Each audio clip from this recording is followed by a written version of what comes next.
Chapter 41. Yin Jiao's words also reminded Lu Shiliang. He told his servants, "Go to the places where Jiang Qingwei usually goes and check. And ask her acquaintances if they know the details and whereabouts of Xiaqing." After the servants dispersed, the group entered the Jiang family. Jiang Yuanwei, who received the notification from the housekeeper, saw that Lu Shiliang actually brought so many strangers, and couldn't help frowning. "Lord Lu, what do you mean by this? What kind of place is this? Look, a young couple, followed by two girls. Are they visiting relatives?"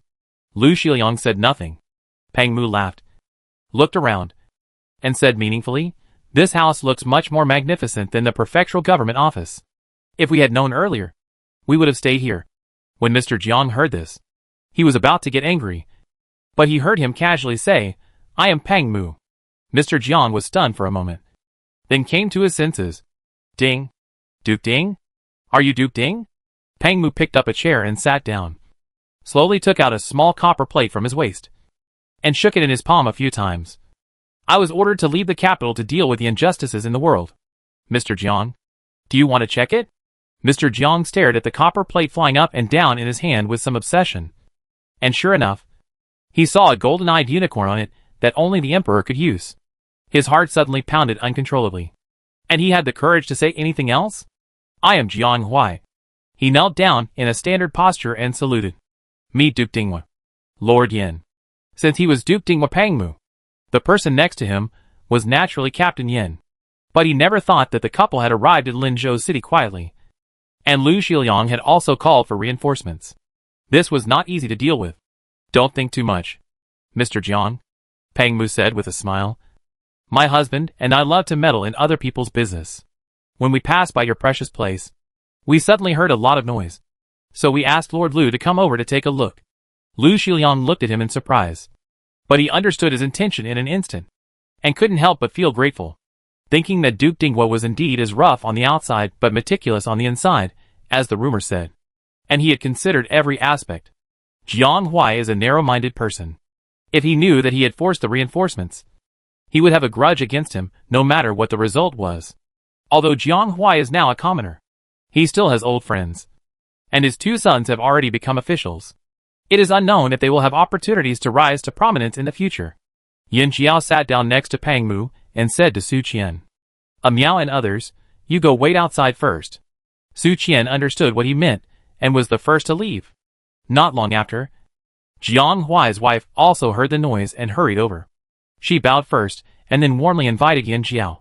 "Why don't we go to the inner room for tea?" Yin Jiao raised his hand. "I'm afraid Madam has misunderstood. I'm here to investigate the disappearance of Ling, not to be a guest.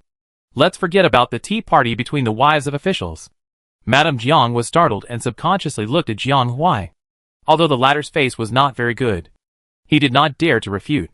He had tried his best to become a Beijing official, but he failed to do so until he retired 7 years ago, which was a lifelong regret. However, the woman in front of him had everything early. He couldn't afford to offend either of these two people. When Lord Lu came before, "I have said everything I can say. I wonder if the Lord and Lord Yin want to ask anything else." Jiang Huai said, "You two must be very worried about your daughter's disappearance?"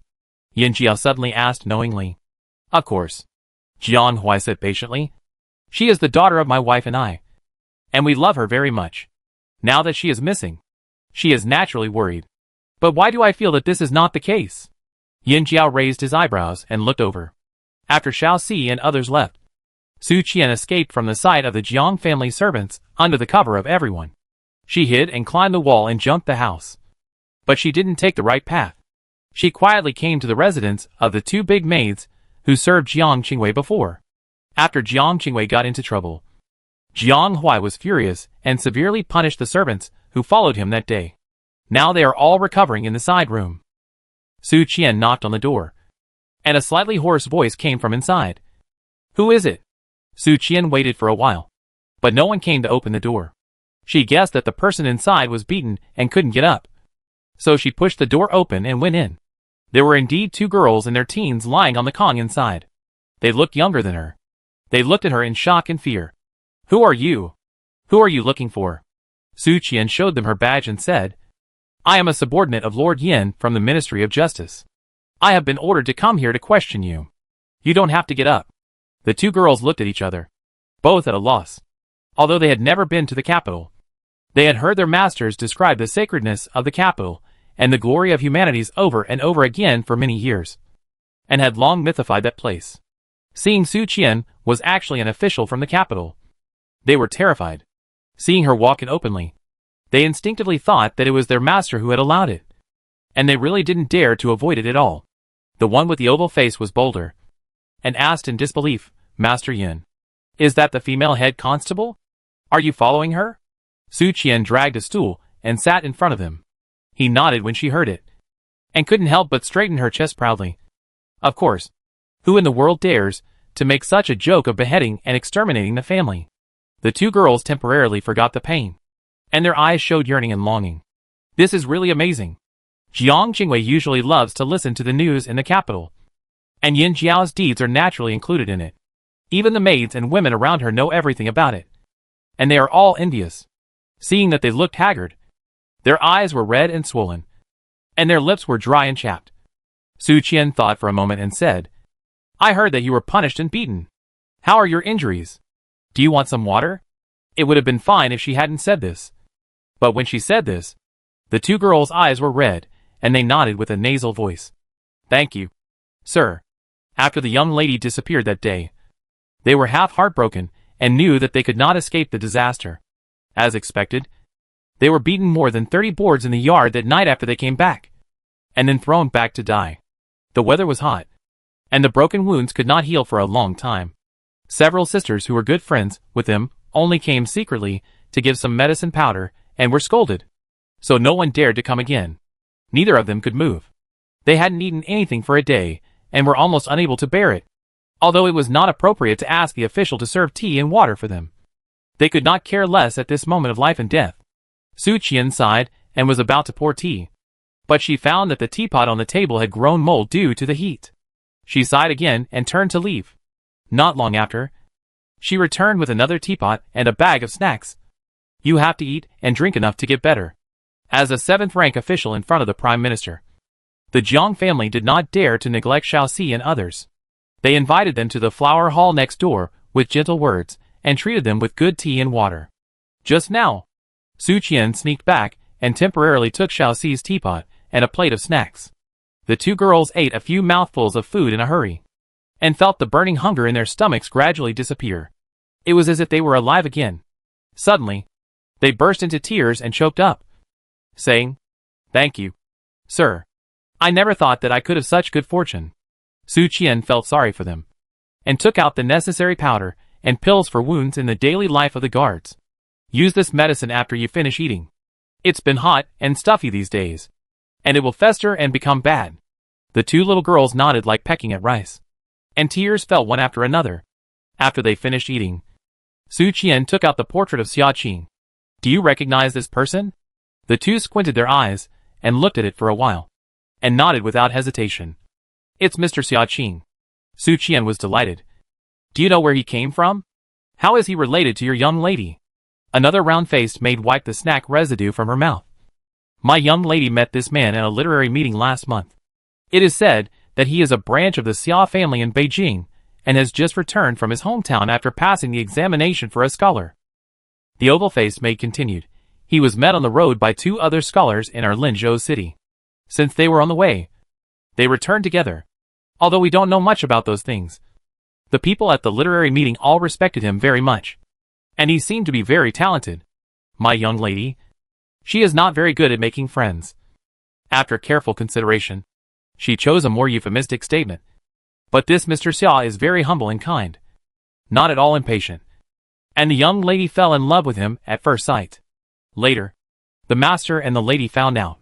They were very happy when they heard that he was a young master of the Xia family. But then, they were not very happy when they heard that he was from a branch family.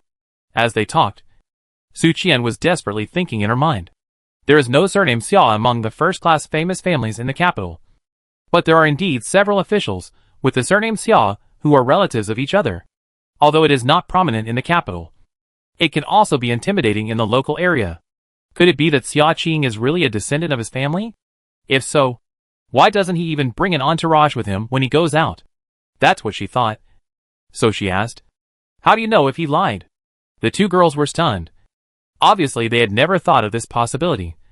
But he was brought back by two scholars. And the master also saw his identity documents. And said that he was quite talented. The identity documents used for going out only have the name and place of origin. And don't write about family background. Su Qian asked the two scholars about their identities in detail. And planned to ask Lu Xiliang to check later. And then continued the previous topic. Later, Mr. Xia and the young lady talked about the trend in the capital. And somehow, they wanted to do a joint business. The round-faced girl recalled. When the master found out, he got very angry and scolded Mr. Xia for being useless. And he didn't allow them to have any contact. The young lady cried for several days, and has only recently calmed down. But who would have thought? Jiang Huai's anger was not random. Su Qian frowned and said, officials should not compete with the people for profits. Since Xia Qing is a scholar, he will take the exam again in the future. Why does he suddenly want to do business? Don't tell me he is a liar. We originally advised the young lady in the same way. The two maids said one after another. But the young lady has a bad temper. So how could she listen? And she said that Mr. Xia would marry her. And all these properties would be in her name. In the future, she would use the Xia family's favor to do business. All the wives of officials in the capital do this. The more Su Qian listened, the more unreliable she felt. And her suspicion of Xia Qing deepened again. Did your young lady do anything suspicious in the days before the incident? Su Qian asked. The two maids thought hard for a long time and shook their heads. It seems not. But after a while, the one with the oval face suddenly said uncertainly, if I really want to talk about it, there is a small matter. I don't know if I can help. The young lady has always been very clean. And the food must be cleaned up before it can be served.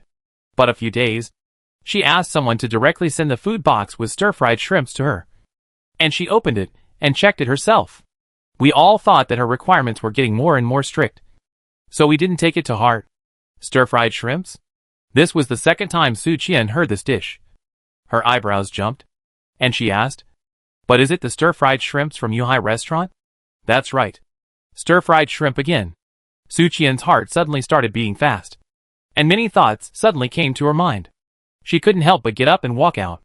When she reached the door, she suddenly stopped, turned around and said to the two people on the Kong, no one saw me coming here today, so don't tell anyone about this.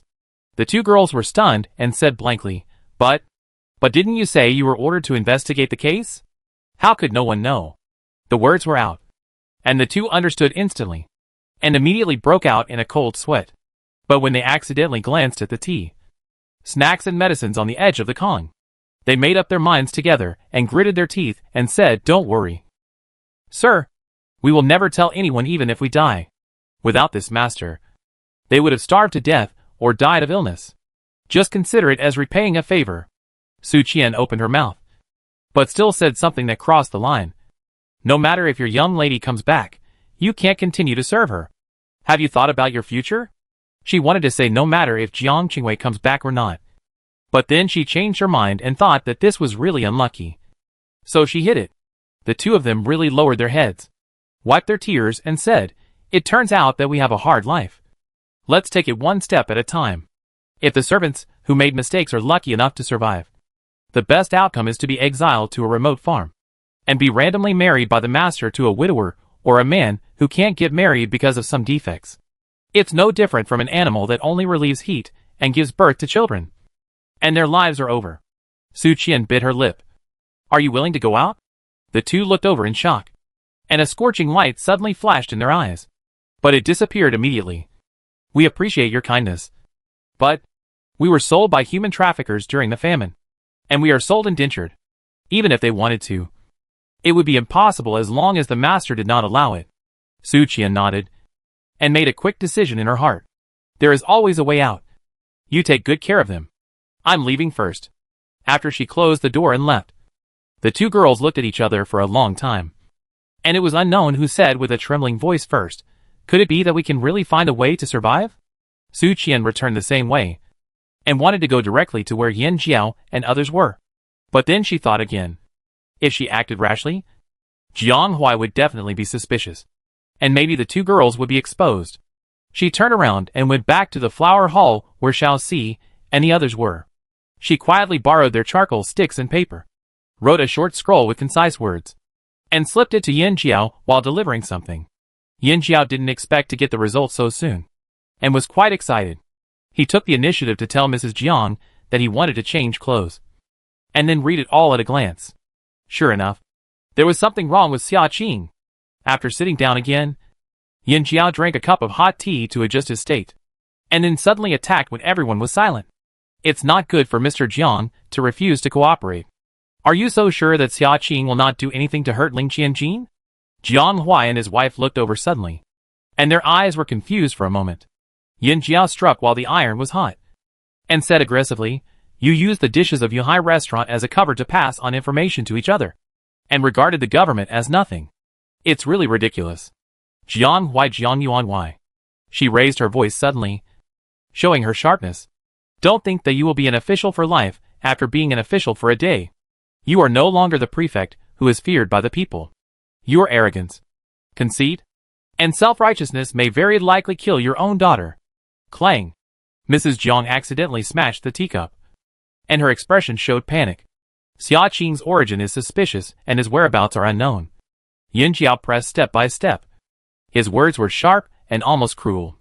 And Ling Qianjin worked together from inside and outside. Who knows if he will do something to kill the running dog after the rabbit is dead? It has been 4 days since the incident. No one knows what happened in the meantime. But as Jiang Qingwei's closest relatives, you are passive and uncooperative. How ridiculous. The government office is the government office of the court, not the plaything of your Jiang family. Jiang Huai, you have also been a parent. But do you still remember the consequences of reporting a false case? This matter has nothing to do with my daughter. Jiang Huai finally lost his initial calmness, with a little sweat on his forehead. But he still refused to let go. She was indeed kidnapped. We are just trying to raise the ransom the kidnappers want. While he said these words, the answer to Yin Jiao's question just now popped up in his mind unconsciously. Those who disrespect the court, disrespect the law, and despise the court shall be sentenced to 1 year in prison. Although the crime does not extend to the family members, the reputation of the direct blood relatives will be implicated, and it is unlikely that they will make great progress in their official careers. After all, no emperor wants an official whose family has a history of despising the court to trouble him. Jiang Huai seems to have walked into a dead end.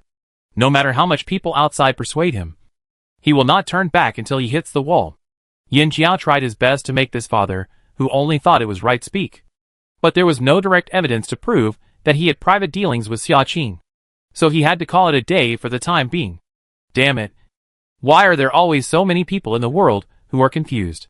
But before leaving the Jiang family, she still solemnly warned Jiang Huai and his wife, "Since I entered the industry, I have seen and experienced countless cases, many of which were people who played with fire and burned themselves.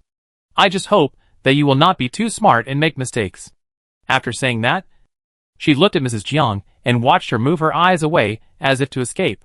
She said word by word, "It's not too late to figure it out now. If you have anything to say, come to the government office to find me." It was unusually hot that night, just when Yin Jiao and Pang Mu had been waiting for a long time and were about to decide to go to bed. Someone outside finally reported, "Mrs. Jiang is here." Mrs. Jiang knelt down as soon as she entered the door, her voice trembling. "Save my daughter. Save my daughter. You get up first and talk." Yin Jiao signaled Su Qian to pull the man up. But he never thought that Mrs. Jiang would collapse on the ground. I am really at a loss." Mrs. Jiang trembled all over. Obviously, she was really scared and regretted it. The next sentence made everyone feel shocked. "My husband has quietly paid the ransom at 11 o'clock today." What? Chapter 42. For a moment, Yin Jiao's mind went blank, and a layer of cold sweat broke out on her palms. She thought of a tragic kidnapping case that once caused a sensation in modern society. Pang Mu noticed her abnormality at the first time, and looked at her with concern. "What's wrong?" Yin Jiao exhaled slowly. "I have a bad feeling." Having known each other for so long, Pang Mu knew the weight of her words, and his expression was solemn. Yin Jiao took a few deep breaths, not knowing whether to comfort Mrs. Jiang or herself.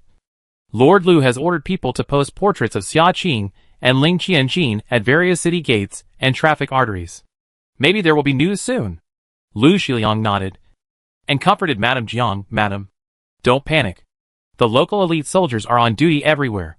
If there is any disturbance, it will not escape their eyes. Madame Jiang forced a smile that was uglier than crying, and then cried while pouring out everything that happened in the past few days. She is my lifeblood, let alone 3,000 taels. Even if it is 30,000 taels, I will find a way to get enough. We started preparing after receiving the ransom note on the 3rd day of the 1st lunar month. That night, when the servants took back the fried shrimp from Yuhai restaurant, the restaurant owner said that someone had left a letter on the counter at some point, stating that it was to be handed over to us. Is it Xiaqing? Peng Mu asked. Mrs. Jiang nodded. There are 2 pieces of letter paper in the envelope. He ordered us not to continue cooperating with the government, and asked for 50 taels of silver and 3,000 silver notes. The second one was written by my daughter, saying that if we don't give them the capital to do business, she will not go home. Peng Mu said with mixed feelings. So you are relieved? Is this really a girl? She is here to collect debts. Even if this girl is rescued in the future, she must not be betrothed to a good family again. She will only bring trouble to people.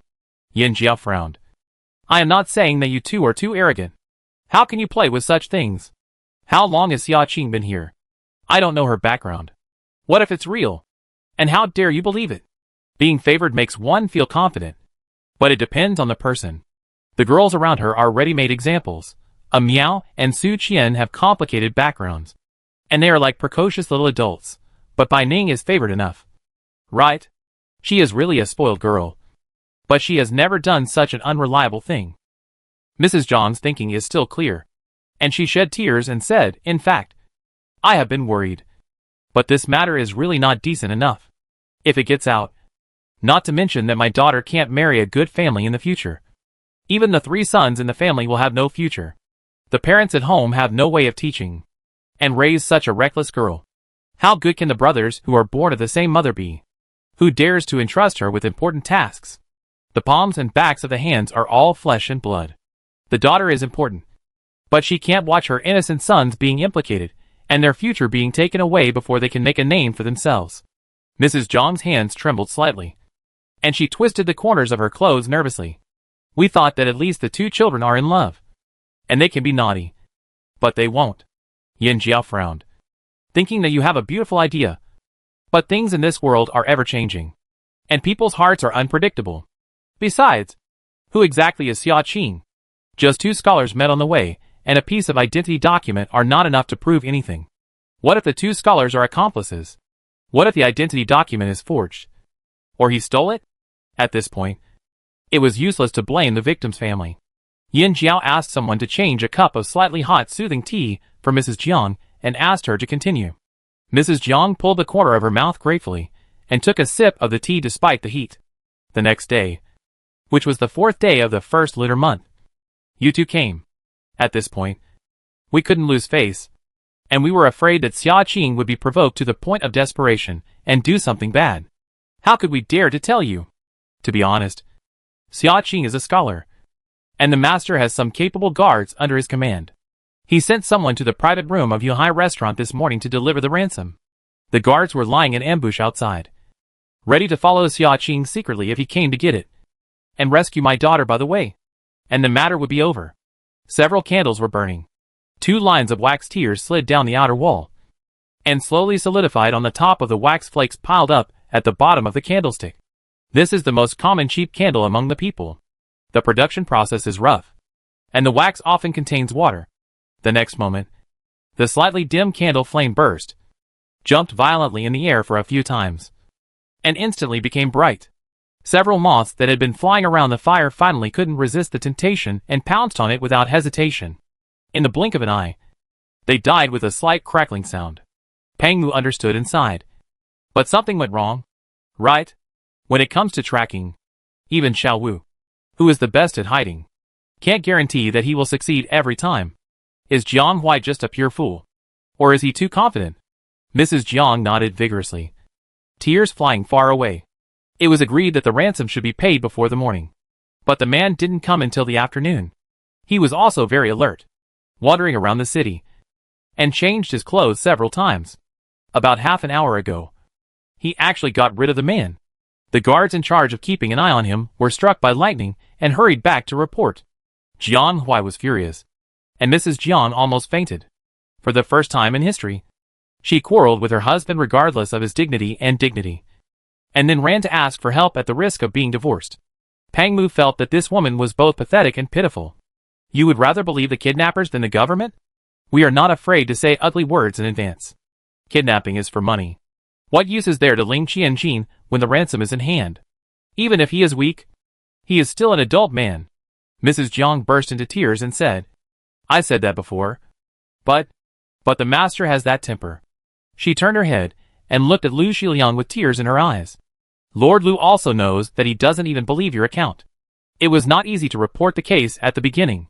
How can I persuade him later? For a woman like her, life is nothing more than obeying her father at home and obeying her husband after marriage. Once her husband gets angry, how can she have a say?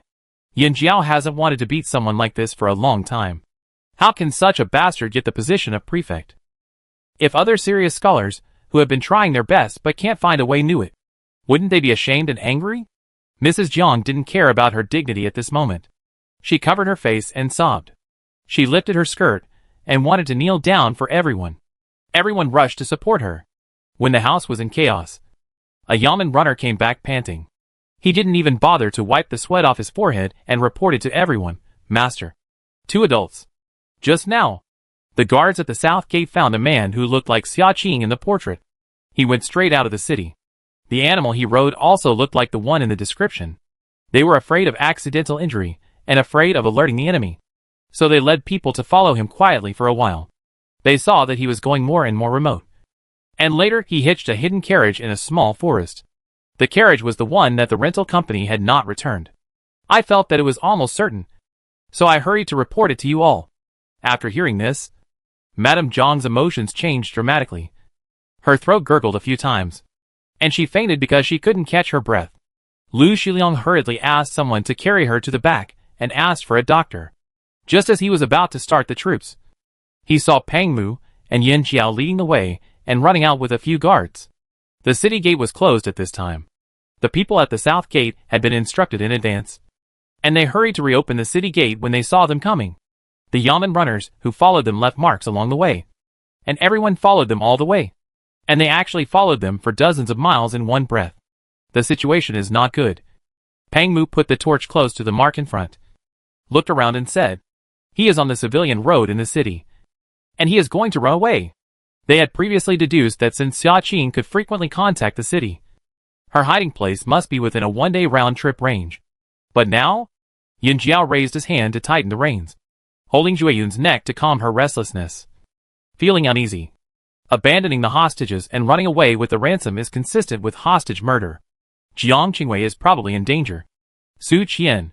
Yin Jiao turned around and ordered, go back and tell Lord Lu immediately to conduct a comprehensive search immediately. And don't let go of an inch of land. Let's go catch people. Su Qian clasped her fists to accept the order, turned her horse's head immediately, and galloped back the way she came. Yin Jiao and Pang Mu urged their horses to chase after them for the first time since arriving in Linzhou's city. The two groups of firelight were getting farther and farther away in the night, like moving stars. Pang Mu guessed correctly. About 3/4 of an hour later, they really caught up with Xia Qing, who was fleeing in a carriage on the civilian road. The 3,050 taels of stolen money in the carriage were not missing a penny. In addition, there was a bag of luxurious jewelry shining in the firelight. If there was no accident, it should be Jiang Qingwei's. Xiao Si directly pulled the man off the carriage like dragging a sack. Before Xia Qing could stand firm, he raised his foot and kicked him behind the knee. Xia Qing knelt straight down.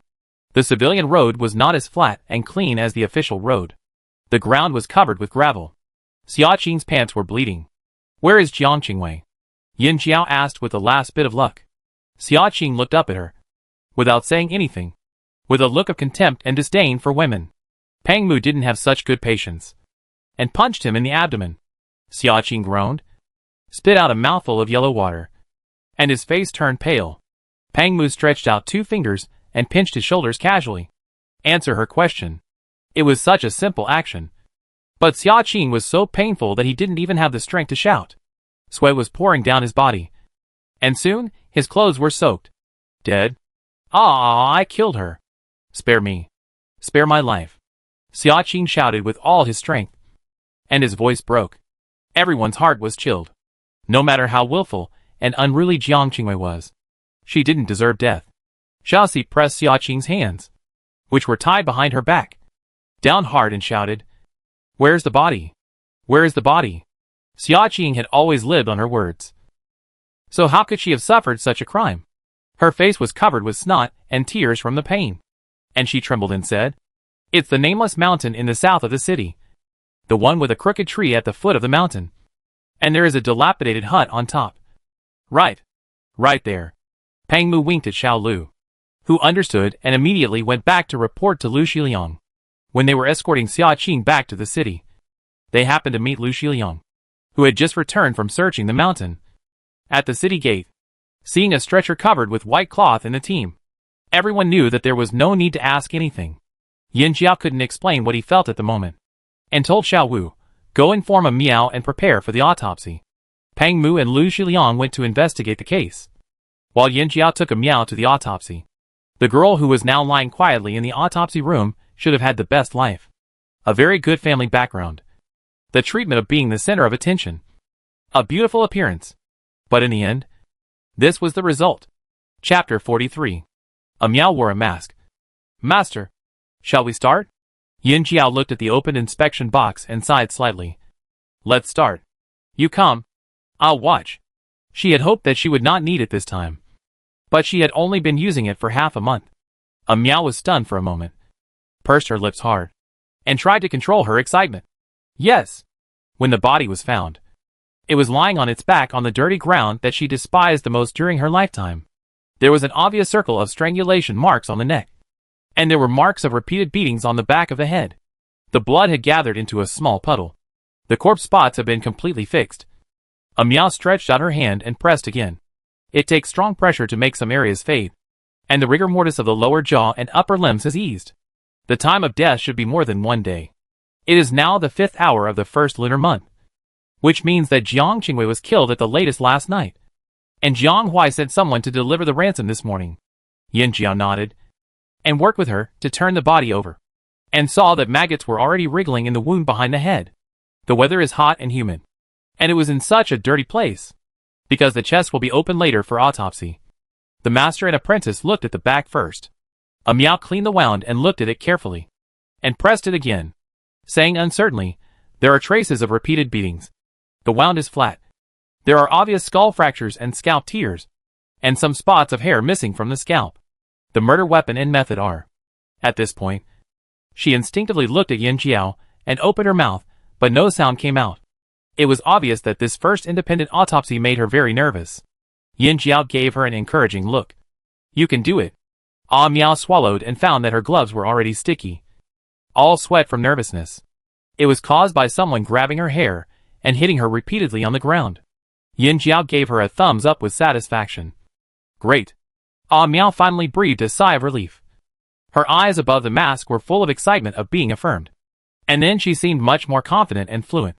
The deceased had obvious scratches on his back, buttocks, thighs and other parts, and he must have struggled violently before death. The face is bruised and cyanotic, swollen, and there are bruises on the waist and abdomen. It should be strangled to death by someone sitting on it. After the surface examination, the main event is the autopsy. A Miao's hand holding the blade is shaking slightly, even though she repeatedly encouraged herself. The knife still went crooked after one cut. She hurriedly withdrew her hand and shook her head with some shame.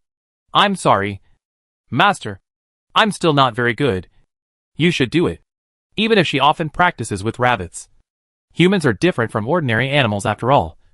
And this psychological barrier alone is a natural barrier. Yin Jiao laughed and took the blade. "You are already very good. What you lack is the opportunity to practice.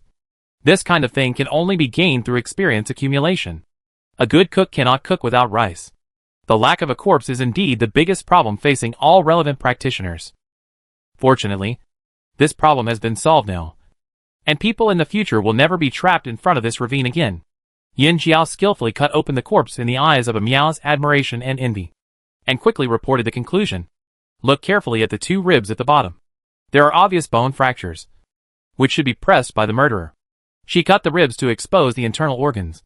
The lungs also meet the symptoms of suffocation, and the hyoid bone is severely fractured. She had just experienced sex not long before her death, and there were not many wounds inside, which should be voluntary. The autopsy results were almost completed at the same time as Xia Qing's interrogation. The two sides exchanged opinions and confirmed that apart from Xia Qing's partial concealment and beautification of the means by which he killed Jiang Qingwei, all other details were verified and correct, and the case could be closed. Just as Yin Jiao guessed, Xia Qing was not a branch of the Xia family in Beijing. He was not even surnamed Xia. He was a scholar with some talent, but failed the imperial examinations. He was increasingly anxious because of his poor family background and his inability to achieve fame.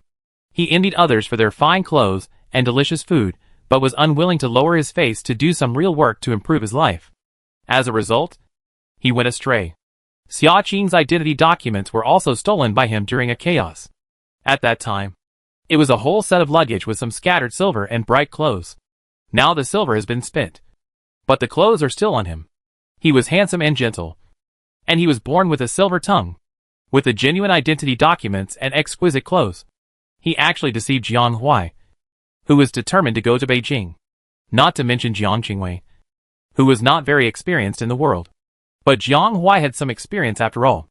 Although he did not see through Xia Qing's true identity, he felt something was wrong after hearing his daughter asking for money. He thought that it was a scum of the Xia family who was out to cheat and deceive. So he ordered his daughter not to meet him again. However, Jiang Qingwei had been spoiled by him for many years.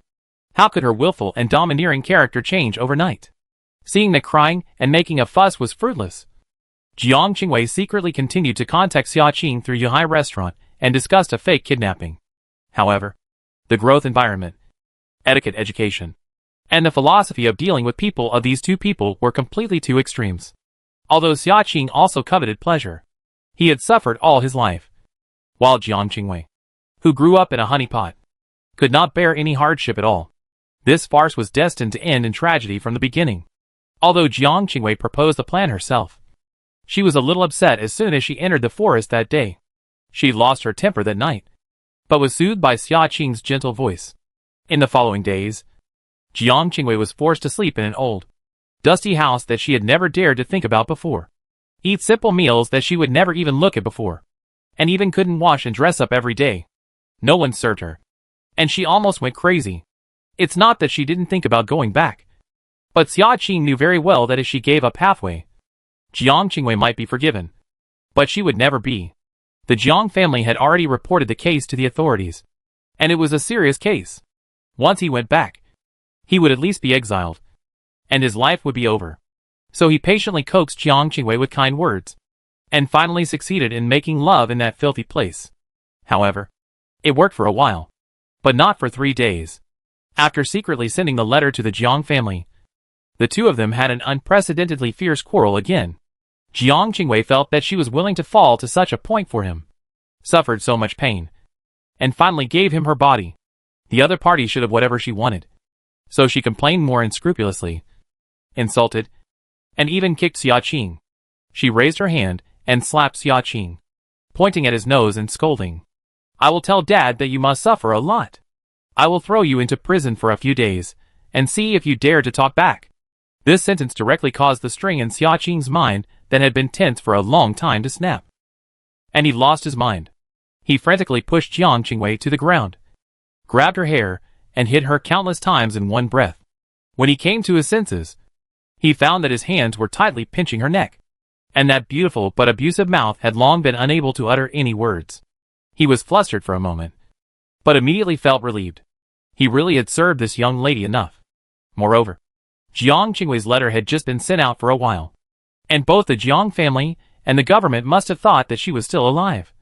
So they would definitely be cautious and dare not act rashly against him. As long as he quietly takes the silver back, leaves the city immediately, and finds a place where no one knows him, he can rest easy for the rest of his life. Xia Qing kept saying that he regretted it, but no one could see any regret on his face. Actually, you can't blame me for this, seeing that everyone was indifferent. Xia Qing finally showed his true colors at the end. That woman is really stupid. I just said a few nice words casually, and she actually believed it. Humph. Speaking of it, I have seen many men and women who are so arrogant that they want to have their eyes on the top of their heads. But such stupid ones are definitely rare. He turned to look at Jiang Huai and said disdainfully, the old one is stupid. And the young one is even more stupid. A family of idiots gathered together. Even if there is no me, there will be others. Jiang Huai, who came to the trial, could no longer hold on and suffered a stroke on the spot. After a series of treatments, he could only lie in bed and be served by others for the rest of his life. And he could not even speak clearly. Mrs. Jiang completely collapsed and has been practicing at home since then, not caring about worldly affairs. Lu Xiliang is responsible for summarizing the files and preparing to report to the Ministry of Justice later and apply for the death penalty. The autopsy report will be handed over to a Miao as usual, and Yin Jiao and Peng Mu will be free. They will leave tomorrow. The two sat side by side in the corridor, looking up at the stars dotted in the dark night, with mixed feelings. By the way, what did you remember that day? You looked very bad at the time, Peng Mu asked. He was talking about the incident when Madame Jiang came to the government office to ask for help. Yin Jiao sighed and said, it's too late to talk about this now. Peng Mu hugged her in his arms and patted her shoulder gently. You can't sleep now anyway. So tell me. Yin Jiao nodded and told an incident that happened before she came to Dala Dynasty. Not long after she started her internship, a very bad kidnapping case occurred in the provincial capital where she was located, which even alarmed the TV station. There is a well-known billionaire in the local area. He and his wife are famous for their good relationship. They can be called an ideal model couple. The couple has only one daughter in the 6 years since they got married. They love her very much and are a perfect family known far and wide. However, one summer, his wife went out with their daughter and was kidnapped on the way back. The kidnappers asked him to prepare 10 million and not to call the police. The rich man had served in the army and ran a security company. He was very proud and did not trust the government. After hearing this, he smashed the wiretap on the spot despite the police's obstruction and paid a ransom of 10 million. However, he only got 2 cold bodies. Yin Jiao sighed. Pride and self-confidence are not bad things. They can make an ordinary person powerful at a critical moment. But if you are blindly proud and confident regardless of the occasion, it will eventually hurt others and yourself. If it weren't for a father like Jiang Huai, Jiang Qingwei might not have had such an ending. Peng Mu didn't know what he was thinking, so he didn't say anything. Yin Jiao tilted his head on his shoulder. His expression didn't improve at all. Do you think that's all? Peng Mu was stunned. His eyes slightly widened, and he subconsciously asked, is there anything else?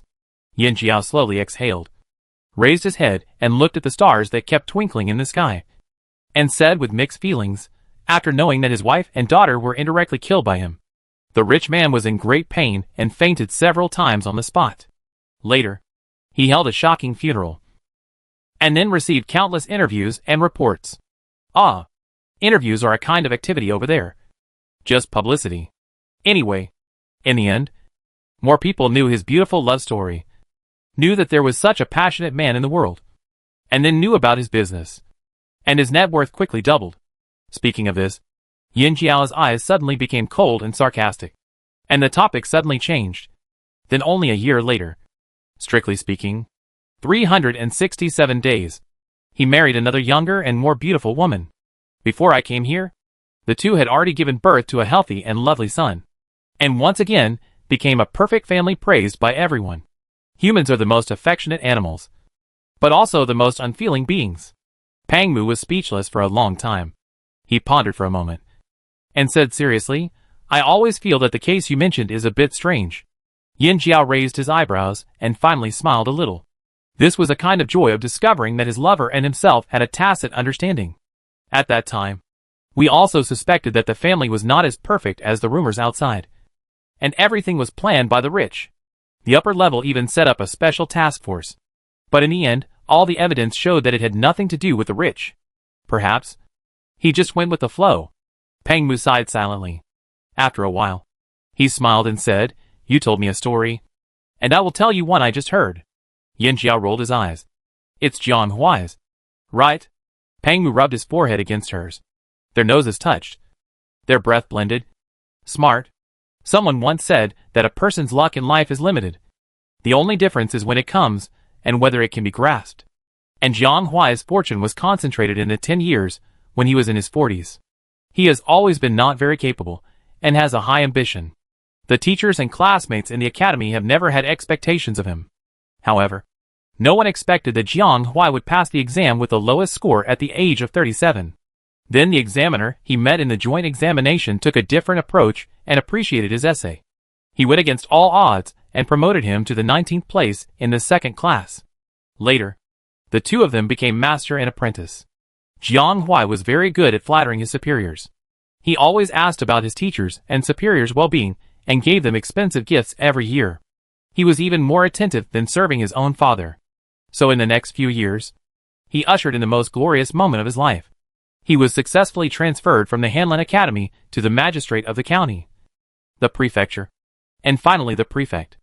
As his official position rose, Jiang Huai's ambition and arrogance also grew. He was eager to gain a foothold in the real political center. So he worked harder and harder to curry favor with them. However, at this time, Jiang Huai's luck finally ran out. At that time, the struggle for the throne had reached a life-and-death juncture. His teacher failed to stand on the side, and fell from protecting the four directions to being unable to protect himself overnight. The monkeys scattered when the tree fell. Later, Jiang Huai tried to curry favor with other bigwigs. But the overall situation was already decided at that time. And no one was willing to let an insignificant local official come in to share a piece of the pie at this time. The final result was that Jiang Huai not only failed to get back with the nobleman, but was almost fired several times because of his teacher. He seemed to finally realize that he was nothing without his teacher, and decisively resigned at the age of just over 50. Most officials who are nearly 50 years old and in good health are in their rising period, and have not even reached the peak of their careers. So it didn't take long for Jiang Huai to regret it. Everything he once had came too quickly and too smoothly, which gave him an illusion. If I had insisted a little longer, maybe I would have become a Beijing official as I wished. The two extreme emotions of luck and regret were intertwined and fermented repeatedly, which eventually caused the arrogance and self-conceit in Jiang Huai's character to expand rapidly, and finally led to the current situation. After hearing this, Yin Jiao sighed. Sure enough, nothing in this world happens for no reason. There must be a cause for every effect. Speaking of this, she suddenly remembered something, and grabbed Pang Mu's ear and said seriously, Ping An's education must be strengthened in the future. You are not allowed to indulge him, so that he will not become a playboy in the future and harm others and yourself. Pang Mu never thought that his wife would think of this in a flash, and immediately kissed her fingertips with a smile. Okay, everything is up to you. Chapter 44. The next morning, Yin Jiao and the others had breakfast and checked their luggage, preparing to say goodbye to Lu Xiliang and continue their journey westward. Su Qian changed into a light blue dress embroidered with jiang and misty rain, and floated in like a cloud, half hiding behind the moon cave door and smiling at Yin Jiao, looking no different from an ordinary girl. Sister Yin. Hey, Yin Jiao responded, and seeing her waving at him mysteriously, with a look on her face that she had something to say. He bumped Pang Mu's butt. I'll go take a look. If you think it's almost done, go to Lord Lu for tea first, and I'll go directly there later. Pang Mu pretended to be weak and staggered, and excitement was faintly revealed in his twisted shyness. What are you touching in broad daylight? Yin Jiao smiled obscenely, and simply stretched out his hand to pinch it again, patting it with great satisfaction. Well practiced. Solid. So, once this person gets married and becomes a parent, basically there is no moral limit to speak of. Later, when Yin Jiao walked out, she had already skillfully put on the mature and steady signboard of a caring sister. What's wrong? Su Qian told the story of the two girls. Jiang Huai is already useless, and Mrs. Jiang was very straightforward. She found the indentures of the two girls on the spot and gave them to me. She didn't even want silver, and said thank you. Jiang Huai and his wife were completely out of the front line. This family will inevitably fall into the hands of the three young masters of Jiang in the future. After learning about the virtues of Jiang Huai and his daughter, Su Qian really couldn't be lucky with the three strangers she had never met. She was more and more worried that the two girls would be taken out in the future. So she simply went to ask for them early this morning. Yin Jiao nodded. Your worry is not unreasonable. But how are you going to place those two people? Su Qian, chivalrous and tender heart often brings her warmth inadvertently. This is the most simple compassion and kindness from human nature, which allows her to see a glimmer of light every time she feels depressed by the case. Actually, I think my idea is a bit immature, so I want to discuss it with you, Sister Yen. Su Qian scratched the ends of her hair hanging in front of her, and looked at her reaction tentatively. I'm thinking about hiring a few people to send them back to my home, and then look for an opportunity to see if I can find a job. Logically, it would be perfect if she could find a takeover on the spot. But Lu Xiaoyang's government office was so clean that it was hard to do anything, and she didn't have the face to ask others to clean up the mess for her. It's really immature, Yin Jiao said mercilessly. Although it's your family, you're not away from home all year round. But your sister-in-law is the head of the family. What does it mean to suddenly bring two beautiful girls back?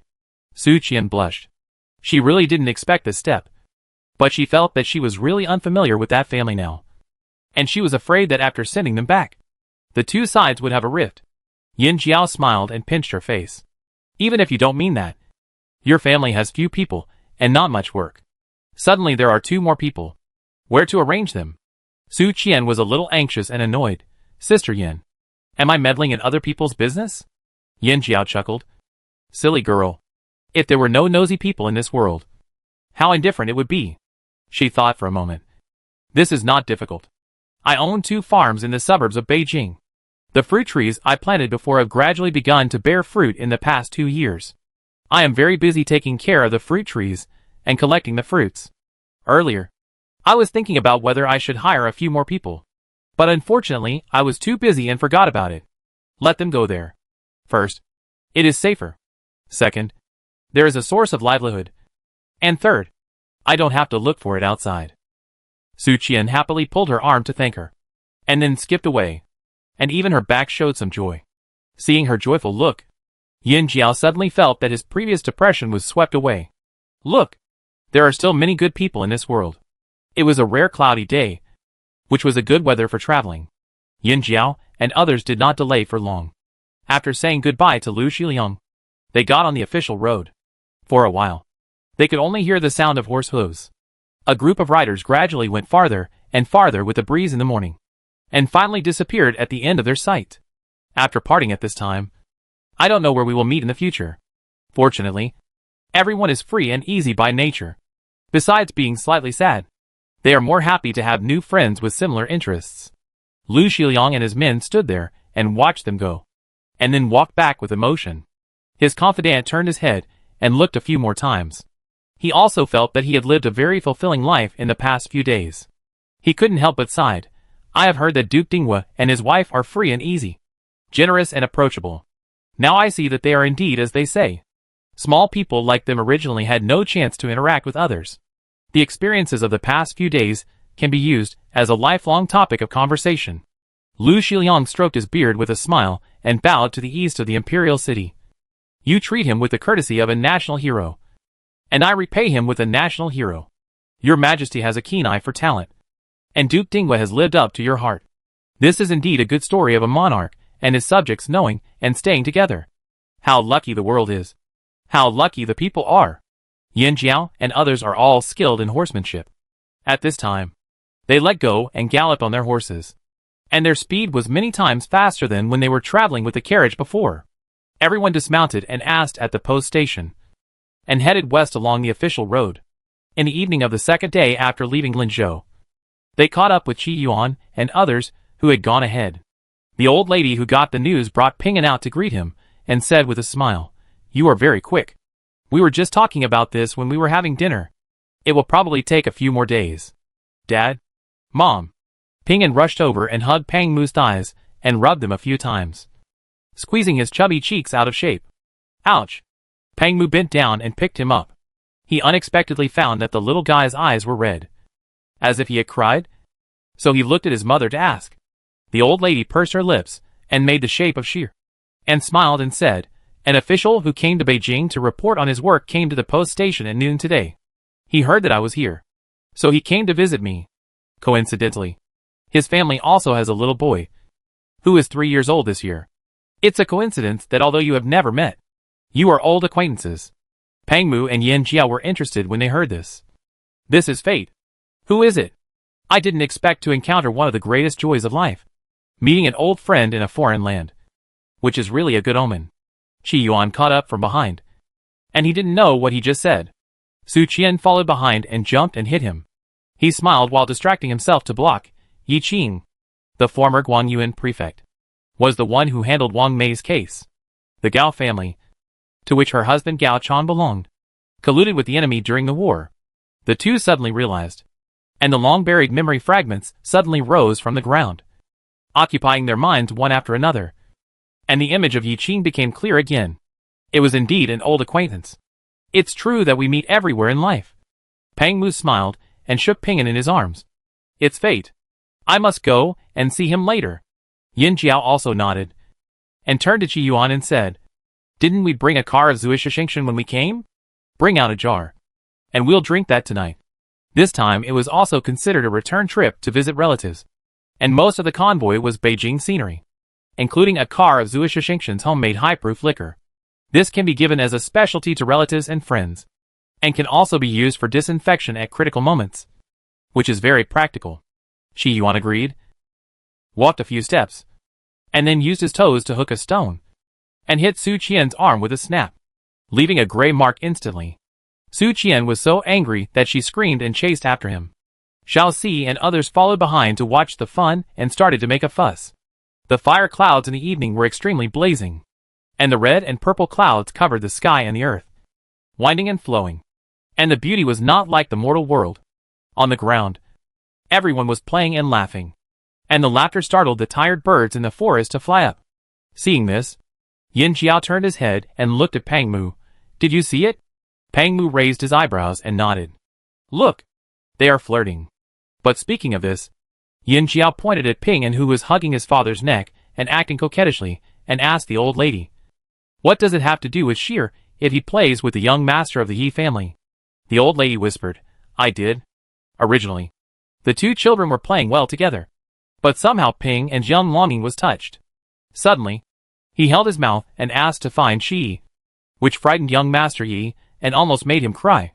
After understanding the whole story, Yin Jiao and Pang Mu couldn't help laughing, rubbing their son's soft cheeks and sighing, You are a very loyal little thing. He and Sheer were only a few months apart, and they were close to each other. The two children once ate and dressed together, and were as close as brothers from the same mother. Now that they were separated suddenly, it was really a panic. Ping'an hummed a few times, pouted his little mouth, and said pitifully, I want She. She has her own family too. Pang Mu pinched his chubby arm and said casually, How can I play with you all day? Can't you bear this little separation now?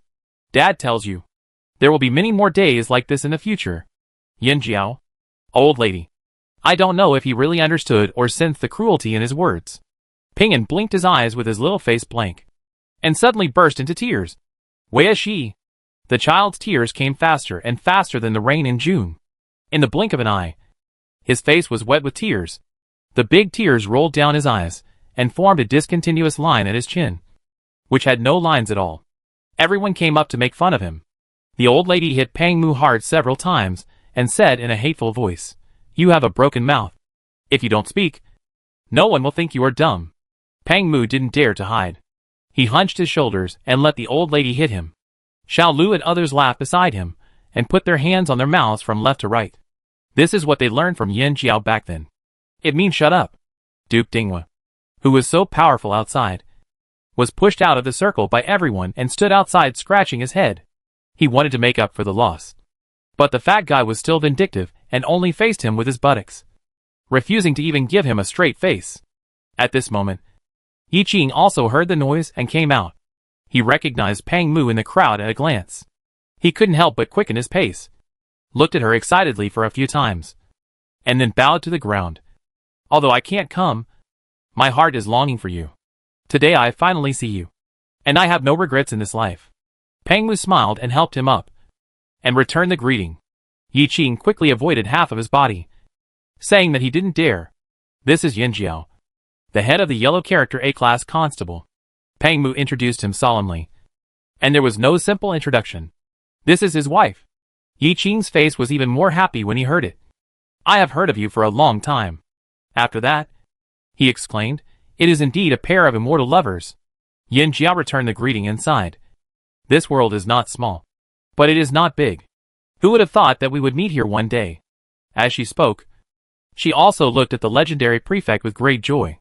Several prefectures, including Guangyuan Prefecture, were adjacent to the battlefield, and the situation was complicated. During the war, local officials often had to personally command the battlefield. So basically the officials in power were both civil and military, and there were very few weak civil servants in the pure sense.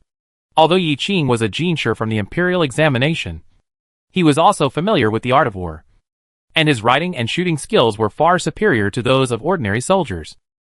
And his body was much stronger than that of ordinary literati. He had been the prefect of Guangyuan since the war was not over. And now it was the 11th year. Under normal circumstances, officials would report their work at the end of the year. But now Yi Qing went to Beijing at the end of summer, and he looked relaxed and natural. So it must be that the saint had entrusted him with another important task. Yin Jiao smiled and congratulated him. I wish Lord Yi a promotion. If we meet in the capital in the future, we must make up for today's wedding banquet. After all, the specific appointment order has not been issued yet. Yi Qing did not agree explicitly, but he did not deny it hypocritically. He just smiled and said, Thank you for your good words. I don't ask for any high position or generous salary. I just hope I can do something practical for the people. Peng Mu laughed. Come on. Let's talk inside. Yin Jiao also said, to be honest, we haven't eaten yet, and I have asked someone to get the homemade wine. If you don't mind, let's eat and chat. Since they are going to the capital by the emperor's order, they will definitely not stay in the post station for too long. Maybe they will set off tomorrow morning. If they want to chat, they have to hurry up. As expected, Yi Qing readily agreed and sat at the banquet in a carefree manner. The three of them were all down-to-earth people. After greeting each other, they no longer paid attention to formalities. Yin Jiao and Peng Mu were slurping noodles over there, while Yi Qing was drinking by himself opposite. Very happily, the drunken god is indeed worthy of his reputation. After 2 cups, Yi Qing's face turned red, and a thin layer of sweat broke out on his forehead. If I hadn't trained my drinking capacity in the northwest for many years, I'm afraid I would be drunk now. The winter outside the Great Wall is long and cold, and there is a custom among the people to warm themselves with wine. Even officials who don't drink alcohol will gradually increase their drinking capacity after staying there for a long time. As soon as the voice fell, the three of them laughed. After Yin Jiao and Peng Mu finished their meal, they talked to Yi Qing about the customs and practices of the Northwest, and asked about the situation of Zhenyuan Prefecture, the destination of this trip. Unlike the territories of other prefectures in Dalu that were passed down from generation to generation, the jurisdiction of Zhenyuan Prefecture is very unique, which reflects the authority of the victor. The boundaries of the borders between the countries were originally vague, and there was a vast land shared by all, and the ceded land of the defeated country. The land is vast and sparsely populated, with complex terrain, including plains, mountains, grasslands, and even a Gobi desert. The Duke has not returned for several years, and Zhenyuan Prefecture has changed a lot now. Yi Qing expressed endless emotion in one sentence. The military and civilians worked together to reclaim wasteland, planted trees, and raised cattle and sheep. Now the Gobi Desert has almost disappeared, replaced by large tracts of forests, grasslands and crops. We no longer have to move around with the seasons. We all live in fixed houses, and we are very happy. After that, he looked at Peng Mu and said, I just miss you all the time. Peng Mu closed his eyes and laughed. A kind of laugh that came from the heart, very relaxed and relieved. He lowered his head and held the wine glass for a while, then drank it all. I'm back. He missed them too. After 3 rounds of wine, the 3 people with similar temperaments almost called each other brothers and sisters. And they were so close that they seemed like old friends who had known each other for many years. But to be honest, they had actually known each other for several years, and now they were just reuniting, which was a great blessing in life. As the night deepened, a few crows could be heard from afar. Yi Qing held the wine glass and pondered for a long time before he made up his mind and said, It is fate that I met you and your wife here. I have a problem, and I want to ask you for help. It is reasonable that the 2 sides should not ask for help when they meet for the first time. But firstly, the 3 of them hit it off immediately. And secondly, if there is no capable person to help, I am afraid that there will be no hope in my life. So Yi Qing thought about it for a few times and decided to ask for it. As expected, Yin Jiao and Pang Mu nodded without hesitation. Just say it. Yi Qing took another sip of wine and said, I have a confidant. A lifelong friend. He and his wife have a very good relationship. But it is very difficult to have children. 10 years ago, they were almost 30 years old when they had a daughter. And they were really overjoyed. However, when the child was 2 years old, the war spread to the area. When the family fled, the wet nurse was shot by a stray arrow and unfortunately fell off the carriage. You also know that when countless people and horses are surging, they are forced forward by external forces. And they really can't stop. The couple watched the child go away from them. But there were countless people and horses coming behind them. And they were really heartbroken. Just when they thought they were separated from each other, a middle-aged couple in their 40s happened to pass by and took the child to save her from being trampled by people and horses. Speaking of this, Yi Qing sighed and sighed. For so many years, the two have never let go of this worry in their hearts. They are glad that the child was rescued by kind people. But they hate their own uselessness. They are also afraid that the child is not doing well now. So they have been looking for her everywhere. But how can it be easy in such a vast sea of people? Yin Jiao thought. Let alone in this era of inconvenient communication. Even in the modern society with highly developed information exchange, it is not easy to find relatives. It is really hard for the couple. Pang Mu had witnessed countless families torn apart and wives and children separated. Hearing this, he was particularly touched. He didn't say a word. Is there any evidence on the child? Did you see the appearance of the two couples who took her away? Yi Qing didn't waste any words and said without hesitation, My niece has a red birthmark the size of a little finger on her right ankle. She was wearing a lotus necklace and a longevity lock and a pair of bracelets and anklets, all engraved with the words of Ri Chan Sheng and her nickname Anya. At that time, the two sides were far apart, and there were crowds of people in the middle. So it was really hard to see clearly. But the man holding the child had a huge bloody wound from the left side of his face to the chin. Even if it healed, it would probably leave an obvious scar. Pang Mu nodded, and immediately asked someone to bring pen, ink, paper and inkstone. He wrote more than 10 letters in a swift and vigorous manner, asking them to find a man with a scar on his left face, about 50 years old, and a 10-year-old girl with a birthmark on her right ankle, whose nickname was probably Anya. When the ink was dry, he sealed it with wax, and then called the people at the post station without stopping, and told them one by one to deliver it to someone in a certain place. If it happens by chance, this matter is easy and difficult. After all, the scar on the face is fine. But the birthmark on a girl's ankle? I guess not many people can see it. So we have to try it first. Yin Jiao also wrote a few letters, and handed them directly to Yi Qing. When you arrive in the capital in the future, you can send these letters to the Minister of Justice Xiao Liyuan, Lord Xiao, Pei Yizha, the head of the police, and Guo the coroner. In addition, Zhang the coroner, who has now retired, has a wide network of contacts and is a kind person. So you can also give it a try. In another month, Mr. Liao Wuyan will come to meet us, and Tian Kuo and I will mention this matter at that time. In addition, we will also find ways to inform Mr. Lin Xing. He wanders around all year round, and everyone knows him. He is the most well-informed. And let him inquire about it as well. More people means more strength. Maybe someone will see it at some point. After listening to the story, Yi was moved and grateful. He immediately stood up and bowed. Yin Jiao and Pang Mu hurriedly reached out to pull him up.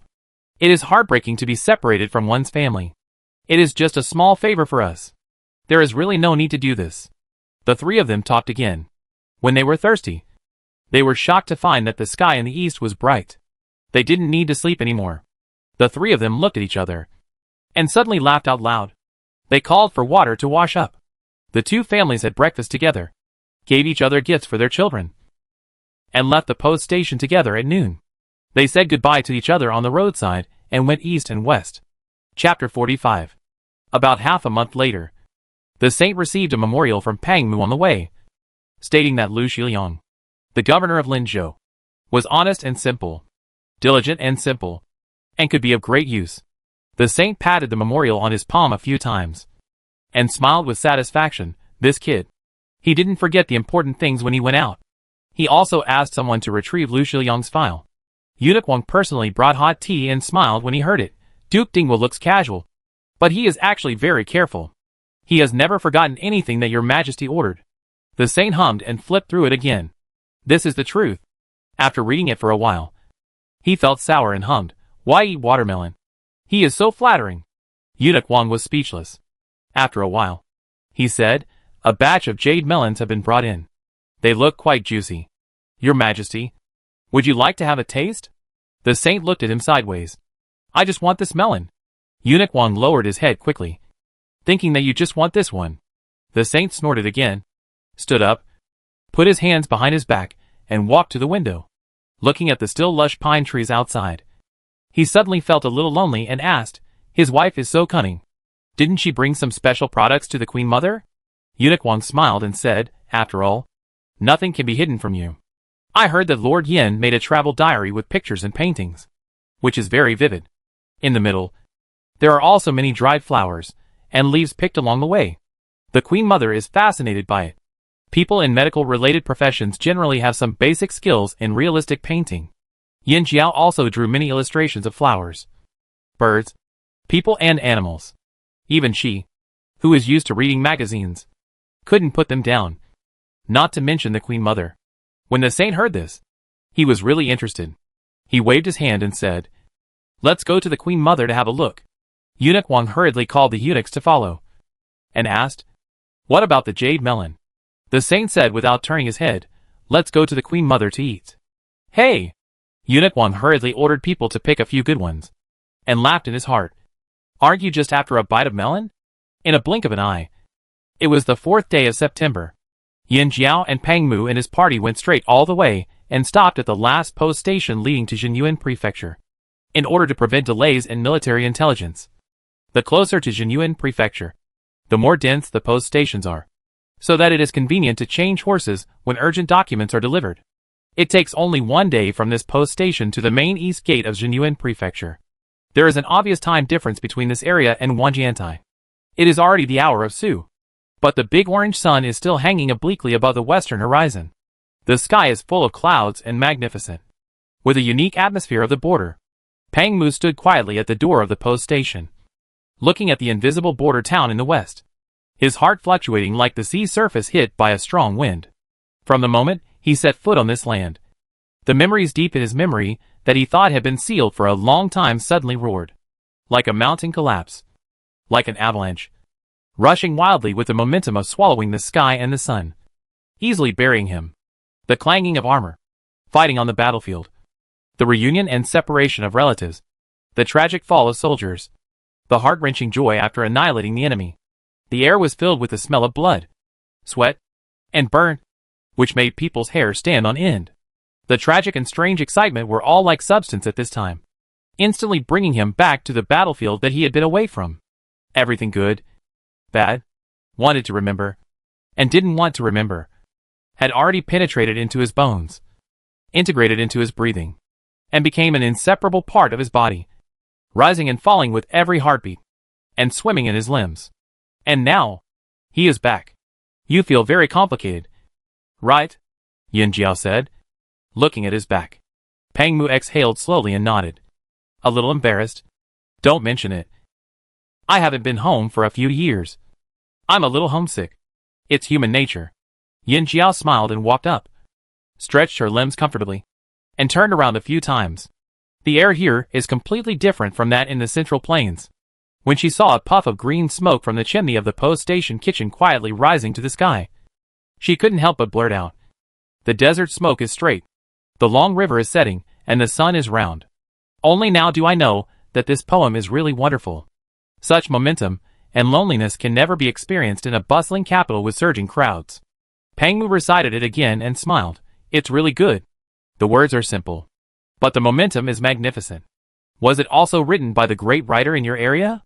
Yin Jiao nodded, pointed to the winding mountains in the west and asked, "Are there snow on those mountains all year round?" The longer she came to Dala Dynasty, the more clearly Yin Jiao could feel the difference between it and the world she used to live in. At least this area was not completely like the Gansu, Qinghai and Xinjiang areas in later generations. Before she crossed over, she heard that many snow-capped mountains never melted all year round. But unfortunately, she was poor and had no time. This was the first time she watched it up close. And it was indeed extremely shocking. In the distance was the red, yellow and purple sky. The snow-capped mountains below the sky were wrapped in the sunset. When looking down from the white mountain tops, one could see sharp, cold and hard ridges stubbornly protruding, and large tracts of black rocks were exposed from under the gradually thinning white snow. The magnificence of nature and the clear distinction between black and white are so contradictory and harmoniously integrated. The strong visual impact makes Yin Jiao almost reluctant to blink.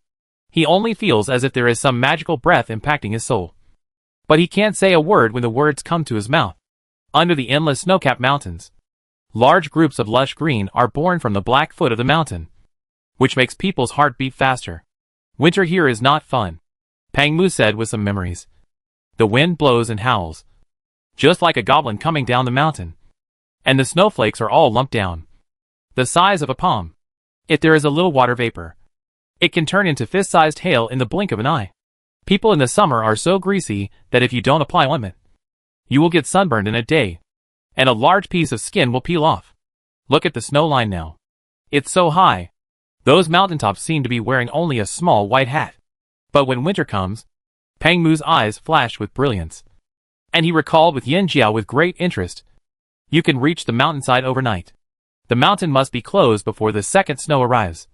Otherwise people will die if they go in. His voice unconsciously became distant and erratic, as if he had returned to the past and turned back into the naive little general. Yin Jiao was fascinated by what he heard, and couldn't wait for the arrival of the morning. But later facts proved that she still made an empiricist mistake. If you want to see the sun in Jinyuan Prefecture at this time of year, you have to wait until at least half past the Chen hour, which is 8 o'clock in the future. But everyone has long been accustomed to getting up at half past the Mao hour, which is 6 o'clock. Yin Jiao looked at the dark sky in silence. Even Ping'an, who had a good sleep, lay by the car window, opened his black eyes and sighed.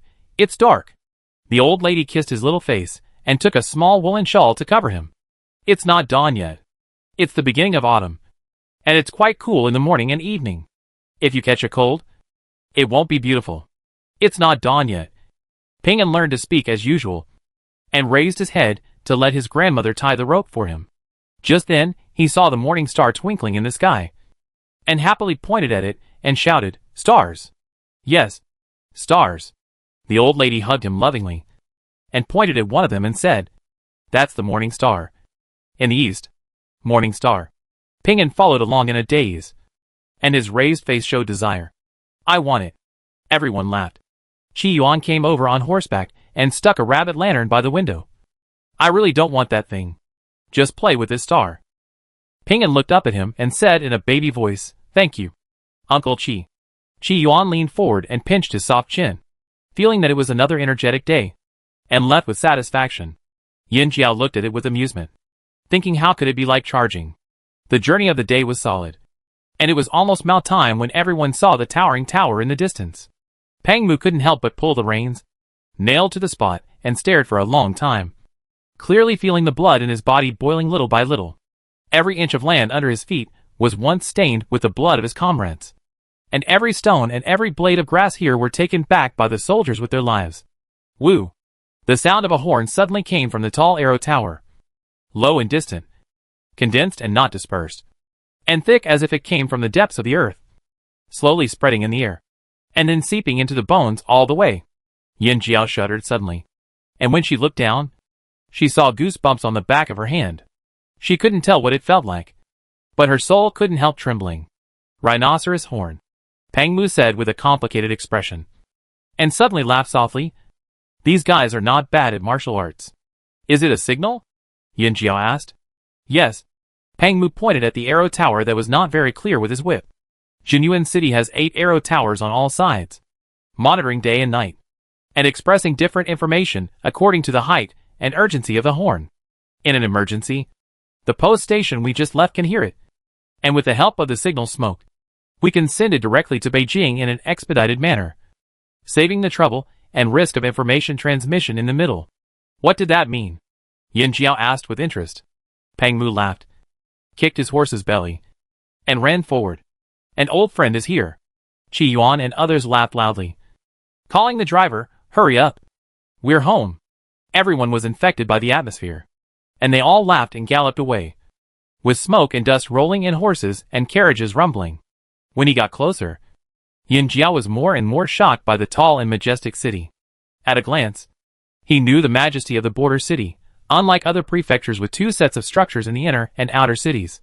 There is another urn city outside Jinyuan Prefecture, and the thickness of the city wall and the number of horse faces are almost doubled. Generally, there are 5 gates on the single wall of the prefecture city. 1 large, 2 medium and 2 small, and at least 3 large, 2 small. But Jinyuan Prefecture City has only 1 gate, with the word Jinyuan written on it. 2 words. The door was not made of ordinary door nails, but densely packed wool tooth spikes that shone coldly, black and dark red. The soldiers standing on the city wall were all wearing armor, holding spears, and carrying bows and arrows. With just one order, these fearless warriors could annihilate the enemy in front of them. Everything, without any extra fancy encumbrances, was all for defense. This city itself was the most solid western fortress of Dalu. When Yin Jiao came to his senses, he saw that the city wall was crowded with soldiers looking forward to it, and the city gate was blocked by people running around. Some of them were carrying carts with several boxes of rouge spilled on them, and the red and purple spilled all the way without any care to clean up. Some were still holding bowls, with half a bowl of noodles still steaming. Some had bibs hanging around their necks. Half of their faces were covered with soap foam, and their beards were half-shaved. They just stared at the people coming, not daring to move, nor to step forward, for fear of disrupting the daydream shared by the whole city. Even the wind seemed to have stopped, and the birds and insects stopped chirping. They all watched quietly with bated breath, along with the common people and soldiers. The air was quickly filled with a fanatical smell of shock, joy, and suspicion. Pang Mu turned over and dismounted.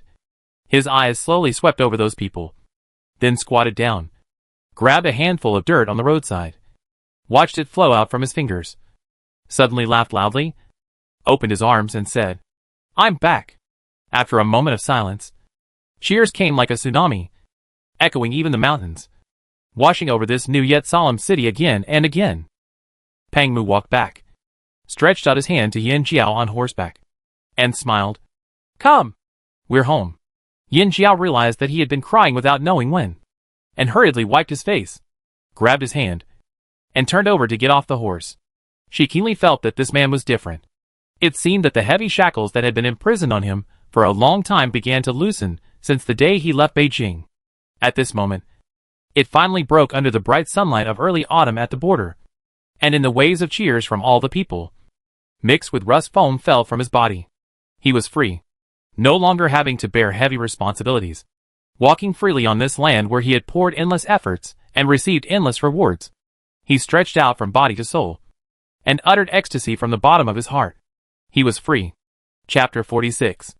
A long time ago, Yin Jiao already knew that Pang Mu had a very high status in the hearts of the people, especially those in the border areas. But how high was it? She didn't have a definite answer. Just like ordinary people may know that the rich live a luxurious life. But to what extent is it really luxurious?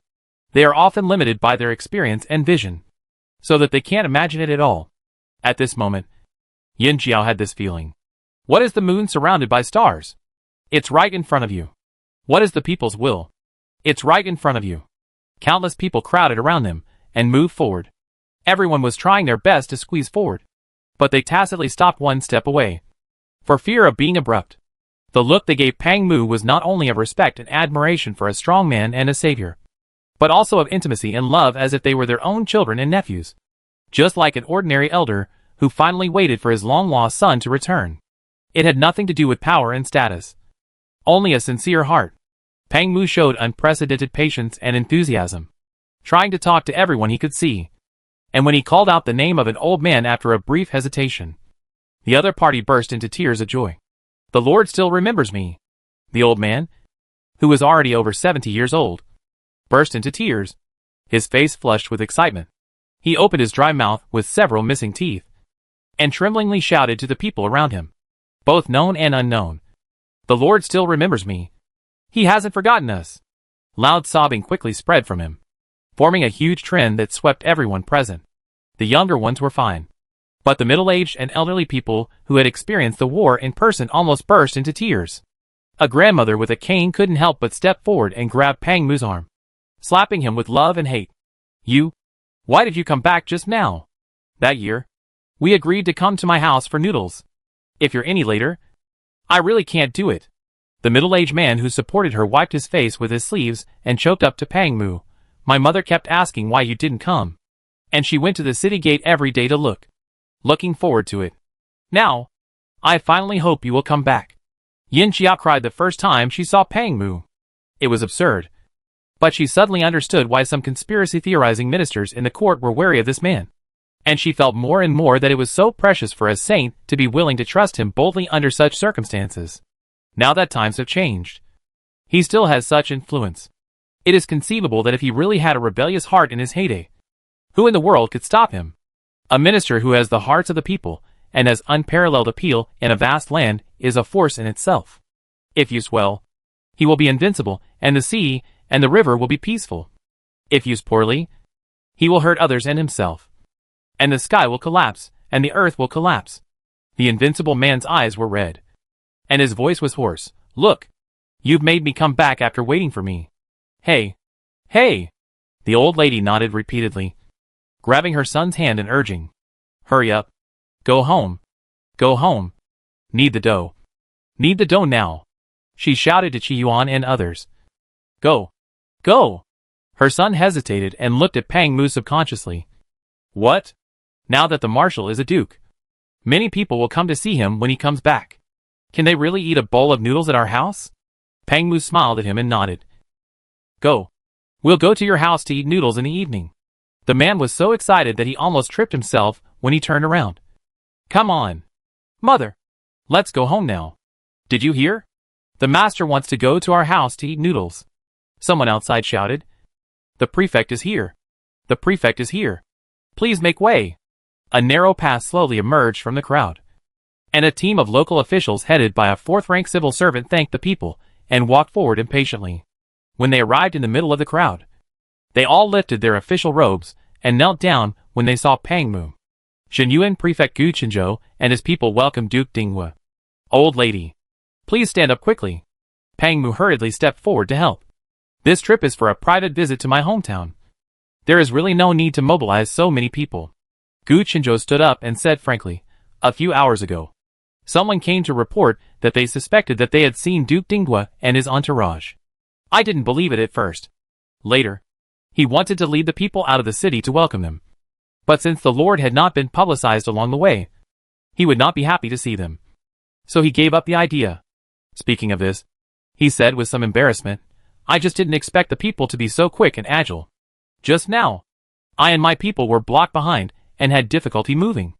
I didn't catch up with the first wave. I'm ashamed. Everyone burst into laughter when they heard this. Although Pang Mu had only met him briefly that year, he had heard of his reputation. Now, after just a few words, he also confirmed his judgment that he was indeed a straightforward person. Good food is not afraid of being late. Pang Mu smiled. It's not like we're leaving right away. You and I have plenty of opportunities to drink and chat happily. Gu Qinzhou said cheerfully. That's right. Oh, this must be the young prince. He is so handsome, and his eyebrows resemble those of General Pang. After not seeing you for many years, the old lady is getting stronger and stronger. I'm afraid that in a few years, outsiders will think we are of the same generation when they see us. The border is cold and windy, and he is exposed to the sun all day long. As a local official, he has to manage civil affairs and defend against the rebound of foreign enemies. The burden on his shoulders is several times heavier than that of other prefects. He is obviously only in his 40s, but he looks really weathered, and the wrinkles on his face are not much lighter than those of Madame Yu. Madame Yu smiled. Now I only eat free meals. I am a little fatter, and the wrinkles are stretched out. Lord Gu is a man of great importance, so how can he make fun of an old woman like me? Gu Qinzhou laughed a few times and looked at Yin Jiao again. I guess this is the famous Captain Yin. Your book is still talked about in the tea houses and taverns in Jinyuan Prefecture. I never thought that we are now a family. Pang Mu also laughed and said, I said that her reputation has been much greater than mine in recent years. Yin Jiao smiled and stepped forward and bowed. Lord Gu. Gu Qinzhou returned the greeting. Lord Yin. After that, both of them laughed. Why don't I see Mr. Liao and Lord Tu? Gu Qinzhou glanced back a few more times. And after confirming that these two were not there, he asked in confusion. Peng Mu explained the situation concisely. And Gu Qinzhou nodded. That makes sense. The child's future cannot be delayed. Today is the 5th day of September. I guess the two young masters have already passed the imperial examination and will be pillars of the future. Later, Gu Qinzhou introduced the officials who followed him. After a brief greeting, they walked in. The people have been looking forward to your return day and night. The previous house was cleaned every day. He sighed with emotion, and then changed the subject. But the tribes on the other side of the mountain may not be able to eat or sleep. The tribes on the other side of the mountain refer to the Hut tribe. Those tribes have been beaten by the Pang family army for more than 10 years. And the fear has long been deep in their bones. It was only in the past few years that Pang Mu withdrew, and they slowly came back. Who knew that he would come back without a word? Not to mention others. But if the Prince of Pai knew about it in the future, I wonder if he would be scared. Qi Yuan laughed mischievously. If Lord Gu hadn't said it, I would have almost forgotten about it. How can we not visit our old neighbor when he comes back? Let's ask Xiao Luer to pick him up tomorrow. Just as a greeting. Everyone laughed loudly, and they arrived at the street of the Pang family's old house. When the Pang family army was stationed, the Pang family's house was once used as a temporary command post. Even after the war, when everyone withdrew, it was still intact. Later, Zhenyuan Prefecture officially demarcated its jurisdiction and re-established the prefectural government office. But it did not destroy the Pang family's house, but chose to build another one on the opposite side of the same street. As a result, as soon as everyone turned in, they were stunned by the noisy scene in front of them. Peng Mu and his party were blocked at the city gate, and the people lined the streets to welcome them. Some people said things here frantically after hearing the news. At this time, people saw from a distance that several small hills were piled up half a street, and there were things falling down. Several yamen runners were busy picking up things everywhere. Rice, flour, grain, oil, vegetables, cloth, and even someone generously sent a pig. The pig was washed clean, white and rosy, with a big red flower tied around its neck, and its 4 hooves were tied together on a wooden stick. The round buttocks twisted and twisted, and it was grunting and screaming. The people who followed them all laughed and scolded. Oh, this pig is really well raised. But why is it here? What the hell is this? Who did it? It's so inefficient. Why didn't they kill the pig first? Ping'an was very interested in living things. He ran over with his short legs and looked at it curiously. He shouted to Yin Jiao excitedly, Mom! Pig! Yin Jiao smiled and touched his head. Yes. Pig. Fun. Right? Speaking of which, this was the first time the little guy saw a live pig. Ping'an nodded his head vigorously and took another step forward tentatively. He even boldly reached out and touched the hairy pig's tail. As a result, the pig was frightened and screamed even more shrilly, which frightened him so much that he shivered and staggered back a step. Yin Jiao pressed the back of his head, and Ping'an stopped laughing. He looked up at his mother and said foolishly, Pig, you scream so loudly. Yin Jiao chuckled, and Ping'an also laughed. Xiao Ba suddenly laughed so hard that his face turned purple. After a long time, he barely stood up, with tears in his eyes and a trembling voice. I remember the scene when Mr. Linqing was carried away that day. After he reminded him, Qi Yuan also laughed so hard that his whole body trembled. Although others had not seen it, they were also very happy just by imagining it in their minds. From this, it can be seen that the scene that day has long become a black history that the romantic and unrestrained Mr. Linqing cannot ignore in his life. Yin Jiao looked at the hills and said with emotion, I just told my mother that I would have to ask someone to go to the market to buy some food. Now it seems that I don't have to worry about food for half a month. As he was talking, a woman came in with a child, holding a bag of rice and a basket of eggs. She probably didn't expect that everyone had arrived. When she looked up and met Yin Jiao's eyes, she felt a little embarrassed. Ping'an blinked, pointed at the child and said to Yin Jiao happily, Brother. Yin Jiao laughed. That's the older brother. Although he is young, he looks at least 4 or 5 years old. You are the younger brother. Yin Jiao smiled and stepped forward. Sister. You? Who knew that before she finished speaking? The woman gritted her teeth, put the things down on the ground, bent down, picked up the child and ran away. Yin Jiao, are the people in Jinyuan Prefecture so agile? She looked back at Pang Mu and Madame Yu with helplessness, and saw that the mother and son had the same expression. We appreciate the kindness of the villagers. It would be bad to refuse rashly, but we can't do this every day, the old lady said seriously. Please go outside and tell Master Gu that we have eaten enough and there is no need to send more. If we can't finish it and waste it, God will not approve. Gu Chenzhou smiled and responded, saying, just now, a yamen runner said that someone has gone in to clean up. It may be an old friend. It's getting late.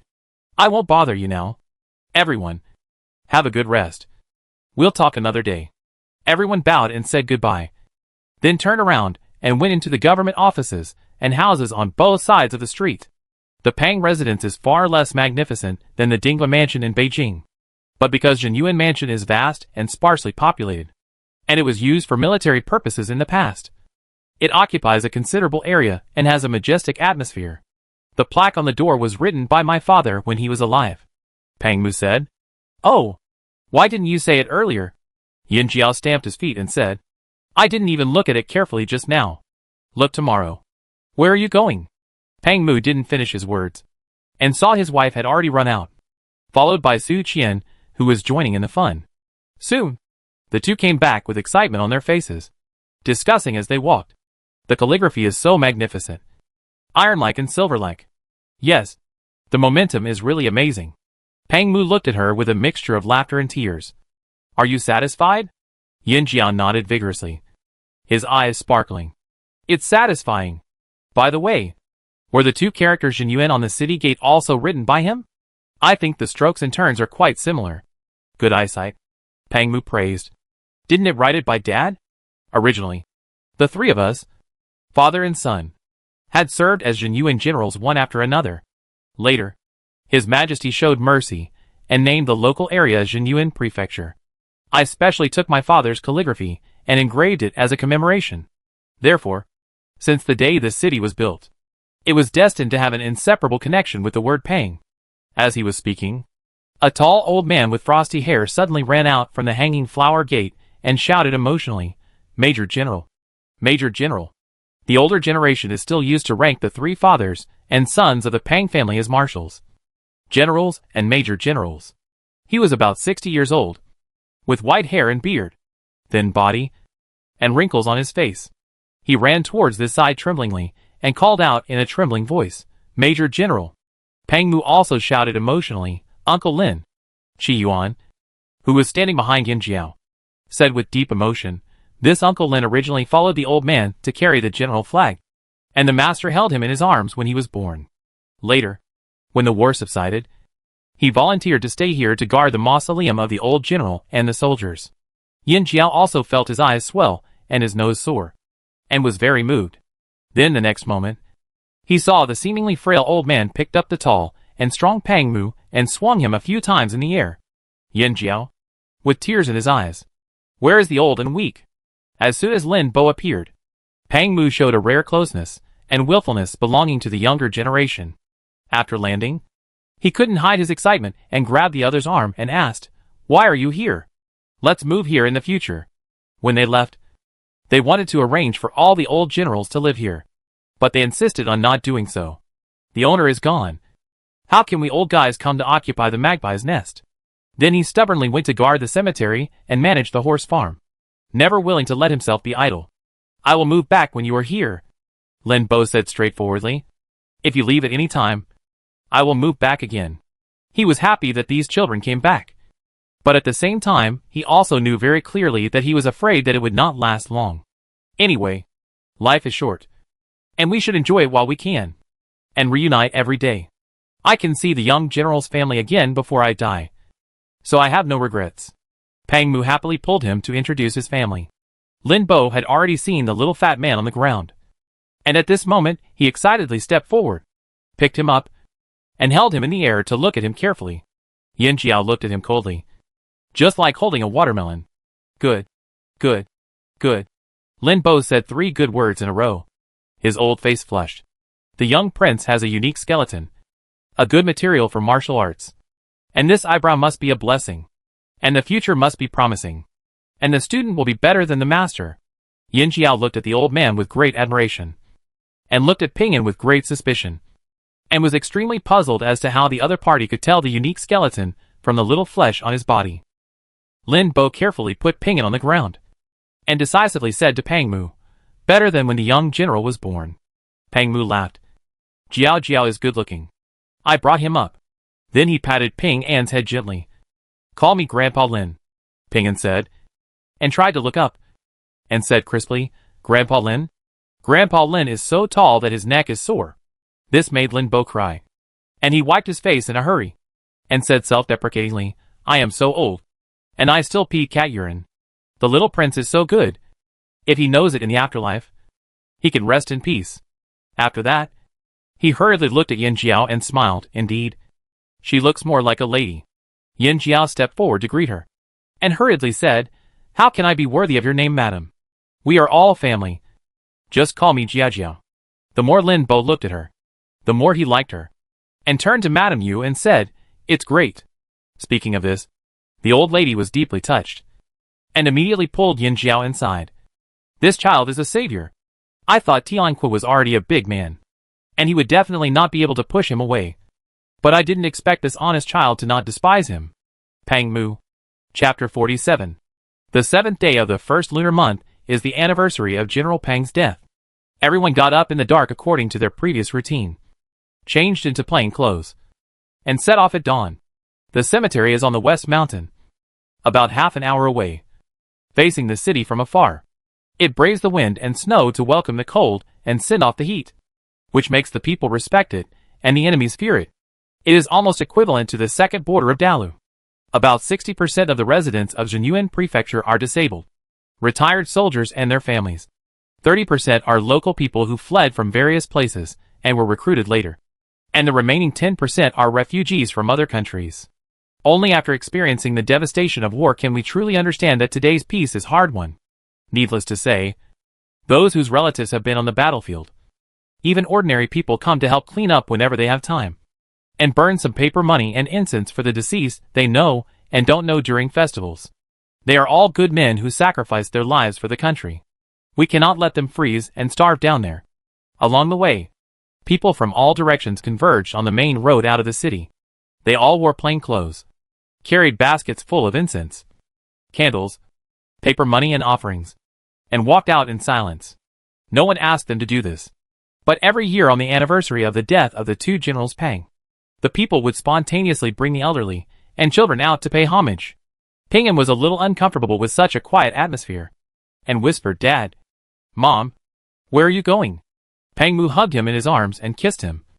"To see Grandpa." Ping An remembered. "Dad's dad?" He twisted his neck and looked around. "Where is it?" Pang Mu opened his mouth, but felt a lump in his throat, and didn't know how to answer for a moment. "You'll understand when you grow up." Ping An was too young to understand the deep meaning of the words, but he was unconsciously infected by the solemnity, and hugged his father's neck obediently without saying anything. The fog in the mountains was heavy, and the autumn morning breeze blew gently and floated like clouds, covering the mountain peaks and gently soothing the black tombstones. As one of the main battlefields in the past, there were countless dead here, and it was impossible to build tombs and carve tombstones one by one. Some were just narrow black stones taken from the mountains, and then the names, hometowns and life stories of the dead were engraved. Those black stones were of different sizes and shapes, probably because they were taken from the snowy mountains. They looked particularly cold and hard, just like the backbones of the soldiers who would rather break than bend. Some of them were particularly huge, weighing about 1,000 pounds, standing on the ground and reaching the sky, with names densely engraved on them. After approaching, the shock that was difficult to describe in words hit Yin Jiao's heart more and more strongly. Her mind was blank, and she couldn't say even a word. The tombstone was wiped clean by someone, spotless. Pang Mu reached out and patted it gently. His throat slid a few times, as if he had thousands of words to say. But in the end, they all turned into a long sigh. Most of these are cenotaphs. The battle was fierce. The horses' hooves crossed, and many soldiers died in battle, and had no time to gather themselves before they turned into. Sporadic flames began to rise in every corner, and the smoke was filled, blending with the morning mist and lasting for a long time. The crowd walked and burned along the way, accompanied by the gradually rising sobs.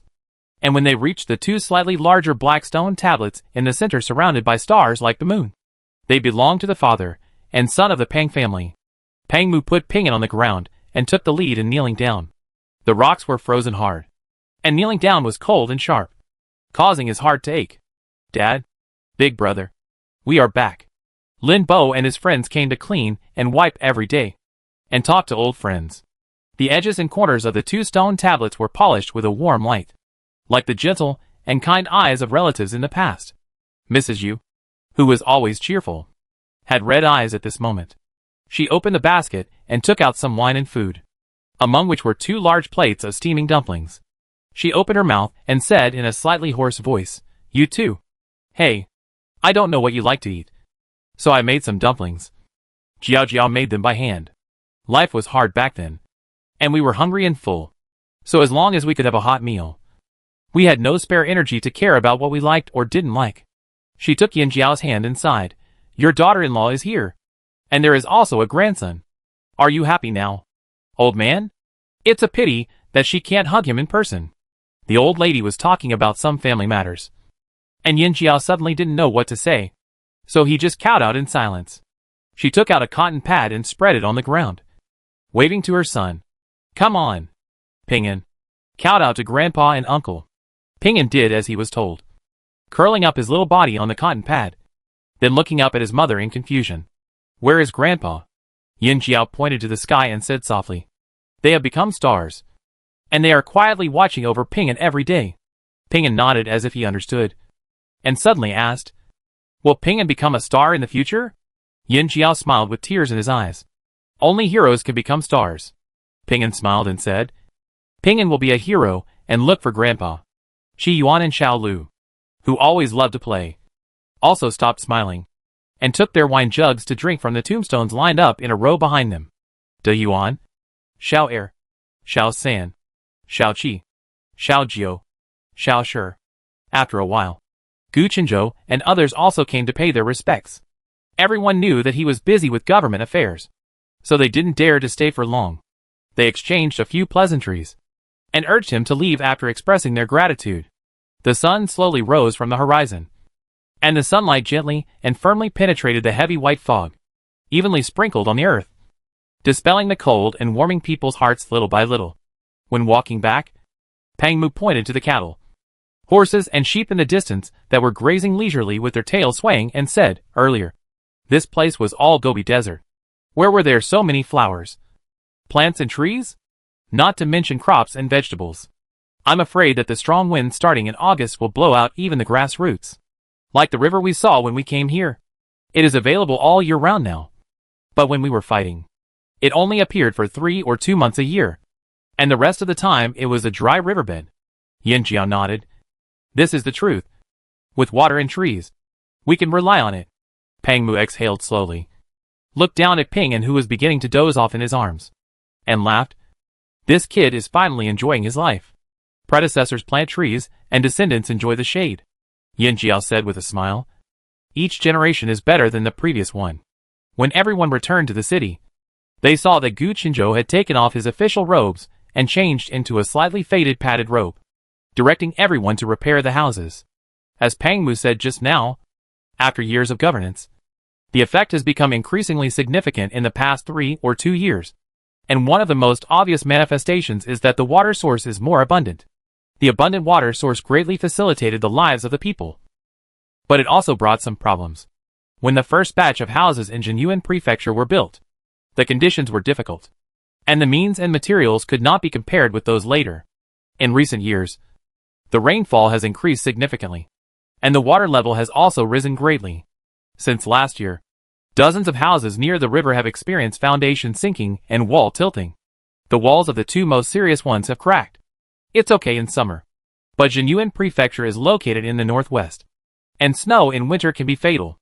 In response to this matter, Gu Qinzhou started to take people to check everywhere in the summer, and finally decided that the government would organize people to use the materials of the old houses to rebuild and move the outer residential area 10 feet inward. Maybe because they have all been through hardships. The people of Jinyuan Prefecture are more simple and friendly than those in other places.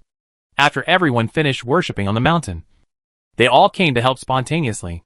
Pangmu stretched his hands and feet, turned around and smiled at everyone. We have been eating and drinking at other people's expense these 2 days. There is no reason to tie our hands and do nothing. Qi Yuan and others all laughed and got off their horses one after another.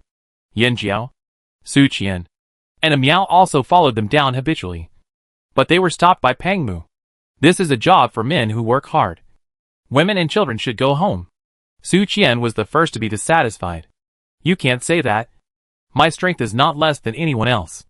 As soon as this was said, everyone's eyes fell on Song Liang involuntarily. The third leader of the Flying Tiger Hall. Who did he offend? Who did he obey before? Who can he blame for meeting a little girl who is specifically designed to defeat him? Song Liang's face turned red, and he took off his jacket without saying a word, and rolled up his sleeves high, revealing his 2 strong arms. He strode over and snatched the sacks carried by 2 men, which scared them to death. Everyone laughed very restrainedly and prepared themselves. Qi Yuan raised his hand and gave Su Qian a brain slap. Little girl, what are you doing?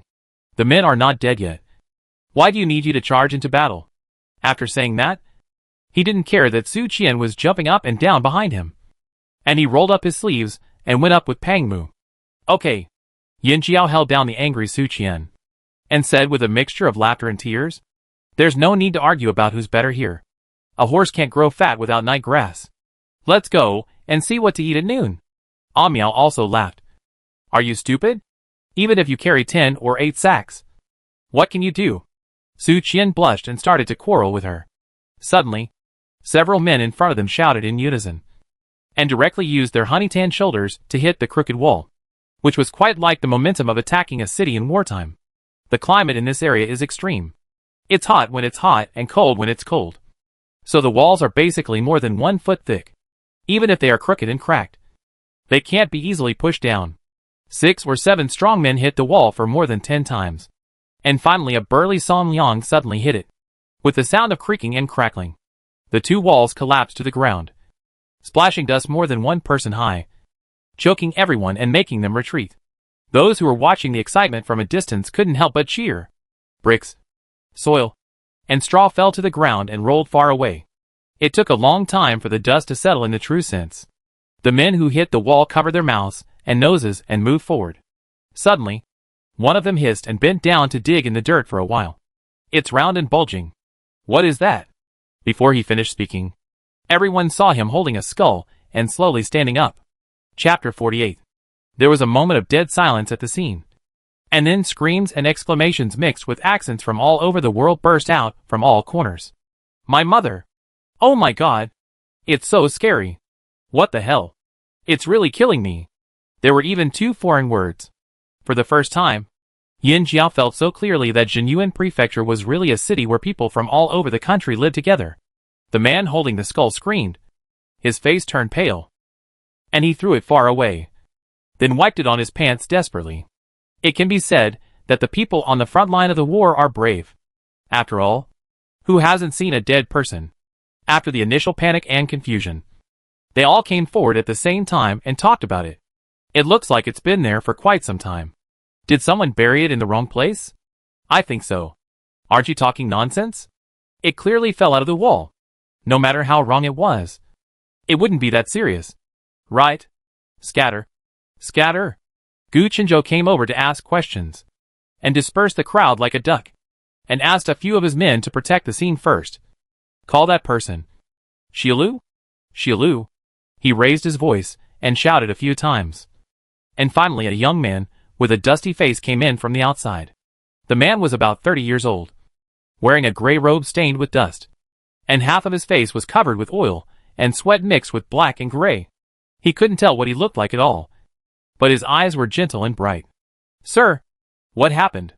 After a pause, he said helplessly, Sir, I have been saying this for many years. Don't call me like this when you are in a hurry.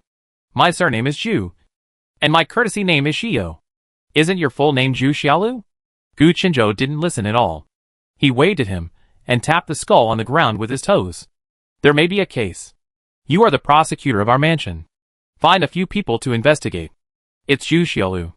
This kind of conversation is obviously not the first time. It's amazing that Zhu Xiaolu is still very patient. At the end, he said with some embarrassment, "But sir, I am also a judge. Now I have to urge the people to build houses and speed up autumn grazing, store grass, store grain and many other matters. I am already busy and can't do anything else." Generally speaking, there are 3 adjutants under the prefect: Sima, Tompan and Tuiguan. The former is in charge of military affairs. Tompan is in charge of civil affairs. And Tuiguan is in charge of criminal justice. However, there are also cases where the configuration is not complete, such as the current Jinyuan Prefecture Yamen.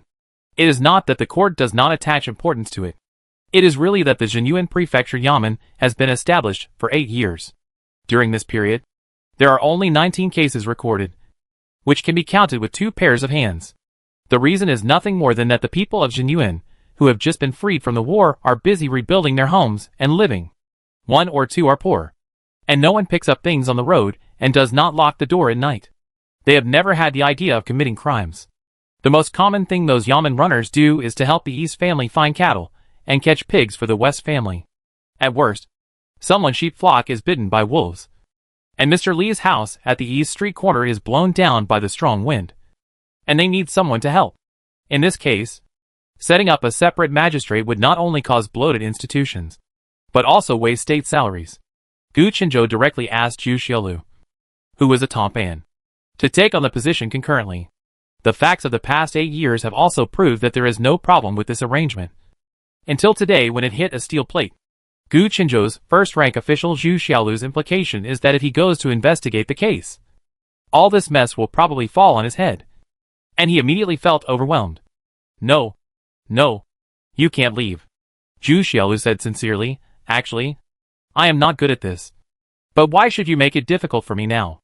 After all, as a magistrate who has only handled 19 cases in 8 years, the most serious of which was that 2 neighbors pushed and shoved excessively because of competing to pay the bill, and ended up breaking their heads.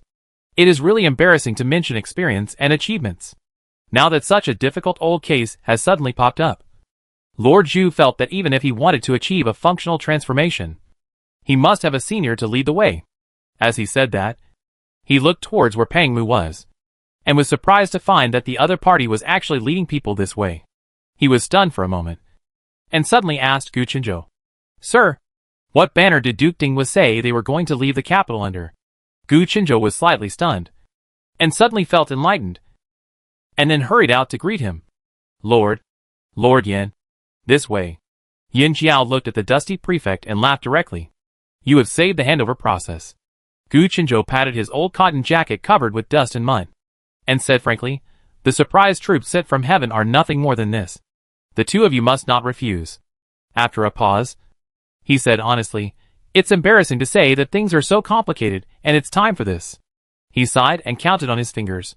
Autumn is here, and the wild beasts are eating and growing fat, with fluffy and slippery fur. The Sima of our city will also organize people to go up the mountain for the last few times, so as to get more skins and precious grass before the snow falls. Many people are counting on selling them at a good price for the new year. Winter is coming in October, and the food and grass reserves of livestock and people must be tightly grasped. This is the big deal. We must also guard against the resurgence of the Hutt tribe and looting, and the current house reconstruction, which requires people in any place. There are only a few of us, and each one has his own job. If you don't come, we may have to borrow soldiers from outside." Pang Mu nodded.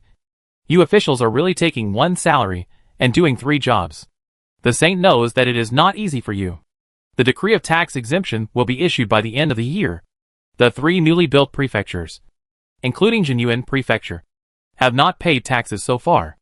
Earlier, it was said that the tax exemption would be 5 years, but later Pang Mu and others asked for an order, saying that the border was bitterly cold and the people's lives were difficult, and they were forced to extend it for another 3 years. Seeing that this year is the last year, Gu Qinzhou was originally under great pressure, fearing that the people would be in trouble after the spring of next year. Now, when he heard this, he felt happy from heaven. "Are you serious?" Pang Mu smiled and said, "Who would joke with you like this? The other 2 prefectures are at least inside the pass, and the grain has been harvested twice. It's really a gift from God. It's really incomparable. Even though Gu Qinzhou and his men worked so hard, Shenyuan Prefecture has only seen some signs of life in the past 2 years. But how can they afford to pay taxes? Zhu Xilu, who is in charge of the people's livelihood economy, said a few words of Amitabha Buddha on the spot after hearing this, and then said with deep emotion, "There is not even one accountant in the government office. So how can we be qualified to pay taxes?" Yin Jiao asked curiously, "Then how about the finances of such a big prefecture?" Zhu Xilu smiled bitterly and clasped his hands.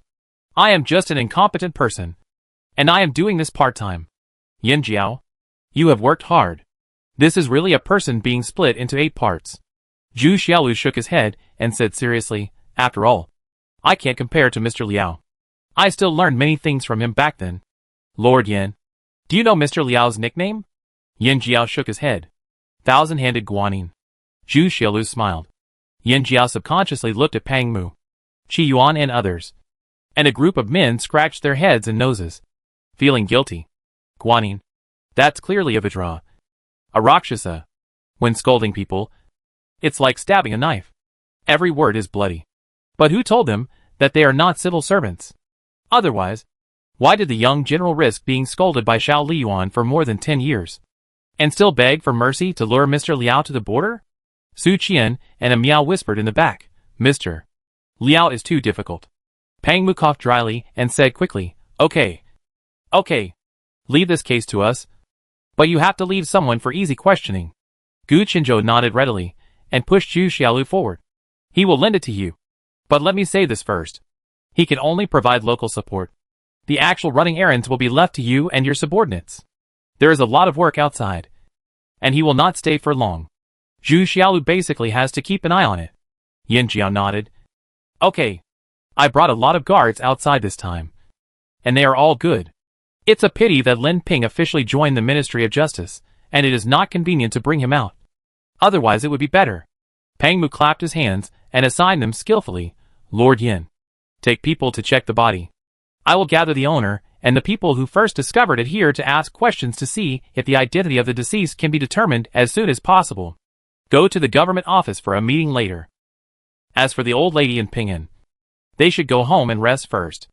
Everyone accepted the order in unison and immediately went their separate ways, all of them vaguely feeling the excitement of working before returning to Beijing.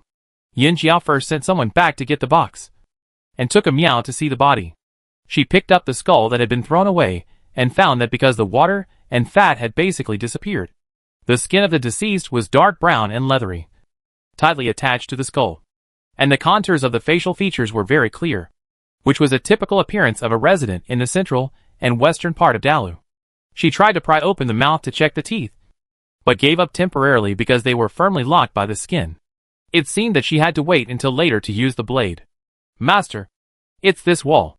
A Miao searched the ruins for a while with clothes in hand, and soon locked onto the target. The body was sealed inside the wall by someone lying horizontally, and the local dry and rainless climate in the early years also achieved a water-absorbing and air-drying effect. So the overall preservation was very good, and it even shrank directly before it had time to rot. If it weren't for the climate change in recent years, the wall was crooked and cracked, and I don't know if the victim would have a chance to see the sun, because the wall was forcibly pushed down by external force. The mummy embedded in it also fell into several pieces, and several longer bones had broken, revealing pale cuts. Yin Jiao grabbed some of the wall and crushed it. It was a brick made of local materials: soil, gravel and hay. Fortunately, there was no lime. Su Qian, ask someone to get some water. Soften the mud around the mummy and dig it out. Okay. Su Qian went there quickly. Several people put on gloves and worked for nearly an hour to pick up the broken mummy from the muddy water, and wash the head by the way. A little disgusting. Su Qian looked at the big ball of wet long hair and felt her throat dry and itchy. You'll get used to it, a Miao said calmly. Master, the hair is gray. The deceased should be quite old. We can't rule out premature graying of the hair, Yin Jiao said with a sigh. Take it for a careful autopsy later to further narrow the age range. Sir, Song Liang, who was a runner, came back trotting. Sir Zhu said there is no special coroner's room in the Yamen, but someone has been sent to clean up a room with good light. Yin Jiao had expected this result. After all, Even the daily lives of the Yamen runners were filled with tasks such as catching pigs and chasing cows. The coroner's room, which was used less than once a year, was too difficult for them. Go ask Tianque about the situation? Yin Jiao said to Xiao Lu. If it's about the same, let's go back to the Yamen together. The sun in Jinyuan Prefecture was particularly strong. The people had to apply special ointment when they went out during the day. At this time, the morning mist had dissipated, and Yin Jiao found that his exposed skin had turned slightly red. So he hurriedly put on his coat to protect himself from the sun. Xiao Lu soon returned with Pang Mu, his face also tanned and shiny. The owner said that he seemed to smell a strange smell in the first 1 or 2 years after he moved in. But you know, the area was not very quiet at that time, and there were wild animals in the mountains. They cleaned a few times, but did not find anything unusual, so they did not investigate further. In the following years, the smell disappeared, and they simply forgot about it. The family was busy transporting their belongings to the tent at the temporary residence. It was not until Zhu Xiaolu sent someone to call them back that they found out that there had been a dried corpse embedded in their wall for many years.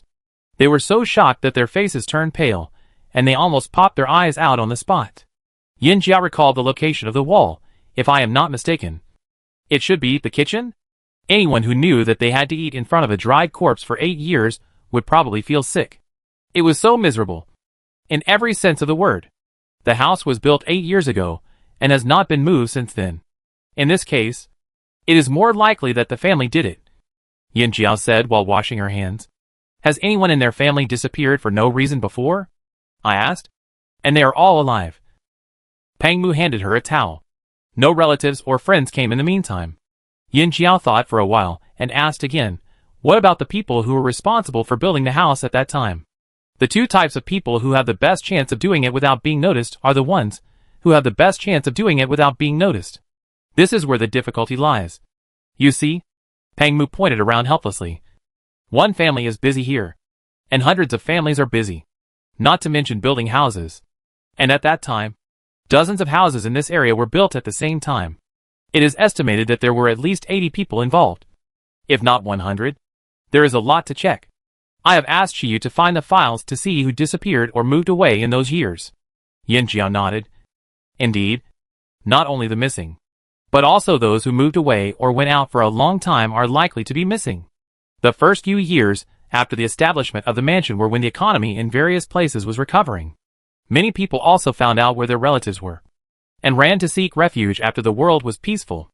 The population flow was quite large, and the communication between different places was inconvenient, and the murderer might have taken advantage of this. The locals thought the deceased had gone, but the people at the destination didn't know the deceased was coming, and they were really confused. Song Liang led the horse over, and the couple climbed on the horse, looking at the people around them who were talking about it. They were both nervous and excited. This is the first murder case that has exploded in Jinyuan Prefecture since its establishment. If the case is not solved as soon as possible, the long-standing peace and stability will inevitably be damaged. There is indeed a reason why Gu Qinzhou relies so much on Zhu Xiaolu. In just half an hour, he really squeezed out a spacious and bright room from the already overloaded yamen, and thoughtfully arranged 2 large tables as dissection tables. It's just, Yin Jiao feels that the 2 large tables look like desks. After receiving her inquiring eyes, Zhu Xiaolu smiled cheerfully. It's okay. Just wash it later. The entire city under their feet was built on countless dead souls and blood. So what does a mere dry corpse count for? Yin Jiao clasped his fists at him with admiration and officially began the autopsy. Speaking of which, this was her 3rd time to dissect a corpse that was quite dried. Although there was no common odor of fresh corpses, the actual operation was not ordinary troublesome, because the skin and muscle tissue of the corpse were completely dry. It was difficult to cut, requiring great patience and concentration. In addition, the color of the corpse darkened, and many originally clear colors and boundaries were blurred or even disappeared. In order not to miss any clues, Yin Jiao had to get closer to look. A Miao, who had just come into contact with a mummy, became an assistant. Yin Jiao took on the most arduous and important task for the first time in a long time, which doubled his working time. In the end, his waist and legs were stiff, and he could not move. His fingers that had been holding the blade for a long time also cramped. A Miao and Su Qian were both very distressed. They immediately helped him lie down outside, pounded and kneaded him, and even helped him take a bath without saying anything. They missed lunch because of this busy work.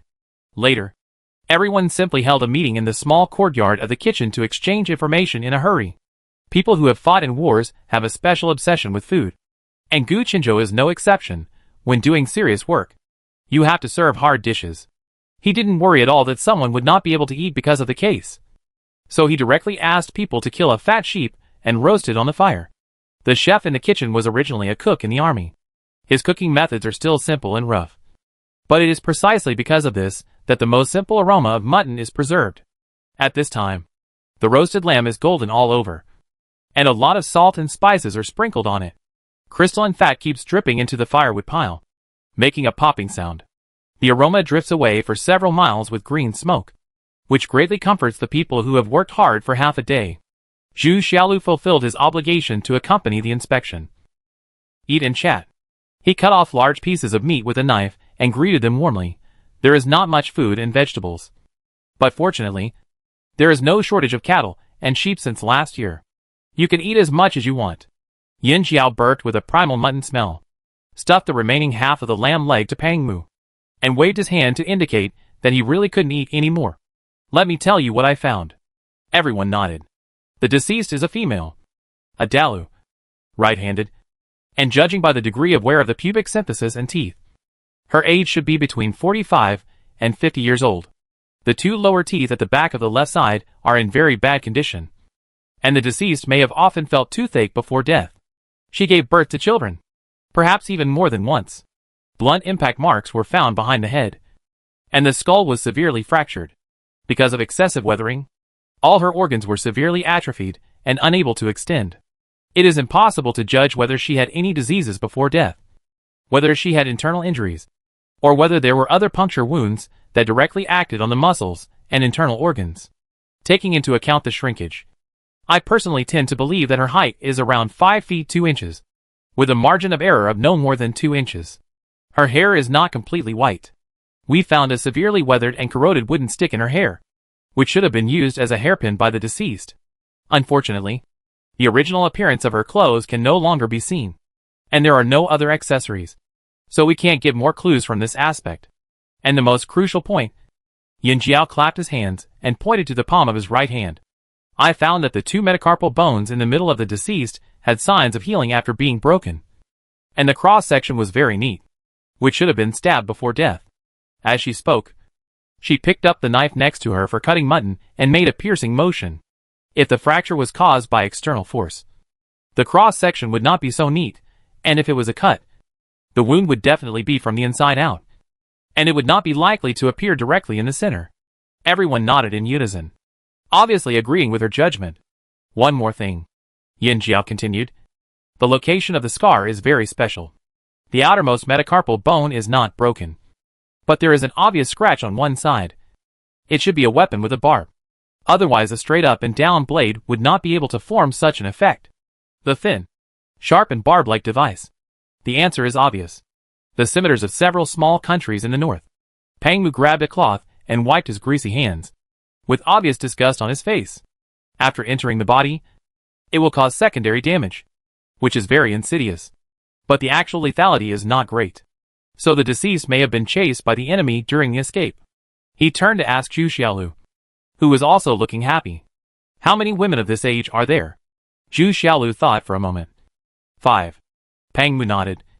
The toothache and the last point are too critical. We will ask the family members in detail later. Chapter 49. The government office and the Pang residence were separated by only one street, a few dozen steps away, so there was no need to ride a horse. The sun was setting in the west, and the afterglow spared no effort to burn half of the sky red, shining red on people's faces. Yin Jiao and Pang Mu walked home. Before entering the house, the latter looked at the busy people in the distance and murmured almost in a dream, "It's a bit tricky." Yin Jiao was slightly startled, and then understood what he meant. It's not that the case itself is so confusing. The time of death was about the days when the house was built. It should not be difficult to find the identity of the deceased after targeted screening, and as long as the identity can be determined, everything else is just following the clues. On the contrary, The word murder seems to be out of place in Jinyuan Prefecture. In the 8 years since the establishment of the prefecture, there have been only 19 cases recorded, the most serious of which was just a fight. This horribly low crime rate is impossible to happen in any mature town, let alone a prefecture city that already has a large population base and a vast jurisdiction. The poor living conditions, harsh natural environment, and the physical and mental blows brought by long-term wars have made this group of people with completely different humanities and living habits integrate faster and more thoroughly. Everyone has only one wish: to live, and live well. Although this land is bitter, it is no different from a spiritual paradise. This can be seen from the similar reactions of the people and officials after the discovery of the mummy. Everyone's first reaction was that they buried it in the wrong place, or accidentally dug up the remains of soldiers buried underground in the early years. No one was said to have killed someone, even after Yin Jiao made the autopsy results public and truly defined this as a vicious murder and burial case. Many local officials were still a little dazed and couldn't help but reveal an expression of how is it possible. Once the spiritual sustenance that was originally proud of is broken, the delicate balance is lost, and new panic breeds. No one can guarantee whether it will trigger a series of negative chains. So it is important to solve the case as soon as possible. But what is more important is how to guide people afterwards, so as to preserve the peace and tranquility of the moment and warn the people to be more law-abiding, rather than just throwing things up. Yin Jiao said, broken window effect. Seeing Pang Mu's familiar inquiring eyes, she pointed to the windows everywhere in the house while pulling people in and explained, look at these doors and windows. They are all intact, so we instinctively want to protect them well. But once a piece of it is broken one day, we will unconsciously have a similar idea of throwing things up. So more and more will be broken, and finally the whole thing will be ruined. The first person to do bad things is afraid of the leader. Pang Mu laughed. You have so many weird sayings there. After that, he shook his head again. But I can't agree this time. He looked at Yin Jiao and said seriously, even if it's broken, can't it be fixed in time? If you watch it break to the end, I'm afraid you didn't want to cherish it from the beginning? Yin Jiao smiled and nodded. That's what I mean. So we must finish it well. This is the hometown that this man loves deeply, and he will never let any fucked up effects or theories spread. The next morning, the couple went straight to the government office after breakfast. But they heard the mess from a distance, and they were greeted by a sentence. It's been so many years. He can't see people alive, even if there is a corpse. It's an explanation. Zhu Shilu, who was in the center of the crowd, was so tired that he didn't care about empathy. He just advised earnestly, I can understand everyone's feelings, but don't rush to seek medical treatment. Lord Gu has already summarized your situation and sent it to the government offices in various places. If any relatives see it, I think there will be news soon. Everyone, please be patient. Please be patient. Please go home and wait patiently. This lady, the person who died here, is a woman. It can't be your partner. Really? Really? Believe me, uncle, the age doesn't match. It really doesn't match. Your daughter was 19 years old when she went missing. Even if it's been 8 years, she is only 27. But the deceased is 40 or 50 years old. It's really not. You go back and wait. Maybe you will come back with your grandson in a few months? Male relatives, please go back first. Ah. It's really not. Don't push. Don't push. Those holding children should lean back. Forget it. Come forward. A yamen runner came forward. My lord. I'm sorry. Master Zhu can't leave at this moment. But he has already given instructions in advance. Please come this way first. Yin Jiao asked, what happened? The yamen runner sighed. It's all because of the war.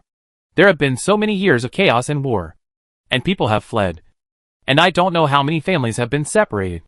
Yesterday, I heard from the yamen that many people who have not found their relatives did not read the notice carefully, and came to try their luck early in the morning. Yin Jiao and Pang Mu looked at each other, and they both recalled what Yi Qing had entrusted to them at the post station before, and they were all sighing. Little 4 and little 5. Go and help. Pang Mu saw Zhu Xiaolu was busy and sweating, and his lips were peeling. So he ordered. The 2 people who were named went away. And Pang Mu asked again, has the identity of the deceased been confirmed? The yamen runner cleared the branches that were sticking out from the roadside for them, and nodded, it has been confirmed. Master Zhu was busy all night yesterday, and his family members are waiting behind. They were also in the group moving and rebuilding. They were busy moving luggage into the temporary tent yesterday, and only got the news in the evening. The man's name is Gu Dazhuang, and his wife, the Yamen runner paused, is a foreigner. Pang Mu understood what he meant, patted him on the shoulder and said, "Don't worry. As long as they are willing to live a good life. I welcome people from all over the world, no matter which country they are from. As long as they are decent people. How many of them are willing to fight? Those who start wars in a fit of rage are the ones in power. But the innocent people below suffer." There was indeed a middle-aged couple sitting in the small side room. Gu Dazhuang was older, about 40 years old, and the woman was indeed a foreigner, with a high nose, deep eyes, and fair skin, about 30 years old. I heard that she gave herself a new name, Xingren, which means bitter. Seeing the Yamen runners bringing people in, the two hurriedly stood up, saluted very awkwardly, and called them adults. Pang Mu didn't like to put on airs with ordinary people. Waved his hand. "Sit down and talk." The two dared not, and insisted on standing. "Tell me about your family members," Yin Jiao said. Gu Dazhuang rubbed his hands nervously, and said in a muffled voice, "My mother disappeared suddenly in the autumn of the first year of Tianyu. In the early years, she and my father took my 3 brothers and sisters to escape. Only the 2 of us survived. In order to save my brothers and me, this hand," he raised his right hand full of calluses and gestured, "was cut by the barbarians. A lot of blood flowed, and it was almost disabled." Yin Jiao nodded and asked, "How are her teeth? How tall is she?" "About as tall as me." Gu Dazhuang gestured and said, "Her teeth are not very good. The year was not good. She had no food to eat. She ate tree bark and grass roots. Her good teeth were rotten. She couldn't sleep on the way to escape." At this point, he couldn't help but shed tears. Yin Jiao said, "Can you tell me more about those teeth?" These days, the rate of brushing teeth is not high among ordinary people, and dental diseases are very common, so it's better to be more detailed. Gu Dazhuang wiped his tears and pointed to his mouth with red eyes. Yin Jiao looked at it for a while and nodded to Pang Mu. It should be it. From beginning to end, Gu Dazhuang's wife didn't say a word. Pang Mu asked, "If you got separated on the way to escape, it would be fine. But your mother suddenly disappeared after she came here to settle down.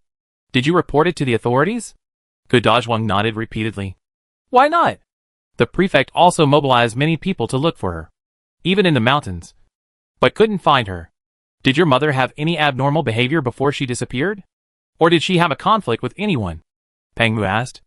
Unexpectedly, Gu Dazhuang was a little embarrassed, and hesitated for a moment before saying, "My father is a drunkard, and he has been fighting with my mother for half his life. My mother is a person with a sharp tongue but a soft heart. Well, her words are not very pleasant to hear, but she is really not a bad person." Yin Jiao noticed that Xingren finally looked at Gu Dazhuang deeply. "Does your mother have a bad relationship with the neighbors?" Yin Jiao asked suddenly. Gu Dazhuang's face flushed, and he murmured for a while, and said after a long time, "It's not easy to say that. It's just that. It's just that when we first lived together, it's inevitable that there will be some friction." Xingren, who had been silent all this time, suddenly spoke up. All 3 members of his family were killed by barbarians, and his mother hated all foreigners. Yin Jiao's heart moved. Barbarians? Barbarians are a derogatory term used by the people of Dalu to refer to foreign invaders. It contains hatred and tears, and is one of the words that foreigners hate to hear the most, let alone say it themselves. Xingren lowered her eyes. Her thick eyelashes like crow feathers blocked her vision, and whispered, "I don't like fighting. They don't care about the lives of ordinary people. Since I came here, I am a Dalu person." The Yamen runner who accompanied Yin Jiao and Pang Mu said at the right time, "Our Jinyuan prefecture is a hodgepodge, with people from all over the place. Once we settle down, it is inevitable that we will stick together." Lord Gu was unwilling to do so, saying that since we were here, we were all one family, no matter where we were from, and there could be no distinction between family backgrounds and clans. He intentionally disrupted the order of residences, and asked the people to draw lots directly. Whichever one they drew would be the one. This method is really effective, although it may be a little difficult to adapt to at first. After 1 or 2 years, the effect is much better than expected. People of different races have their own strengths. Some are good at herding, some are good at hunting, and some are good at farming. Neighbors, You give me a hand. I will lead you along the way, and we can live a good life together. Pang Mu hummed. But there are exceptions. Right? The Yamen runner smiled bitterly and nodded. Indeed. Chapter 50. Hearing the Yamen runner's insinuating words, Gu Dazhuang's face quickly turned red. He opened his mouth several times, but couldn't say anything. He had to lower his head in frustration and whispered, She is really not a bad person. Yin Jiao suddenly remembered a question that he should have paid attention to first. How old was your mother when she disappeared? How old are you this year? Gu Dazhuang said without thinking, 50. I was 39 then. And I am 46 this year. At this point, he realized what Yin Jiao wanted to ask, and hurriedly said, My mother. Hey, my mother died early, and this mother now is actually my aunt. She lost several children on the way to escape, and she has always treated us as her own children. She repeated it several times. It's exactly like her own. There are always so many women who burst out with unimaginable courage and perseverance in times of crisis. Yin Jiao nodded. From this point of view alone, your mother is really amazing. She looked at Xingren again. Tell me about your mother-in-law. Perhaps because they are both women. Xingren hesitated for a moment, looked at Gu Dazhuang with pleading eyes, and chose to tell the truth, because she has lived on the border of the two countries for a long time. Xingren can speak Chinese. Now she has lived in Jinyuan Prefecture for many years. If you don't look at her appearance, you will almost think she is a pure Han Chinese. She has a bad temper. When she drew lots and found out that all the neighbors were foreigners, she made a scene for a long time, and even came to the government office to cry and complain. Lord Gu also talked to her many times, but she just wouldn't listen. After coming home, she offended everyone around her in less than half a month. Every time Xingren said something, Gu Dazhuang's head lowered a little. But he didn't say a word of rebuttal. Obviously, he also understood what his mother did. It's not that there are no unwilling people, but there are not many people who make such a fuss like Gu Dazhuang's mother Wang Chunhua. Pang Mu frowned. Distant relatives are not as good as close neighbors. Even if the war is wrong, these people are also victims. Why bother? Gu Dazhuang scratched his hair in pain, and almost squeezed out of his chest. I really have no choice. My father and several brothers and sisters were killed by the barbarians, and my mother almost died under their knives. I can't persuade them. He raised his head suddenly. It was not easy for my mother to raise us. She suffered so much and endured so much pain. I can't speak. Pang Mu said without any expression. It is understandable. But I don't quite agree. Everyone has his own fault and his own debt. People always have to live. It is not easy for anyone. But this difficulty cannot be a reason to torture others. Gu Dazhuang was stunned for a moment, as if he only realized it belatedly at this moment that the national hatred and family hatred carried by the Duke of Dinggu in front of him was many times heavier than his own. He seemed to be a fish thrown on the shore. He opened his mouth in vain, and finally couldn't say a word. Xingren looked at Pang Mu in a strange way, with complicated eyes. When did you meet? Yin Jiao asked. Xingren took her eyes off Pang Mu and said lightly, the 37th year of Tianping. That was the 7th year before the reign of the previous emperor. After a pause, she took the initiative to continue. It's not easy for his mother. And it's not easy for me. At that time, I took my son to hide everywhere. People were more terrifying than beasts. They were bloodthirsty and insisted that we, the border residents, were spies of Dalu. I took a gamble and simply crossed the border and surrendered to Dalu. I thought at the time that since you don't want us, I don't care. Even if I die, I want to die outside. Unexpectedly, the court of Dalu actually accepted them and treated them like the people of his country. He lost his wife. I lost my man. And we got together the 2nd year after we met. Xingren said in a flat tone. War broke up countless families. In order to breed population, the court also encouraged men to remarry and women to remarry. Especially in border towns like this. New families formed by members of different races were not uncommon. Hearing this, Yin Jiao could almost imagine Xingren's next situation. Gu Dazhuang's mother Wang Chunhua hated barbarians, but her only remaining son wanted to marry a female barbarian as his second wife. That's not all. The female barbarian actually brought a little barbarian with her. Gu Dazhuang glanced at Xingren and couldn't help but defend his mother. Didn't she agree in the end? Xingren looked back at him and said nothing. But everything was said without words. Obviously, The old lady had made things difficult for her new daughter-in-law before she died. Do you have children of your own? Yin Jiao asked. Good Dajwang's bleak face finally had some light. And he took the initiative to say, yes. It's a daughter. She's 13 this year. And she should get married in a few years. Xingren sneered and said coldly, don't be happy yet. Maybe it's not your child. Good Dajwang's face was red and blue, with a hint of anger, and then helpless, almost pleading, my mother is dead. Death is like the extinguishing of a light. What else can I get over? Can you hate her for the rest of my life? Xingren shook her head. I've said it so many times. You never take it to heart. I will never forgive her in this life. I didn't quarrel. It was just because she is your mother. Good Dajwang was anxious and angry. But when he heard the last sentence, he couldn't get rid of his anger. He held it in for a long time, and raised his hand to slap himself. It's all my fault. I'm incompetent. Yin Jiao and Pang Mu were not good at handling this kind of family ethics drama. So they decided to separate the two and interrogate them separately. Pang Mu stood up and raised his hand to Good Dajwang. Go and tell me outside.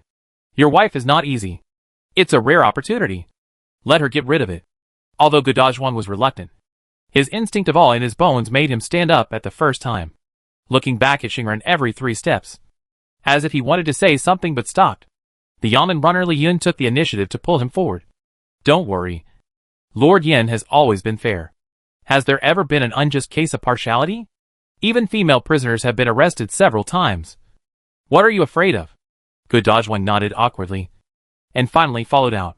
Pang Mu gave Li Yun a look, asking him to take people to investigate the interpersonal relationship of this family. And he dragged Good Dajwang to the small courtyard in front. After Good Dajwang left, Yin Jiao asked someone to serve hot tea and personally placed it in front of Xingren. It's quite cold in the morning. Drink some hot tea. With red dates. Sweet. Xingren glanced at her, hesitated again and again, stretched out his hand and retracted it. Repeated several times before picking it up.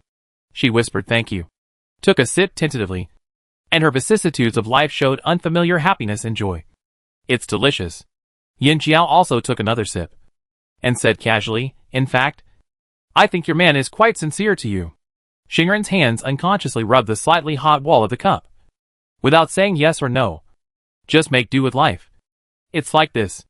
After saying that, she raised her head again, looked at Yin Jiao with a little envy and yearning. You and the master are really good. After saying this, she lowered her head again, as if this sentence was already very offensive. It seemed that it had become her instinct to keep her head down and her mouth shut. This poor woman had been trying to reduce her presence from beginning to end. After a while, Yin Jiao estimated that her mood had calmed down. So he said, tell me about your mother-in-law. Xingren lowered her head and fiddled with her fingers. Do you think I killed her? She shook her head. It's not easy to live. I'm in good health and want to live a few more years. I didn't kill her. After a pause, she said, my grandson was born not long ago, and my daughter hasn't started a family yet. I won't die in peace until I see their children grow up. Before the case is revealed, Yin Jiao will indeed doubt every person who is worthy of suspicion, especially in this case of obvious family conflicts. She can't easily dispel her suspicion simply by relying on a few words and miserable past experiences of the other party.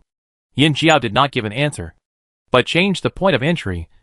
I also have a son. So let's talk about the children. When talking about this topic, Xingren finally talked more. And because they had lived under the same roof for a long time. When talking about the children, she inevitably talked about her mother-in-law Wang Chunhua. And Yin Jiao finally pieced together the image of a stubborn, paranoid, and strong middle-aged woman from her words. The deceased Wang Chunhua had a bad temper when she was alive. And she was sensitive and suspicious because of her years of escape. She always felt that someone wanted to harm her. And her son Good Dajwang wanted to marry a foreign woman, which was even more unacceptable to her. She had argued with her son many times about this issue. But Good Dajwang insisted on marrying. And she really had no choice. It's just that Good Dajwang thought too simply about the conflict between mother-in-law and daughter-in-law. Ordinary mother-in-law and daughter-in-law get along with each other in a lot of trivial matters, let alone this upgraded version. Ever since Xingren came to the family, Wang Chunhua has never given her a good face. And even the neighbors, who look like Xingren, have become more and more displeased. She would find some trivial matters to scold Xingren every now and then. Xingren didn't want to argue. She just thought that the other party was afraid of her, and became more and more unscrupulous, often making the neighbors unable to listen. And finally Zhu Xiaolu or other officials and Yamen runners came to mediate in person. However, in this kind of situation, as long as the parties themselves do not change, no matter how hard outsiders try, it is just scratching the surface and not curing the root cause. Both the mother and the daughter-in-law are family members. Gu Dazhuang had to mediate between the two sides and suffered from both sides. He couldn't bear to reason with Wang Chunhua. Finally, he had no choice but to pretend to be dead and go out to work every day, deceiving himself that if he couldn't see the contradiction, there would be no contradiction. Later, Xingren became pregnant, and Wang Chunhua calmed down a little, although she still rolled her eyes. She couldn't help but look forward to the arrival of her grandson. But things didn't go as she wished. Xingren gave birth to a daughter. Wang Chunhua, who was waiting outside, didn't even look at her. She turned back and went back to the house to eat the eggs she had prepared. A few days later, she saw her granddaughter's prominent high-nose bridge, curled eyelashes, and big eyes with a little blue. She went crazy and stood in the yard for several days, cursing and swearing. As time went by, the little granddaughter who was gradually growing up could hardly see the shadow of Gu Dazhuang. She looked like Xingren, and was 60% similar to her stepson. Anyone who saw them would praise the siblings. She called Nini a bastard. After talking for so long, Xingren finally showed a look of anger on her face, and her teeth were slightly clenched. I don't believe it's her son's seed. In front of her eyes, it seemed that her daughter, who was a few years old, was scolded by her mother-in-law. But she didn't even dare to cry loudly. When sending Xingren out, Yin Jia saw Nini, who had been waiting outside for a long time. In the eyes of later generations, she was really a very beautiful child. The girl, who was only 13 years old, was graceful, with deep and moving facial features, like a snow lotus blooming gently in the sun. Those blue eyes were more like sapphires buried in the snow on the top of the mountain, shining.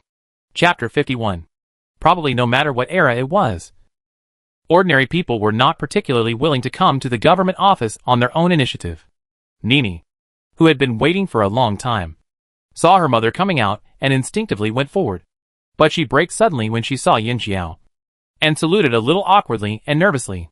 Yin Jiao smiled as if he was used to it, and said to Xingren, "The little girl is really pretty." Xingren finally showed her first gentle smile from the bottom of her heart today. A child from a small family is not worthy of praise. Having said that, her eyes looking at her daughter were still full of joy and love. Nini shyly hid behind her mother, secretly looked at Yin Jiao a few times, and whispered, "My eldest brother also heard about it just now, and wanted to come with me to pick you up.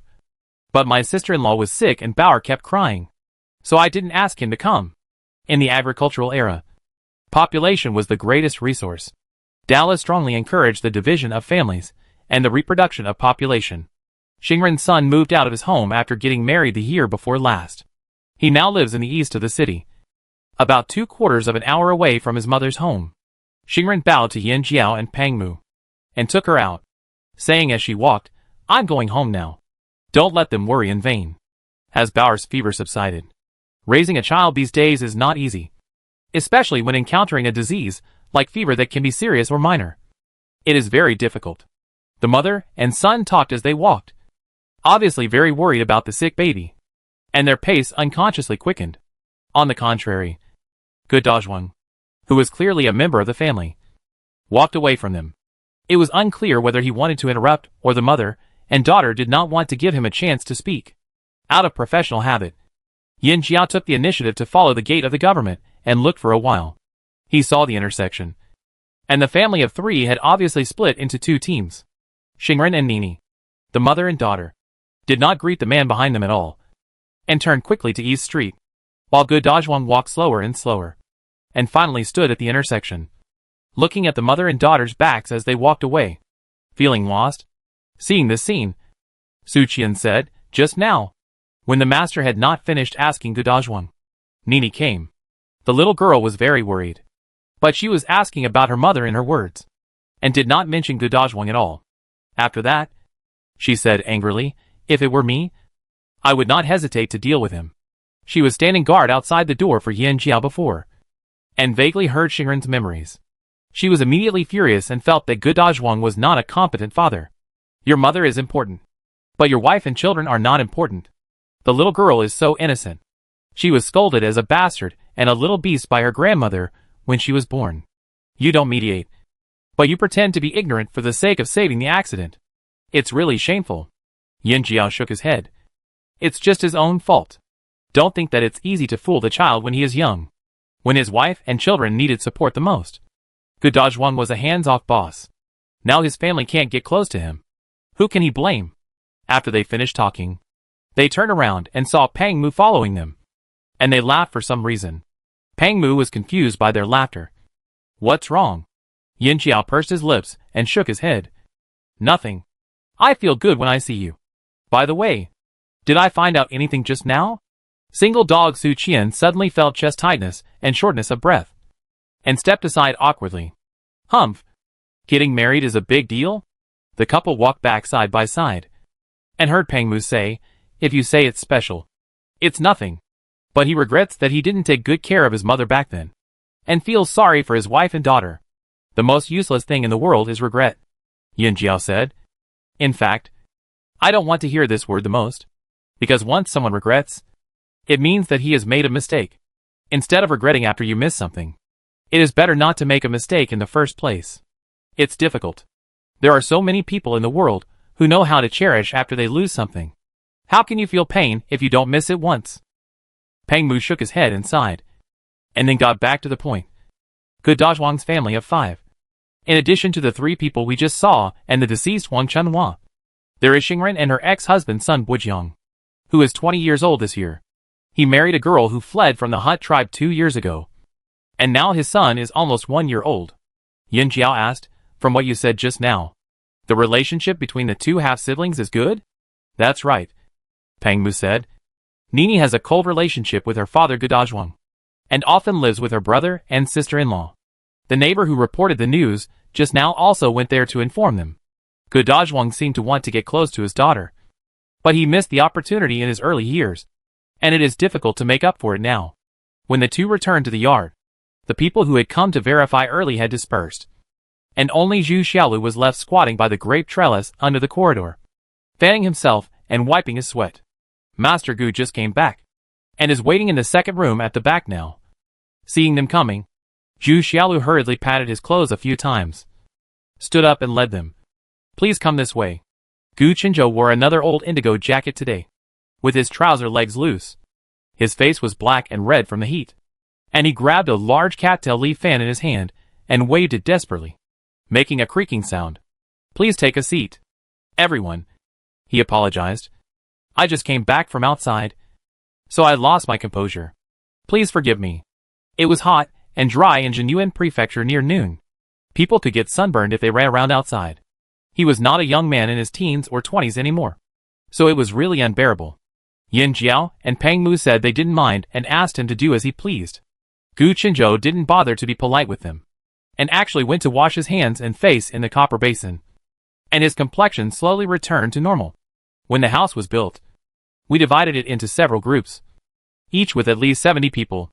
I led people to visit more than 20 houses, and the stories were all similar. Gu Qinzhou sighed. Firstly, too much time has passed. And secondly, it was chaotic and urgent at the time, so no one could really remember much. At that time, the situation was not particularly stable, and there would still be occasional external remnants coming to harass. So everyone was working hard to speed up the progress, working day and night, and really had no spare energy to care about what was happening around them. Although there were still yamen runners who continued to run, it was estimated that the results would not be much different. He was worried that Pang Mu was anxious for the results, so he came back to report first. Have you asked about the neighbors? Pang Mu asked. I asked. Song Liang, who ran along with him, said. The owner of the house knew Wang Chunhua, but was not familiar with her. They greeted each other when they met on weekdays, so he was very puzzled as to why Wang Chunhua died in her own wall. Gu Dazhuang's house and Wang Chunhua's body are separated by 5 houses, and it doesn't take long to walk there.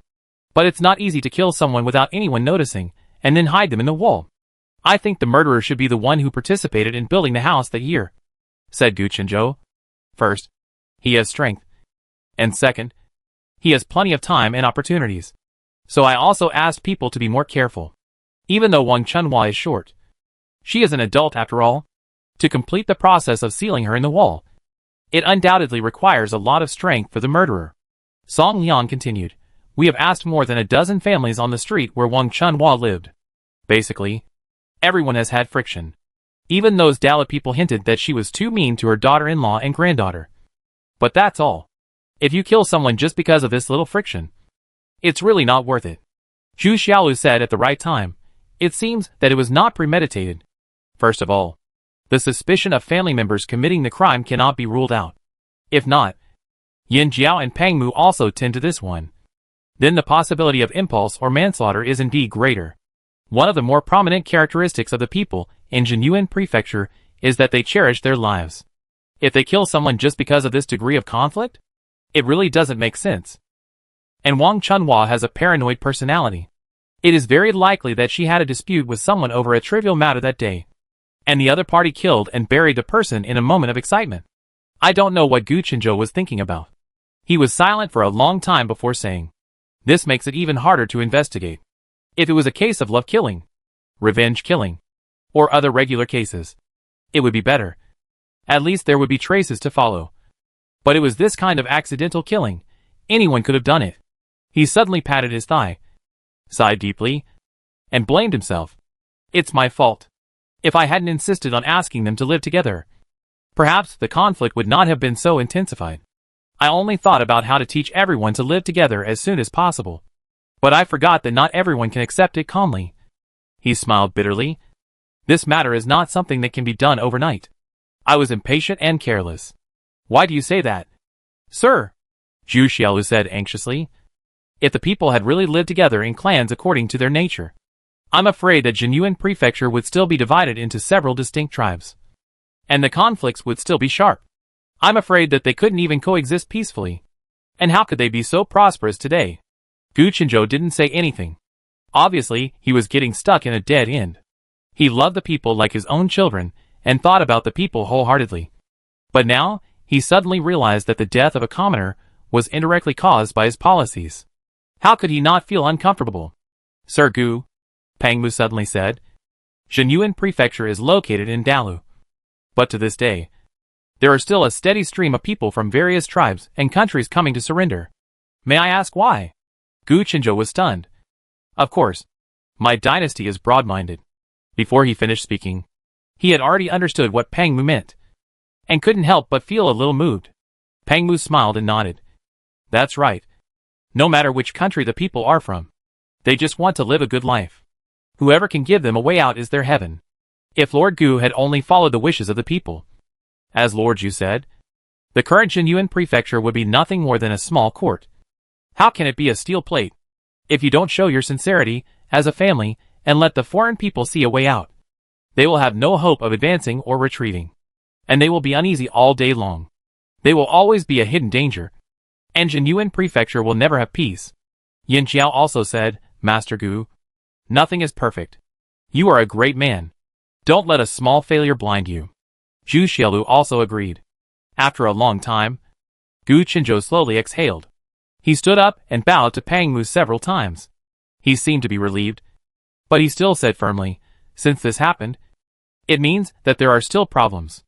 I will never ignore it. He thought for a while. Well, let's take this opportunity of reconstruction to collect public opinion.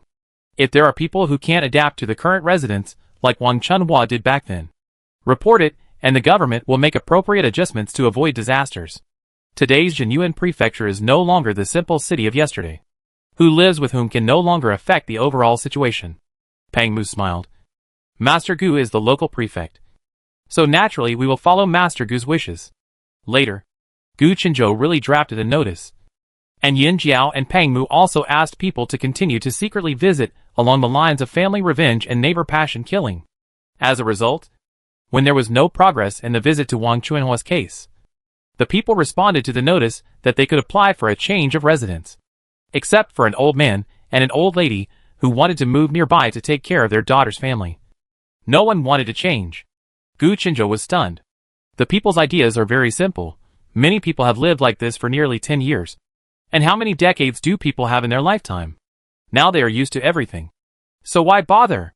An old man scratched his few remaining white hairs, grinned with only a few teeth left, and said, although we quarrel sometimes, I am really reluctant to leave the horse farmer next door when he suddenly asked me to leave. Foreigners are good at raising horses and sheep. So the people of Dalu jokingly call them horse farmers. The people of Dalu are good at growing vegetables. So foreigners call them vegetable farmers. Which are all friendly jokes. Everyone laughed with deep sympathy. An old woman sat at the door of the tea house, tapping the ground with her walking stick and said, this city was built by everyone brick by brick. From nothing to everything now. Everyone has contributed a lot. We have fought the enemy together, endured drought together, and survived blizzards together. In those times, weren't we all men, women, young and old, pulling together to survive?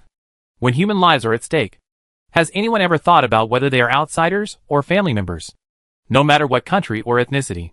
He is a life first. At this point, the old woman raised her hand to wipe the turbid tears from the corners of her eyes, choking and saying, they are not good. Killing our children. But haven't we also killed their people? We are all born and raised by our parents, who wouldn't feel sorry for a piece of flesh that fell from our bodies. The people above don't let the common people live. Can't we find a way to live ourselves? When will the cycle of revenge end? It's not that you don't forget your roots in order to avoid war. But it's not that you are still not at peace after so many years of heart-to-heart talks. There was a moment of silence in the crowd, and everyone nodded. After a long time, a curly-bearded man suddenly spoke in a slightly stiff Chinese. 7 years ago, I came here and fainted on the roadside due to hunger. It was the Han people who gave me rice. Later I learned that they were not rich either, and the whole family was swollen from hunger. The house was built in a hurry, and the wind was blowing badly. Another middle-aged man in his 50s also said anxiously, in the middle of the night, the Kong cracked and smoke came out. Our family of 6 almost went to see the King of Hell quietly. It was the neighbor who saw that we didn't get up to cook at the appointed time, and thought it was strange. So he came to knock on the door and saved our lives. That's a benefactor. Do you think it's useful to just look at where the people are from? There are bad Han people. Right? Coincidentally, his neighbor was here. After hearing this, his gray-bearded face couldn't hide his blushing face. He waved his hand and walked out hurriedly. It's just a matter of convenience. Who cares if you repay me? Everyone laughed, making the old man walk more and more anxious. And finally he babbled his mother tongue out of his mouth. The old man who just spoke laughed and scolded everyone. You all saw it. This is what I hate about him. He always speaks nonsense. I'm old. My brain is not working well, and I can't remember it. Who knows if he scolds me behind my back? Everyone laughed loudly. Chapter 52. Come on. Let's go through the case again from the beginning. Pang Mu bit his fingers and knocked on the table, motioning everyone to look at the large wooden board hanging on the wall. Jinyuan Prefecture certainly has no shortage of stones, but it takes a lot of effort to grind stones into smooth slabs.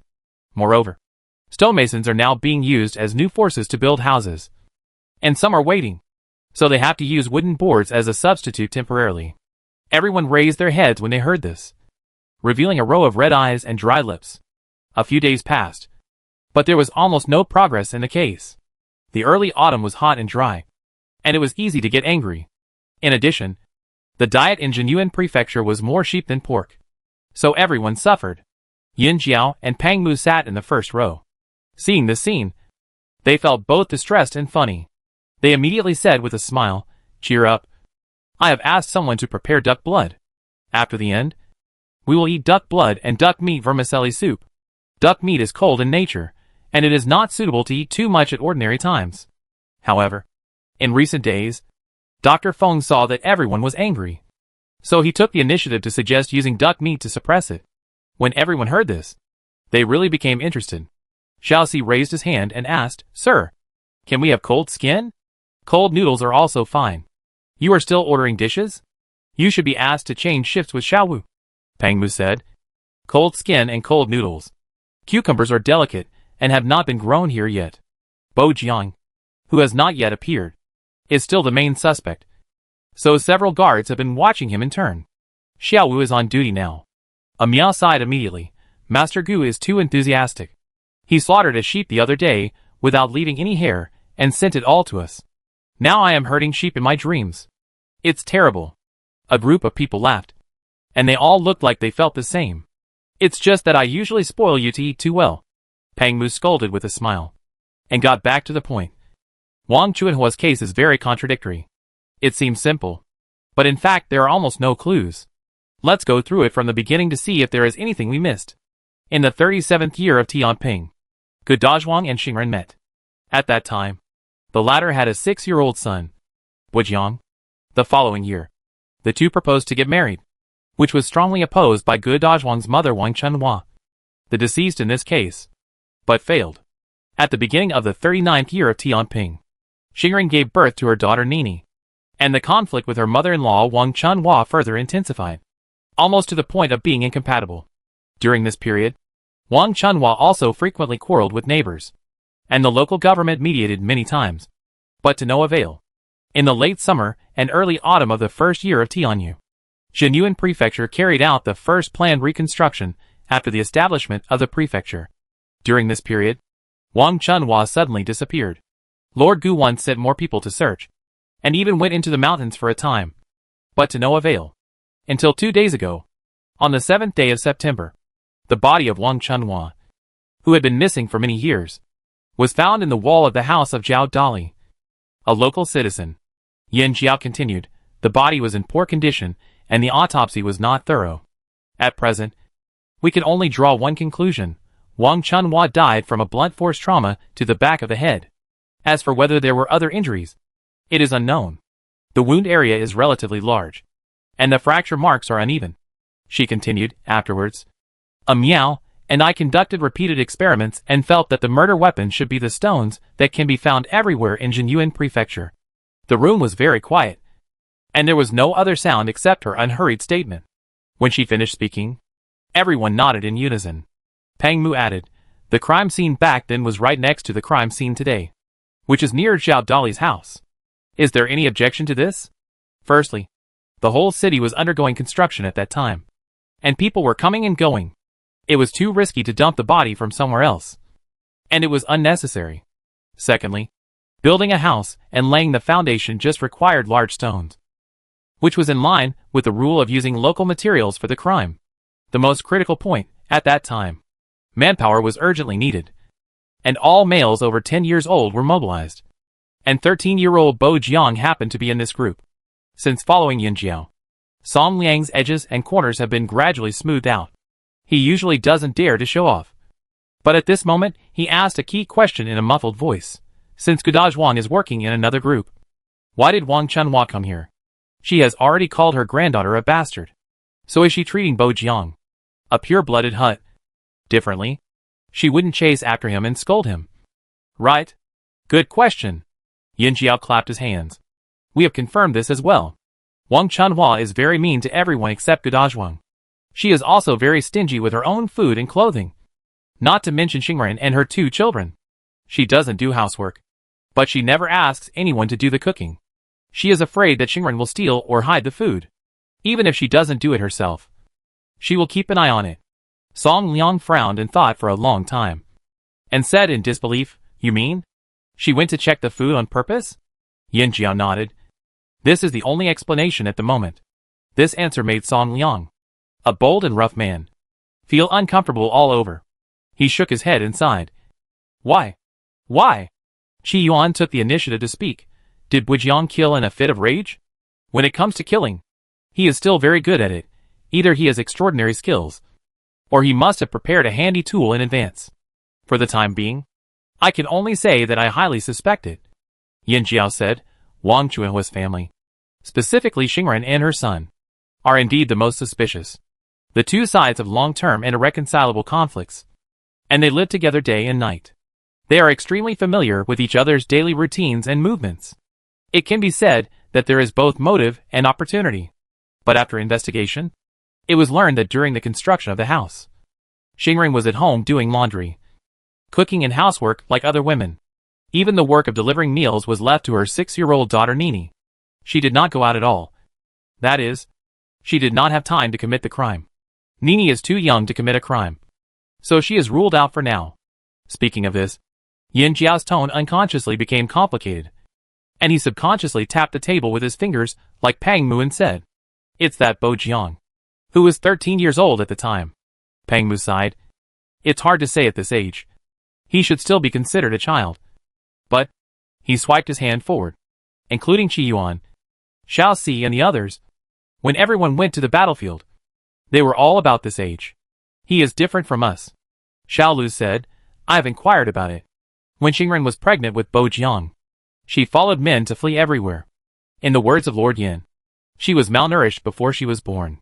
Last night, I secretly climbed over the wall to visit his home. He was a 20-year-old boy, but he was still skinny like a chicken. He was taller than her. He stretched his neck and walked around the room, pointing at Su Qian in the back seat, and said with a smile, he is half a head shorter than her. Su Qian was born tall. She has been in a good mood and has a balanced diet in the past 2 years. According to Yan Jiao's estimation, she is probably over 1.75 meters tall now, which is not particularly short among the men in Dalu. After Xiao Lu said this, everyone looked at Su Qian. Su Qian was so angry that she stretched out her hand to pinch Xiao Lu's neck. Yan Jiao watched them quarrel for a while before stopping them. In this case, he does not have the ability to commit crimes alone. Pang Mu said, Do you think it was him? Yan Jiao frowned and said, Actually, I initially suspected Xingren, but she had a neighbor to testify that she did not have the time to commit the crime. But based on the information currently available, if it was Bo Jiang who did it, then there must be an accomplice. Alas, the more you pull out the carrot, the bigger the hole. But no matter whether the murderer is Bo Jiang or a mysterious person who is not yet known, they must have killed Wang Chunhua with a fierce conflict that can explode in an instant. Su Qian, Yan Jiao suddenly said, look at the other 69 people who were in the same group with Bo Jiang back then. Which of them are foreigners? Su Qian sighed and immediately buried her head in the search. The main conflict between Wang Chunhua and outsiders is the issue of race. So if the murderer is not Bo Jiang, it is most likely to be other foreigners. A total of 13 people. Su Qian quickly gave the answer. Yan Jiao and Pang Mu exchanged glances. Check. Chapter 53. Homemade food is made with real ingredients. The slightly translucent broth is added with a lot of duck meat, duck intestines, duck liver and other duck offal. The duck blood is elastic and smooth, and the vermicelli is soft and chewy.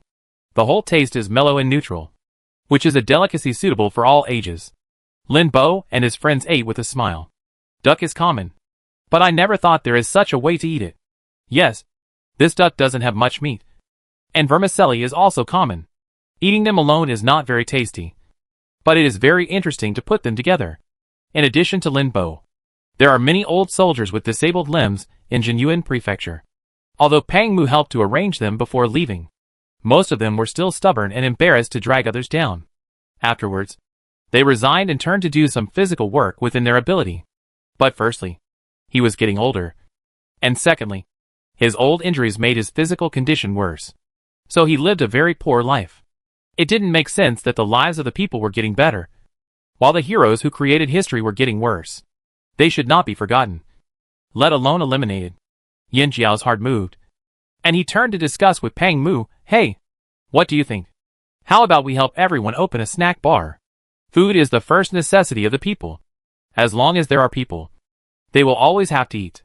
The economy in the city is obviously rising, and every year there are always many merchants coming here to buy furs, cattle and sheep, and external spices, and other things must also pass through here. In the past, the people of the Central Plains would think of this area as bitter, but now the environment is better. And if we can get food, drink and accommodation, it won't be so hard anymore. In time, Jinyuan Prefecture will surely develop into a major border trade center. Why worry about no one coming to eat? Pang Mu, who was picking up vermicelli for Ping'an, was slightly startled, and immediately understood what she meant. Are you willing to teach them? Yan Jiao nodded. Why not? I don't count on this for a living. Then Yan Jiao saw the light burst out of his eyes. And then the light fell on him, and it became a deep friendship. Jiao Jiao. Jiao Jiao. He sighed softly. The resettlement of these veterans is not only his concern, but even the saints mentioned it privately, which is a headache. Support them? I should. But Tian Kui, I am not afraid to say something shameful in front of you. 1 or 2 days is fine. But for a long time? I really can't afford to support them. The court should find a way for them to survive. But the soldiers have been out of normal life for a long time. And most of them can do nothing but kill people. Now that it is peaceful, the best time for these people has passed. Even if they want to learn some ways to make a living, they have to admit that their brains can't keep up. Their physical strength can't keep up. And they even have to adapt to dealing with people again. It's not that no one has opened a restaurant, but it's always impossible without guidance. So most of them close down after a few days. And those who survive can only barely make a living. The soldiers who charged into battle were Dalu's people. And so were the common people. Even a saint could not force them to share the secrets they relied on for survival. Yin Jiao was neither modest nor boastful. But he thought seriously, we will be here for a few months anyway. So we can't investigate cases every day. Right? It just so happens that the mountain will be closed in a few days. And there will be less work outside. So we can gather people together to practice. And wait until the beginning of next spring. If they really have to investigate cases every day. Not to mention that they will collapse. Gu Qinzhou and Zhu Xiaolu will probably commit suicide to apologize. Pang Mu was so fascinated by what he heard that he even forgot to feed his son. The anxious little fat boy slapped his arm and kicked his legs to grab the chopsticks in his hand. Dad is useless. So I have to do it myself. Now he is quite skilled in using the special chopsticks. It goes without saying that he can pick up duck blood with one strike. And even some slippery vermicelli can be picked up. However, he drops more and eats less. And he sweats a lot when eating. This little fat hand is quite strong. Unexpectedly, a chopstick was pulled away. Pang Mu smiled and touched the ahog on his son's head. And gently flicked the little guy's slightly bulging belly. Jokingly, "Are you not full yet?" He just said it casually. But he was immediately besieged as soon as he said it. The young general ate much more than this when he was a child. When a child is growing up, this is still considered a lot? How can you say that to a child? When the marshal was here, you often snatched food from his bowl. When the elders spoke, how could Pang Mu dare to talk back? He was scolded honestly. And he dared not speak loudly even if he was wronged. I didn't see my father many times when I was a child. Where can I snatch? It is said that the generations are close. But you are too partial. Qi Yuan and others were laughing with their bowls in their arms. And they added fuel to the fire with great gloating. That's right. We all testify. Pang Mu didn't dare to talk back to the elders. But he dared to beat these people to death for committing crimes. And immediately scolded, "Bullshit. You were not even born when I was a child." What a bullshit testimony. However, before he finished speaking, Madam Yu slapped him on the back of his head and cursed him with a dark face. What a mess you said in front of the elders and children. Pang Mu fell forward because of her slap. And felt a burning pain on the back of his head. He was confused and scared. And wondered how he had fallen into such a deserted situation. Ping-an bit a few vermicelli in his mouth and learned vaguely, "It's a mess." Pang Mu pinched his cheeks in anger and amusement. "Little thing." Ping-an sprayed vermicelli all over him with soup and water. Pang Mu was stunned. "It's outrageous." Qi Yuan and Xiaoxi were shocked at first. And then looked at each other. And saw the same feeling in each other's eyes. This kid is a great guy. He did what they always wanted to do, but didn't have the courage to do. The old lady took the lead in laughing and held her grandson in her arms to feed him. He was eating well. But you pinched his face. Who else would you spit on? After that, she hugged Ping-an and kissed him again and again. "Oh, Grandma's good baby. Let's ignore your father. What else do you want to eat? Grandma will pick it up for you." Pang Mu was so disgusting that he got goosebumps all over his body. He hugged his arms and complained to Yin Jiao, "Listen to what's going on. I haven't talked to me like this in my life. This is sour." He didn't expect his mother to have a tender voice like a little girl. It's too scary. After a while of commotion, Pang Mu took the opportunity to tell everyone about Yin Jiao's proposal.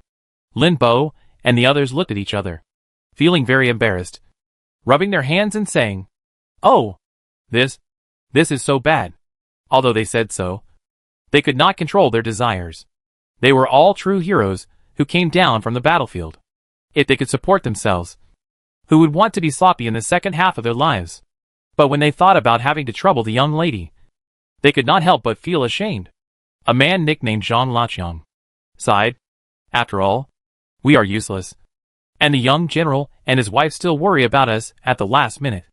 He used an iron spear on the battlefield to perfection, sweeping through thousands of troops as if he was in an empty space, strangling countless souls.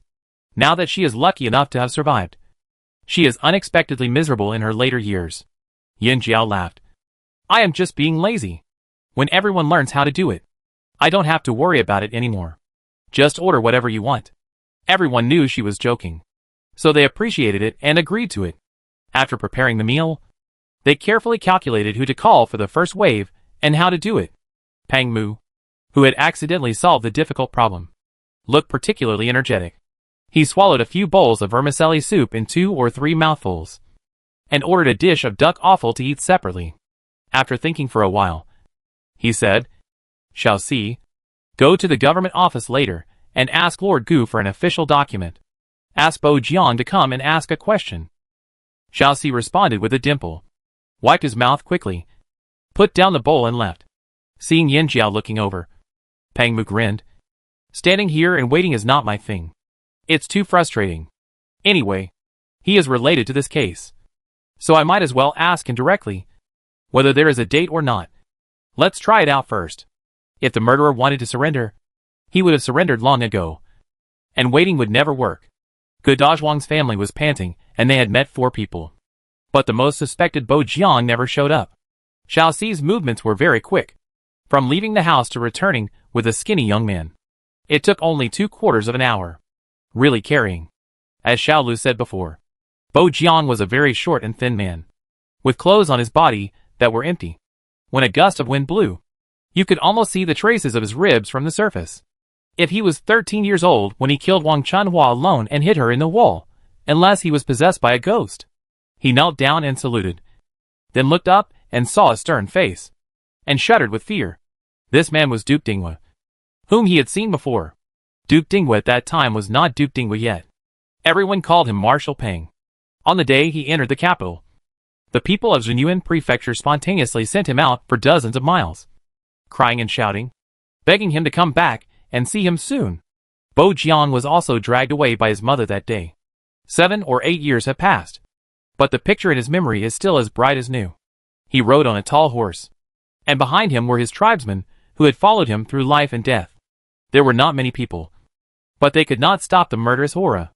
Even though they were far away from the battlefield, they still perfectly maintained their marching formation. Their footsteps were not disordered, and the uniform sound of horse hooves echoed clearly in the empty sky and earth, like the drumbeats of the god of death. Shocking people. It was a sunny day, and the marshal on the black horse walked out without looking back. But the people behind him seemed to be blocked by the boundary monument engraved with the 3 words Zhenyuan Prefecture. They stood there and looked for a long time, and suddenly knelt down. The surging crowd was like waves, falling like a tide under the scorching sun, and like ripe rice ears, hanging their heads heavily. Bo Jiang was fascinated by it, and froze in place as if struck by lightning. Some new emotions flowed through his body, making him tremble unconsciously. Duke Dinghua had clearly led people to kill many huts, but my mother always said that he was a good man. But Jiang didn't understand at first. But now that he has grown up, he vaguely understands it. War is not a good thing. Once it starts, it will be difficult to end without a peerless general. And every day it is delayed is the blood of innocent people. However, this good man is now asking himself with a cold face, do you know the difference between voluntarily surrendering and being arrested? But Jiang didn't dare to look at him, and hurriedly lowered his eyebrows. Little one doesn't know. Yin Jiao frowned slightly. The first attack failed, and he didn't trick it out. Many prisoners with poor psychological quality often give "I don't understand what you mean." Such words with sophistry and evasion are actually a cover-up. While Bo Jiang's direct denial seems innocent. Raise your head. Pang Mu suddenly raised his voice, exploding in his ears like thunder in broad daylight. Bo Jiang shuddered and instinctively did as he was told. But when he met the other person's gaze, he felt as if he was burned and shuddered violently. You love your sister. Take care of your wife and children, and be filial to your mother. Pang Mu walked around him, reciting slowly, then suddenly pinched his shoulder and sighed softly. You are a good boy, but you can't be so selfish. It's not good for a man to cause trouble for others. Bo Jiang clenched his teeth, but said nothing. Pang Mu bent down and looked into his eyes. Why did Wang Chunhua go to see you that day? Bo Jiang didn't say anything. Pang Mu pressed. So, you did see her that day? Bo Jiang still didn't say anything. As if he was deaf and dumb. Pang Mu tilted his head and looked at Yin Jiao. Both of them felt that this kid's reaction was not right. You, your mother, and your sister, Yin Jiao suddenly said. You and Wang Chunhua have always been at odds. This is known to the whole city. She is dead. You are the most likely suspect. In fact, judging from the location, you are the most likely murderer. Yin Jiao suddenly changed the subject. But considering your age and physical strength, it can only be your mother. Bo Jiang raised his head. Not my mother. He came to Dala when he was young. And now he speaks Chinese very well. Pang Mu bared his teeth and slammed the table. If not her, who else could it be? You can't prove her innocence. Bo Jiang was anxious and seemed to say something. But he stopped when the words came to his lips. Pang Mu cursed in his heart. We will not kill good people by mistake. I called you here today because I wanted to ask for clarification. Your mother can't say anything. So this suspicion can't be cleared. I thought you might know something. But since you don't say it, there is nothing I can do.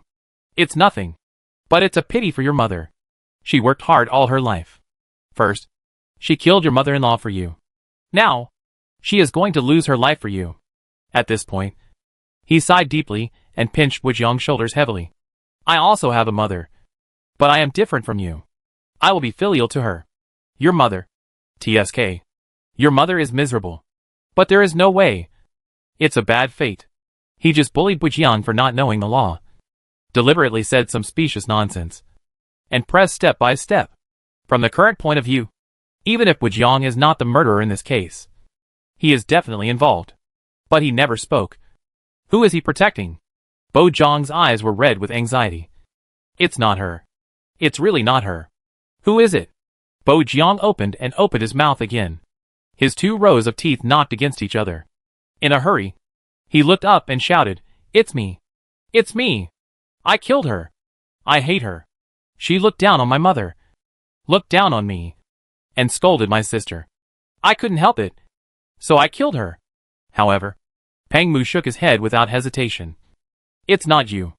It's really me. Bo Jiang said with veins popping out. His eyes suddenly lit up. And his voice hurriedly said, It's me. I hit her with a stone. You all fought in the war. You know the wound. You must have seen it. Pang Mu sighed, looking at him with a bit of sympathy. Do you know what these words prove? It proves that you are indeed just an accomplice. The blood on Bo Jiang's face instantly faded away. Chapter 54. Master. Sir. Shi Yuan knocked on the door and came in, raising his chin towards Bo Jiang. This kid's sister is here, asking when she can be released. Pang Mu and Yin Jiao looked at Bo Jiang and saw that he looked a little more anxious, looking out eagerly. But unfortunately, he couldn't see anything from his angle. Pang Mu clapped his hands and signaled someone to come in and take him out. The sky was dark. The temperature dropped sharply. And Nini, wrapped in a woolen blanket, looked particularly thin. Seeing her brother come out, she hurried forward. Brother. These days, her nephew was sick. So she lived with her brother and sister-in-law to help take care of him. Today, her brother was taken away. And the 2 women in the family, one big and one small, were confused. But she didn't dare to tell her mother. Bo Jiang also rushed forward. But Xiao Si and Xiao Wu, who had received Pang Mu's signal, stepped in between the 2 of them, blocking them on each side. Nini, go back. Bo Jiang shouted. This is not the place you should come to. Nini's eyes were filled with tears, shining like stars under the courtyard lights. Bauer wants his father. And my sister-in-law is also worried. She sobbed, and looked at Pang Mu with some pleading, seeming a little timid, and turned to look at Yin Jiao, begging, Sir, my brother is a good man. He didn't do anything. Please let him go home. As he said that, he knelt down and kowtowed. Miao and Su Qian were a little reluctant, and the 2 girls looked at each other, subconsciously holding hands, praying that the other party would stop them when they wanted to beg for mercy. Sometimes the truth is too cruel, and the party that upholds justice looks like a cold bully. It is a rule that the people should kneel when they see the officials. Yin Jiao did not stop her. But when Nini kowtowed for the 2nd time, he held her up. You know why we are looking for your brother. And you also know a lot of things we want to know. Right? 2 lines of tears rolled down the little girl's face. The truth cannot be hidden. You should understand this principle. Your failure to report it is considered as sheltering. If you can get the person who did it to surrender as soon as possible, maybe you can reduce the punishment. Yin Jiao whispered in her ear, and raised his hand to smooth her messy hair. Nini bit her lip, instinctively looked at her brother, and then watched him being covered with his mouth and struggled to be taken away.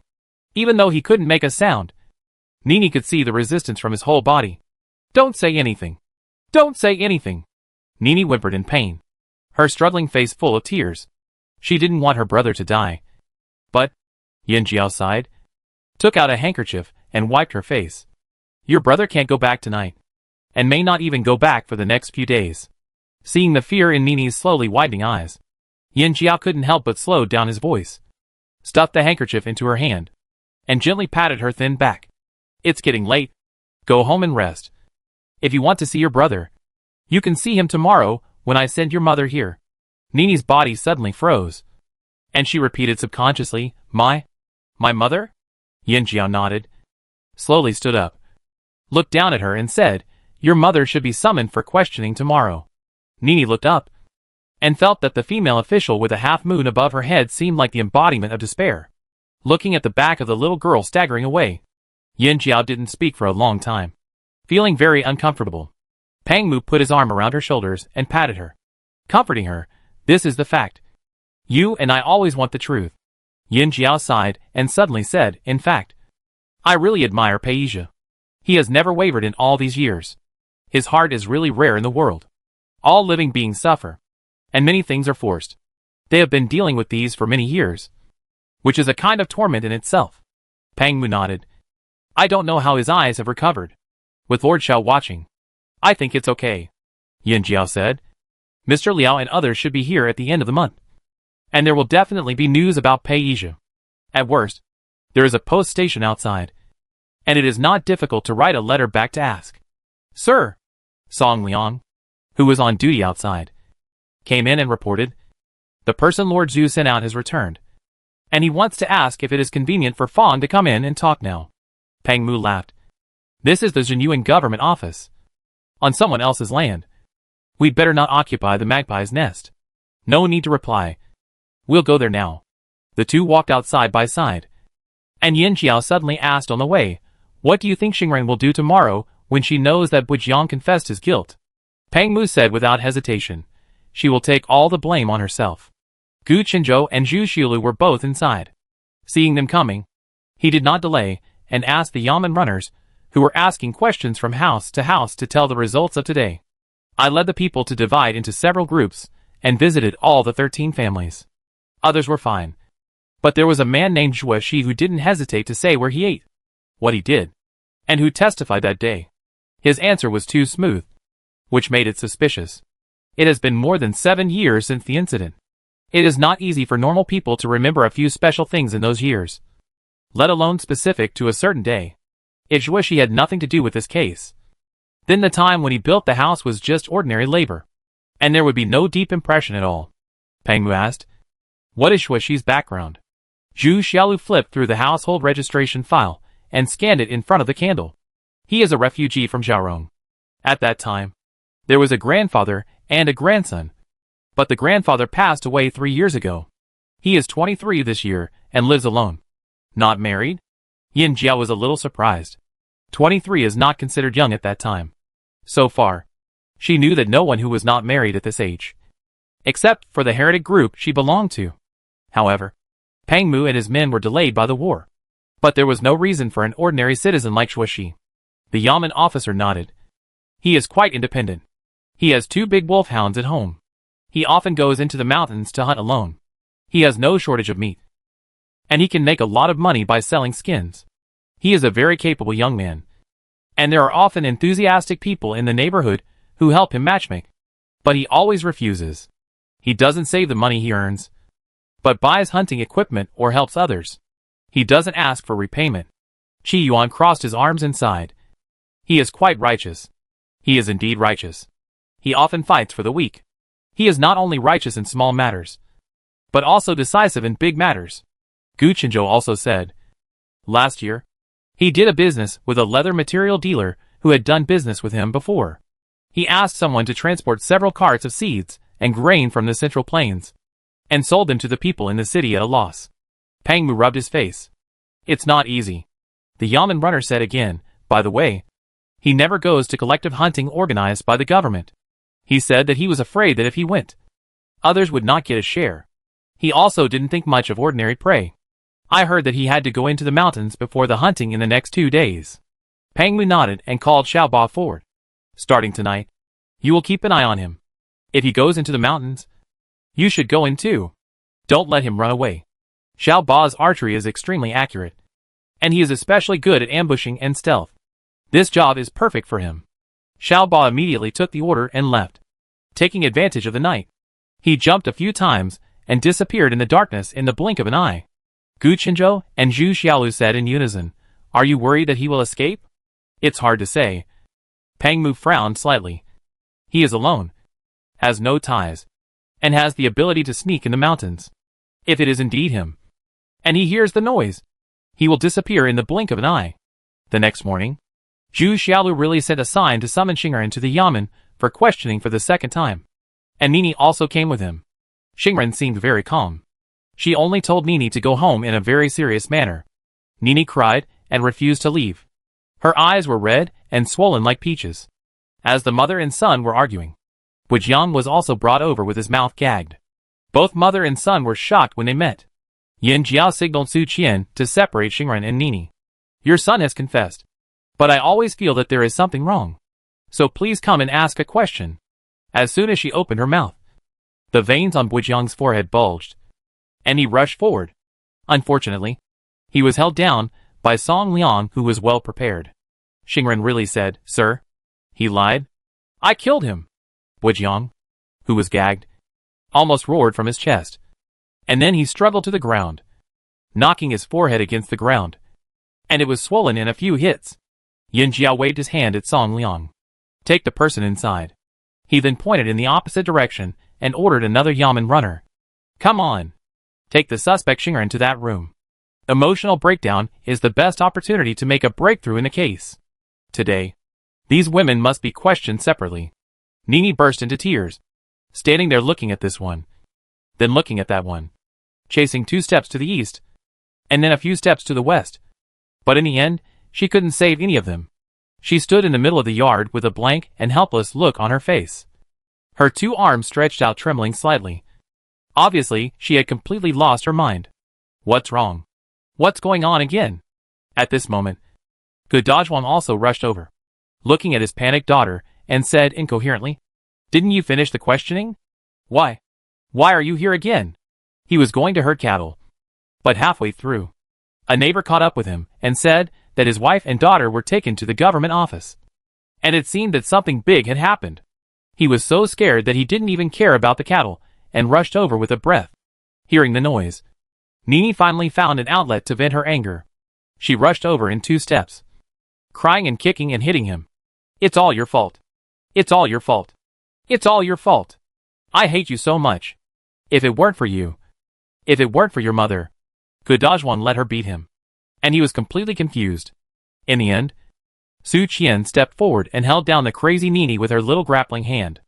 No one else in the yard moved, but just looked at the father and daughter with complicated eyes. But Gu Dazhuang still vaguely understood something. Nini scratched his face several times, and several thin bloodstains were winding down. He didn't bother to wipe them. He just squatted on the ground in a daze, staring at the void in front of him with his eyes, holding his head and turning over and over. How could this happen? How could it be like this? No. No. Nini struggled on the ground for a few times, suddenly bit Su Qian fiercely, and then rolled and crawled to Yin Jiao's feet. My lord. My lord. It's me. It's all because of me. It's mum. It was Gu Dazhuang who jumped up from the ground as if he was burned by fire, and suddenly jumped over to cover Nini's mouth. But he cowed out quickly and anxiously, begging with tears and tears, "My lord. Master. I won't report the case. I won't report it.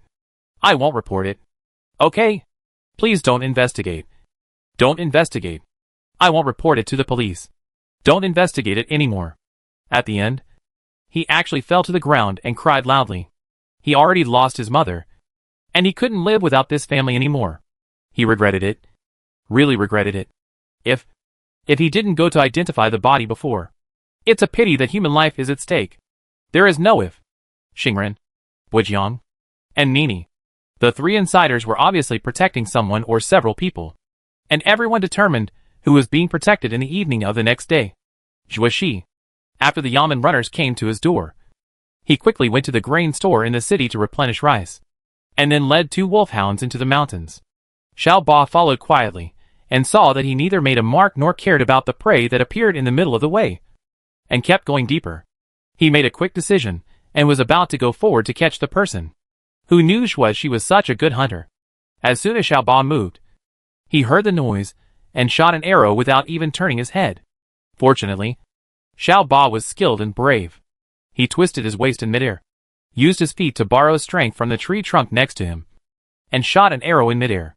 With a whoosh, the arrow broke through the air, and the shoulder passed through Zhuoxi's fur coat without hurting his skin.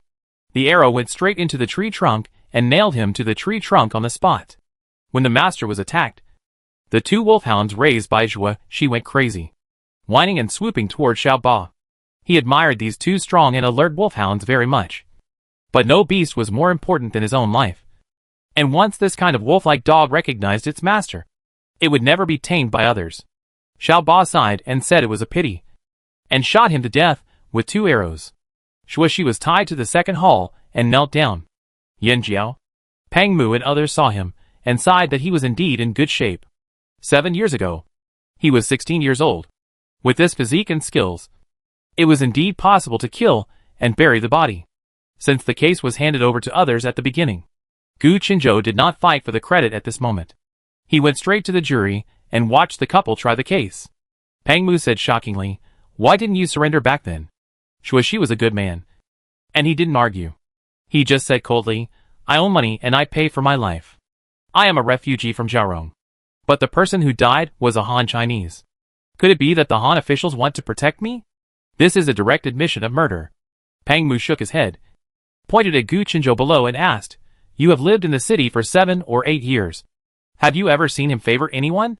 Seeing him mention Gu Qinzhou, Zhuoxi, who was just like a hedgehog, softened his edges and corners in an instant, and lowered his head in frustration. Who can predict the future? Besides, he killed someone after all. Pang Mu cherished his righteous and straightforward character, but at this moment he felt a little reluctant. "You have no grudges against Huang Chanhua. Why did you kill her? If you really have difficulties, you may be able to make some concessions." Zhuoxi looked at him in surprise, and felt that he still had the mood to sigh when the time came. "Why are you not from Jiarong? Or, why am I not from Dalu? Otherwise, I would have followed you a long time ago, and I would not have ended up like this." Even though the atmosphere was tense, Pang Mu couldn't help but laugh and cry. "How old were you when I returned victorious? You're already thinking about all sorts of things before your hair has even faded." Zhuoxi thought about it and sighed heavily, his face slightly gloomy. Seeing that the 2 of them were a little off topic, Yan Jiao reminded them, "Do you know that Bo Jiang and Xingren are vying to take the blame for you?" Zhuoxi nodded, then shook his head. "I don't know, but I can guess. They are also fools. Why bother?" Yan Jiao said, "You are really affectionate. Tell me about what happened back then. Otherwise, I'll have to sentence the 3 of you to conspiracy to murder." Zhuoxi really stopped talking nonsense and calmed down a little before telling the whole story. It had been nearly 8 years since the crime happened, but this incident was like a thorn in his heart, circling in his mind day and night. The more he tried to forget it, the clearer it became. He killed someone, and the one he killed was an unarmed old woman. My house was a few streets away from Bujiang and Nini's house at that time. We were not familiar with them, but we had met a few times. After all, there were few young girls in the city at that time, and everyone treated her as their own sister. After a while, we got to know each other. Her grandmother was not a good person. She cursed all day long. We didn't like her. But that day, I really didn't want to kill anyone at first. It was summer, and there were not as many trees as there are now. The sun was particularly strong. At noon, the adults all went to the pergola to rest. But we kids didn't feel tired and played in the shade in the distance. Nini came to deliver food. But the old woman followed her stealthily, kept talking about eating her family's rice, and scolded Aunt Xingren for cheating, saying that they were all bastards, and even reached out to grab Nini's hair. Nini felt pain and bit her hand, so she threw Nini to the ground. Nini fainted at the time, and Bujiang was furious, and pushed and hit her, who knew that the crazy old woman actually pinched Bujiang's neck and pressed him to the ground, saying that it would be better to kill them all to avoid polluting their good family's bloodline in the future. Before that, I had never thought that an old woman would have such great strength when she went crazy. Bujiang struggled for a few times and gradually stopped moving.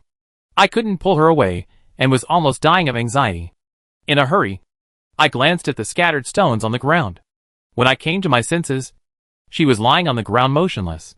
Shuixi's voice finally trembled, and her eyes were staring, as if the steaming corpse and the crazy spreading blood appeared in front of her again.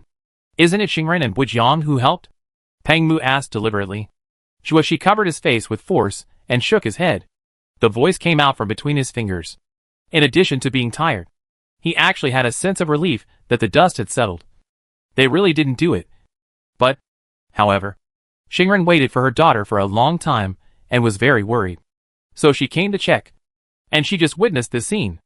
Everyone was scared at that time, and no one wanted to turn themselves in. After all, they were standing on the territory of Dalu, and it was Dalu's capital that took them in. But now, they killed Dalu people. At that time, we thought that once the matter was exposed, it would be over, and we would all die, and maybe other foreigners would be implicated. Shuixi took a deep breath. Anyway, the world was still a bit chaotic at that time, so it was better to give it a try. So Xingren proposed to hide the people in the earth wall, and repeatedly reminded them to pretend that nothing had happened, and that they should not be too close in the future, so that even if one party was exposed, they would not be caught by others. Perhaps war can really train people. In the next few years, they really did it perfectly. No one suspected that there was such a shocking secret hidden between these two families, who almost never interacted, until the summer rain washed away the foundation, and the house was rebuilt. This may be that man's plans are not as good as God's plans. On the way back after being caught, Shuixi had a lot of messy thoughts in his mind. But at this moment, he was unexpectedly calm, as if the long-awaited storm had finally arrived. And after a long preparation, he could face it calmly. He let out a long breath and felt relaxed all over. My lord, now that things have come to this, I have nothing to say. You can kill or chop them up as you please.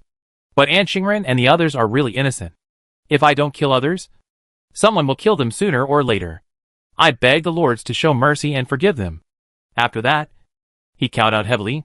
Everyone in the hall was shocked by his words and deeds. After a long time, they heard Pang Mu say, "You will not die."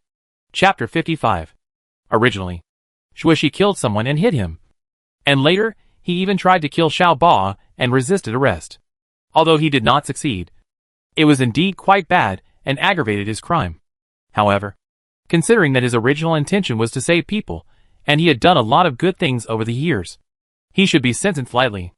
If it were somewhere else, he should be exiled. But Jinyuan Prefecture?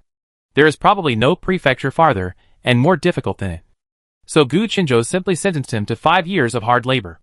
Xingren and Bujiang are certainly victims in life, but it is also an indisputable fact that they sheltered and obstructed the investigation. Especially Xingren's act of hiding the body in the wall was very cruel and bad. So the former was sentenced to 2 years of hard labor, and the latter was sentenced to 1 year. After the results came out, everyone was silent, overjoyed, but also regretful. Especially Shuixi, who was in a trance. If they had known that the officials of Dalu were so fair and selfless, why did they hide in the first place? Even though they had not been imprisoned in the past 7 years, they were always worried and uneasy, like a frightened bird, and they really lived a life of misery. As Duke Ding was said, if they had turned themselves in, they might have received a lighter sentence and would have been released by now. Gu Qinzhou was also in a complicated mood. You are all still young and have a good time. Work hard, and you will still be a citizen of Dalu after you are released from prison. The 4 words Dalu. The people stabbed the 3 people's hearts hard. The depression they had been holding for many years was released in 1 day, and they all sobbed and cried. If I had known earlier, I would have known earlier. Unfortunately, there is no such thing as knowing earlier in this world. Fortunately, they are still alive and have a home.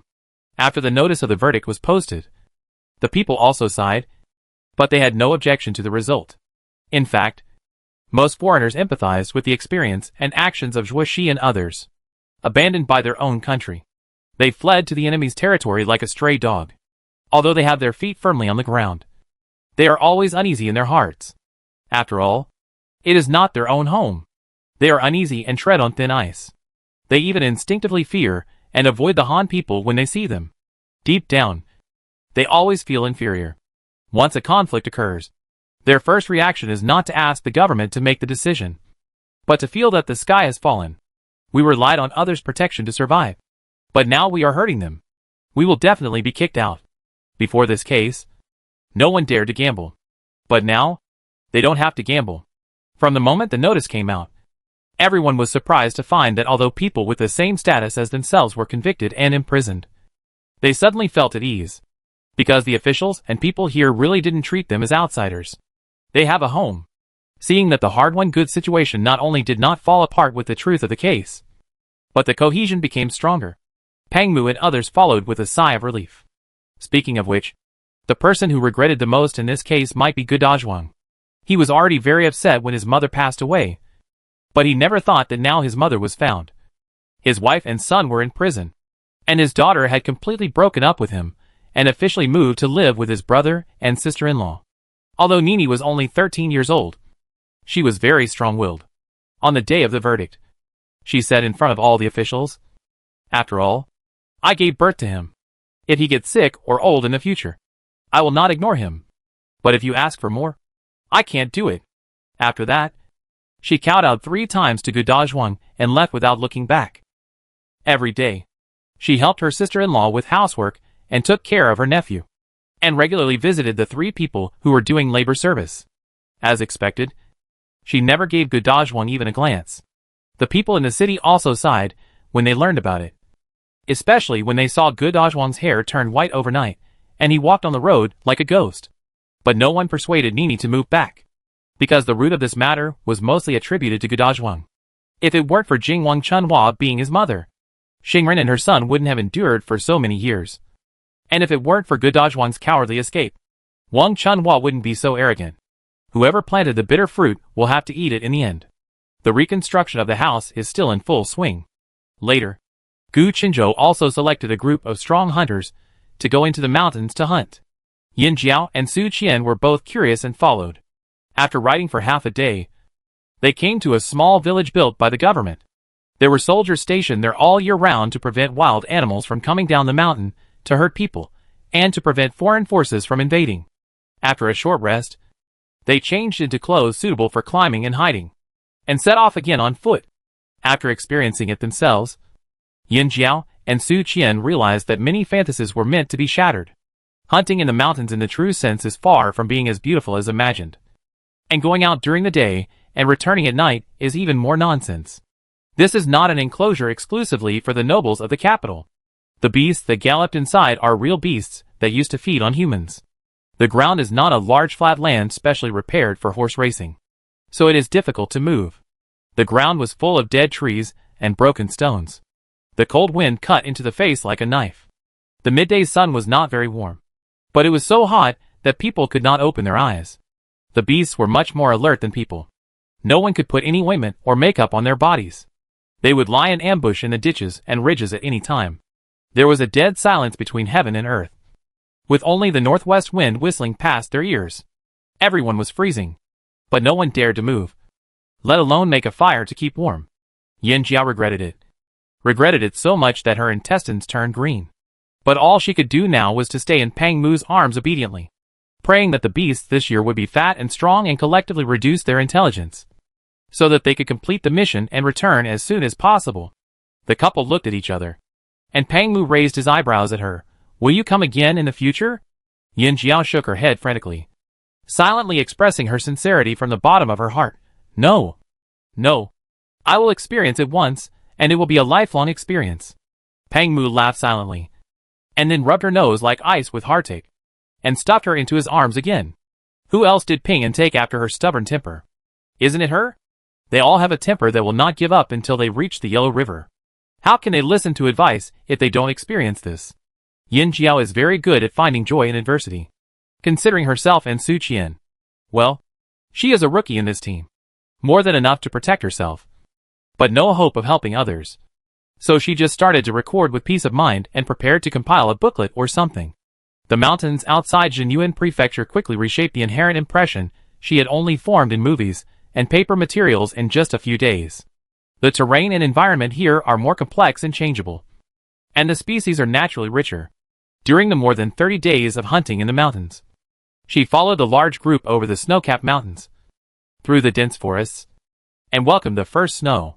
She saw countless species that once only existed in imagination and rumors. Wolves, foxes, bears, and even many new and strange species that she had never seen or heard of. Perhaps modern society once had them, but they have long been extinct, or the species composition of different worlds is different. The ancients had wisdom that was no less than that of modern people, and a more simple concept of sustainable development. In most cases, they only selected some adult male prey, leaving females and cubs to continue to live and reproduce. It was already late October when the hunting ended, and the water turned into ice. While returning with a full load, they also brought back 3 wounded people. One of them broke his leg while exploring the way for everyone, and the other 2 were seriously injured in fighting with prey. Fortunately, the government organized well. The equipment was sufficient, and the treatment was timely, so they are all fine. The hunters smiled at their families, who came out of the city to greet them, full of joy of the harvest. We can have a good year. The prey's fur was intact and could be sold at a high price, and the rest could be used as winter reserve food, without any waste. Many people were afraid and sighed, we have to follow the government. Otherwise we are just like sheep dung. How dare we touch this bear? I'm afraid we will end up in its belly. When everyone was praising it, a middle-aged scholar stepped out with his sleeves rolled up, chuckling, this bear's skin is smooth and complete, and the hairs are shiny and distinct. If such skin is placed in the capital, it will be worth more than 1,000 taels. The crowd immediately exclaimed with joy, and couldn't help but start calculating how much each person could get. In recent years, the government has come forward to negotiate with fur dealers from the Central Plains. They no longer have to worry about being cheated or having their prices lowered. There are fewer casualties every year, but they can earn more. Hearing the familiar voice they hadn't heard for a long time, Pang Mu and Yin Jiao looked over in surprise. Mr. Liao. Liao Wuyan looked at their ragged and dusty appearance, frowned and recognized them for a long time before laughing. Enjoy it? These careless guys made a mess as soon as they left the capital.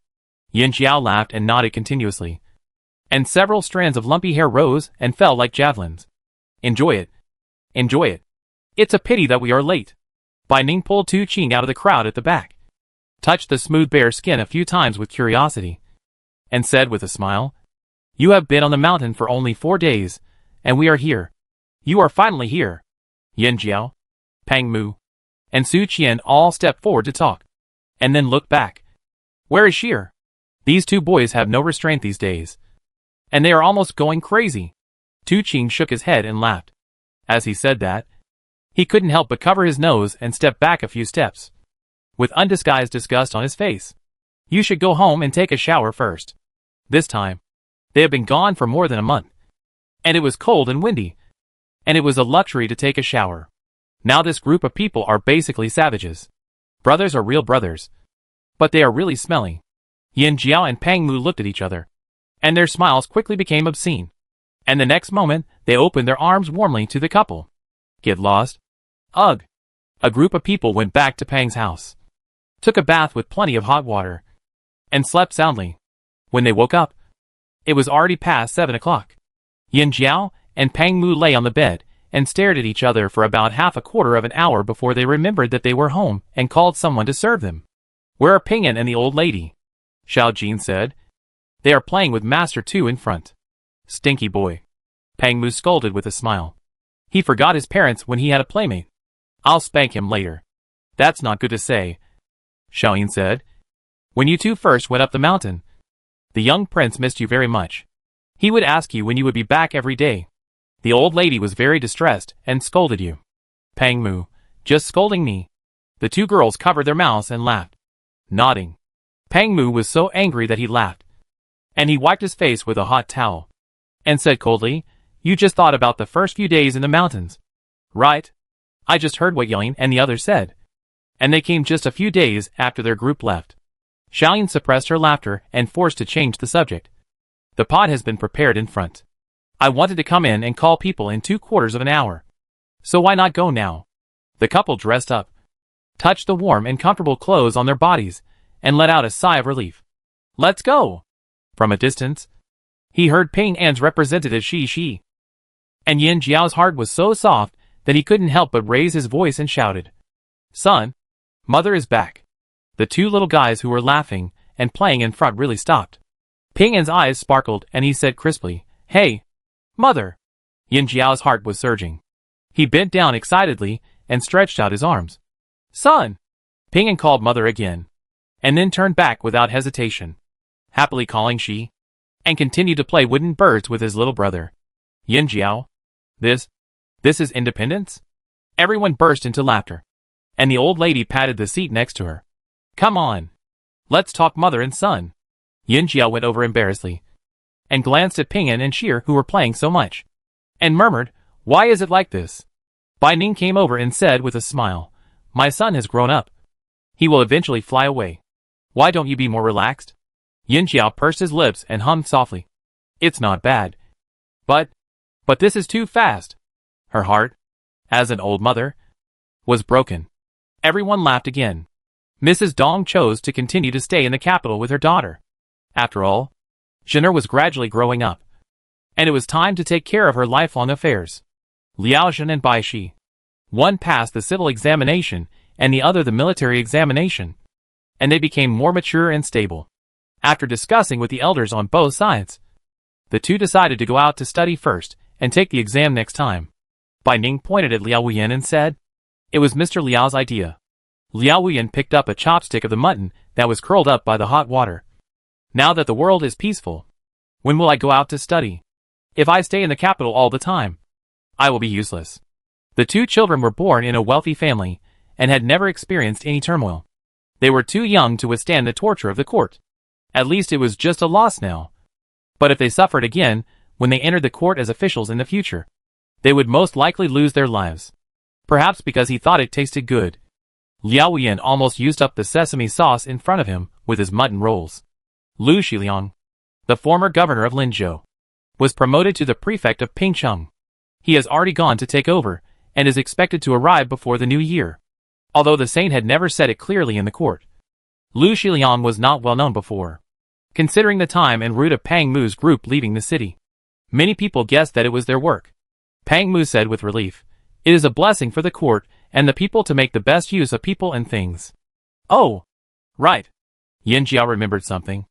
"How is Pei Yizhu's eyes?" Liao Wuyan said, with master watching over him. "He has recovered well. When we left, we could already see the outline clearly. However, the imperial physician said that he still needs to apply medicine, and the gauze has not been removed. Pei Yizhu is a workaholic, so Xiao Liyuan simply kept him in the capital for the time being, keeping him under his own eyes, and only occasionally asked him to help. A month ago, the saint had asked about it, thinking that if he was almost well, he would send him to investigate the details of several officials. But Xiao Liyuan did not hesitate to send him back. Seeing that the saint was turned down, not only did the other officials give up, but even Pei Yizhao himself accepted his fate and took care of his illness. Bai Ning chuckled. After the Su family's case was settled, Pei Yizhao's reputation was not only better than before, but he also received rewards from the saints. Many people wanted to match him. He was so scared that he hid in the Shao mansion and dared not come out. Iron Monk is not afraid of anything, but he is afraid of people matching him. Yin Jiao thinks Pei Yizhu is a typical career-oriented man and a bachelor. There is nothing wrong with him. But in this era, it is inevitable that he will be targeted. But speaking of matchmaking, she moved closer to Bai Ning, and then pointed at Qi Yuan and Su Qian who were eating, drinking and laughing together. Look at them. If she hadn't said it, Bai Ning really wouldn't have paid attention. When he saw it, he was shocked and sighed. And then he understood Yin Jiao's intention. The man is in love with the woman. The man is not married, and the woman is not married. And they know each other well. Which is good, now that Su Qian is his personal guard. Yin Jiao is really a little embarrassed. Then, what about your brother? Bai Ning shook his head and comforted her. This is also a common thing. You don't have to take it to heart. Our two families did have this idea in the early years. But later when we saw that Qianqian didn't have this idea, we gave up the idea. The one who is close to the water gets the moon first. There are many similar things in the aristocratic families. But no matter how much you think about it, how many people can really get what they want? A forced melon is not sweet. And instead of becoming a relative, you will create enemies. Let it go. After a pause, he shook his head and said, It's not that I am destroying my ambition. I think that boy is not worthy of Qianqian. In the past 1 or 2 years, the gap has become even greater. Yin Jiao laughed and pushed her. How can you say that about your own brother? Bai Ning swayed, instinctively protecting the bowl full of meat slices and meatballs, and quickly ate a few bites to calm down. And then said seriously, It's true. The mutton here is really delicious. She wiped the greasy mouth, feeling the meaty aroma filling her mouth and nose, and said contentedly, as the saying goes, help the right, not the relatives. We are all women, so we can naturally understand how difficult it is for Qianqian to get to this point. But my brother? Family background? Appearance? Can't be said to be bad. But in terms of Qianqian? He is really not worthy. Of course, if the two of them are in love, we will naturally be happy to see it happen. But isn't this obviously one-sided? It's better to let fate take its course. Chapter 56. Yin Jiao never thought that her wish to see heavy snow would come true so unexpectedly. In fact, long before they came down from the mountain, there was a snowfall in Jinyuan Prefecture, but it was just barely above their feet, and not very satisfying. During dinner yesterday, Uncle Lin kept rubbing his knees and smacking his pipe, saying, Heavy snow is coming. As a result, the next morning, Yin Jiao was awakened by the dazzling white light coming in from the window. She was still a little confused. How long have I slept? It's late in Jinyuan Prefecture. Could it be that she really slept until noon? Pang Mu laughed softly on the side. His voice was low and hoarse. Just waking up. And he stretched out his long arms to hug her tightly. It's not the sun. It's snowing. Sleep a little longer. Yin Jiao instinctively said oh, and was about to close her eyes. But the next moment her eyes suddenly widened. Then she turned over and climbed off Pang Mu, muttering in surprise and joy. Oh my god. Oh my god. I want to see it. From birth to work, the places where she lived had never had more than 5 centimeters of snow. And it often did not stay overnight, and quickly turned into dirty muddy water. Where had she experienced such a strange sight of heavy snow reflecting on the window? You should put on a coat. It felt uncomfortable to have half of the quilt empty. Pang Mu climbed up with a smile, and came over with the quilt. In fact, the colder the place, the better the heating and insulation measures are. It is not cold to wear pajamas at this time. But if the window is opened, it's another story. Pang Mu shook open the quilt, hugged his wife from behind, covered the two of them tightly, and then reached out to push the window frame. After a night, a lot of snow piled up on the edge of the window frame. The warmth in the room melted them into water. But they were frozen into ice before they could slide down. Now when the window was opened, there were subtle sounds of breaking and tearing. The cold and moist air squeezed in frantically through the window cracks, instantly killing the original surging sleepiness. Yin Jiao instinctively held his breath and slowly opened his eyes. A window separated two completely different worlds. White. Pure white. Except for the vertical eaves and stone table legs that showed a little cold and hard blue-gray. Everything was the purest white. As for the stone benches? Hey. They were buried so long ago that they could not be seen. One could only barely detect their location from the slightly bulging round bags around the stone table. The snowflakes were still flying. Fortunately, the wind was not too strong. They connected into pieces in the air, gathered into large clumps, and fell down. How is it? Beautiful? Pang Mu rubbed his chin on Yin Jiao's neck and said softly. Yin Jiao was almost speechless, feeling his body temperature coming continuously. She took a deep breath of the morning air and nodded. It's so beautiful. The cold air instantly filled her body, starting from her throat and splitting into two groups, while her mind was instantly clear. It also filled her 2 lungs, and her throat was itchy. Let's have a snowball fight, Yin Jiao muttered. Pang Mu didn't hear clearly. Let's have a snowball fight. Yin Jiao turned his head suddenly. two sparks flashing fiercely in his black and white eyes. And he excitedly suggested, "Pang Mu." "Okay." Dang dang dang dang dang. The fierce sound of iron knocking flowed and echoed in every corner of Pang's mansion. And even the people in the government office across the street were woken up. They jumped up from the Kong, opened the door and asked each other, "What are you doing over there?" "Oh, it's snowing so hard." The night guard ran in with a smile and said, Duke Dinghua and his men got up early. It seems they are going out to shovel snow. Gu Chenzhou also came out wearing his old fur coat, looking around with white steam, saying, "We have to shovel the snow. Come on. Don't sleep. Get up and work. The snow is almost up to the knees. And it looks like there will be more snow. If it is not cleared in time, it may collapse the house." However, in the Pang mansion, snowball fight? Everyone sat around eating dumplings and asked Yin Xiao, who was excited. There are few vegetables in winter, but beans are easy to store and full. So bean products such as bean sprouts and tofu occupy a large proportion of the winter dinner table of the people in Jinyuan Prefecture. There is a tradition that has only emerged in recent years.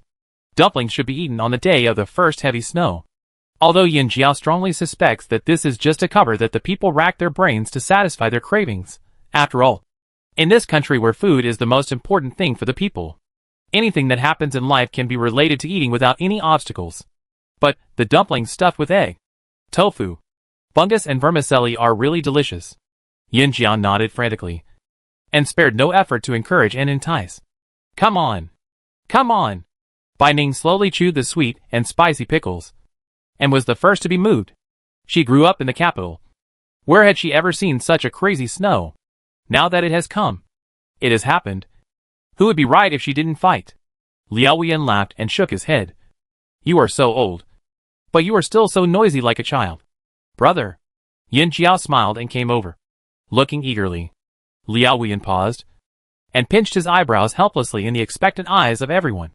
"Then you have to eat well first, and then shovel snow with the people." "Oh!" Everyone cheered, their fighting spirits burning.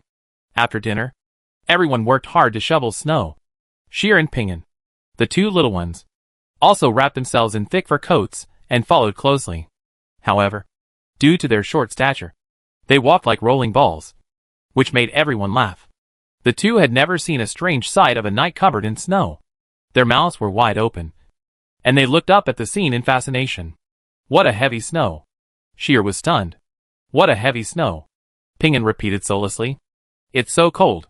Sheer bent down with great effort, and with all her strength, she pinched a little snow in her hands. It's so good. The student followed suit, but his body was limited, so he started shaking violently as soon as he bent down. The next moment, he buried himself face down in the snow pit in a head-down position. Sheer was stunned, and the adults behind him laughed like crazy, especially his parents. Ha ha! Yin Jiao laughed crazily, tears in her eyes. I must draw this scene. She suddenly understood what the teacher had said before. If giving birth is not for fun, then there is no doubt. Bai Ning couldn't bear it anymore, so she took the initiative to pull the person out by the legs. Oh! Ping'an, come and see your aunt. Are you frozen? Pang Mu smiled and said, It's okay. It's okay. The boy is tough and has grown strong through falling and beating. The two boys were wearing wolf fur coats and fox fur hooded cloaks. He had just touched them, and they were very warm. Bai Ning didn't care about him, and carefully wiped the snow off Ping'an's face. Sheer also came over nervously and asked, Does it hurt, brother? Ping'an's little face was flushed. He blinked and shook off the snow on it. He grinned foolishly. It's so nice. Bai Ning was stunned and laughed out loud. He raised his hand and pushed the silly boy to Yin Jiao. Forget it. I worry for nothing. Yin Jiao hugged Ping'an and kissed him hard twice. When he saw the open space in the yard, he suddenly had an idea. She immediately pulled Pang Mu to talk about this and that, and then drew a simple blueprint on the ground for everyone to see. Just sweeping the snow is boring. It's better to make something to play with. Isn't a snow slide good? Zero cost and no pollution. Why not make it? Tu Qin found it interesting, and touched his son's curious little head, smiling a little more rarely. In the early years, when resting during the war, people often found a slope to slide and play, and often fell into gourds all over the ground. This one has handrails on both sides, Which is safe. There is enough snow here. So let's build it. A group of people enthusiastically marked the area on the ground and got a lot of tools such as dustpans, wooden baskets, and wooden barrels. People pulled and horses carried, and almost made several towering snow mountains.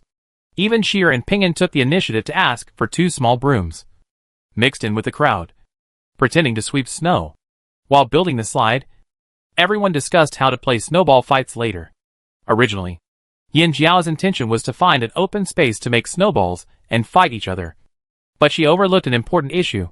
More than 80% of the people present were former officers, and the concept of fighting was unprecedented in their minds in terms of scale and meaning. So now things are obviously running in a direction that Yin Jiao could not have expected. Pang Mu pressed a shovel into the snow and wiped the sweat from the hot sweat on the wooden handle. There must be a reason for the 2 armies to fight. Tu Qing looked at the progress of the slide, then at the sky. It may be too late to build the fortress now. Qi Yuan smiled and said, then build it slowly. I will go to Lord Gu to get some fortification equipment. Yin Jiao, what are you going to do? Tu Qing shook his head and pointed to the sky and said, look at the clouds over there. There will be a storm in the next few days. It's better not to go out. Yin Jiao and Su Qian instinctively looked over there, but saw a piece of snow flying, and there were clouds of ghosts. Did you eavesdrop on God's plan for the next few days? Bai Ning obviously had the same confusion, and asked blankly, what do they want to do? Yin Jiao touched his chin and said seriously, maybe we need to build a city on the spot. Bai Ning, are you short of a city, Lord? I think I can do it. Yin Jiao and Su Qian both laughed and pushed her. There's no need to mobilize so many troops. Pang Mu was not afraid of the cold, and he was sweating profusely after working. He simply threw away his hat and took off his outer robe. His whole body was like a hot water kettle, steaming hot, and he said, even if the 2 armies rush to attack, the one who takes the leader first wins. Tu Qing and Qi Yuan both nodded. Who will be the leader? As soon as the voice fell, everyone looked at Liao Wuyin involuntarily, their eyes full of encouragement and expectation. Liao Wuyin, get out. The crowd couldn't hide their disappointment and looked away. After thinking for a while, they said in unison, Master Gu. Liao Wuyin. Master Gu is a local parent. Very good. Never mind. I'd rather die than die. Gu Qinzhou, who was shoveling snow on the street, suddenly felt a chill and sneezed violently, shocking all the subordinate officials and yamen runners. I've said it before. Your fur coat is too old. Zhu Xiaolu beat his chest and stamped his feet. It should have been changed long ago. Gu Qinzhou rubbed his itchy and painful nose and murmured, I think it may not be because of the fur coat. I think someone is trying to harm me. Originally, Yin Jiao was going to play with a couple, but Tu Qing and Bai Ning didn't have many people with them. The 2 looked at each other and suddenly got interested. How about you and I each lead a team and compete? Yin Jiao stepped on the edge of the slide that was just taking shape and challenged Pang Mu with his hands on his hips. Pang Mu raised his eyebrows and reached out. Yes. The 2 clapped their hands in front of everyone. Once the couple turned against each other, they met in battle, which was simply tear-jerking. Yin Jiao took the initiative and said, my brother must be on my side. As soon as she said this, she was immediately caught in a sea of condemnation from the people. Pang Mu, Tu Qing and others protested, saying that for the sake of fairness, no one should be the first to use Mr. Liao as a cheater. Seeing that Liao Wuyin himself also expressed that he was not interested in this silly battle, Yin Jiao reluctantly agreed. So the battle lineup was determined. Yin Jiao's side, Qi Yuan, Su Qian, Xiao Lu, Xiao Ba, Song Liang. Pang Mu's side, Tu Qing, Bai Ning, Xiao Si, Xiao Wu, plus a guard under Tu Qing. Qi Yuan took the initiative to ask, are there any restrictions on combat methods? Tu Qing said calmly with a hint of aggression, 36 strategies. Each depends on their ability. Yin Jiao thought to himself, big brother, you don't rhyme at all. However, it was proved afterwards that the brief conversation between the 2 vanguard officers had already laid the foundation for the despicable and dirty battle from the beginning. Chapter 57. According to the original plan, the 2 sides set out from the south and north of the city respectively, and the first one to arrive at the government office in the city and seize the precious Gu Duren would win. However, this arrangement itself had many loopholes, so the commanders of both sides went astray without hesitation at the first moment of the battle. After leaving the gate of Peng's house, the two teams went along the two sides of the east-west avenue respectively, and then looked at each other from a distance at the end of the north-south avenue, with solemn faces, and turned around and disappeared. However, just after turning the corner, Yin Jiao and his group quickly stood against the wall, took out a paper bag and stuffed it into Song Liang's hand, patted his shoulder and said solemnly, "Everything is up to you." To be honest, this was the most important time since the third leader of the Flying Tiger Hall took office. He nodded heavily in the face of everyone's expectant eyes. His eyes were firm, and he ran towards the government office after making a big circle.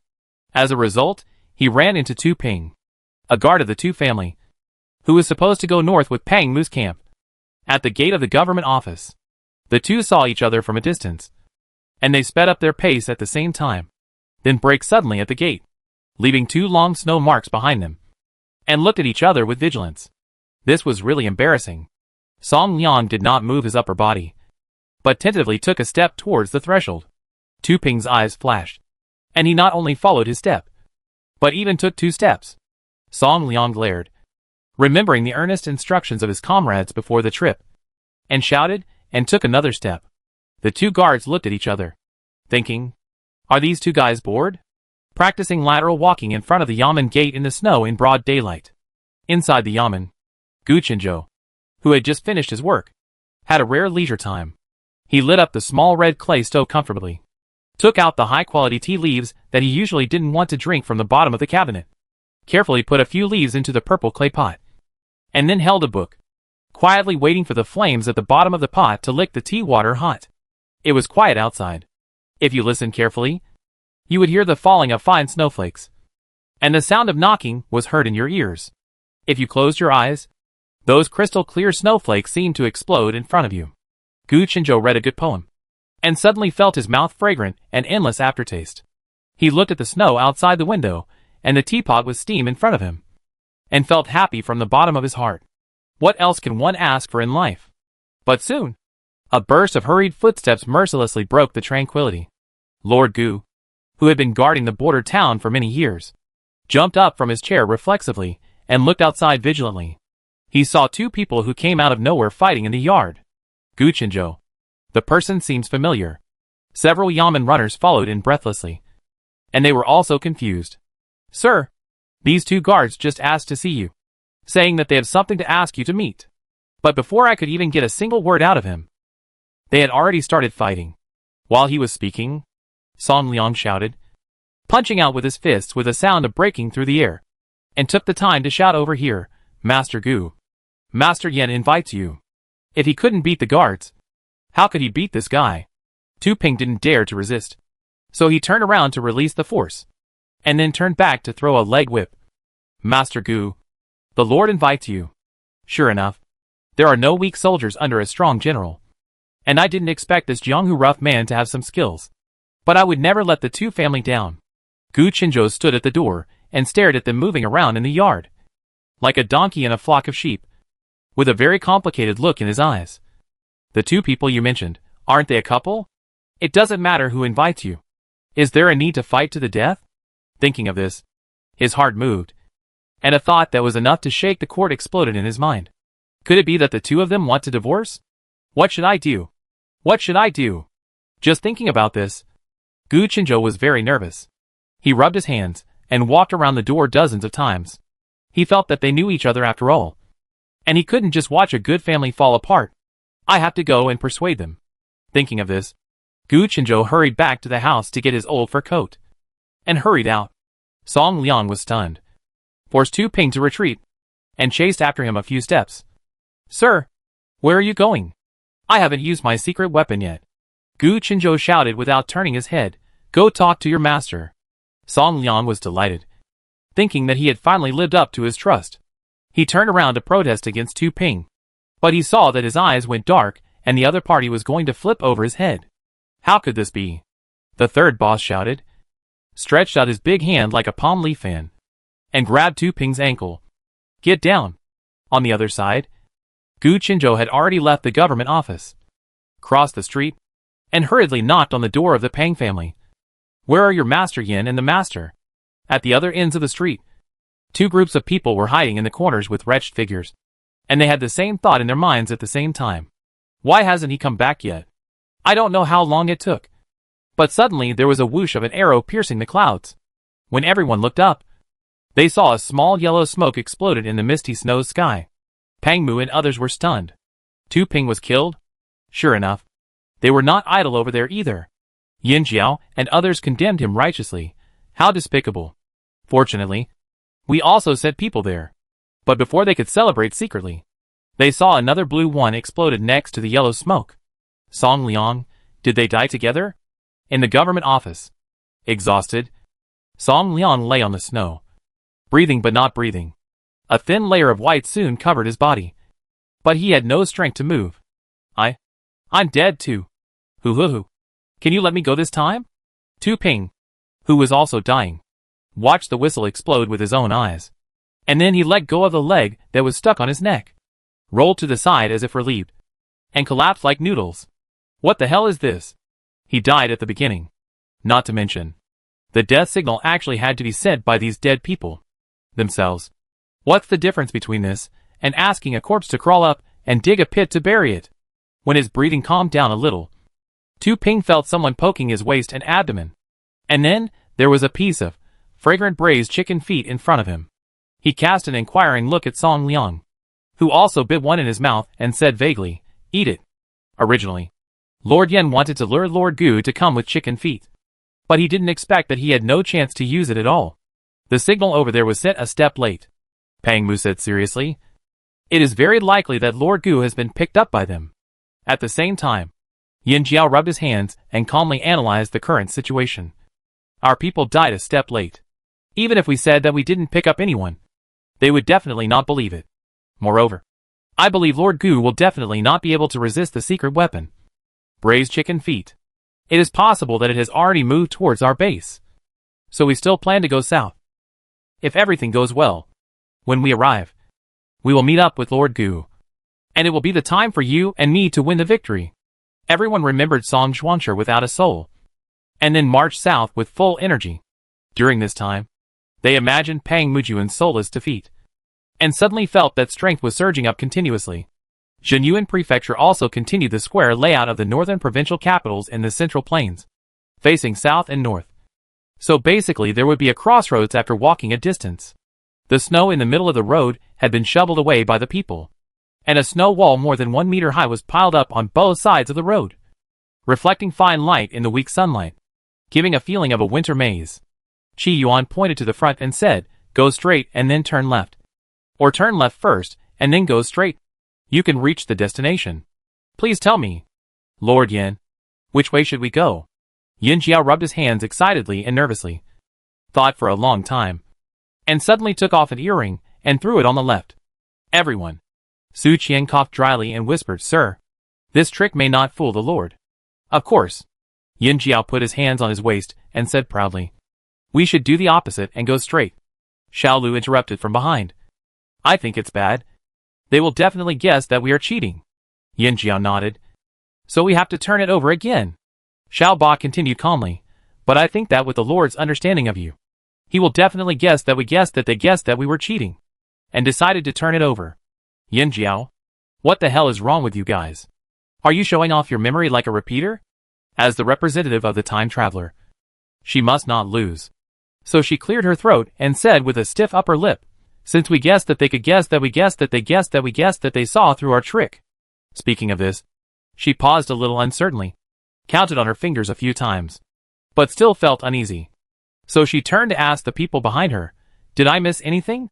Suddenly, I felt that Chinese was a bit hot. Everyone. There was an awkward silence at the scene, and both sides exchanged glances and said in unison, "Skip this section."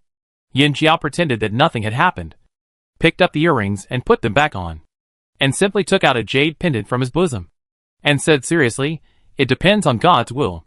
Turn left on the front side, and go straight on the back side." Then they decisively ran to the left. "Sir, this won't work." Xiao Lu caught up and said, "It won't be possible to distance ourselves, and both sides are evenly matched. Even if Sir Gu is there to support us, it's too unsafe. If they really fight, he and Xiao Ba will naturally face Xiao Si and Xiao Wu. Su Qian will face Bai Ning. And Yin Jiao will face Pang Mu? The key lies in the two coaches behind, who are so shameless. It's hard to say who will win. You make sense? Yin Jiao nodded solemnly. We must get rid of a few more of them before we arrive. As soon as he finished speaking, Xiao Lu suddenly raised his hand, and everyone instinctively stopped and looked around with a vigilant look. Is there an ambush? Xiao Lu frowned and listened carefully, and suddenly his eyes widened. Damn it. They stole my pigeons as hostages. Everyone held their breath and listened attentively. Sure enough, there was a faint cooing sound in the air. Su Qian was stunned. How despicable. But how can you be sure that these are your pigeons? Xiao Lu said seriously. I raised those pigeons by myself. Not to mention the different accents. I can even tell whose it is if a hair falls off. Su Qian twitched her lips. Although it was indeed the case. Why did it sound strange? No. I have to save them. As he said that, Xiao Lu was about to turn around and walk back. Sixth brother. Xiao Luer. Everyone rushed up to hold him, saying, be careful of fraud. Who knows who is imitating the bird's call? Even if you don't go back, do they really dare to kill your pigeons? However, Xiao Lu had obviously lost his mind. His eyes were scattered, and he said incoherently, all my pigeons. Pigeons. Ah! Lure. Seeing Xiao Lu use a spring willow brushing the ground push hand, several people were uncontrollably tilted out.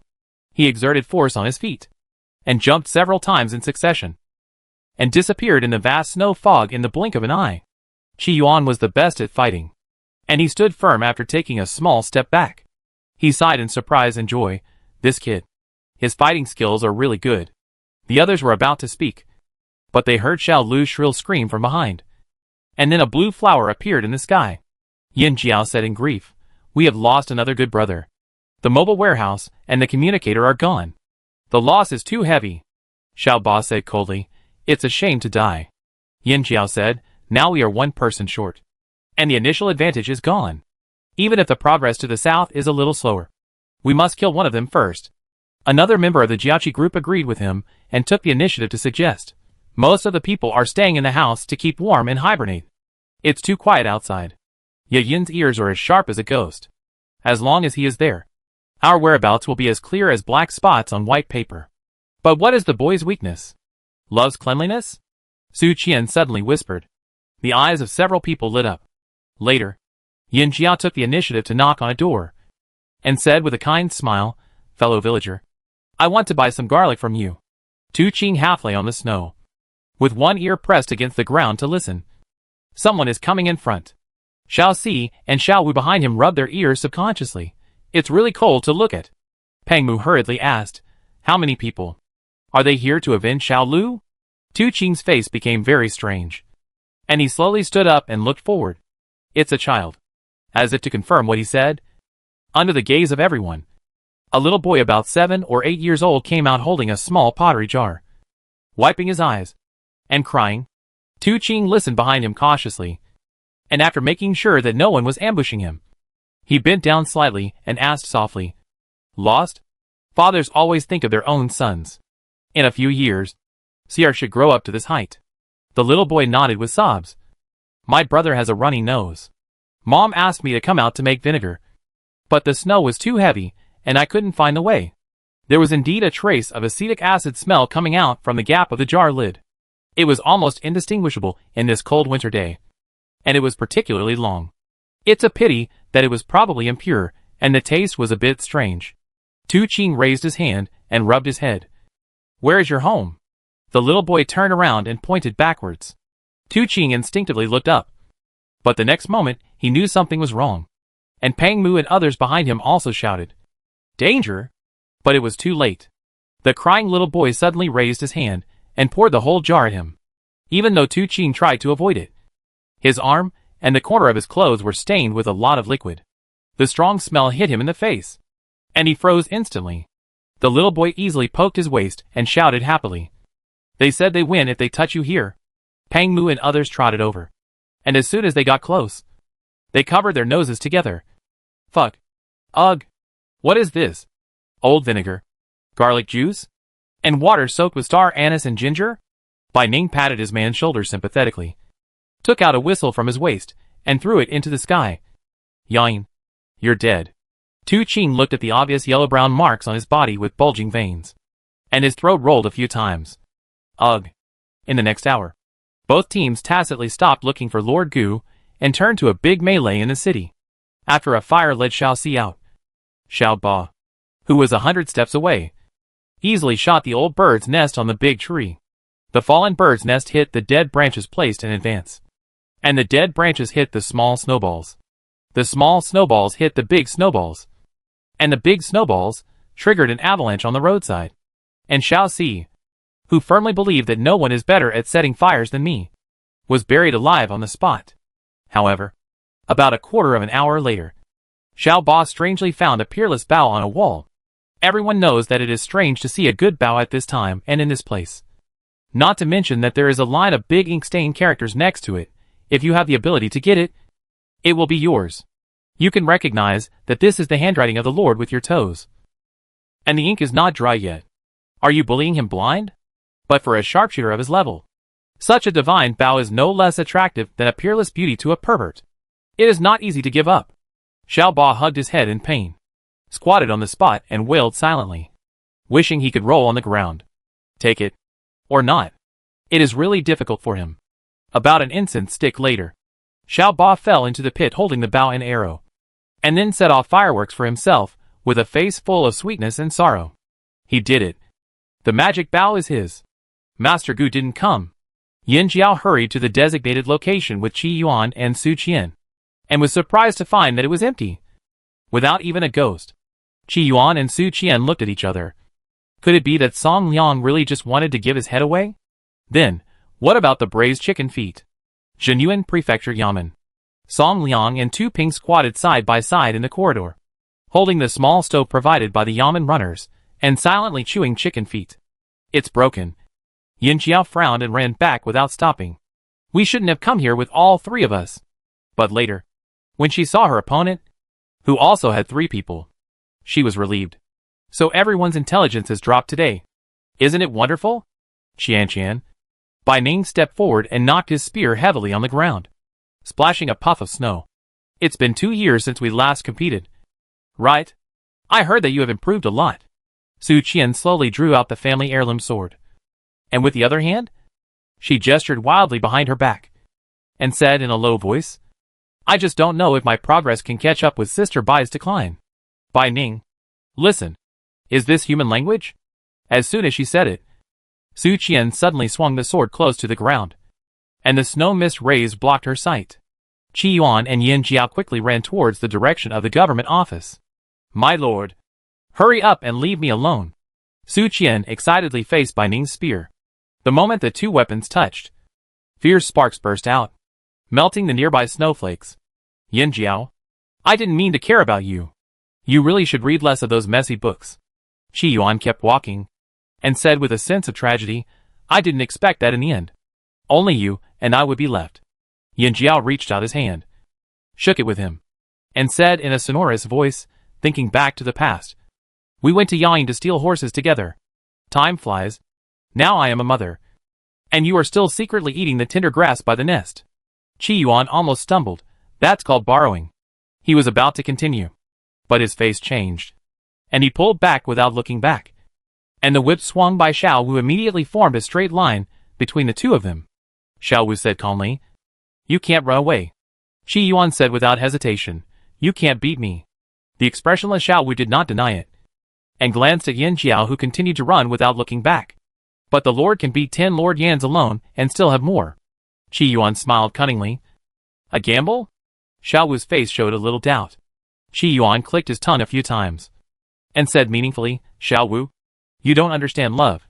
Xiao Wu was silent for a moment, and after a long while, he opened his tongue slightly and slowly uttered a sentence. Damn. Miscalculated. As expected. After everyone reunited at Pang's house for about an incense stick of time, Yin Jiao came back with Duke Dingwa in a high-handed manner, and proudly announced that he had won the battle. Facing everyone's contemptuous gazes, Duke Dingwa proudly announced, I fell into a beauty trap. Everyone, bah! Shame on you. Chapter 58. This winter, snowslides, a zero-cost form of entertainment, quickly became popular in Zhenyuan Prefecture. People said that there was nothing wrong with it except that clothes might be changed a little too quickly. In the prefecture, which used to have no entertainment, the government personally organized the construction of 2 huge slides across the east-west and north-south avenues. Except for the gaps on both sides for vehicles and pedestrians, the entire area was occupied by slides. They even learned to turn without any instruction. The 2 twin snow slides were built almost identically by the military and civilians who suffered from collective obsessive-compulsive disorder. They stood proudly in the sunlight, emitting a gentle but bright light, and were extremely beautiful. According to Yan Jiao's visual estimation, the length is conservatively estimated to be at least 120 meters, which can be said to be very magnificent. After the slide was built, basically no one walked on the roads on both sides, and the tenacity tempered by the war was fully demonstrated at this moment. Many people came to line up with their elderly and children before dawn, thinking of going up and sliding 2 streets away. Since you can slide, fast and fun, who would care about walking? Because this matter is indeed more exciting. Gu Qinzhou also specially arranged a few yamen runners to work at the entrance, and persuaded the fearless old men and women earnestly. However, the other party did not appreciate. I have killed 3 barbarians. An old man with white hair and beard was not in good health, but his voice was still loud, and his beard was covered with saliva. He excitedly raised 3 fingers, turned around on the spot, and after making sure everyone saw clearly, he proudly raised his panting chest again. 3. The yamen runner patiently persuaded, "Uncle, this matter has nothing to do with the number of barbarians killed. At this age, if he is too excited and passes out, who will be held responsible?" The uncle was so angry that he poked the ground with his walking stick a few times, gritted his teeth, and tentatively said, Then 4? Yamen runner, your fake scene is too blatant. He pinched his eyebrows, stretched his neck and shouted around. Whose uncle is missing? The unwilling uncle was forcibly dragged away. He looked back as he walked. His slightly dim old eyes showed his desire for the snow slide. He murmured, "Born at the wrong time. Born at the wrong time." Then he turned around and saw a row of old men and women of the same age as himself sitting in the warm shed under the wall not far away. There were also a few young people who seemed to be younger and were talking to them in a good-natured and funny way. Seeing him coming, a retired sergeant who was driving the car nodded and said, "Okay, there are enough people. Get on the car now." The old man was stunned and blurted out, "This? Are you going to drag us out and throw us away?" The sergeant was stunned, and then laughed out loud. "You are joking. An old man in the family is like a treasure. You are all treasures of our genuine prefecture. How can we bear to throw you away?" The old men and women were embarrassed by what he said, but their red cheeks still revealed their enjoyment in their hearts. "Come up." The sergeant laughed. "It's too messy here. Take you to play somewhere else." When the old people heard it, they looked at each other and gritted their teeth. "Let's go!" The carriage was very stable, and it stopped not far away. Everyone got off the car and looked up. Oh, you can still see the tips of the 2 large snow slides. The sound of playing and playing can also be heard clearly.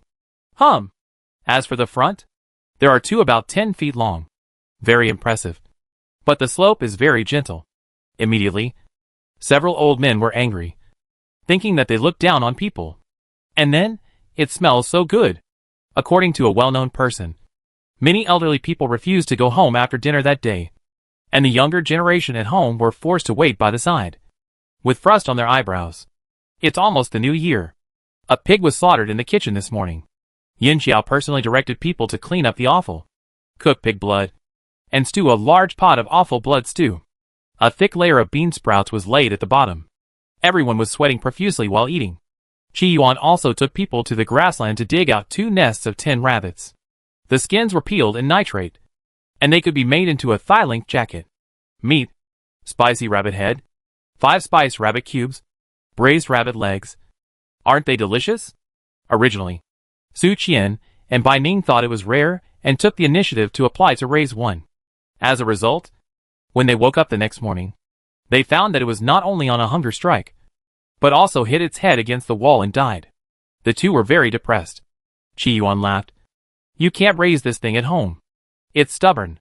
Wild rabbits don't eat artificially fed green grass, nor freshly picked grass, and refuse to accept being raised in a pen. Anyway, in all these years, He has never heard of any success. Su Qian said embarrassedly, I just think it's cute. Cute? Xiao Lu shouted in surprise from behind. These things only know how to eat all their lives. A litter of 10 or so every 2 months. It will become a disaster within a year. And it will attract wolves and eagles. The grass and saplings are all eaten by them. There is a pit on the ground where you step. Pigs, horses, cattle and sheep have nothing to eat. There is also a strong wind and sand. Eating them is to eliminate harm for the people. In contrast, pigeons are so good. The two girls looked at each other, then looked at those long furry ears, and murmured, it can't be so weird. Right? It really is so weird. Yin Jiao rolled up his sleeves and said to Qi Yuan, this thing is good. It grows quickly. The skin can be worn and the meat can be eaten. You can catch more when you have time. Cold rabbit is delicious. There are more than 10 of them. And there are only 10 rabbits. With only a few ounces of meat. Which is not enough to eat. Although they don't know what cold rabbit she is talking about. Their years of experience tell them that if Master Yin says it's delicious, it must be right. The two girls who just felt sorry for the little life looked at each other with green eyes, swallowed their saliva secretly, and very actively grabbed Qi Yuan and asked, when will you go again? Qi Yuan, women are really scary. There is no shortage of meat in this place. But vegetables are rare. And bean sprouts of various colors are the best. The old lady was idle at home. So she found some clay pots to grow vegetables in the house. Now, after a few months, many of them have sprouted. Everyone is very happy. Every day. Looking at those tender little seedlings makes people very happy. Yin Jiao was very excited that his temporary move enriched the spiritual life of the people. In the evening, when everyone invited Gu Qinzhou and Zhu Xiaolu to dinner as usual, they couldn't help but talk about it. This can be regarded as a fixed project and done for a long time. She stuffed a large chopstick of bean sprouts into her mouth, chewing them with a crunch. And her eyes flashed with excitement. There are also ice lanterns and snow lanterns that can be made. By the way, don't people like to travel around now? You can ask someone to write some poems or travel notes. Once it spreads, people from outside will flock to it, especially those southerners. We don't need anything else. Just take them to see the snow and bury them in a snow pit. It doesn't cost a penny. Zhu Xiaolu is a kind person after all. Hearing this, he said in embarrassment, This is not good. Right? What's wrong with it? Yin Jiao said nonchalantly. I tell you, those southerners are easy to deal with. Just find a piece of snow and take them there. They will be happy and crazy. We don't have to worry about anything. Zhu Xiaolu, as a person who had lived with his grandfather in the lower reaches of the Yangtze River for 3 years when he was a child, he felt offended. Yin Jiao continued, they have come from a long way. As long as it is not urgent. Why are you afraid that they will not stay for 10 days or half a month? As long as people from outside come. What does it cost to eat? Where? Live and travel? Are you afraid that you can't make a living? Gu Qinzhou thought it was feasible. He drank a cup of Zuishangxian. His face flushed. And he was completely floating. Yes. Yes. Lord Yin is a good deal. Please say more. Yin Jiao is soft-hearted. And she was embarrassed when she was flattered. Hey. I'm just repeating what others have said. I picked up what they left over. You can listen to it. Pang Mu took the lead in suppressing his laughter. Who cares if he is just repeating what others say? As long as he can help the people live a good life. That's enough. Lord Yin, please continue. Yin Jiao's face was burning. And he stepped on him from under the table and waved his fist demonstratively. I'm going to hit you. Pang Mu tactically shrank his neck and changed the subject randomly. Who should I ask to write poems? Songs? Travel notes? Etc.? Liao Wuyin, who had just scooped a spoonful of rabbit, instinctively raised his eyebrows. And sure enough, the next moment he saw everyone looking at him expectantly. I'm very busy. Liao Wuyin slowly put the rabbit into his mouth. This was not an excuse. The news of his appearance in Jinyuan Prefecture had already spread, and many students from surrounding provincial governments were running here desperately. At the beginning of the month, the duck blood vermicelli soup restaurant that Lin Bo and his team opened urgently had already started selling goods. And by the way, they also made a few orders for overnight stays in the inn. Liao Wuyin had just resigned from the Imperial College. He was lazy and didn't want to take on these troublesome things. But Gu Qinzhou came to him with a dark red face every day, begging bitterly. No wonder Gu Qinzhou was anxious. At the end of September, the list of the new class of Jiren was transmitted. After a few years of recuperation after the war, the number of Jiren in many other prefectures showed a sharp upward trend and stabilized to the pre-war level, while Jinyuan Prefecture still maintained a stable level of no Jiren for several years. Even the other two newly built border towns, which were in the same difficult situation, also produced one, and achieved a breakthrough from zero with difficulty. For this reason, the two prefects wrote letters specially, ostensibly to show off, and Gu Chinzhou was so angry that he couldn't eat for several days. Seeing that he was really pitiful, Liao Wuyan reluctantly showed kindness and spread the word that he would give lectures in a certain place every 3 days, and he would speak freely, and people could listen or not. If you ask the students, "Do you like to listen?" that would definitely be scolded. This is Mr. Liao. It is a great fortune for him to speak. Who dares to be picky? It's like ordering food in a restaurant. However, the facts have proved that genius lectures are not something that ordinary people can bear. On the first day, there were about 130 people listening to the lectures. But after one night, the number dropped sharply to 50. In addition, there were many people in the streets and alleys of Jinyuan Prefecture who were confused and thinking about life. Later, although many students came from other places, the number of people who really dared to squeeze into the front rows to listen to the lectures was always around 40. And the rest huddled in the back to hold on. Yin Jiao guessed that everyone had the same mentality, no matter if he understood or not. This is Mr. Liao. Take advantage first. Pang Mu once asked Liao Wuyan half jokingly and half seriously, "Sir, do you want to accept another disciple?" Then Liao Wuyan looked at him with disgust. And everything was self-evident. People with talents like Wei Lan and Ren Zhe are really hard to come by. Gu Chinzhou flattered skillfully, "Sir, you are the Winsu star from the sky. So this kind of small thing can be done easily? Come on. Come on. I toast to you. And you will definitely do it in one stroke while you are drunk." Qi Yuan and others whispered beside him. What Winsu star? At the critical moment, you can turn into Winsu star at any time. Do you believe it? Chapter 59. It was New Year's Eve in a blink of an eye. Pang Mu took his wife and children to pay homage to his father and brother's tombs, and talked about many family matters. The three of them drank together, and the year was complete. As the sky gradually darkened, fine and fragmented snow fell, quietly covering the original snow. Occasionally, 1 or 2 pieces of snow floated onto the burning torch, making a slight crackling sound. Pang Mu stood up, brushed the snow off the hoods of Yin Jiao and Ping'an, touched the cold stone tablet, and smiled. It's time to go home. I'll come to talk to you another day. The breeze passed by, rolling up the tribute pile in front of the tombstone, and the ashes of the burned paper suddenly rose up, more than a foot high, and then scattered. Pang Mu was slightly startled, and suddenly many scattered memories flashed through his mind, and his mood quietly became gentle and bitter. Yin Jiao pulled Ping An's little hand. Say Happy New Year to Grandpa and Uncle. Ping An blinked and said to the tombstone obediently, Grandpa, Uncle, Happy New Year. He gradually grew up. His speech became clearer, and the sentences he could say in one breath became longer and longer. Because both his parents were tall, his height advantage among his peers became increasingly obvious. And now he was as tall as she, who was half a year older than him. Pang Mu smiled at Yin Jiao, and together with her, he held his son's little hand, held the torch, stepped on the snow, and walked back with a creaking sound. Dusk fell behind them, and not far ahead, there were flickering lights of thousands of houses. It was cloudy for several days in a row, and the sun was not visible at noon. The people could not tell the time by the sky, so the government started the copper kettle dripping water, and sent more night watchmen to knock the clappers everywhere every half an hour to remind them.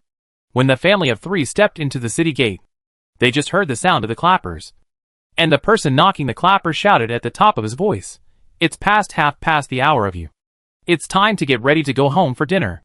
Ping An chuckled, happily holding his parents' arms, jumping and stepping on the snow, looking up at them. Let's go home for dinner. He had a very good appetite, and didn't really care what he ate. What he coveted was just his parents' company day and night. Pang Mu laughed. You are so picky about this. Ping An laughed, with a pair of big eyes flashing with a light called happiness. I saw someone selling chestnuts this morning, Yin Jiao said with a smile. Before I left, I had asked Xiao Jin and the others to prepare.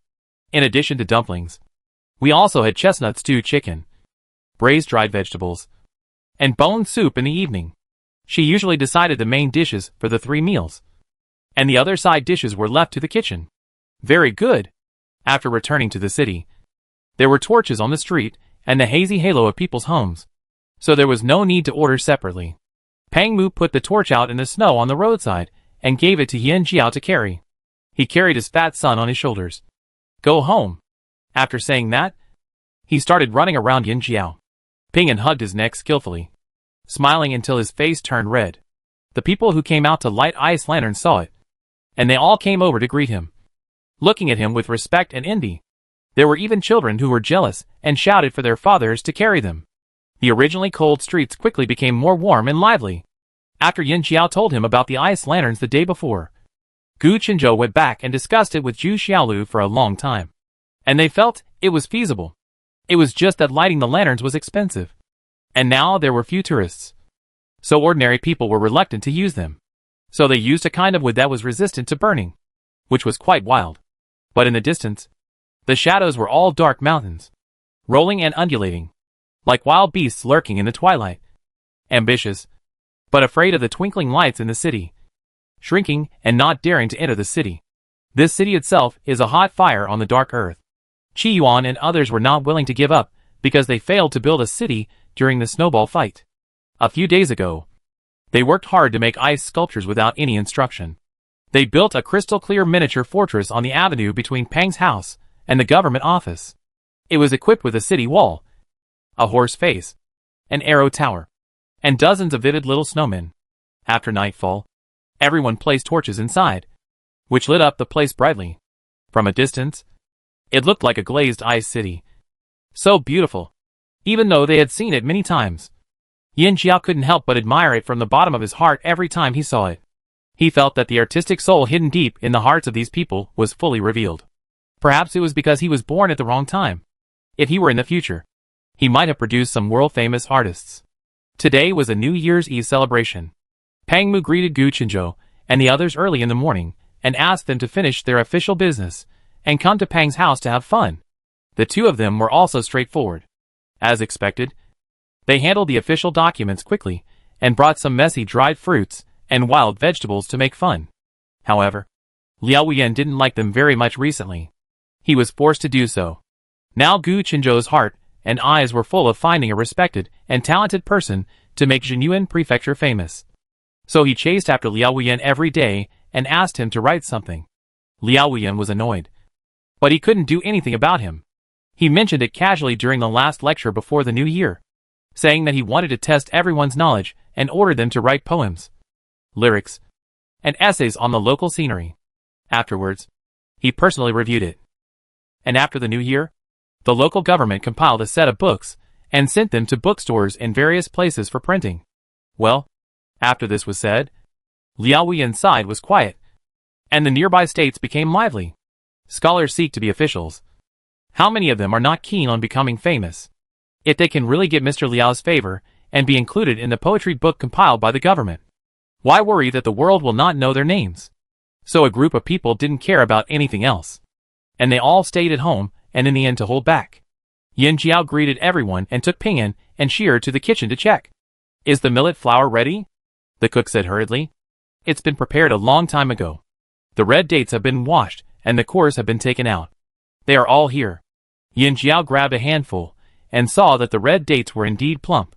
He smiled and nodded. Thank you for your trouble. There is little precipitation in the Jinyuan Prefecture area, and the temperature difference between day and night is large. Although the fruits are not particularly large, they are very sweet. She picked two of the most beautiful ones and stuffed them into Ping'an and Sheer respectively. Chew carefully and swallow slowly. Is it sweet? The two little ones ate as she was told, holding their faces and nodding with satisfaction. Sweet. Yin Jiao also ate one himself, rolled up his sleeves and started to get busy. For many people, the highlight of the Chinese New Year is the variety of food, and rice cake is one of them.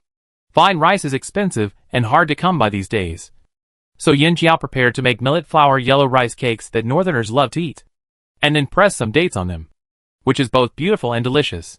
Adding some cooked sweet potato mash to the millet flour will make the taste softer and sweeter, and easier to digest.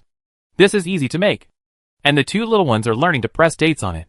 Later, Bai Ning came to watch the fun, and Sierra, who has always been calm, couldn't help showing off to his mother with a happy expression. "Mom, those are dates." Sierra put them in. Bai Ning smiled and pinched her son's face, and praised him. "Sierra is really amazing. Your father doesn't know how to put dates even at this age." Tu Qing, who followed in from behind, listened, silently took 2 dates and pressed them on. Perhaps he felt something was missing. So Lord Tu crossed his arms and pondered for a while, and later added a smaller one. And this time he finally showed a satisfied smile. A family of 3, staying up all night, visiting relatives and friends from the 1st to the 3rd day of the new year, and then preparing for the 15th day. On this day, Yin Jiao was pulling Pang Mu to make glutinous rice balls together. But Xiao Wu came in hurriedly. "Master, sir, an urgent document from Pan County." The two were startled and looked at each other subconsciously. Pan County? Wei Lan. They sent a lot of New Year gifts last month, and I don't know if he and Renze received them. Xiao Wu nodded and handed over a small box. It's signed by Lord Wei, and it's on the official road. For 100 miles expedited. The urgent documents between the post stations must be delivered quickly and steadily, without any mistakes. Before departure, they will be wrapped with special oil paper and clamped with wood chips, which will become a small box like now, waterproof and not damaged. It's heavy enough.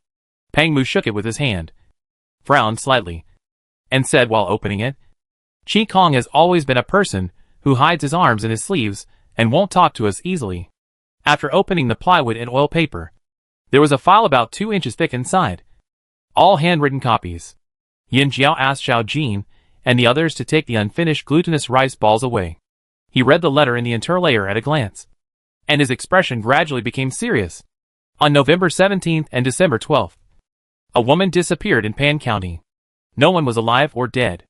Qi Kong and Zish found out that as early as half a year ago, several counties nearby had also had unsolved cases of missing women. Because the locations were relatively concentrated and the circumstances of the disappearances were very similar, the two thought it was more likely that the same person or the same group of people committed the crime. The signature at the end was 10 days ago. In this season when water freezes, the speed is already quite fast. Pang Mu simply flipped through the files. As far as we know, there are already 7 women. I don't know if there are others. Wei Lan was only the magistrate of Pan County, with limited power, and it was not easy to borrow files from other government offices. Fortunately, he and Renze were a pair of walking scanners, with photographic memories, and they wrote down word for word without missing a word. Yin Jiao also picked up a few files and read them. It's hard for them. The 2 men were young, and suddenly left Beijing thousands of miles away to serve as officials. Naturally, the old hands below were dissatisfied, and they often made trouble. Now that such a thing happened again, maybe some people who were unwilling to give up would jump out and make use of the topic. The youngest is 14, and the oldest is 37, Pang Mu said. It's like a flower thief. But where are the people? Are there any commonalities? For example, the same service, hobbies, family background, etc.? Yin Jiao asked. I haven't found them yet. They are of different ages, have different hobbies, and dress differently. Pang Mu shook his head, raised his hand, and tapped the file a few times, pondered for a moment, and said to Xiao Wu, please ask Mr. Liao and Yain to come over. It seems that I have to go. Chapter 60. In recent months, people who are used to being busy have been too comfortable and relaxed. It is inevitable that they feel itchy in their bones. Although receiving a case on the 15th day of the first lunar month is not a good omen, everyone is still excited and gathers immediately after receiving the notice. Yin Jiao dragged the newly acquired large stone slab and was a little unfamiliar when he wrote the first word with a tau pen. The people below passed the files to each other while listening to Pang Mu's introduction of the situation. So far, there have been 7 victims. The earliest case occurred on the 4th day of May last year.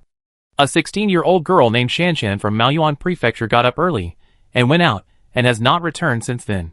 The last one happened on the 20th day of the 12th lunar month. Rui, a 20-year-old new bride from Pan County, left home in the afternoon and never returned. Maoyuan Prefecture is adjacent to Shiyuan Prefecture, to which Peian County belongs. There are only a few counties between the two sides, and there is no subordinate relationship. It is really not easy for Wei Lan and his team to get this information. The simple language description may still be thin, but when Yin Jiao lists the 7 victims' native places, ages and disappearances, combined with the files in his hand, it is suddenly a bit shocking. Although they have never met, these people were once living lives like them, but now they have turned into files, and their life and death are unknown. Yin Jiao put down the slate pen, stepped back 2 steps to take a look, and then continued Pang Mu's words and added, "The victims are all women without exception. The youngest is 14, and the oldest is 37 years old. Generally speaking, there are 2 possibilities. One is that a criminal gang kidnapped them to other places to be married to others, and the other is that they are flower thieves." Qi Yuan frowned when he heard this. Ordinary flower thieves can't make such a living by making people disappear. He has always been more compassionate to women in the world, and he hates such cases the most. But if it's human trafficking... Tu Qing passed the file he had read to Liao Wuyin. 37 years old seems a little too old. The words are rough, but the truth is not rough. The purpose of serial crime of kidnapping and trafficking women can be roughly divided into 2 categories. One is to sell the little girls, who don't remember anything, to other places as slaves, and even if they grow up, they can't find them back. The second type is to sell them to others as wives and have children. They want young and healthy women who are good at giving birth, and women in their teens and 20s are preferred. The file he just read was the victim of the 37-year-old. The youngest child was already over 8 years old, and in the eyes of the world, she was already unable to have children. So what are they doing with such a woman? After hearing this, although Qi Yuan frowned even more, he had to admit that Tu Qing made sense. It's very strange, isn't it? Yin Jiao said. Qi Kong and Zish checked the details of the 2 victims in Pan County. One was a 20-year-old new bride, and the other was an 18-year-old girl waiting to be married. They were both very young, and their family's social circle was very simple. They knew only a limited number of people, and there was no chance for them to make enemies with others. Moreover, the 2 did not know each other and had never had any intersection, which also ruled out the possibility of revenge for a similar incident. In addition, the families of these victims are very ordinary, and their families did not report property losses after they disappeared. So they were not after money. If they were not after money or revenge, these women might have been killed. If we really want to find common points among these victims, then there are only 2 points: women and ordinary family backgrounds. Su Qian asked, is the murderer not capable enough to dare to attack wealthy and powerful people? Or is he simply inclined to such targets? Now we have limited clues, so we can only say that there are 2 possibilities. We have to wait until we meet Qi Kong and others to confirm the details, Yin Jiao said. Su Qian's eyes lit up. Sir, are we leaving now? But what about Pingyan and the others?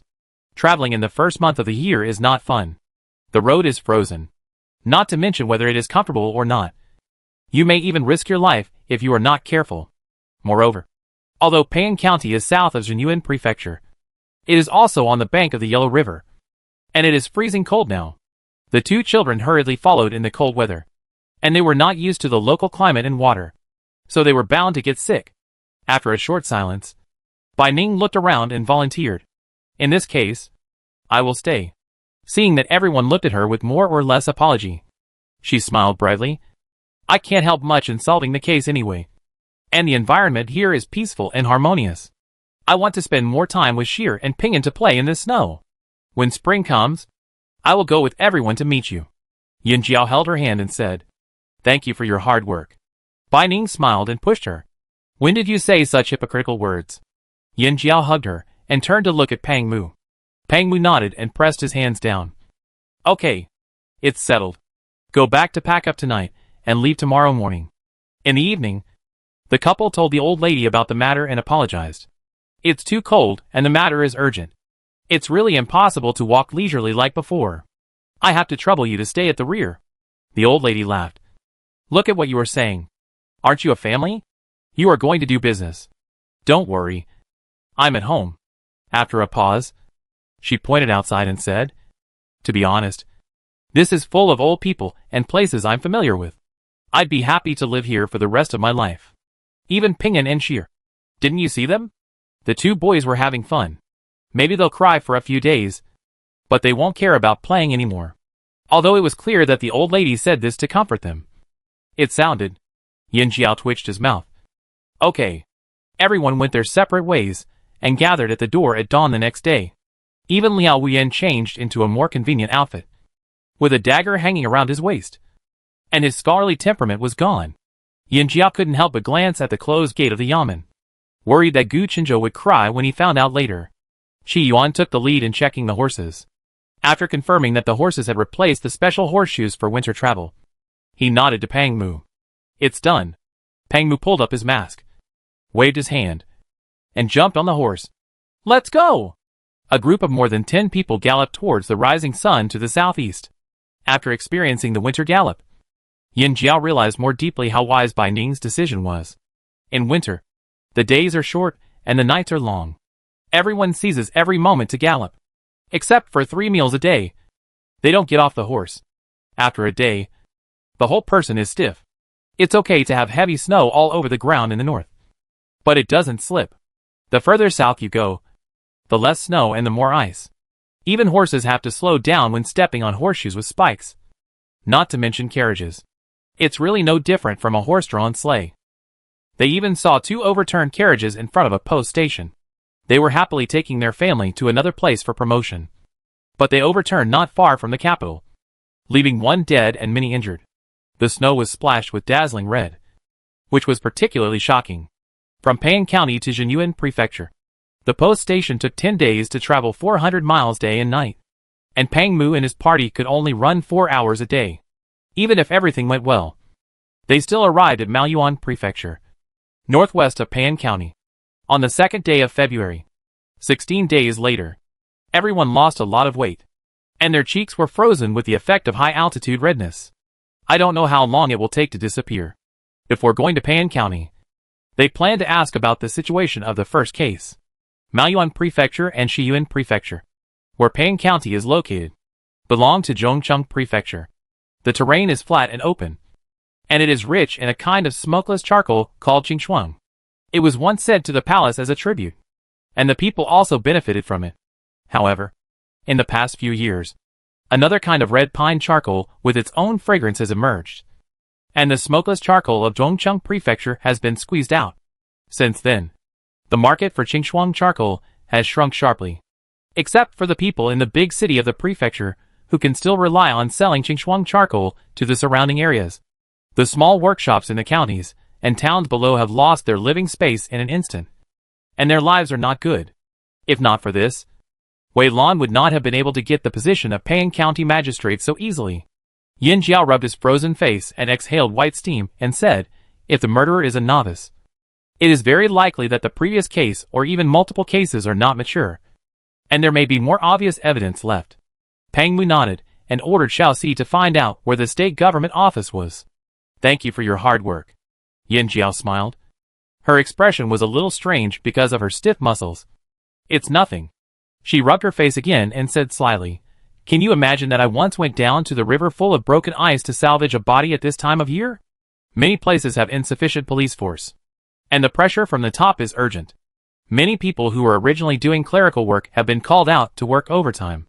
As for the work of salvaging corpses, many times the forensic doctor is forced to do it himself. That taste. Tut-tut. She will never forget it in her life. Every time she thinks of it, she feels that the cold air can still penetrate the joints of her bones. Pang Mu opened his mouth and clasped his fist at her. I'm sorry. I'm sorry. After that, the couple laughed on horseback, walking on the road of Maoyuan Prefecture. They can still see traces of the once prosperous Qingchuang charcoal from some details in the streets and alleys, such as the mottled words Qingchuang outside the city wall. It is said that when the business was booming in the early years, wealthy families in the city competed to pay for painting every year. But now those large characters more than 1 person tall have long been blurred in the wind and sun. But no one cares anymore. The location of the prefecture government office is easy to find, and Xiao Si asked and found it. The warm-hearted lady saw that he was wet and cold and spoke with a foreign accent, and even tried to force him to drink hot ginger soup. Xiao Si couldn't refuse, so he simply ordered a large pot and asked everyone in his group to drink a bowl. After a bowl of ginger soup with real ingredients, Yin Jiao felt a line of fire rolling down her throat, burning her entire chest, blood flowing again, and a little sweat on her forehead. She let out a long breath. It feels great.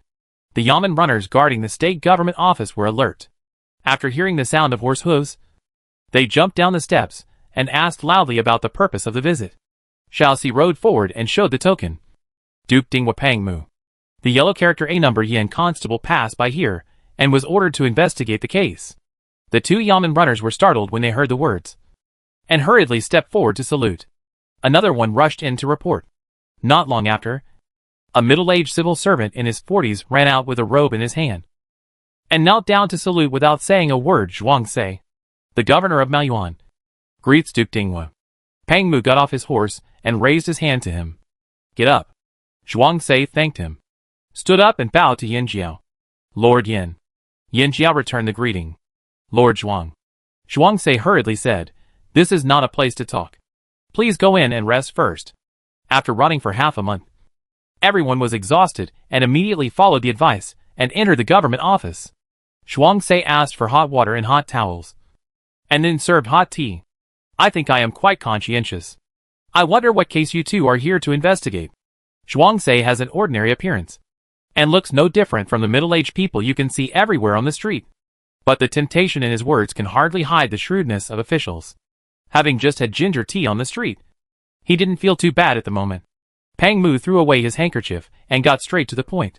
I heard that on the 4th day of May last year, a 16-year-old girl went missing in the local area. Is this true? Zhuang Sei's eyelids twitched, and he instantly recalled that the magistrate of Pan County, Wei Lan, came here in person last month. His eyes unconsciously fell on a middle-aged scholar of the same age as himself behind him. This is Mr. Liao? I had heard that the magistrate of Pan County, Wei Lan, was the only disciple personally accepted by Liao Yin, and he loved him very much. But he had treated him with courtesy on the day he came, and the two places had nothing to do with each other. He was a higher official, so it was not the case that beating the younger one and running away from the older one. Come on. Or is this case really, as Wei Lan said before, a serious matter that alarmed the saint? If that's the case, it will be difficult to deal with. Liao Yin scraped the tea stems and bowed to him slightly. Hello, Mr. Zhuang. When he looked up, Zhuang Sei, who was thinking about it, felt ashamed and said with a bit of admiration, hello, sir. Yin Jiao and Pangmu looked at each other and felt that this scene was too familiar. Although scholars looked down on each other, the scholars and civil officials of the Dala dynasty rarely confronted Liao Yin after meeting him. Of course, it's not to say that there are no such things, but the results are often not very good. Seeing that Zhuang Sei didn't mean to answer, Liao Yin raised his eyebrows slightly and repeated Pangmu's words. Zhuang Sei blushed and said to Pangmu, I am so incompetent. I am ashamed to ask you to travel so far in winter. Although it was only the first time, everyone had a bad impression of him.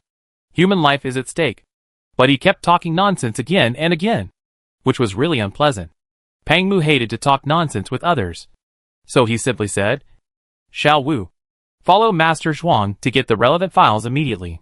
Xiao Wu nodded and stood in front of Zhuang Sei without saying a word. Master, please. Chapter 61. Xiao Wu's appearance is the most ordinary and the most malleable among the guards. Perhaps he made too many expressions and imitations during the mission, so he has no expression under normal circumstances. As we all know, it is very scary for a person who has seen blood to issue orders without expression. As a bystander, Yin Jiao really suspected that if Zhuang Sei did not move himself, Xiao Wu would not mind helping him. Originally, Zhuang Sei planned to let his subordinates go to get the files and continue to greet him. Unexpectedly, Pangmu suddenly did this, and he was a little embarrassed. However, he has been an official for many years, so he was not panicked at the moment. He immediately stood up and bowed and said, I felt friendly when I saw you, and I forgot my business. Damn it. Pangmu looked at him with a half smile. If you keep talking, you'll really die. Although it was a joke, Zhuang Sei heard the truth from it. He couldn't help but feel a thump in his heart. He didn't dare to speak again and hurried away. Yin Jiao was stunned to see some panic from his slightly fat back, and immediately shook his head. He's procrastinating when doing things, but he's smart at flattering people. After seeing many officials who do practical things, It's really a bit uncomfortable to suddenly meet a standardized middle-level official like Zhuangse. Zhuangse's idea is actually easy to understand. Maoyuan Prefecture's original pillar industry has basically collapsed, and the current business model can only barely protect the middle and upper-class people. It's difficult to take care of the lower-class people. It's obviously difficult to make outstanding achievements like in previous years. Without political achievements, there is no chance for promotion. And Maoyuan Prefecture is far away from the capital, and a mere prefect does not even have the opportunity to be a flatterer. Peng Mu is the confidant of the saint, a brother of life and death. And now that he suddenly arrives, he will naturally try his best to curry favor with him. Unfortunately, he doesn't buy it. I don't know what Xiaoyu did, but Zhuangse, who came back with the file, became more honest. As for his several dog-headed military advisors, they were even more afraid to speak at the back. Shanshan's surname is Zhou. There are 3 children in the Zhou family. The 2 above are boys, and there are very few girls among the cousins. So all the relatives love her very much. Zhou Shanshan, who grew up being spoiled, is lively and cheerful, considerate, and praised by all neighbors. Almost no one dislikes this little girl. She should have had a wonderful life. But everything came to an abrupt end on the 4th day of the 5th lunar month. According to the file, Zhou Shanshan went out as soon as she arrived that day, saying that she had made an appointment with her good playmates to go to the street to buy needles and thread to prepare clothes for her family. As a result, she did not come back at noon. The family thought that the girls had forgotten the time while playing, so they went to the house of the girls Zhou Shanshan was familiar with to ask, and unexpectedly learned that Zhou Shanshan had not made an appointment with them at all. The Zhou family panicked and went to the needlework shops and street vendors in the city to ask, but they all said they had never seen her.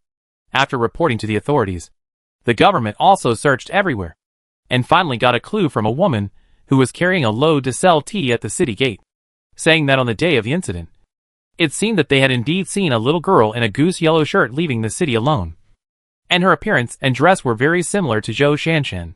But because it was just a quick glance, there were quite a few people wearing yellow shirts on the street, and she was not completely sure that the person was it. Since then, Zhou Shanshan seemed to have evaporated from the face of the earth, and there was no trace of her anymore. Peng Mu asked, May 4th is the day before the Dragon Boat Festival, and there are many people traveling in and out of the city. Have you checked carefully? Are you sure no one has seen Zhou Shanshan again? Zhuangse hurriedly said, Indeed. After a pause, he added, My lord, the Zhou family is ordinary. Zhou Shanshan is still unmarried. Her dress is ordinary, and she has no outstanding appearance. It is precisely because there are so many people, and it is lively, that no one will pay too much attention to her. Peng Mu did not speak, but just stared at him meaningfully for a long time, until sweat oozed out of his palms. And then, he looked away. Yin Jiao said, Master Zhuang, have you carefully investigated the relationship between Zhou family members and neighbors? Did Zhou Shanshan have any unusual behavior, or encounter any unusual things before she disappeared? Did she mention where she wanted to go? Regarding these aspects, the file only used the 4 words no abnormality to brush it off, which is really unbelievable. Zhuangse hesitated for a moment, subconsciously glanced at the file, and then said uncertainly, It should be nothing. 10 months have passed since the incident. Nearly a year. And the missing girl is an insignificant little girl. Master Zhuang, who has been trying to climb up all day, has long forgotten the case. How can he still remember these details? Peng Mu snorted heavily, and Zhuangse shook his head instinctively, and hurriedly said, This subordinate is busy all day, and I really can't remember it clearly.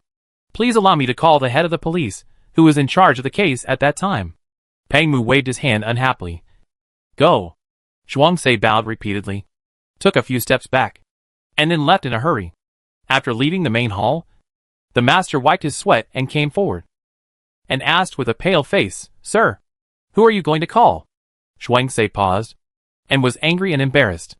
He was about to get angry out of habit, but he held it back, pinching his throat and growling, You have to ask me about such a trivial matter.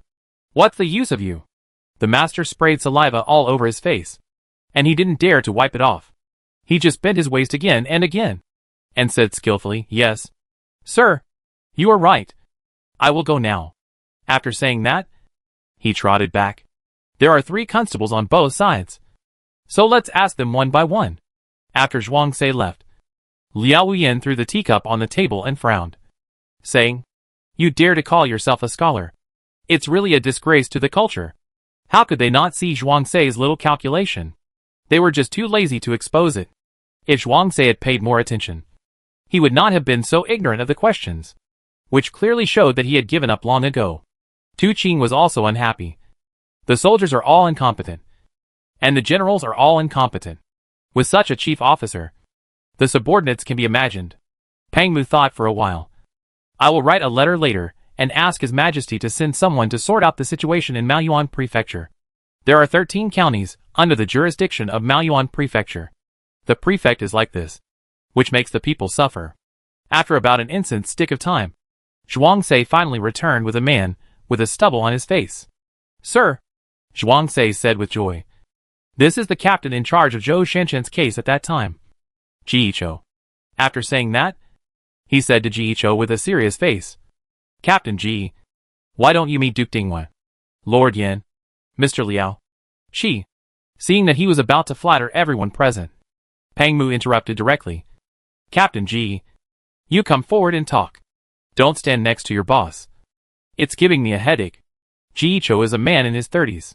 He is not particularly tall, but he has a dark complexion and bright eyes. He looks very capable.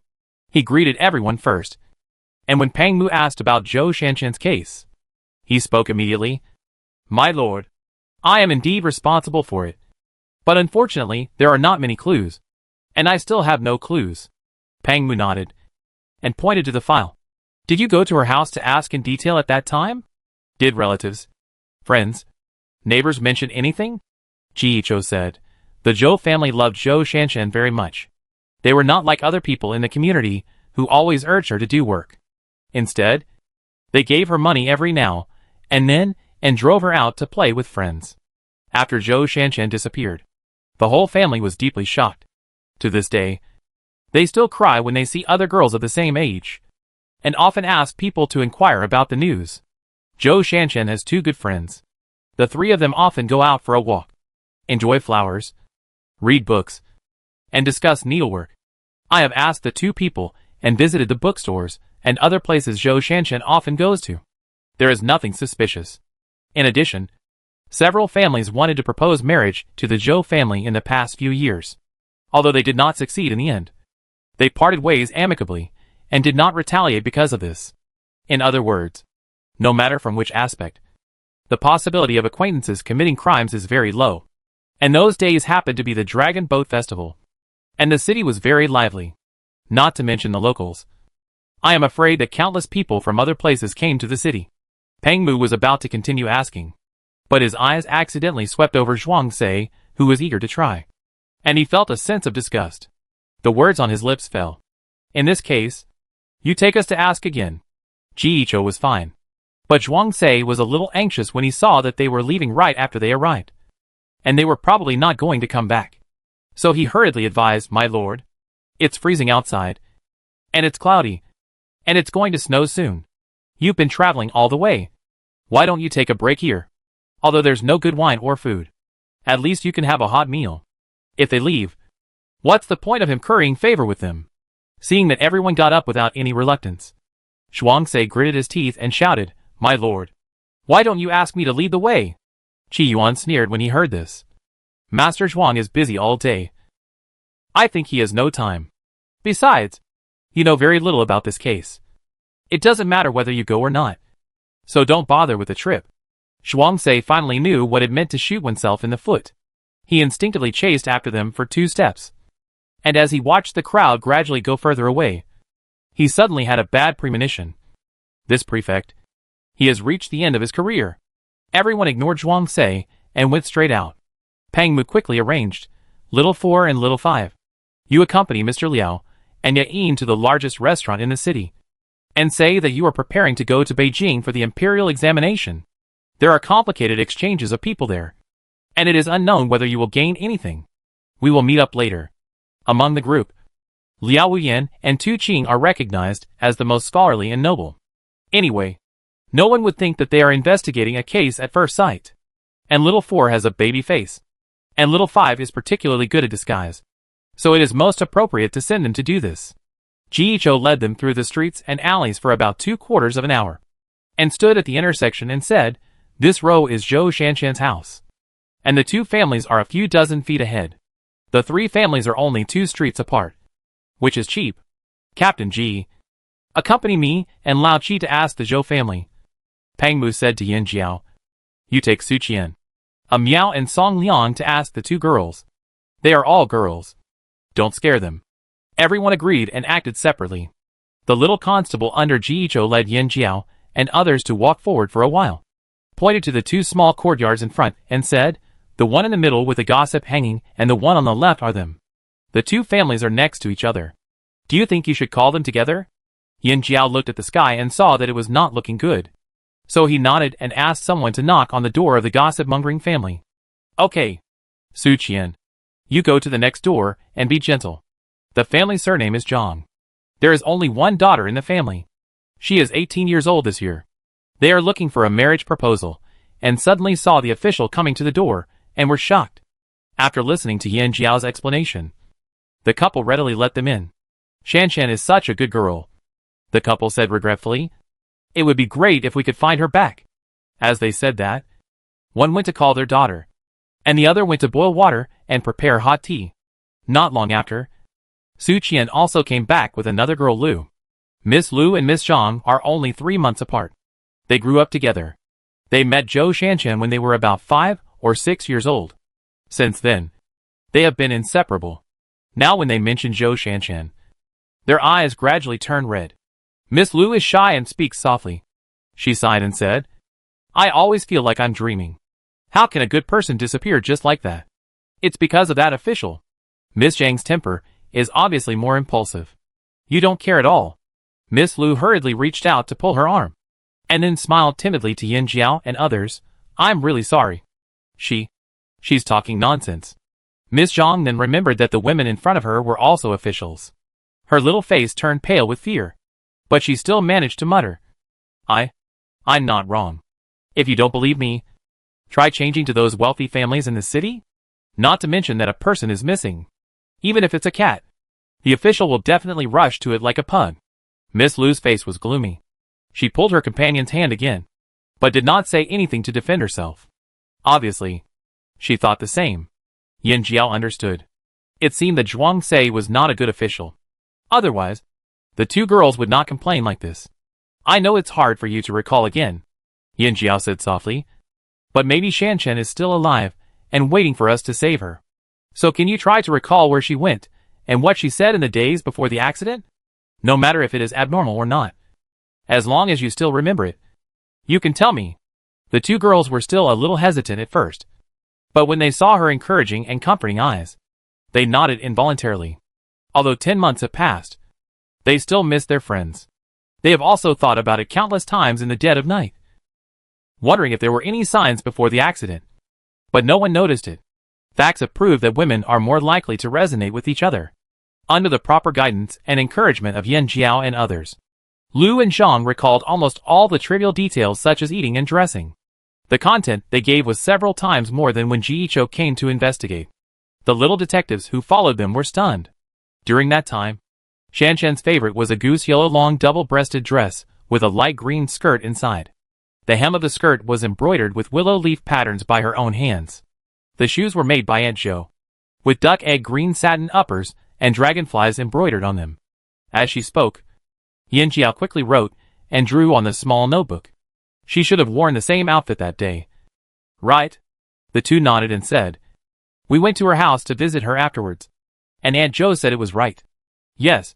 Miss Zhang thought for a while, and suddenly stretched out her wrist to show her a thin shrimp whisker silver bracelet she was wearing. "This was given to me by Shanshan and her on my birthday. Later, when Shanshan had her birthday, we also got together to make an identical one." At this point, she started to cry and pointed at her friend and said, "Originally, we agreed that when her birthday comes, we would get one for her. But now November has passed and Shanshan hasn't come back yet." The 2 girls hugged each other and cried bitterly. This bracelet was a little secret between the 3 of them, and none of their families knew about it. The people from the government office didn't ask so much about it before, and it wasn't a significant feature. So Miss Zhang didn't remember it for a while.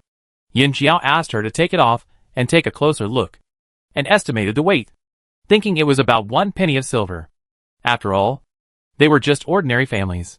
Even if their families loved them, the girls wouldn't have too much spare money. So 1 penny of silver was normal. Miss Zhang, Yin Jiao asked tentatively, can I borrow the bracelet for a while?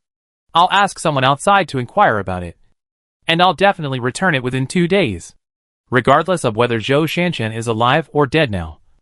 It's unlikely that the murderer will leave these valuables on her. Either he left them as trophies like Su Imo did, or he has already sold them. If it's the latter, it's an important clue. Miss Zhang nodded with tears in her eyes. As long as we can find Shanchen, it doesn't matter whether we return her or not. Keeping her is certainly a wish. But if we can save her, isn't that better than any wish? Chapter 62. After bidding farewell to Zhang and Lu, Yin Jiao drew a blueprint for the silver bracelet and asked the little detective to take the note he wrote back to the government office to borrow someone, and visit many silver shops, pawn shops, inns and restaurants in the city to see if they could find any clues. When she led people to the restaurant to meet up later, Pang Mu and his men had already arrived. The 3 parties met again, ordered wine and food, and asked Ji Cho to sit down, and exchanged clues while eating. Yin Jiao first told everyone about his findings and guesses, and everyone agreed. No matter how small a mosquito is, it is still meat. And no matter how thin a bracelet is, it is still money. Unless the murderer really regards money as dirt, or has the hobby of collecting trophies like Su Imo. There is a high possibility that Zhou Shanchen's bracelet will flow back to the people. Pang Mu also gained something. At first, Zhou Shanchen's family's answer was exactly as Ji Cho said, thinking that Zhou Shanchen had no abnormality in the days before she disappeared, and had only been active near her home. But when Pang Mu greatly advanced the timeline, Zhou Shanchen's mother mentioned something that had been ignored, because Zhou Shanchen had reached an age, and had failed to find a date many times. Around April 8th, Zhou's mother took her out of the city to burn incense and pray for marriage. That was also the only time she went out of the city last year. Yin Jiao's heart moved. Could it be that the temple is in the west of the city? Someone had provided a clue before, saying that they had seen someone who looked like Zhou Shanchen at the city gate. Exactly at the west city gate. Pang Mu nodded. Yes, but it's not a temple. It's a nunnery. And there are many details that don't make sense. He carefully asked about the location of the nunnery mentioned by Zhou's mother. The nunnery is separated from Ma Yuanzhu by 2 charcoal yards, and the distance is very far. It takes nearly an hour to take a carriage from the west gate. And Zhou Shanchen didn't have any means of transportation when she went out. Did she have to walk there? And according to Zhou Shanchen's family and friends, she was not in a hurry to get married. So why did she suddenly want to go back nearly a month after returning from the nunnery? From the 8th day of April to the 3rd day of May. There must have been some kind of stimulation in less than a month. Miao carefully guessed. Could it be that she suddenly has a crush on someone? But men should get married when they are old enough. And women should get married when they are old enough. There is nothing to be ashamed of. Why did she hide it from her family and friends? Liao Wuyan's appetite has never been big. He was the first to put down his chopsticks, and poured himself a cup of hot tea, and sipped it slowly. He took 2 sips, and said slowly through the mist, more than half a year has passed since the incident. No one in the city has taken the initiative to talk about this case. It was only when Xiaoxi found a reason to bring it up that someone took up the topic. But most of them didn't say anything good. People don't mind applying the most vicious and obscene thoughts to innocent girls. Anyone who talked about Zhou Shanchen's disappearance just now was most likely sure that she eloped with a wild man. Some people even made up stories with twists and turns, and used foul language. They told it with details, as if they were watching the incident from the side. Xiaoxi looked disgusted. When asked for evidence, they just said that others said so. But they couldn't tell who they were. Even though he didn't know Zhou Shanchen's family, he felt that many so-called simple people were really dark and dirty inside. With such rumors, even if Zhou Shanchen really survived the disaster and came back, she would probably live a life worse than death. So he waited for those who said the most fierce things to get up and pay the bill. And then he threw Chao Lizi from upstairs with a hidden weapon, breaking their legs. Yin Jiao thought about it carefully and made a bold guess. Given Zhou Shanchen's personality and actual situation, it is unlikely and unnecessary for her to elope without any attempt. But she did leave the city again, which is indeed a contradiction. So is it possible that the destination on that day was not the nunnery? But she made an appointment with someone when no one else knew. And the meeting place happened to be in that direction. The person she was meeting might not be her lover, but just someone who was also interested in something. She went out of the city to meet the other person that day, because she thought she would be back soon. So there was no need to get a carriage to travel? Tu Qing nodded slightly, and continued the following words for Yin Jiao. But she made a mistake, and was kidnapped by the other party. When his wife Bai Ning was still a little girl, she had the habit of running away alone.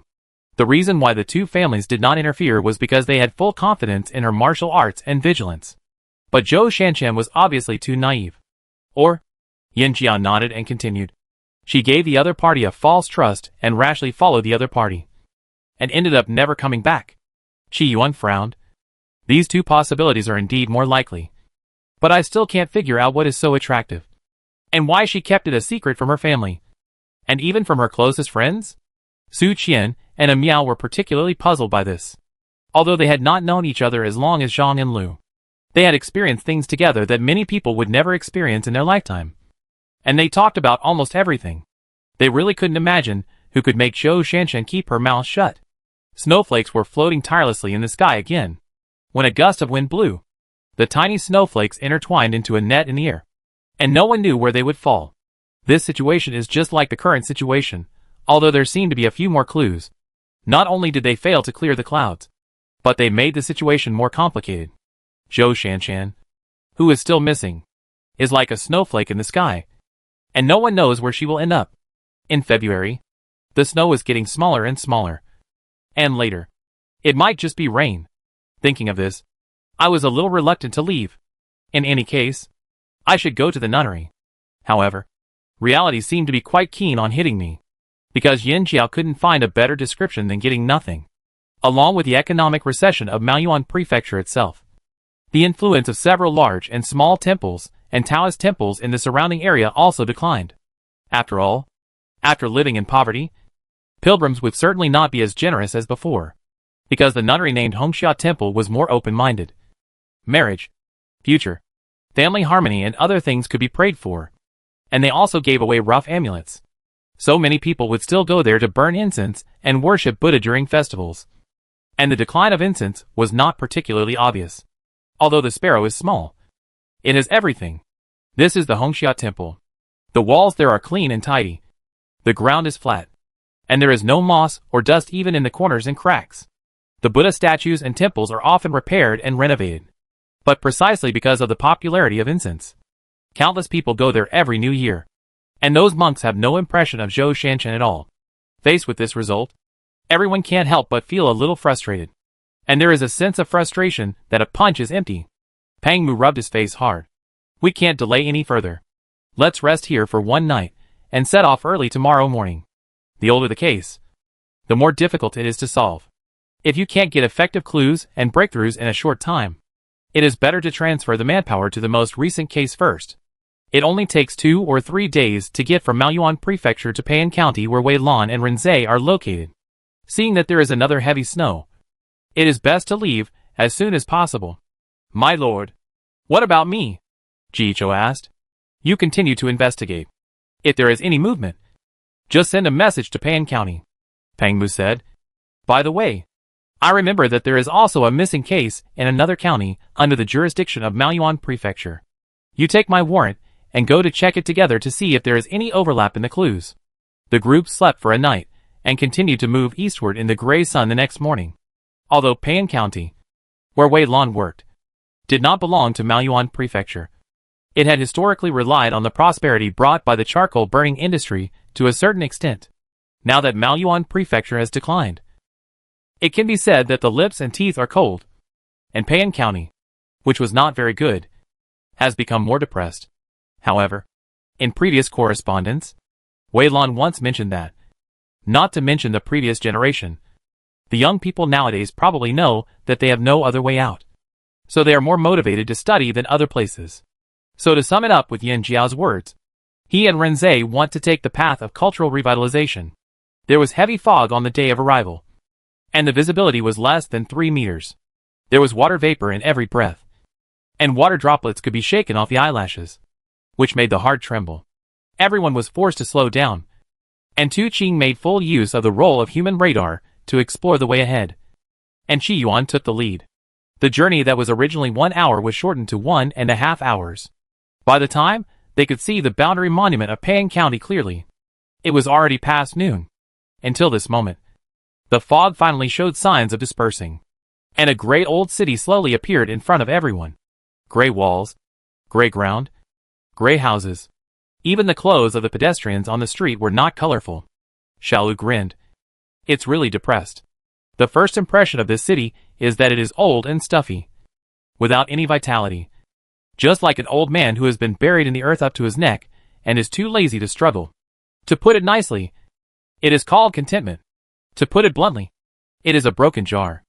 And it happened that in such an old city like a dead tree, 2 disappearances occurred in succession within 2 months, which was no less than a 1,000-pound ice cube falling into an oil pan and exploding in an instant. A group of pedestrians dressed in foreign clothes suddenly appeared on the street, and it was hard not to attract attention. Many people who were eating lunch ran to the roadside with their bowls in hand to watch. They looked like they were watching a monkey show.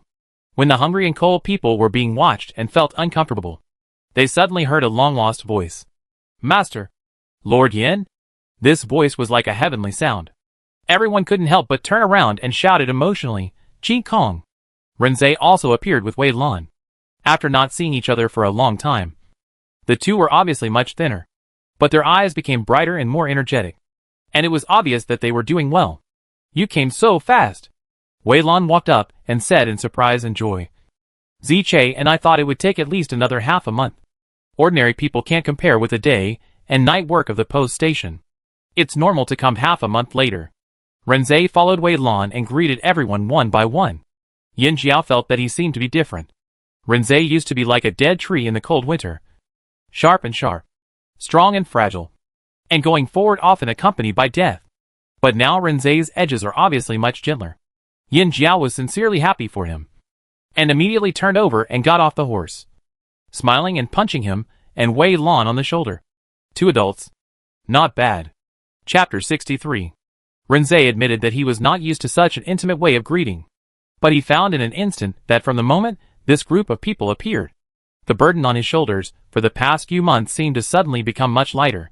It might be a bit funny to say this, but after thinking about it, he couldn't help shaking his eyelashes, and a trace of tenderness and smile appeared in his eyes that he didn't even notice, almost with some inexplicable impulse. He also imitated Yin Jiao and raised his hand to gently hit her shoulder. Lord Yin. Not bad either. After this action was done, everyone, including Yin Jiao, was stunned for a moment, followed by joy. Renzei curled his lips, as if some of his stubbornness and estrangement had disappeared. After all, he was one of us. Wei Lan watched quietly from the side, and was happy for him. TSK. I didn't expect that Lord Wei would look so good in this official uniform. Qi Yuan jumped off the horse with a smile, walked around Wei Lan with his hands behind his back, and commented seriously. He was just joking. But Wei Lan did not retreat, but instead clasped his fist at him. Okay. Everyone was slightly stunned, and then burst into laughter. Qi Yuan laughed. It's true that when a man is away for 3 days, he should be treated with new eyes. Qi Kong is no longer the same as Wu Xiaoman. An honest man would actually fight back. Wei Lan also laughed, but after laughing, he felt embarrassed and bowed to Liao Wuyan, who was leading the horse behind him, saying, Master. Liao Wuyan looked at him with a smile and nodded. You are in good spirits. That's good. Wei Lan's jade-like face flushed slightly. Renzei also stepped forward to bow and said respectfully, Hello, sir. Wei Lan hurriedly said beside him. Ziche helped me a lot along the way. If it weren't for him. Before he finished speaking, Liao Wuyan raised his eyebrows and looked over, saying pointedly, Do I really look like I'm going to stand on the street and curse people? Wei Lan blushed and whispered, Not like that. Now he is a parent. But in front of a group of friends and teachers, he still unconsciously reveals his true nature. Liao Wuyan glared at him unhappily, then nodded to Renzei. You're fine. Renzei subconsciously looked up, his eyes mixed with surprise, joy, and a little subtle shock. After a long time, he slowly bowed to the ground. Thank you, mister. This was the first time that Liao Wuyan had expressed his affirmation of himself so directly. All of his closest friends and teachers in the world had arrived, and Wei Lan was indescribably happy and pleased. Seeing that the people around him were all stretching their necks to look here, he said, "This is not a place to talk. Let's go to the government office first." Pang Mu asked half-truthfully, "There are more than 10 of us. Can the government office accommodate us?" He had been the county magistrate in Ping'an County, so he knew that the county government had limited space. They came suddenly, and he was afraid that Wei Lan was not prepared. "A single room is not possible," Renzei said quietly, holding his sleeves. "Fortunately, the number of staff in the government has been reduced recently. I'm sorry, but 2 people can fit in 1 room."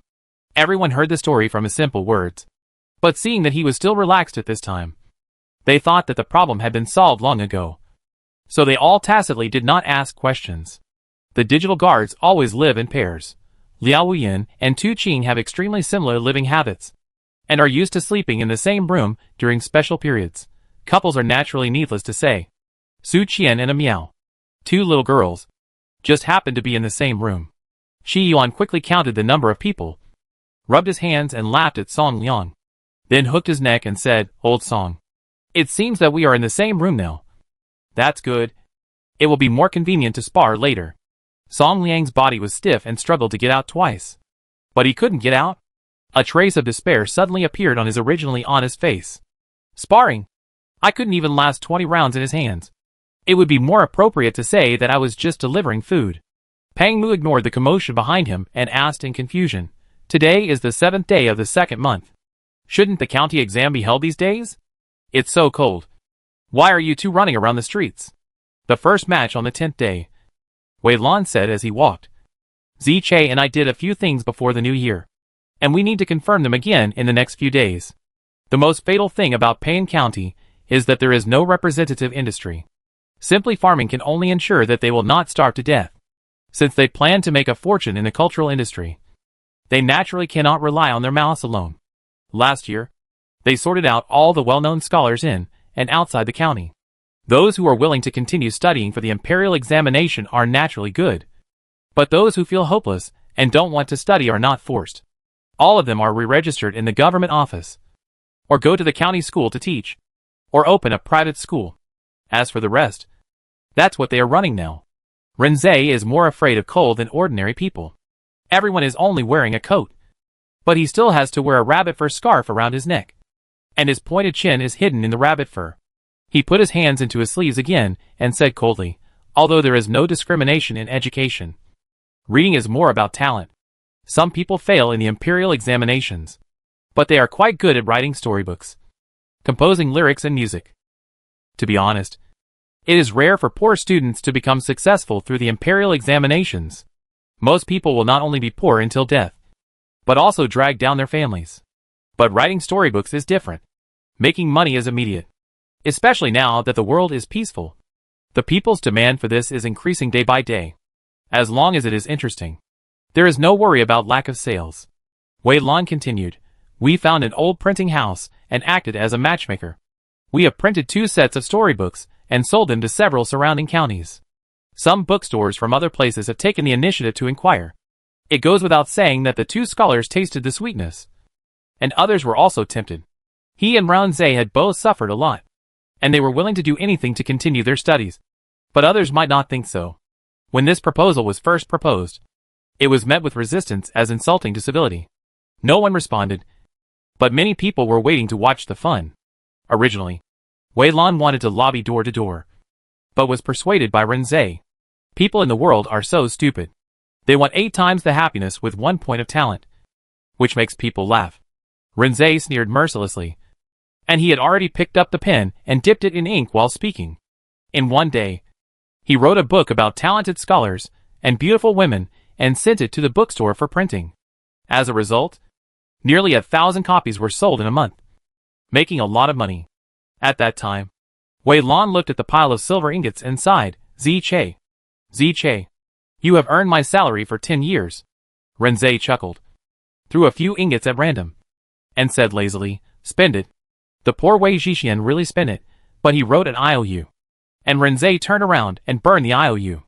Sure enough, The most convincing thing in the world is silver. After the news that a certain gentleman became rich overnight by writing storybooks spread, the original voice of opposition disappeared instantly. Those who once shouted disgraceful righteously rushed to the county government. But in the end only 2 people passed. Recalling this, Wei Lan still had a lot of feelings. It was Ziche after all. Renze glanced at him. They just saw that you are good-tempered. Wei Lan smiled at him tenderly. I have Ziche. Like a fish in water. Renze hummed skillfully, and turned his head away. But everyone always felt that there was a hint of enjoyment on the back of his head. He and Wei Lan had personally experienced the cruelest, meanest and dirtiest side of the world. From a certain perspective, they are indeed the most similar. But to be honest, they are completely different. Even after experiencing so much, Wei Lan still doesn't mind returning kindness to the world. But Renze, he had already drawn a circle around him, stubbornly separating himself from the world. And only a few people were lucky enough to enter this small circle. In terms of emotions, he was stingy and mean. He could be kind, but this kindness was not as pure as Wei Lan's. All his efforts must be based on the premise that he was sure that he could get 10 times or 100 times the return.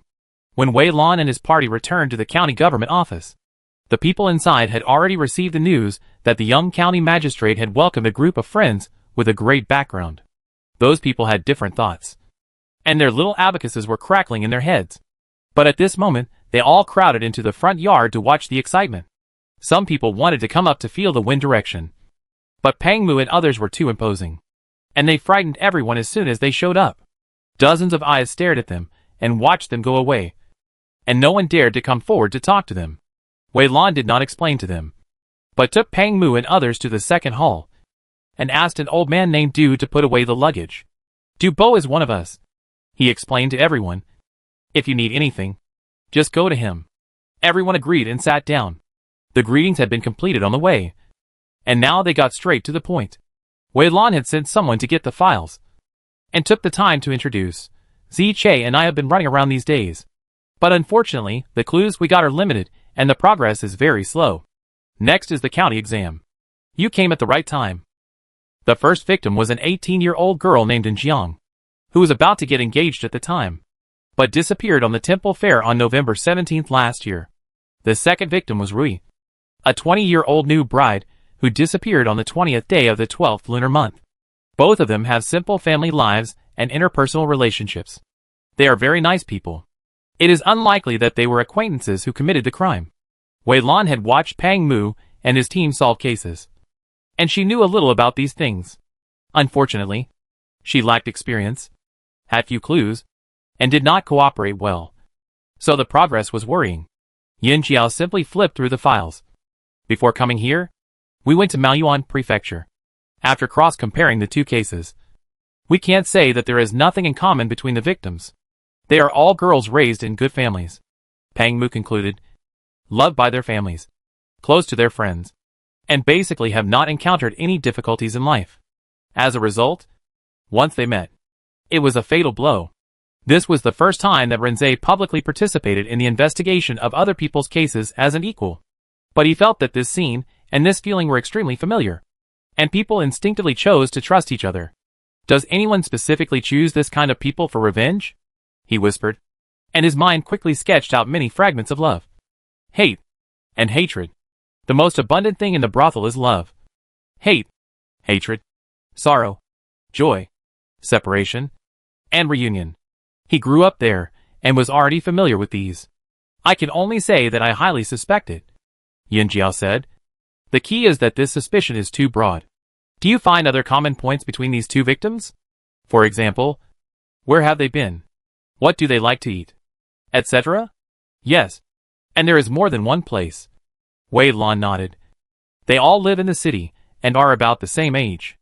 Although they don't know each other, their living habits and hobbies are similar. They all like to do some needlework and eat snacks. We have asked the needlework shop and fruit shop they often go to before, but there is nothing special to pay attention to. Needlework shop? Yin Jiao subconsciously looked at Pang Mu. Did Zhou Shanshan go there often before? So when they said this that day, the Zhou family didn't think about it elsewhere. Wei Lan was stunned. Really? Pang Mu nodded. You guys should focus on the county exam first.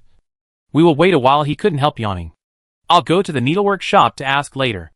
Wei Lan scanned the tired faces of the crowd, focusing on their bloodshot eyes and dark blue bottoms, and couldn't help laughing. Sharpening the knife does not delay the chopping of wood. And it's not too late to take a break before going. You haven't eaten yet? It just so happens that we and Che are still free. So why not have lunch first? Take a short break and recuperate before going. Renze took the initiative to stand up. You are a guest from afar. I will host you today. Is there anything you want to eat?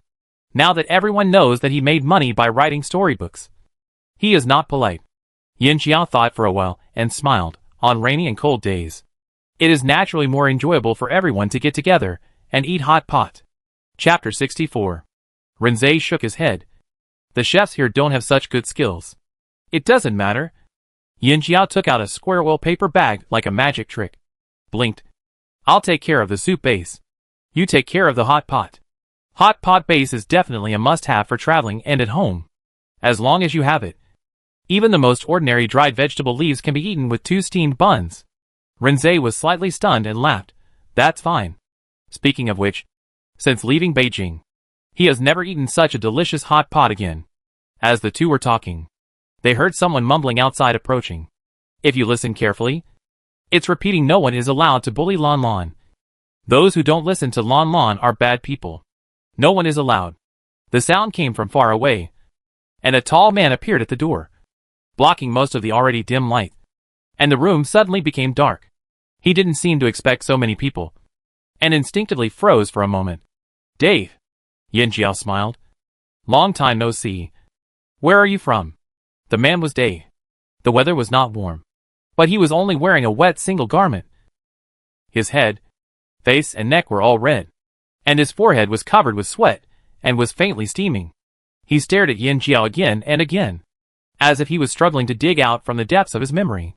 After a while, his eyes suddenly lit up, and he strode forward to hug Yin Xiao tightly, and said happily, Jiao Jiao, Juju is here to see Lan Lan. The hug from Yin Xiao made him feel short of breath, and his eyes went dark. Ahem. Here. Here. Pang Mu went up to Dave, and pinched his shoulder. He involuntarily let go of his hand, and subconsciously looked back. He tried to recognize the other person, and then counted his name. But when he saw Qi Yuan, his face fell immediately. He instinctively shrank his neck, and hid behind Wei Lan like a big cat. He whispered he doesn't need to come. When they first met, Dave was worried about Wei Lan's whereabouts, and went crazy. The yamen runners in the yard couldn't suppress him. Later, Qi Yuan came on stage, and beat him in one breath. Everyone couldn't help laughing and said, but he's here. What should we do? Dave was getting more and more anxious. But he was not as smart as ordinary people, and he could not hear the teasing. So his face became redder. Qi Yuan liked to tease him, and he actually flipped behind him, patted his right shoulder fiercely, and smiled at his left side. I miss you so much. Dave screamed, jumped up like a scorpion, stung his butt, and shook his head like a rattle. I don't want to. I don't want to. Dave. Everyone burst into laughter. Wei Lan patted Dave's head soothingly, like comforting a big dog, and said helplessly to Qi Yuan, don't play tricks on him. Seeing that Dave really avoided him like a snake and scorpion, Qi Yuan scratched his head and poked his hill-like back. I really miss you, and I want to teach you kung fu. The better your kung fu is, the more you can protect Lan Lan. Right? This really hit Dave's sore spot. His body stiffened, and he turned back tentatively. Are you willing to teach me? Qi Yuan said angrily. What are you talking about? Haven't you taught me before? This bastard really eats with a bowl in his hand, and scolds his mother when he puts down the bowl. When we lived under the same roof, every day he beat you. Ah. No. He told you to jump up and down? Dave blinked, shook his head honestly, and said honestly, Dave doesn't remember. Qi Yuan was so angry that he pointed at him, and couldn't say anything. Renze watched Qi Yuan's humiliation with interest. After he had enough fun, he waved to Dave. Come. Follow me to get the meat first. And tell me what you did today. Hearing about the meat, Dave's eyes lit up, and he immediately came out from behind Wei Lan. They talked about Lan Lan behind her back. So I challenged them. Renze looked at him approvingly, focusing on the result. Did you win? Dave puffed out his chest, like a child eager to get affirmation, and said in a sonorous and powerful voice, They can't beat me. He was born with supernatural power. And later followed Pangmu and his group to teach him moves day and night. Even if he is not first-rate now, he is indeed unbeatable in this small county. Renze smiled and nodded. But his tone was chilly. Well done. You should be beaten for talking about your superiors. There are some low-class people who only remember to be beaten, but not to eat. Dave smiled proudly and followed them away. The conversation between the two gradually became blurred. And finally nothing could be heard. A duel or something. I'm afraid it was a forced duel where they chased and fought against each other. Right? Yin Jiao and the others watched them walk away, with mixed feelings in their hearts. After looking at each other, they subconsciously looked at Wei Lan. Your confidant was abducted. Wei Lan was a little helpless, opened his mouth, and seemed to want to explain something, but finally gave up and said dryly, the two of them unexpectedly get along very well. Everyone. We saw it. After the late lunch, sleepiness came, and everyone couldn't hold on any longer. They went to rest for half an hour, and then went to several major needlework shops and snack shops in the city. Since Wei Lan and Renze came to Payan County, the local leadership team has undergone several major changes. Now, those who can come forward and listen to the youths are basically promoted. It's not a big deal if the few who stay occasionally disobey. Just let Day educate them with love every day. Since you don't listen, then be beaten. The current patrol inspector Zhang Tao was originally a long-time head of the police. Wei Lan felt that he was a decent person, very loyal, brave and righteous, and had a rare prestige and good kung fu. He decisively kicked out the original patrol inspector and pushed him to the stage. From the original head of the police, who ran a dead horse, to a 9th-rank patrol inspector, Zhang Tao, who had transformed himself into an official, felt that he was blessed from heaven and worked harder and harder. The efficiency of the entire government office was improved, which was completely different from the situation where the predecessor openly and secretly called on everyone to show their power to the new county magistrate, and always led his subordinates to shirk their responsibilities. Seeing that everyone was going to investigate on the street, Zhang Tao actively selected a few young detectives who were familiar with the local situation to lead the way for them. If you have any orders, please speak up. He also apologized. Someone just reported that a close friend of one of the missing persons, Ri, has returned from her mother's home. I want to take people to ask, but I am too busy to do it. Otherwise, I will accompany you. The county government has limited manpower, and the two detectives have already taken their people out. For a major case like this, the inspector has to go in person. Pangmu waved his hand. It's okay. You can go. Food is the most important thing for people. Although the economy of Payan County is depressed, there are still many food shops on the street. There are 4 shops frequented by the 2 victims, which are famous for their various salty, sweet, vegetarian and meat snacks. It was drizzling on the street, and it was obviously not meal time. But when Yin Jiao brought people to the old Guiz cake shop, there were actually 4 or 5 people sitting inside eating snacks, which was really commendable. Out of professional habit, Yin Jiao first scanned the diners after entering the door, and paid attention to their reactions while asking questions to the shopkeeper. According to the shopkeeper, these people are regular customers, so it is very likely that they know the 2 victims, and it is unknown whether they can provide some unexpected clues.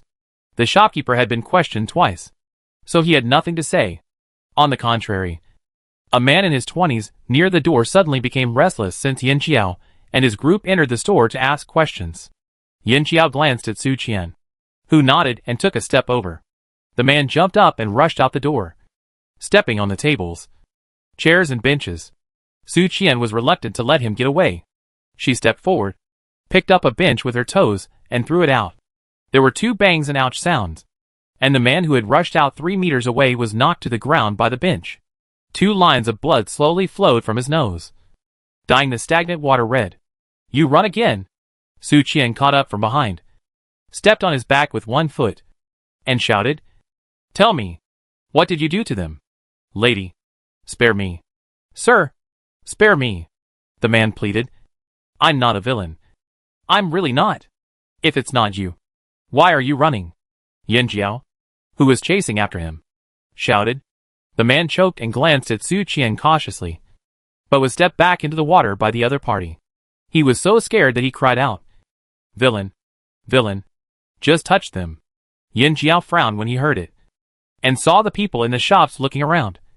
So he decided to take the man back first. The man who was arrested was called Lei Qi.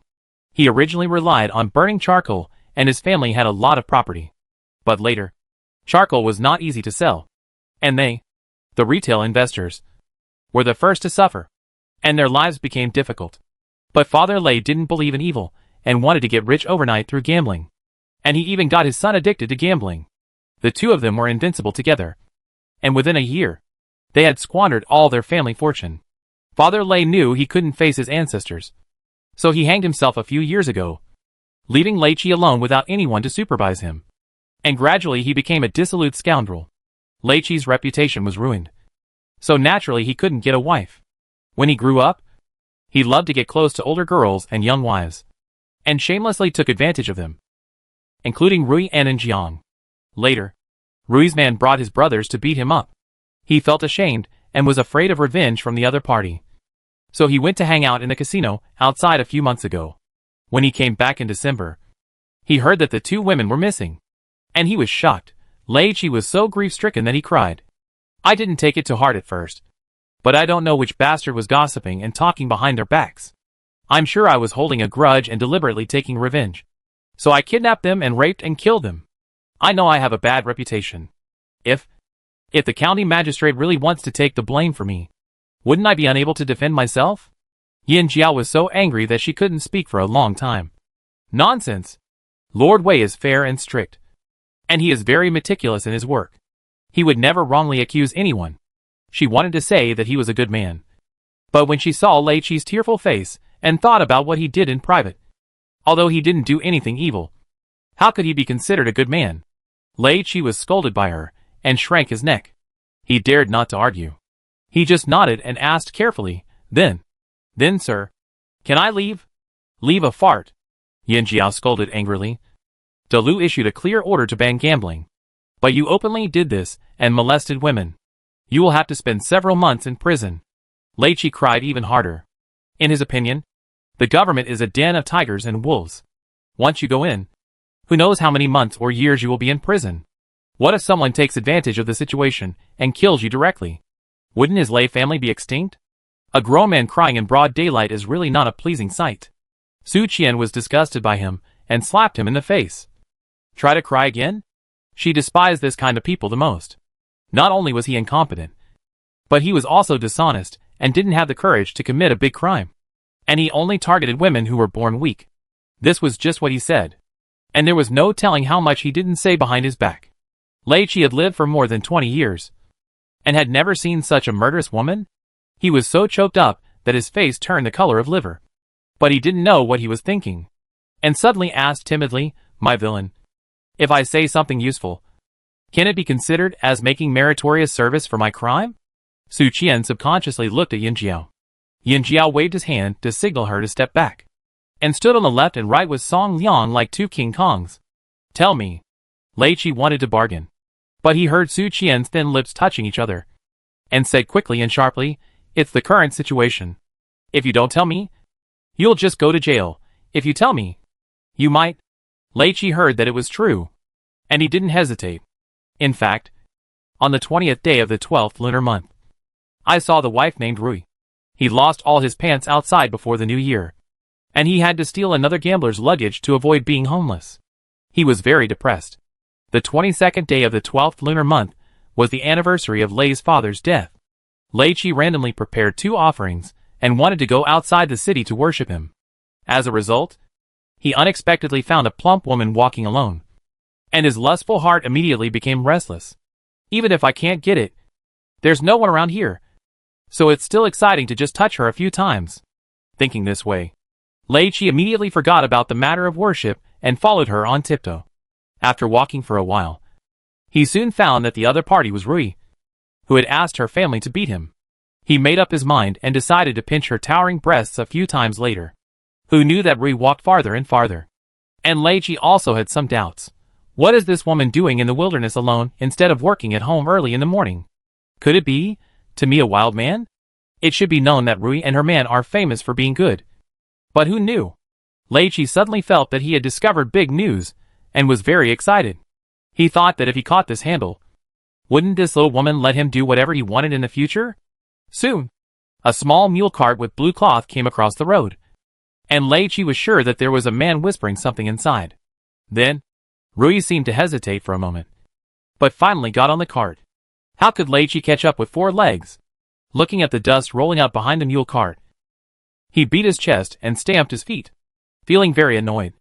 I heard about Rui's disappearance a few days later, and thought that if the government knew that I followed her that day, wouldn't I be the #1 suspect? It's really like yellow mud falling from the crotch of pants. It's shit. Yin Jiao and others suddenly realized. No wonder you ran away when you saw us. Lei Chi wiped his face with his sleeve. Then can you let me go? Not for the time being, Yin Jiao said bluntly. How do we know that you are not desperate and making up stories? Lei Chi was stunned, but still agreed. You are bullying me. Yin Jiao was so angry that he laughed. What nonsense are you talking about? So, you first describe the appearance of the mule cart in detail, and I will immediately send someone to investigate. If it is proven to be true, I will reward you according to your merits. Lei Chi thought about it, and it was true. It's the same for me to wait at home. Are you so sure that the other party didn't see you that day? Yin Jiao squinted his eyes, and said sinisterly. He is a serial criminal with sophisticated and cruel methods. If he knows that you have discovered his tracks, he may kill people to silence them. As he said that, he suddenly slashed at Lei Chi's neck. Lei Chi screamed, covered his neck and nodded frantically. Yes. Yes. Yes. Sir, what you are thinking about is that I will stay in the prison and not go anywhere. The prison is good. At least there are yamen guards. Right? He is also responsible for the responsibility of continuing the family line of the old Lei family. He can't die. Absolutely can't die. After comparison and inquiry, the mule cart that Lei Chi had seen was very ordinary in style and decoration. Just like the common people's homes, it can carry people and goods. Pang Mu and others found nothing. When everyone was at a loss, Zhang Tao came back with a bit of joy. Sir, I just asked Rui's close friend. She said that although Rui's life is going well, she has been married for more than a year and still hasn't gotten pregnant. And she is very worried privately. She asked people to inquire for Rui and learned that Qingguang Temple outside the city was very effective in praying for children. Rui was overjoyed and said he must go and worship. Qingguang Temple? Wei Lan slapped the table and said. And Jiang also went to Qingguang Temple with his mother to pray for his brother. Everyone almost immediately thought of Hongxia Temple. But then again, it was a Buddhist temple and a nunnery. What intersection could there be between the two? Chapter 65. Monk temples and nunneries may sound similar to outsiders, but in fact, there is basically no intersection between the two. Especially nunneries. Men are strictly prohibited from entering and leaving, and the possibility of overlapping personnel is very small. Could it be that the murderer is a woman? This speculation emerged in everyone's mind. But if it is not the monks and nuns inside who committed the crime, then it is really looking for a needle in a haystack.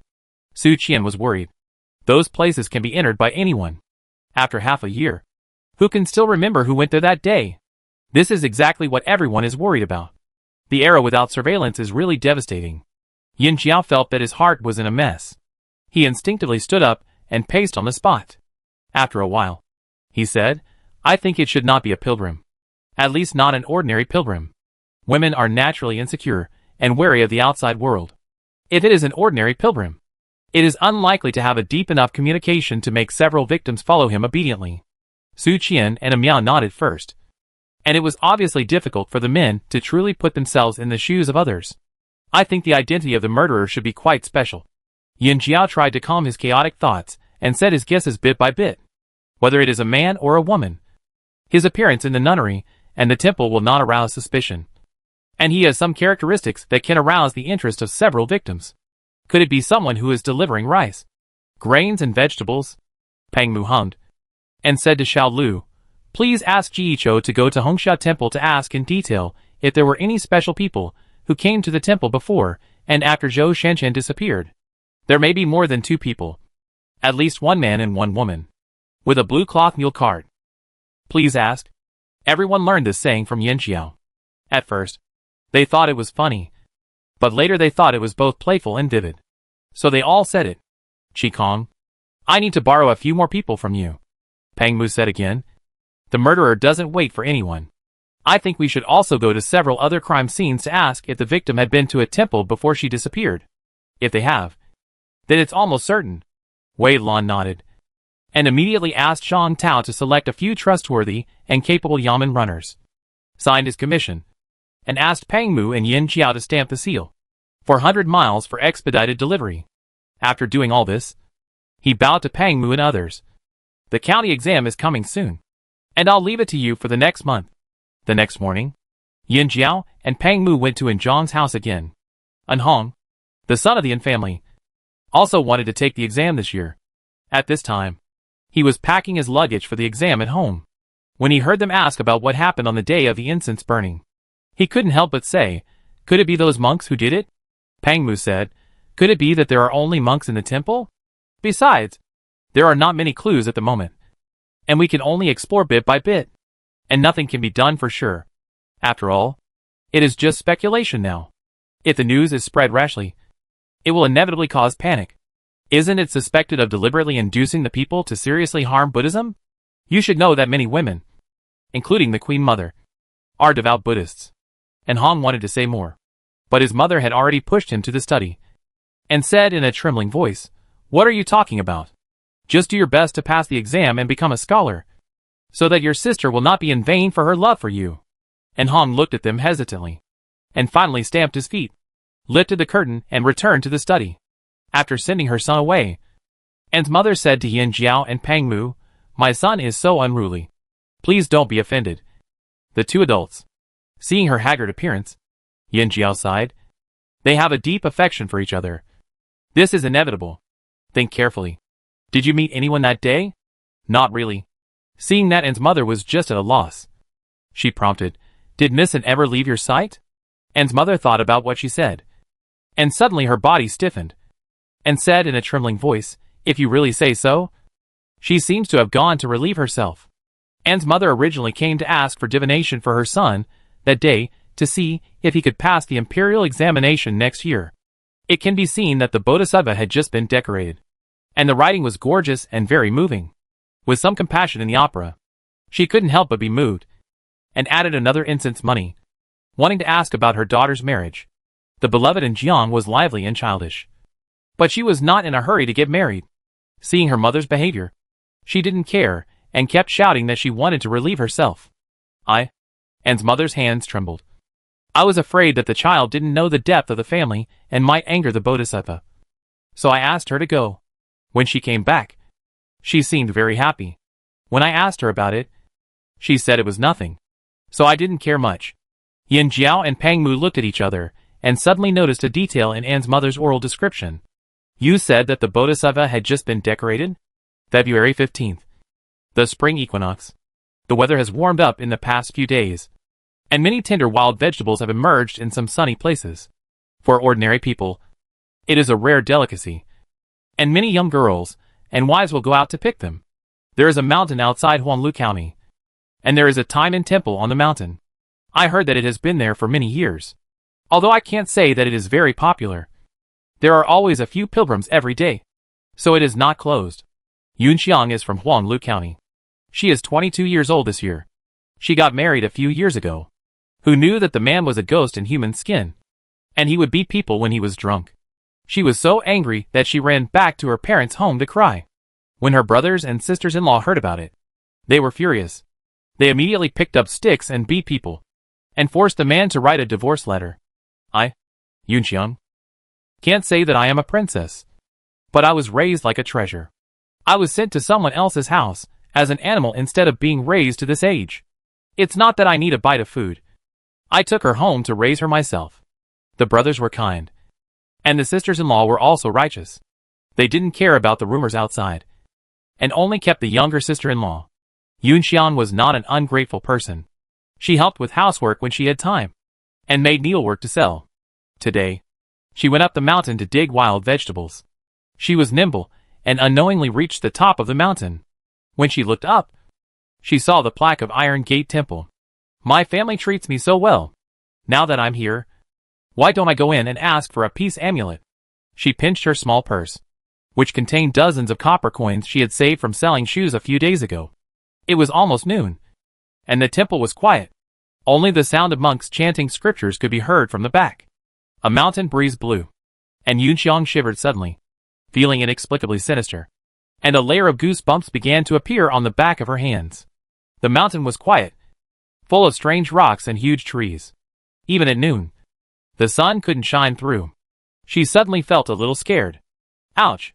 Yunxiang was thinking about whether to bring her sisters-in-law here in a few days, but suddenly heard a woman crying in pain in the corner in front of her. She didn't care about anything else and instinctively ran over to check.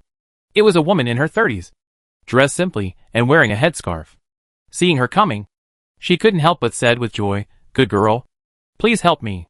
The moss on the ground is slippery, and I accidentally twisted my foot." Yunxiang was relieved to see that it was an unarmed woman. She quickly put down the wild vegetable basket and stepped forward to help her. She asked again, "Auntie, you don't have a local accent. Why are you here alone now?" The woman staggered to her feet. "How can I be alone?" She smiled and pointed to the side hall. "I followed my brothers to make Buddha statues." "Making Buddha statues?" Yunxiang praised. "I never thought that my aunt had such a skill." The woman sighed. "It's just playing with mud and making a living." After saying that, she stared at her again and smiled. "You are a sign of a young lady. You have a pair of eyes that are kind. You look like a bodhisattva." Yunxiang smiled embarrassedly. The eyes were illuminated by the sunlight leaking through the leaves. It was really big and bright, as if there were stars gently falling inside. The woman was stunned, and she said in a low voice, "It's hard for you to be so kind. I don't have much to report. Would you like to come with me to see how to make a bodhisattva?" How could ordinary people have seen this? Yunxiang was really interested, but hesitated and said, This is not good. Right? Don't insult the gods." The woman said embarrassedly, "To be honest, this skill can't make much money. I have a pair of children to support in my hometown, and I also take some jobs with my brothers privately. You can just take a look at the skills first. If you like it, you can invite a family to worship it. First, it is from a legitimate temple, so it is more sincere. Second, there is no need to exploit it. Isn't it cheap? Young lady, do you want to have a child?" Yunxiang's face darkened and shook her head. The woman's eyes rolled, and she quickly changed her words. "Good fortune and bad luck are interdependent, and good fortune will come after bad luck. Young lady has a face of future blessings, so don't worry. Why not invite a bodhisattva to go home? It will surely bless the whole family to be safe and long-lived. Ordinary people live at home. What they want is practicality." Yunxiang thought, since the bodhisattvas in the temple are all made by this person, it is really good for them to directly invite one back.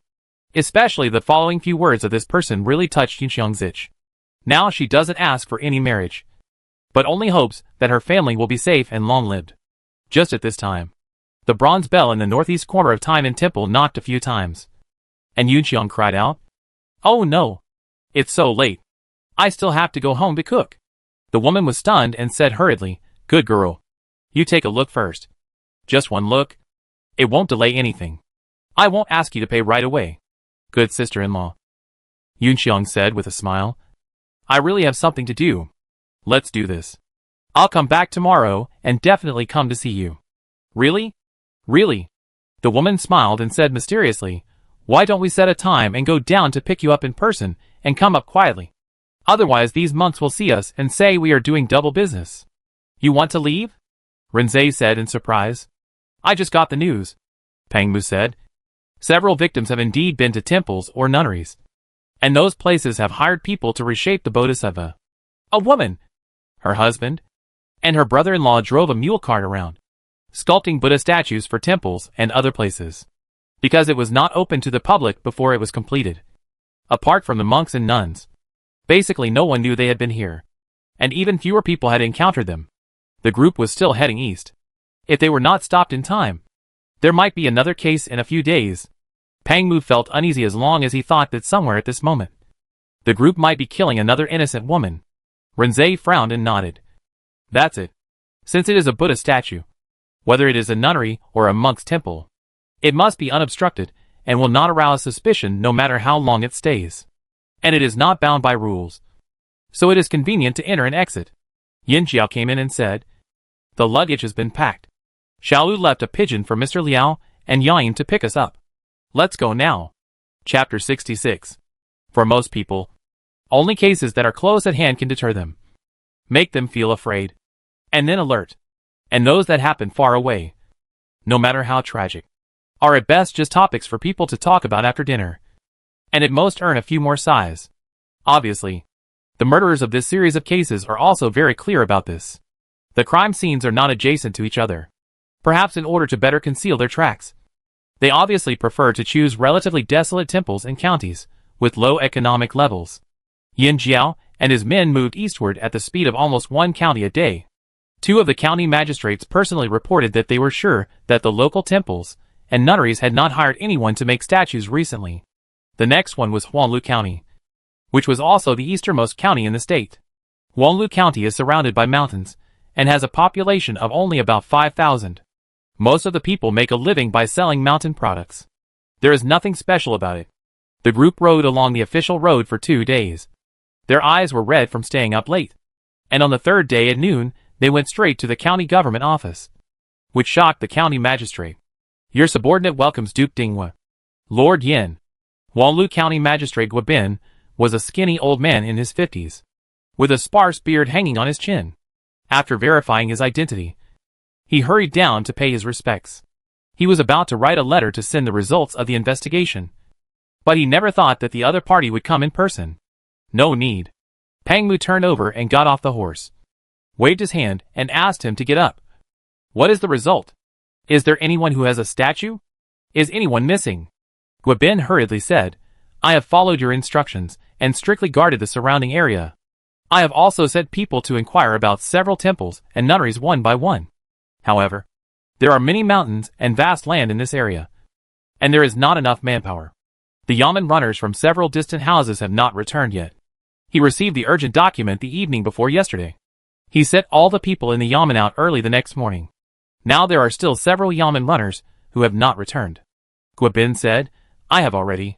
Before he finished speaking, a yamen runner ran in and reported, Sir, someone saw the notice and reported that his sister went out early yesterday and has not returned yet. I wonder if she has encountered any accidents. Before Guobin could answer, Pang Mu and Yin Jiao went out together. Where is the person? A young couple in their 30s stood in the yard. Seeing them coming out, they awkwardly saluted. The man then stammered, No, my sister went out by herself early yesterday morning and hasn't come home for more than a day. My family has asked all the neighbors, but no one has seen her. Yin Jiao said, Why are you reporting the case now? The golden 24 hours have passed. The man said embarrassedly. She was divorced. The two families had a falling out at the beginning, and her husband had even shouted that he would not let it go. My family thought at first that the husband had secretly intercepted her, so we went to that family to ask first. The ex-brother-in-law's family lives in the next village. Wouldn't it be a delay to go back and forth between the two places? His wife was a straightforward woman, and she immediately said, My sister-in-law has always been sensible and never caused trouble for the family. She has never left quietly and has not returned for a long time. After a pause, she said anxiously, I just saw the notice again. I am afraid that something really happened. The notice reminded the people to pay attention to safety. Especially women must go out in groups and greet their families in advance. And did not write the specific details of the case. But even so, it is enough to make people tremble with fear. You did the right thing. Yin Jiao tried to comfort him, and asked, What is your sister-in-law's name?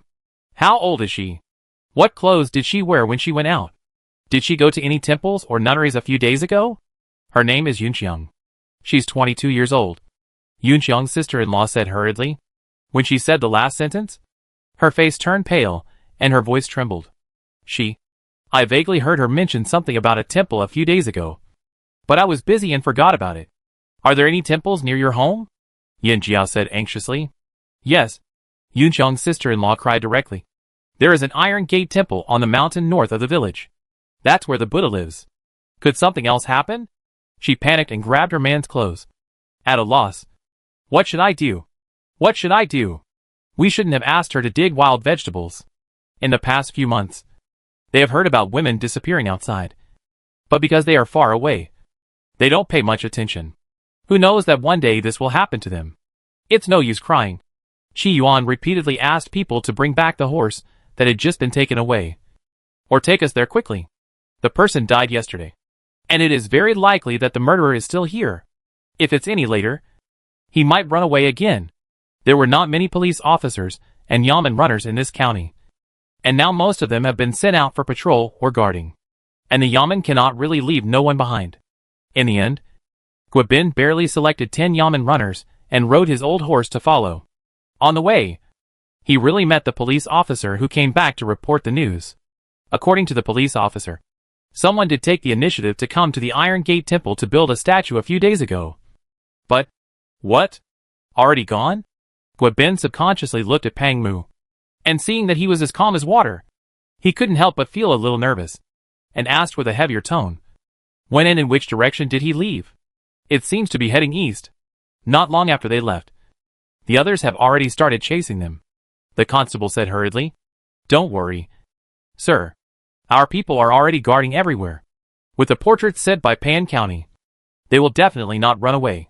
Chi Yuan rushed to ask, "Where are they?" Someone reported that a young woman in her early 20s is missing. It is very likely that she went to Tainan Temple. Have you seen her? The constable was a little surprised to see his own county magistrate mixed with a few strangers. But he was also smart. He guessed that the other party must have an extraordinary origin, so he didn't dare to ask more questions. He just shook his head and said, "No." The monks in the temple also said that they didn't see anyone coming up in the past 2 days. Did any of the 3 people who came to make the statue leave? Yin Xiao asked in a different way. The constable was startled, as if he was a little surprised. "How do you know? The temple usually provides meals. But yesterday morning the woman and her brother drove down to buy dry food for the journey." As soon as he finished speaking, he saw a gust of wind suddenly blowing in front of him. And it turned out that those big men of unknown origin rode their horses and rushed out. Gwabin was thrown off in a daze, and no one stopped to wait for him after he shouted a few times. He gritted his teeth, squeezed the horse's belly hard, and whipped it hard. "Go!" The sound of the horse's hooves seemed to ring directly in Yin Jiao's mind, stepping on the string that she had been keeping tight for the past few days, as if it would break at any time. Jueyun's 4 hooves had already left a residual shadow, but she couldn't help urging him. Faster! Faster! They were all riding good horses, climbing the mountain as if walking on flat ground, leaving the Huanglu County office far behind. And when they rushed into the Tainan Temple, they couldn't even see a single person behind them. "Who are you?" Several monks heard the noise and rushed out. Seeing them coming fiercely, they couldn't help but shout loudly, "Where did the madmen come from in the holy land of Buddhism? The government is handling the case, and the idle people should stay away." Pang Mu took out the token and showed it to them. "Where did the people who made the statues here a few days ago live originally? Where did they make the statues again?" The murderer was from another place, and the 3 of them kept changing their destinations frequently. It is very likely that they had killed and buried the victim. They were not familiar with these places, and the earliest case happened 10 months ago. The nearby land had been turned over countless times. If the body was dumped randomly, it should have been discovered long ago. As the monk said, normal people would not associate these places with murder and burial in the holy places of Buddhism. So the body was probably buried in the temple. Otherwise, the murderers would not have to risk being discovered and go down the mountain to contact the victim. The leading monk saw that he was full of murderous aura. How could he look like a yamen runner? He didn't recognize any tokens, so he became more suspicious. "Nonsense. The yamen people have been here. Who are you? Who your mother?" While speaking, Chi Yuan jumped off the horse that had not stopped yet, grabbed his collar, and gritted his teeth and said, "Don't ask me to say it again. Where did the 3 people who came to build the statue live before?" The monk was directly frightened, but a little monk behind him pointed in a direction tremblingly. "There. Over there. Old Chi," Yin Jiao shouted. "Don't delay." Chi Yuan clenched his teeth, let go of his hand, and rushed over there with everyone. The monk who was thrown away by him staggered and squatted on the ground, and it took a long time to come back to his senses. "Quick! Go and tell the abbot." The structure of Tainan Temple is not complicated. Everyone soon came to a slightly dilapidated courtyard, and then they were disappointed to find that the structure here was even simpler, which could be said to be in full view. Looking around, there was no place to hide people. Chi Yuan had already laid on the ground with his guards, knocking on the wall inch by inch. There must be a secret room. There must be one. Su Qian was so anxious that she was about to ask Yin Jiao what to do. But she saw that her master was already biting his nails and turning around like a madman, muttering, "Where is it? Where is it? It must be nearby. Where is it? A young girl may be hidden here. Where is it? Where is it?" Peng Mu held Yin Jiao down. "Jiao, calm down." "I can't calm down." As a forensic doctor who switched to a police chief, this was the first time Yin Jiao was so close to a victim who might be alive. Maybe she is still alive. Or maybe she is dying. Every second they delay now, Yun Xian will be in more danger. Peng Mu was about to speak, but the monk who was pulled by Qi Yuan by the collar just now followed the abbot. How many donors? Statues?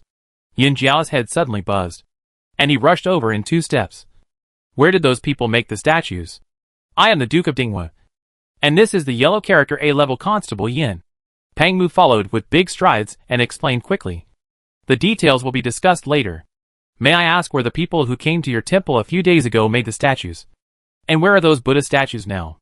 The abbot was surprised and said hurriedly, in order to prevent pilgrims from bumping into them during the period.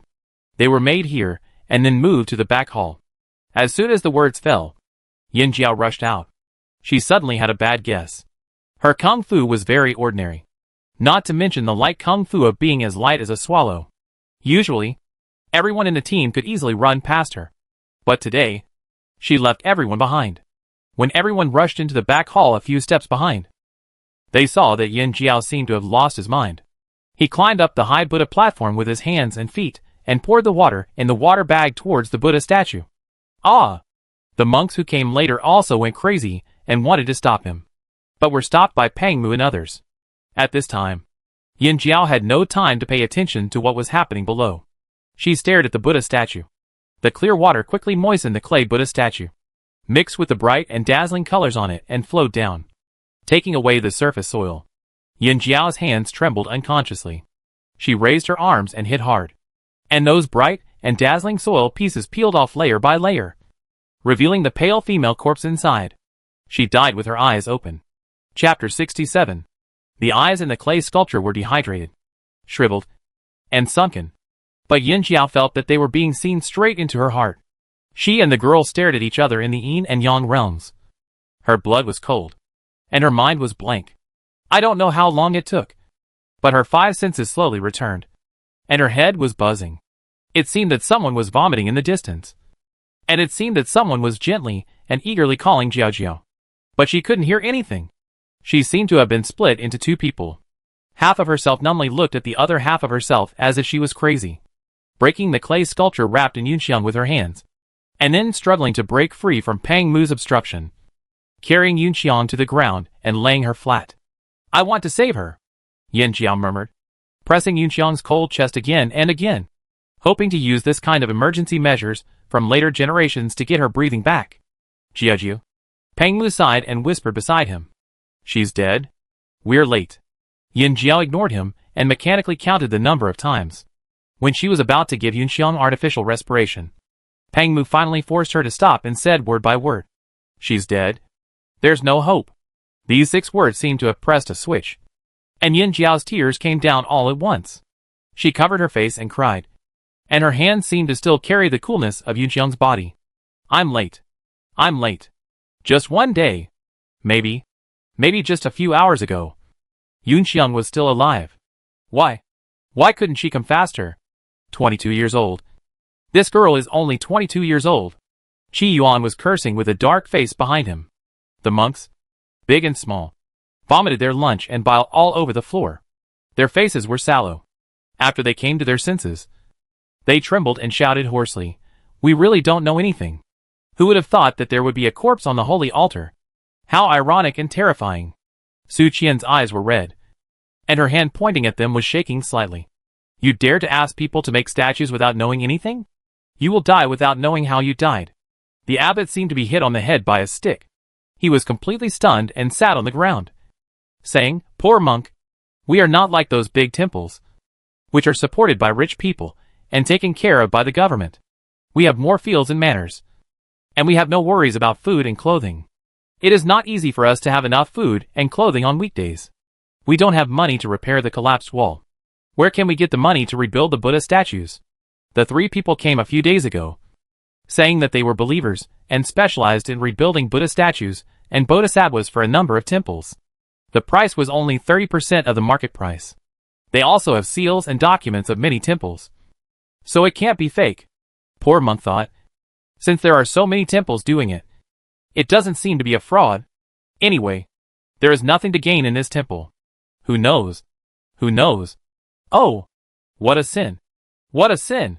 Yin Jiao stared blankly at Yunxiang, who had been dead for a long time, and felt a chill in his heart. Suddenly, he didn't know what to do next. Master! Miao wiped her tears and said with a heavy nasal voice, should we prepare for the autopsy? Yin Jiao came back to his senses a little, and suddenly felt that it was boring. Even if there is an autopsy, what can it do? The dead can't come back after all. Miao.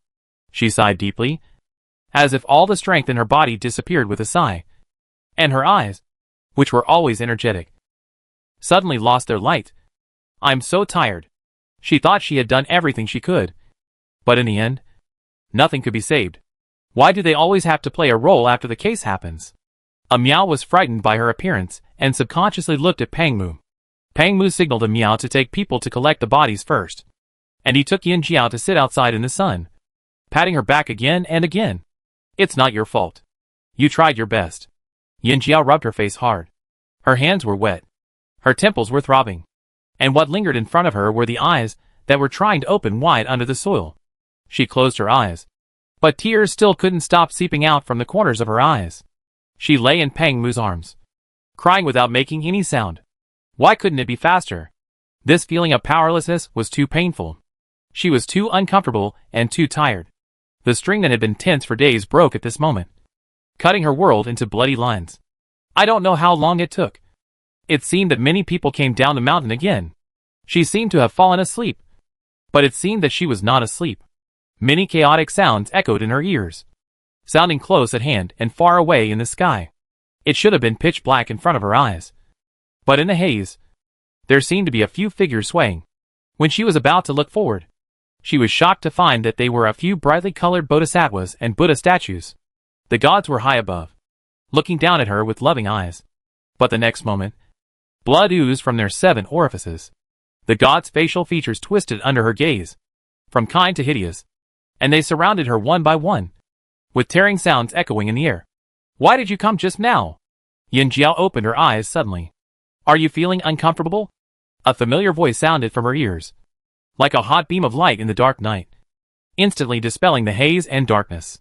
Yin Jiao stared at the unfamiliar curtain and shook her head, feeling a little pain in her eyes. Down the mountain? Pang Mu hummed. Went to pour hot water. Drank a sip to test the temperature before handing it to her lips. Drink some water. Add jujube honey. She was too tired, and her tense emotions suddenly collapsed in an instant. She cried and fell asleep. Pang Mu handed all the matters on the scene to Qi Yuan, and took Yin Jiao back to Huanglu County office. Yin Jiao half sat up along his arm, and drank the honey water in the teacup with his hand, and then leaned against the head of the bed in a daze. There was a faint cry outside. Heartbreaking. As if it was bleeding. She opened her mouth, and a few drops of blood squeezed out of her cracked lips immediately. Yunxiang's family is here? Pang Mu nodded, and wiped her lips carefully. Guobin will take care of it in front. You can rest assured. Doesn't he have to invigilate? Yin Jiao slowly blinked her dry eyes, and her brain, which had been stagnant for a while, slowly restarted. I'll go after I finish my work. Pang Mu gathered her hair and took a towel from the hot water basin next to her. Apply it to your eyes. It will feel better.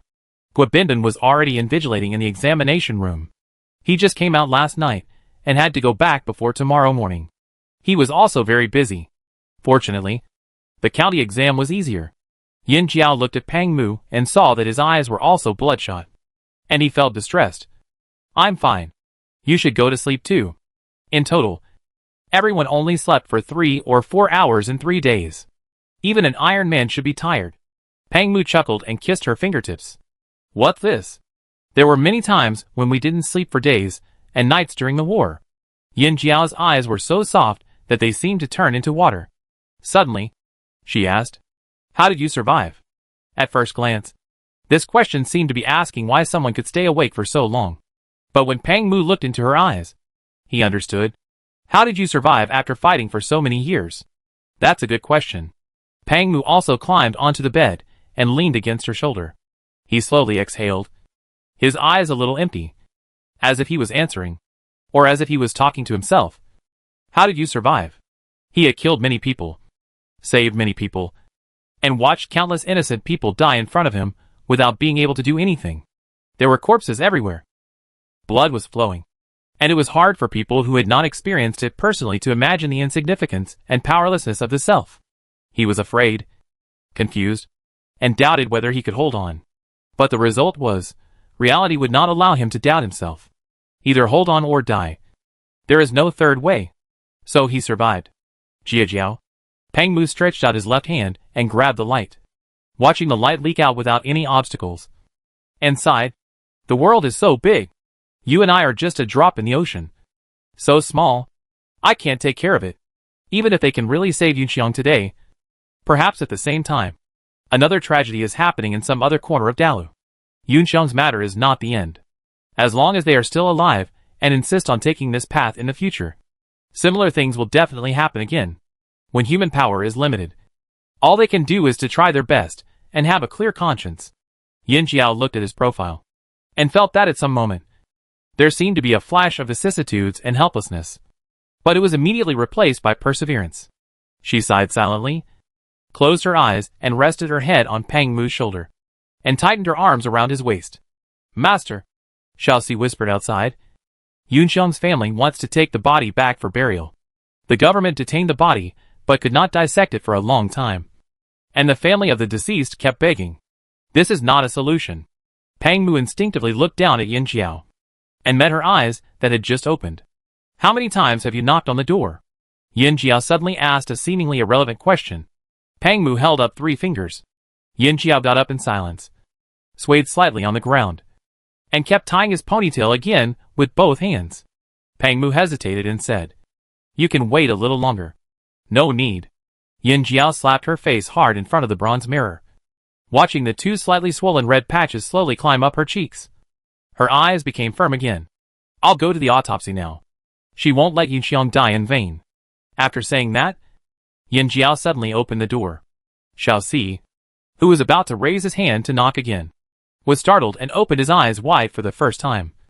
Master Yin? Where is the body? Yin Jiao asked. Xiaoxi didn't have time to talk at all, and instinctively pointed to the right back. Thank you. Yin Jiao went there without looking back. Xiaoxi stared at her back for a while, then turned to look at Pang Mu. Master? Pang Mu smiled at the direction where Yin Jiao left. I believe her. After that, he pulled his wrinkled clothes and strode to the front yard. Let's go. We have things to do. Xiaoxi came back to his senses, first bowed solemnly in the direction of the morgue, and then quickly caught up with Pang Mu's footsteps. Just now, Lord Gua said. On the other side, prepare strong liquor, hot water, white cloth, and butter wax. Yin Jiao repeatedly gave instructions, and Xiaolu and Xiaoba went to the government storehouse without stopping. Master, Miao and Su Qian rushed out when they heard the noise, and they were all in tears when they saw her coming. Yin Jiao smiled apologetically. I made you worry. Master, Miao quickly wiped her eyes and said with a heavy nasal tone, You are finally here. I knew you would come. Su Qian hit her shoulder lightly. How is it? Can you still hold on?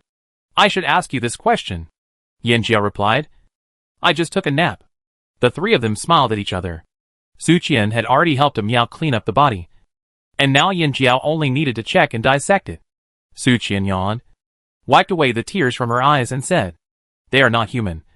So cruel. Yin Jiao first silently recited a mantra for rebirth in her heart, and then moved closer to observe carefully. The body is well preserved, not corroded, and has not undergone any additional treatment. She frowned slightly. Did you bring back the mud shell that wrapped the body? It's right there. Miao pointed to a pile of colored mud blocks in the corner and said, Qian, and I just looked at it. It's just ordinary fine yellow mud with a little cotton wool in the middle. It's a common clay sculpture method. It uses local materials, is low cost and not easy to crack. Yin Jiao picked up a piece and looked at it carefully against the candlelight. It was indeed true, but this made her even more puzzled. It seems that the murderer simply covered the body with a layer of mud, which is crude. However, the body will decay and stink over time. Even if the hall is open and well ventilated, it is hard to avoid being discovered. Have they always been like this and are so fearless? Or have they suddenly changed their methods for some reason? Has the news spread? Su Qian nodded. Xiao Lu has just sent a pigeon to send a letter, and sent an official post 400 miles away to inform them to immediately check the clay sculptures in the temples that the 7 victims had visited. I think there will be news soon. Yin Jiao hummed. It has been more than 10 months since the first victim was killed. If the murderer also preserved the body like this, didn't the pilgrims and local monks who went to worship during this period notice it at all? Su Qian and Miao looked at each other. Yes. Especially when the first 16-year-old girl Zhou Shanshan disappeared. It was May. The weather was hot, and the body decayed faster. Yin Jiao couldn't figure it out and shook his head. I have to wait for the news from the other side. Let's go to Yunxiang first. This girl who was loved during her lifetime was now lying alone on the cold bed in the morgue, covered with scars. The rigor mortis began to ease, and the livor mortis was difficult to disappear by pressing. The time of death was about 1 day. In other words, Yunxiang was almost killed when she arrived at Tainan Temple. Or on the way. There are many traces of minor scratches and bumps. She should have struggled to a certain extent before death. Yin Jiao habitually squinted his eyes and said, there are obvious signs of restraint on the limbs. And there are very clear handprints. And someone has pressed on them. Miao opened her mouth, and her chest was blocked. The strong anger and empathy for the humiliation almost made her explode. Did multiple people commit the crime at the same time? Yin Jiao measured the size of the handprints on the limbs of the corpse in detail. At least 2 people committed the crime. One of them was a woman. There are obvious signs of tearing in the lower body. And the deceased had been sexually assaulted before his death. Yin Jiao blinked hard, trying to make her voice sound calmer. More than once. As she spoke, a scene of hell on earth appeared in the minds of Miao and Su Qian. The young girl struggled desperately, but the people she had trusted coldly and cruelly dragged her into the abyss again and again. Beast. Su Qian gritted her teeth and said, with the same resentful expression as Qi Yuan. Yin Jiao carefully examined the mouth and nose of the corpse. Death by suffocation. Prepared to open the chest. Although she had not seen the internal organs yet, she was basically sure Yin Yang was still alive when she was sealed in the clay sculpture. She was suffocated to death after suffering all kinds of inhuman torture. Chapter 68. In the autopsy later, Yin Jiao successfully found a large amount of mud residue mixed with cotton wool in the trachea of the deceased, proving that Yunxiang was still breathing when she was buried in the clay sculpture. Pang Mu was furious when he learned the result. He used the gold medal given by the saint to put pressure on the local government where the case occurred.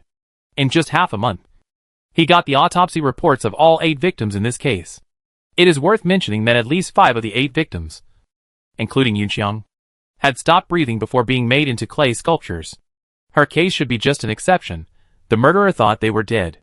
According to statistics, the first 3 victims, led by Zhou Shanshan, had all undergone relatively basic and effective antiseptic measures, such as applying salt after bleeding and adding a lot of lime, which slowed down the decay of the corpses and limited their degree. Later, pilgrims and monks and nuns from several temples reported that they occasionally smelled foul odors. But no one would be so crazy as to think that. Secondly, the conditions in these temples were very limited, and wild cats, dogs, rats and the like often appeared, leaving a lot of debris. So they just let it go. For the time being, there are 2 possibilities. The murderer thought that the weather would get colder and the decay would slow down, and he would have escaped before the incident was exposed. So there would be no danger at all. So he simply didn't bother to deal with it, or for some reason, his temper changed drastically, and his method of committing crimes changed. Pang Mu said. Everyone nodded and agreed. There is too little evidence now, and both suspicions sound reasonable. The 3 murderers seldom communicate with others. Some monks and nuns even thought they were dumb, let alone understood them. The previous cases happened too long ago, and the decayed bodies basically did not reveal any effective clues. But the bodies of the later victims all showed scars similar to Yunxiang's. The murderer has a habit of sexual abuse, Yin Jiao said, and the female member of the 3-member criminal gang may have played the role of seduction. Do you remember that the nun of Hongxia Temple said that she saw bruises on the woman's exposed arm? Although she claimed that she accidentally fell on the rocks. considering her relationship with the other two members. She was most likely the target of abuse and violence during the other times when no victims appeared. So she goes to harm other good girls and women? Su Qian said disgustedly, since she herself is not doing well. Others cannot be well either? Harming others without benefiting oneself. What's the point? For them, it is a matter of harming others and benefiting oneself. Yin Jiao corrected. In her eyes, the victim is a substitute, who bears the harm from the outside world for her, whether it is physical or psychological. Yin Jiao paused, crossed his arms, and walked around the room a few times, and boldly speculated.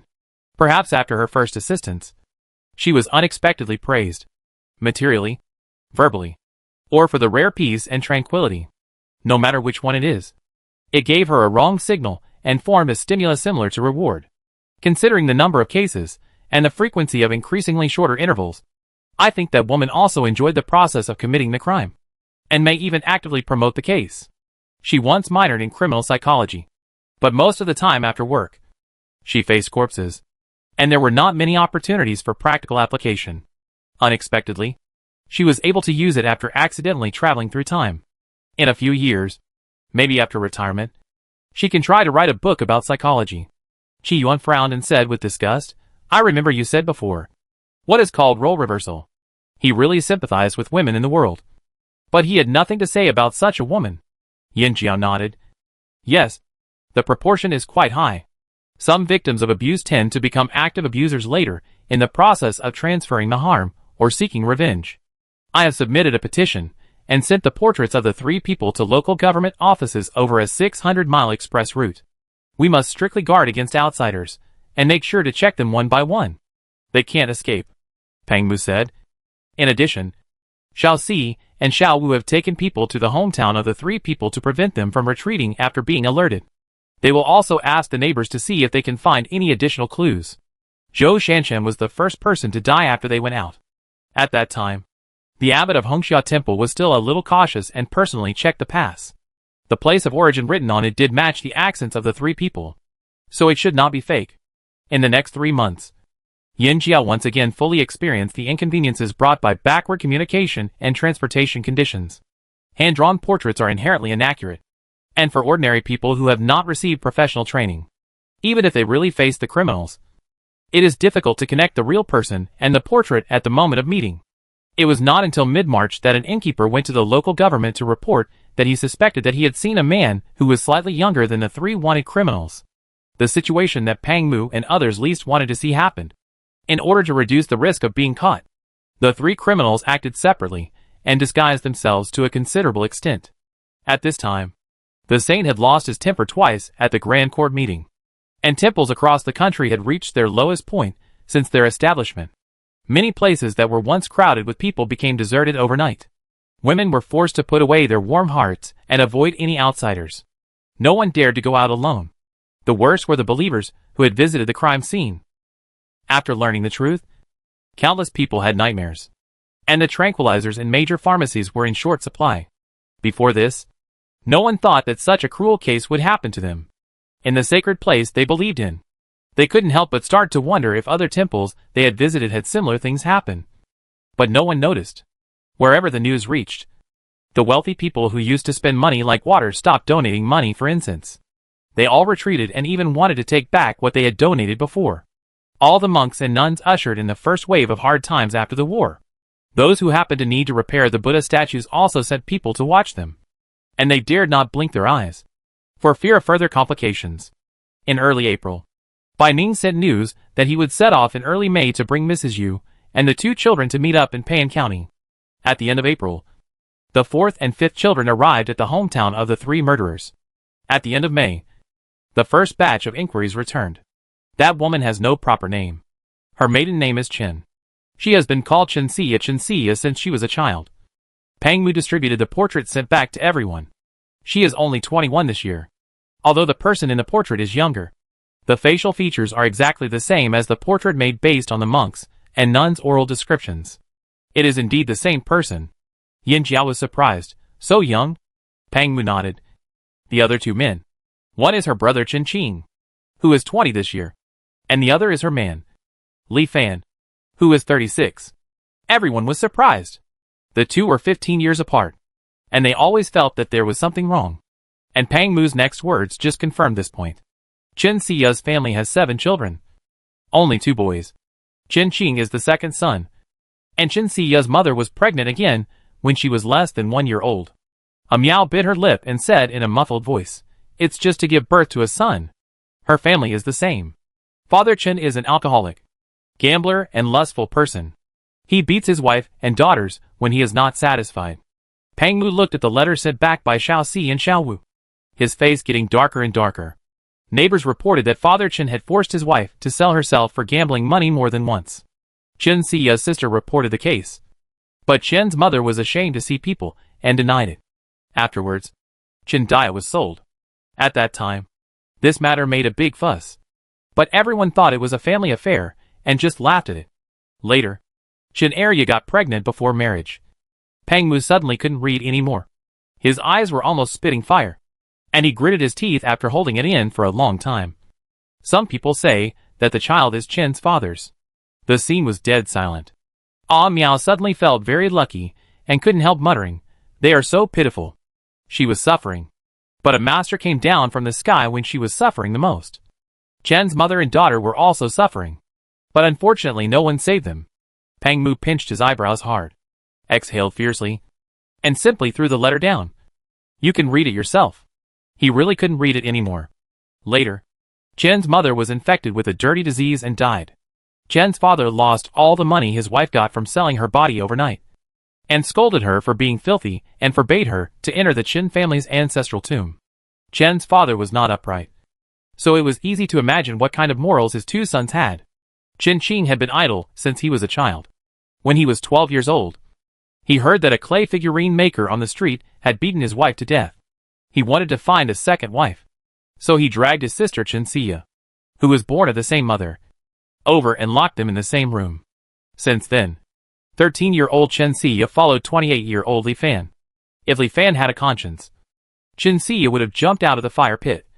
But the fact is that in her world, there is only another fire pit. Li Fan has a violent personality and a gloomy personality. He is very wanton in bed. It is said that his first wife was tortured to death by him, and now Chen Xia is suffering. Qi Yuan asked himself that he was invincible in the years of fighting. But at this moment, he was speechless. He didn't know what words to use to describe these beasts in human skin. "Master!" Xiao Lu ran in, holding a pigeon that was flapping its wings. A letter just arrived. Pang Mu untied the bamboo tube on the pigeon's leg, unfolded the note and read it quickly, then handed it to Yin Jiao. Xiao Si and the others said they just got a clue before Li Fan and the other 2 left their hometown. A widow disappeared because she had a bad reputation and no relatives. They searched for her for several times but found no news. And then the case was left unsolved. Now it seemed suspicious. Yin Jiao handed the note to Qi Yuan. They said they have contacted the local government and will go to the temple first. If that doesn't work, they will search carefully to see if they can find unidentified corpses or something like that. From the original clay sculptures to the current statues made of real people, there must have been an excitement and turning point in the process. Now it seems that the missing widow may be the key. Chapter 69. Good people don't live long. Evil people last for thousands of years. Chen's father, that old evildoer, is chased and beaten every now and then because of drunkenness and debts. But he is still alive. He should also be investigated carefully, Yin Jiao said, frowning again. The local officials are too inactive. Family affairs. Family affairs. They use these 4 words as an excuse all day long. To be honest, you are called parents. Aren't those women your children? I haven't seen you fathers protect them. Let's take a step back and say that even if the couple quarreled, it would be fine. Fighting at the head of the bed and making up at the foot of the bed. But Chen's father gambled first, forced his wife to sell her body, and even raped his daughter. All of these are blatant violations of the law. And they don't care? Well, Pang Mu said as he took out his pen, ink, paper and inkstone. I'll ask Xiao Si and Xiao Wu to check it over there in detail, and then submit a memorial. Matters involving the appointment and removal of officials must be decided by the saint. Time is the best medicine to heal pain. In the blink of an eye. It has been nearly 5 months since the last case. The people outside have gradually forgotten their fear and have become active again. Only the family members of the deceased have never been able to let it go. They come to the government office every now and then to inquire about the progress. Everyone returned to Payang County to wait for news. An Hong, the brother of one of the victims, and Jiang, was indeed a scholar and was preparing for the autumn examination. But his sister would never come back. He went to the county school and had to come to the government office every day after school. He had repeated the question countless times, but never got an answer. May I ask, "Sir, has the murderer been caught?" Every time at this time, Wei Lan felt afraid, but had to look him in the eye. "No." And Hong nodded and said, "Before, Sir taught students to be upright and benevolent. But now it seems that it may not be the case." He was upright. His sister and the other 7 victims were all benevolent. But they died with their eyes open. Wei Lan looked at the young man in front of him and was speechless. Renze beside him frowned slightly and suddenly said, "Everyone has his own way of living. No one can be the master of anyone. All we want is to have a clear conscience." And Hong looked at him, said nothing, bowed to the ground, and turned away. Watching his departing figure, Wei Lan sighed softly, turned to look at Renze, and sighed, "Why do you bother with him? He's still a child." Renze snorted and lazily lifted his eyelids. "He's already 20 years old. What kind of child is he?" Wei Lan laughed. "It's not easy after all." "It's easy for you." Renze simply didn't even bother to hum, shook his robe casually, and left by himself. This fool, who likes to take everything on himself, will sooner or later crush himself. In this era, it is very difficult to catch a criminal once he runs away. I thought it would take years. But just after June, news came from the east that a traveler found a woman who was beaten unconscious on the road. I thought she had met with an accident, so I sent her to the hospital for treatment out of kindness. Unexpectedly, after the clerk of the clinic cleaned her head and face, he was shocked. "Isn't this the one at Shenxia?" The clerk quickly called the shopkeeper, who quickly called the patrolling Yamen runners, who reported to the county magistrate, who then reported to Pang Mu without stopping. Pang Mu and others looked at each other in surprise. None of them expected Shenxia to appear in such a dramatic way. A few days later, Wei Lan came out to help with the handover. Everyone carefully compared the portrait and found that except for the swelling on her face, it should be her. Shenxia was beaten badly, and her face looked like a sauce shop. It was amazing that the people in the clinic at that time could recognize her. I don't know if she wanted to refuse to confess, or if she has always been like this to outsiders, never saying a word from beginning to end. Her mouth is as tight as a clam. The Yamen runner in charge of the transfer said, "I heard from the medical officer that she had 2 broken ribs, and they almost pierced her internal organs. She will not recover for a year or 2. So we are not afraid that she will run away." Pang Mu asked, "Do you know who did it?" The Yamen runner shook his head first, and then said uncertainly, "I don't know if the people are just speculating after confirming her identity. Someone said a few days ago that they vaguely saw Shenxia and Li Fan appear near a grain store in the city. Our Lord dare not listen blindly, and have sent people to inquire everywhere. I think there will be news soon." After so many days, Pang Mu rarely praised. "You lords are cautious," the Yamen runner hurriedly said. "Human lives are at stake. How dare we neglect it?" After confirming that the handover was complete and Pang Mu and Yin Jiao had no other instructions, the Yamen runner hurried back to report. Yin Jiao shook his head and sighed. "They are all parents. Look at them in Qikong. And then look at Zhuang Se Zhuang. They are not even a little bit worse." Pang Mu sneered. "There is no Zhuang in the world anymore. It happened that Qi Yuan just came in from outside." And after hearing this, he blurted out, "Ah, Zhuang Se was also killed." Pang Mu. He was demoted. Before, Zhuang Se was only a 6th-rank prefect. But he was perfunctory about the matter of human life. The saint also punished him. His official title was not worth a demotion, and he was directly sent back to his hometown to farm. Qi Yuan and Yin Jiao both breathed a sigh of relief, and even complained to Pang Mu. "You don't explain clearly? There have been too many deaths recently," which made them feel a little paranoid. Pang Mu didn't have the face to say anything to them, and went in with the file. Qi Yuan whispered to Yin Jiao in the back. "After this incident, the name of Gongya local official killer will be re-emerged." Yin Jiao agreed deeply. When Pang Mu first went to Ping'an County to serve as a county magistrate, He was quickly promoted to prefecture governor and prefect, and even returned to the capital within 3 years. During this period, he dismissed at least 8 officials of all sizes. His brilliant record was hard to match. The local officials were terrified and once changed their color at the mention of Peng. The local officials changed their mind of looking for a backer and prayed day and night, begging him not to come to their own land, fearing that he would find something bad when he was full and take off his black hat. Now, the local official killer is back. The legendary female killer Chen Xia finally showed up. Everyone wanted to see her true face at the first time. Even Renze, who was always aloof, could not escape the temptation, so that Yin Jiao and Qi Yuan, who arrived late, almost couldn't squeeze in. A woman of only 21 years old should be in her prime. But everyone could not see the vitality and energy that young people of this age should have from her. Chen Xia was very thin, and you could almost see the clear marks of bones outside her baggy clothes. Her skin was yellow and rough, with calluses on her palms and fingertips from years of work, and many frostbite marks and old scars on the back of her hands.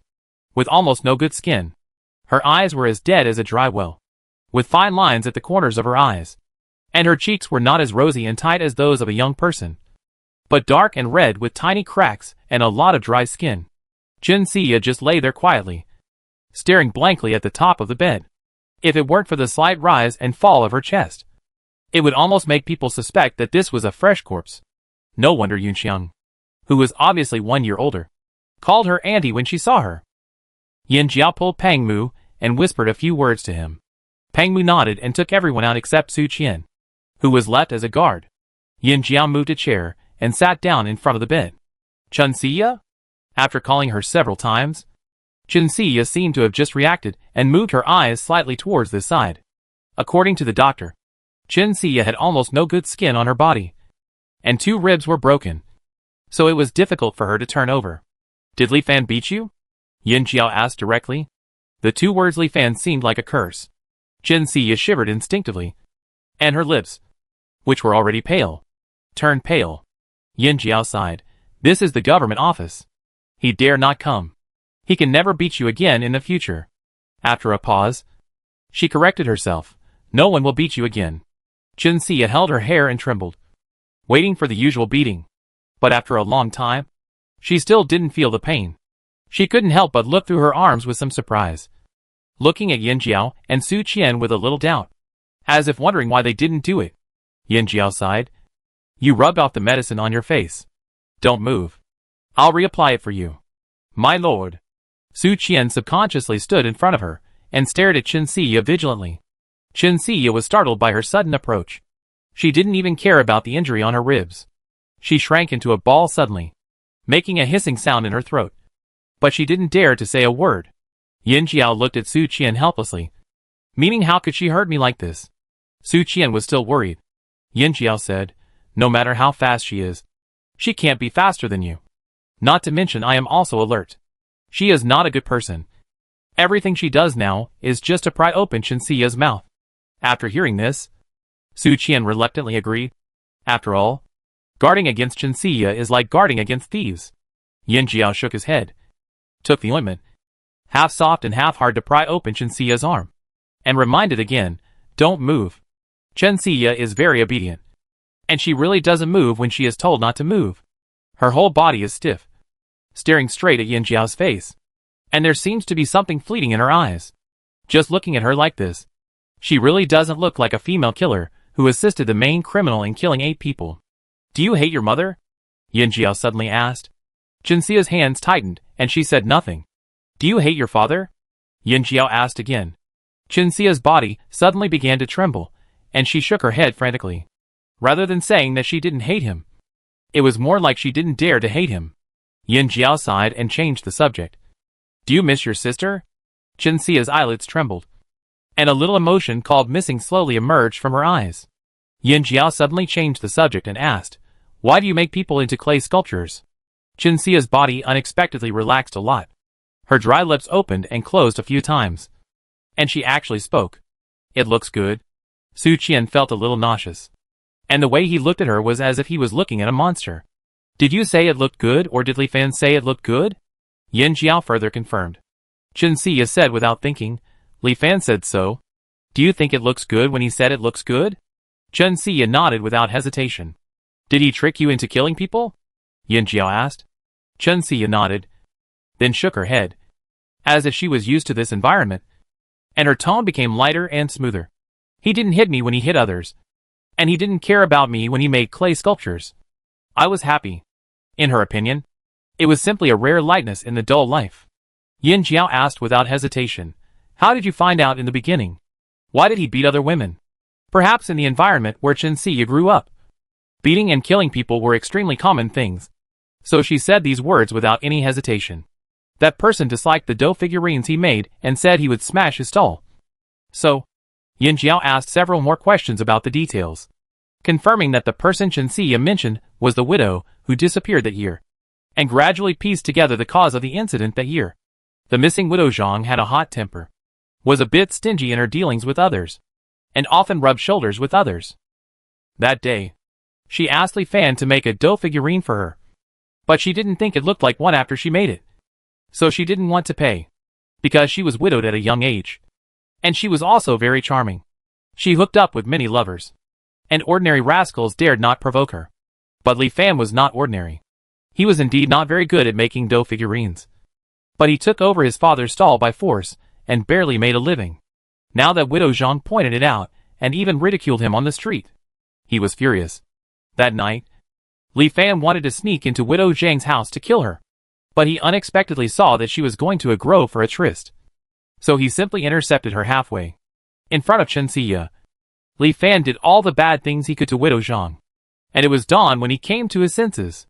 Because it was difficult to dispose of the body, he simply wrapped all the materials for making dough figurines on widow Zhang's body, and made a flying fairy as tall as a person. Then, Li Fan took the dough figurines made by widow Zhang to the ruined temple outside the city. Ironically, he originally intended to throw them away, but instead, several passers-by knelt down and worshipped them as statues of gods. Unfortunately, the good times didn't last long. The ruined temple was in a desolate place, and wild beasts often appeared around it. The flying fairy had fragrant noodles on the outside and a stinky corpse on the inside.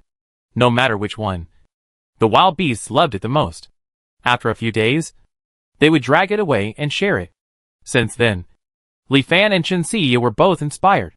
Li Fan, who had no talent, was surprised to find that as long as there was a real person as the base, the statues made were very vivid and lifelike. Chen Xia, who had been beaten for more than 10 years, was surprised to find that as long as her husband was busy torturing others, she would be safe if there was such a thing to attract him. And she would even get a few compliments for a little help. I don't want to be beaten, Chen Xia shouted excitedly. He is the first person to praise me. I want others to praise me. Yin Jiao frowned deeply. Su Qian collapsed. But they are all girls from good families. They are fine. You have the heart to watch them die? I don't want to be beaten. Chen Xia insisted on this answer. Her expression was crazy, but her eyes were indifferent and disgusting. Anyway, I don't want to be beaten. After a while, she suddenly smiled honestly. Anyway, I don't know them. Yin Jiao said seriously, you are wrong to do this. Chen Xia's emotion suddenly became excited, and her face flushed as she stared at her. It hurts. I don't want to be beaten. She just couldn't stand the damned women smiling. Why? They are all women. Their lives are as bitter as soup and juice. Why can they be loved by thousands? Yin Jiao said to her seriously, then why don't you leave him? Why don't you run away? Even though Chen Qing and Li Fan watched her closely at the beginning, she had many opportunities to act alone later. Why did she go back again and again? And even actively become his accomplice? However, Chen Xia looked back with horror, as if saying, why run? Yin Jiao was speechless, choking and hurting in the chest, vaguely feeling that in this worldview, she would always be trapped in a dead end. He beat you to death. Why don't you run? Chen Xia was stunned for a long time, and murmured, Mom said that I can't run for us, and I have to run for Mom. Mom said I can't run, and Dad, and he also said that if I run, they will break my legs. Yin Jiao collapsed. If you really run to the horizon, will they hit the air? So why? What the hell is this nonsense? What the mother said is all for the children. All for giving the children a complete home. The children can't live without a father. In fact, In the final analysis, it's just the mother's self-touching and self-deception. From the beginning to the end, what they want to protect is just the so-called complete family in their hearts. As disgusting dream. Chun Xia confessed her crime. Or to be more precise, she didn't think she was committing a crime at all. Even when Yin Jiao talked about Li Fan, she took the initiative to help him get away with it. But this doesn't seem to be absolute.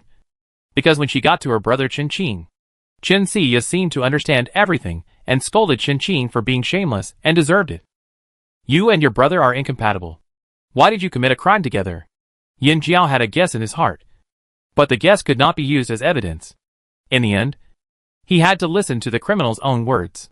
As expected, Chen Xia said with hatred and fear, My man values him. They have always been good friends. And I don't have the final say. Yin Jiao sighed for the umpteenth time. Why did your man leave you again this time? Chen Xia's eyes dimmed. And she said with a bit of grievance, He thinks I'm in the way. After that, she loudly defended, I did so much for him. He praised me for my ability. Yin Jiao and Su Qian looked at each other. This man is hopeless. The arrest of Li Fan and Chen Qing continued until mid-June when Bai Ning, Madame Yu and others arrived. That day, as soon as they entered the door, the Yamen runners rushed in with a happy face and shouted, Caught! Caught! Pang Mu bent down and picked up his son and kissed him again and again, and praised sincerely, You are really lucky stars. Bai Ning and the others also heard about the case on the way, and they were also sighing. Yin Jiao hurriedly asked, Where is the person? How is the situation? Can you plead guilty? The Yamen runner said, Our people found Chen Qing first. He and Li Fan entered the city at the same time. The two communicated through the marks left along the way. Chen Qing wanted to escape and injured 2 constables. He also wanted to pour kerosene, but was shot to death on the spot. Li Fan was quieter, and we cut his tendons to be on the safe side. Yin Jiao nodded approvingly, feeling extremely happy in his heart, and specifically instructed, medicinal materials are precious, so save them if you can. Stop giving painkillers, so as not to make the prisoner unconscious and delay the trial. The Yamen runner understood. Master Yin is right. In fact, our master also means this. He stuffed walnuts all the way here. If it weren't for the hot weather, and the fear that the wound would be infected and kill the person, they would not even want to use a little medicine powder. Chapter 70. Coincidentally, Wei Lan came from behind, and had a very subtle expression after hearing this conversation. He had no sympathy for Li Fan and others. But after all, the law was here. Even if torture was used, it had to be done after the person was detained.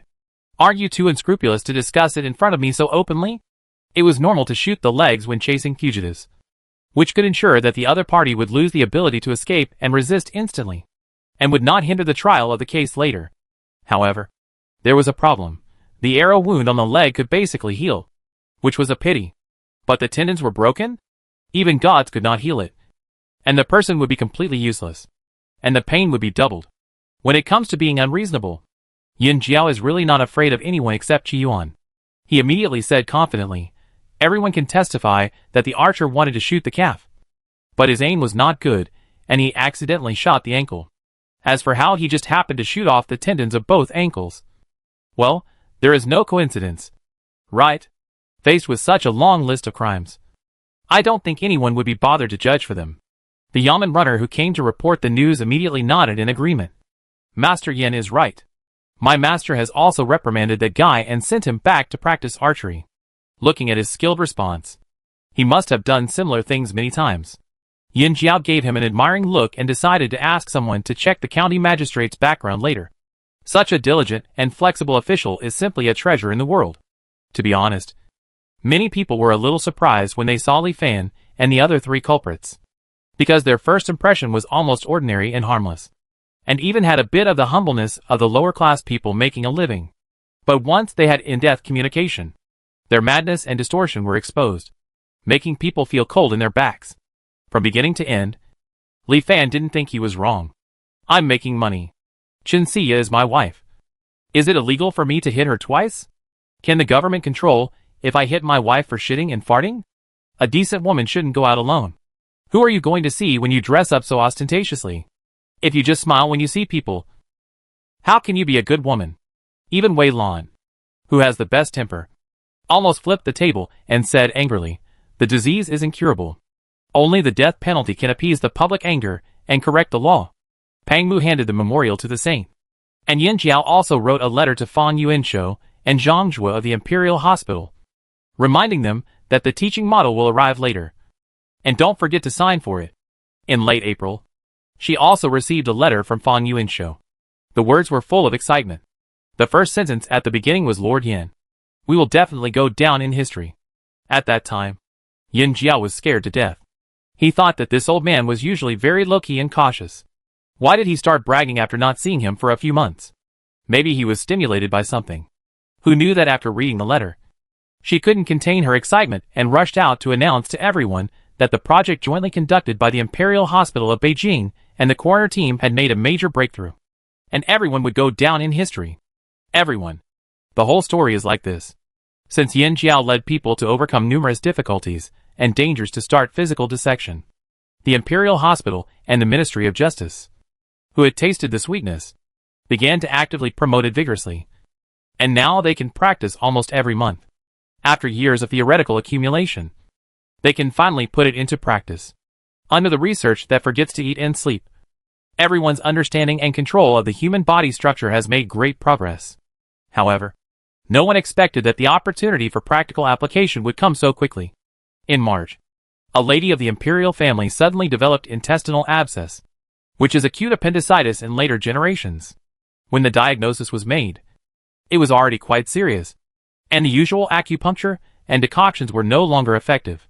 In the past, this would have been equivalent to a terminal illness. When her family found out, they burst into tears and hoped to ask Fang Yuanshou for help. He was recognized as the best doctor. If even he shook his head, she would have to go back and prepare for her funeral. After hearing this, Fang Yuanshou told the truth directly. "I believe you have already heard about the autopsy initiated by Captain Yin Jiayan. To be honest, I have been studying the art of breaking the body with several colleagues for more than a year, and I have gained some experience. If you dare to ask me to give it a try, there may be a glimmer of hope." The family really hesitated. The official was really bold and reluctant to leave his wife. After weighing the pros and cons, he reluctantly asked, "How confident are you, Mr. Fang?" Mr. Fang thought for a moment and said cautiously, 50-50. In fact, this disease is simply a rotten intestine in the body. The lady's condition is more serious. If the rotten intestine can be removed in time, the lesion will be gone. He didn't say it for sure, but the official was relieved. Everyone knows that Mr. Fang is always humble. Since he dares to say 50% confidence, it should be possible. He thought about it for a while, but he couldn't bear to make a decision on his own. So he turned around and went to discuss it with his wife. Director Fang himself said that he had never tried it on a living person, and he dared not guarantee it. The lady was in so much pain that she wanted someone to cut her throat. But she was only in her 40s, and had never held a grandson. When she heard that there was still a glimmer of hope, she was immediately filled with nostalgia, and was reluctant to die. Cut it off. When a woman gets angry, she is really invincible. She took a few deep breaths. "If I don't cut it off, I will die. It's so embarrassing. I might as well try it. Even if it doesn't work, there will be no regrets." After that, she struggled to get up again, wanted to personally salute Director Fang, and said in front of everyone, "This is unprecedented. If anything unexpected happens, you are not allowed to embarrass anyone. After I die, my body will be handed over to the Imperial Hospital for disposal. You are not allowed to stop me. Intestinal abscesses are not uncommon. It is not uncommon for people to die from them every year. If she can free the world from suffering and torture, it will not be in vain." Not to mention how shocked her family and Fang Yuanshou were after hearing this. Even the saint and the Queen Mother praised her sincerely after hearing it. No one in the world can match this. He is a real hero. When Yin Jiao told everyone about this in detail, everyone felt admiration. It should be noted that although the autopsy at this time was also under the banner of improving medical skills and promoting case solving, because it violated traditional ethical and moral concepts, all the bodies were taken by death row prisoners, and there were still very few people who actually accepted it. Against this backdrop, a woman who was ignored by the world bravely stood up and not only dared to accept the first surgery in the Dala dynasty, but also took the initiative to donate her body for research. Not to mention in feudal society, Even in modern society, there are not many people who have such determination and awareness. With the encouragement and support of the patient, Fang Yuanshou naturally went all out. The first internal surgery in the Dala dynasty was very successful. In just 1 month, the lady could get out of bed and walk independently. After this battle, not only did Fang Yuanshou become famous again, but also the autopsy and its chief promoter Yin Jiao became the center of discussion after dinner for the high officials and dignitaries in the capital and the common people. Just as Yin Jiao said at the beginning, people are the most practical. Only by showing such a real example of benefit can they change their impression of autopsy. Now, people are no longer as opposed to autopsy as they were at the beginning. Although they are still unwilling to sacrifice themselves, they are no longer unanimously opposed. If it is mentioned occasionally, some people will say something like it is not a sin. It is a blessing to the world. Dad? Dad? Mom? As everyone was sighing, Ping An ran in excitedly and showed the small bow and arrow in his hand to Pang Mu and Yin Jiao. Uncle too made it. When Yin Jiao looked closely, he saw that the bow and arrow was very delicate. Although it was only 1 foot long, it had all the necessary parts. All the edges and corners were polished very smoothly without a single burr. It seemed that a lot of effort had been put into it. She was delighted to see it, and took out the matching small blunt-head feather arrow, drew the bow and shot it, and it actually flew a dozen feet away. But she didn't have the strength, and she wasn't afraid of hurting people. Later, Tu Qing and Bai Ning brought Xir in, and the latter also had a slightly larger pair in her hand. The 2 children were very excited. Pang Mu smiled and said, "We are very happy. It's hard for you to be so thoughtful." Tu Qing rubbed his son's head and said calmly, "It's all done. It's just a matter of convenience to make 1 more pair." Yin Jiao was also happy to see his son smile. He stretched out his hand to pinch his little face and patted his fleshy but gently. "Go play with your brother. Be careful not to fall." "Hey!" Ping An responded crisply, and ran to the small garden next door hand in hand with Xir. As a result, he bumped into Renzei on the way, and the 2 little things forgot about playing and rushed to show him their treasures. "Uncle Ren." Xir tried hard to show him the bow and arrow. "Daddy made it." Renzei looked down at the young face that was 50% similar to the picture's tone, and subconsciously looked at the owner.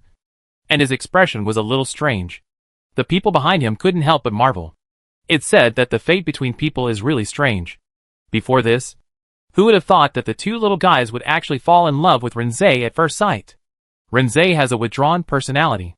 He rarely interacts with anyone, and he can't even think about teasing children. So a few days ago, after being forcibly held by the 2 little guys on the left and right, he was completely stiff.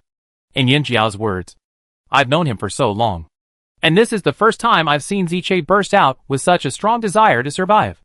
Everyone agreed with him. They were all brothers who had survived the life and death line together.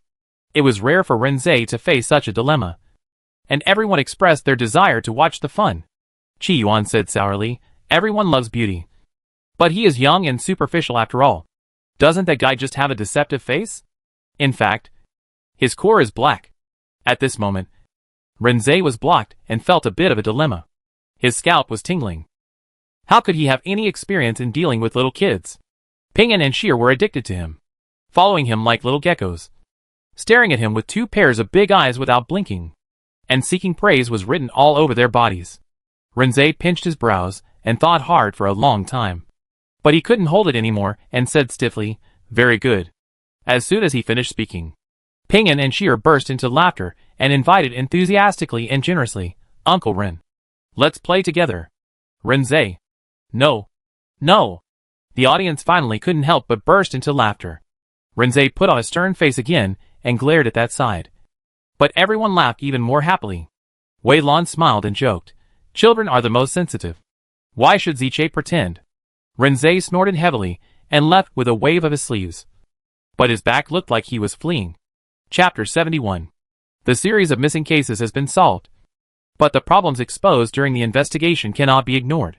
For example, Shuangse is passive and lazy, and the local officials in Shenxiya's hometown evade the main issues and shirk responsibility. They all need to be dealt with slowly, especially the case of Chen's father, because it happened a long time ago, and the relevant witnesses and victims died or scattered, or each of them went their own way, and there was no solid evidence left. making the lawsuit very difficult. Yin Jiao was just anxious, and there was nothing he could do. Without DNA testing, they could not determine whether Chen Aria's child was the result of incest after being forced by her father. Chen's mother is dead, and many prostitutes and Chen's father insist that she was promiscuous and had hooked up with other women. And there is no evidence to refute it. Even the two remaining victims, Chen Aria and Sonia, have remained silent, as if they have become accustomed to such a miserable life. Although there are bound to be disappointments in life, it is always difficult to accept when you really face it. The only consolation is that Chen's father is old and his two sons died without a burial place. The eldest son was beaten to death in his early years because of gambling and fighting, and the youngest son Chen Qing, needless to say, died young. As for him, he was extravagant and did not work in his early years, and now he has nothing but countless enemies. Besides, Aria and Sonia married far away, and no one took care of them, just like living in a garbage dump. Chen's father was a longtime rogue. No one dared to provoke him when he was strong and healthy before. Now he is weak and has no son or son-in-law to help him. He is like a hungry wolf with its teeth and claws pulled out. No matter how much he roars, he can't cover up his declining situation. The neighbors who have been holding back for decades gradually began to add insult to injury. The newly appointed county magistrate was just about to make a big move to establish his authority, so he took him as a chance to start a fight. If a citizen accuses Chen's father today, he will be beaten with 20 boards. If a citizen accuses Chen's father tomorrow, he will be beaten with 30 boards. Looking at the latest news, Yin Jiao finally breathed a sigh of relief. It can be said that evil has been punished. Pang Mu nodded.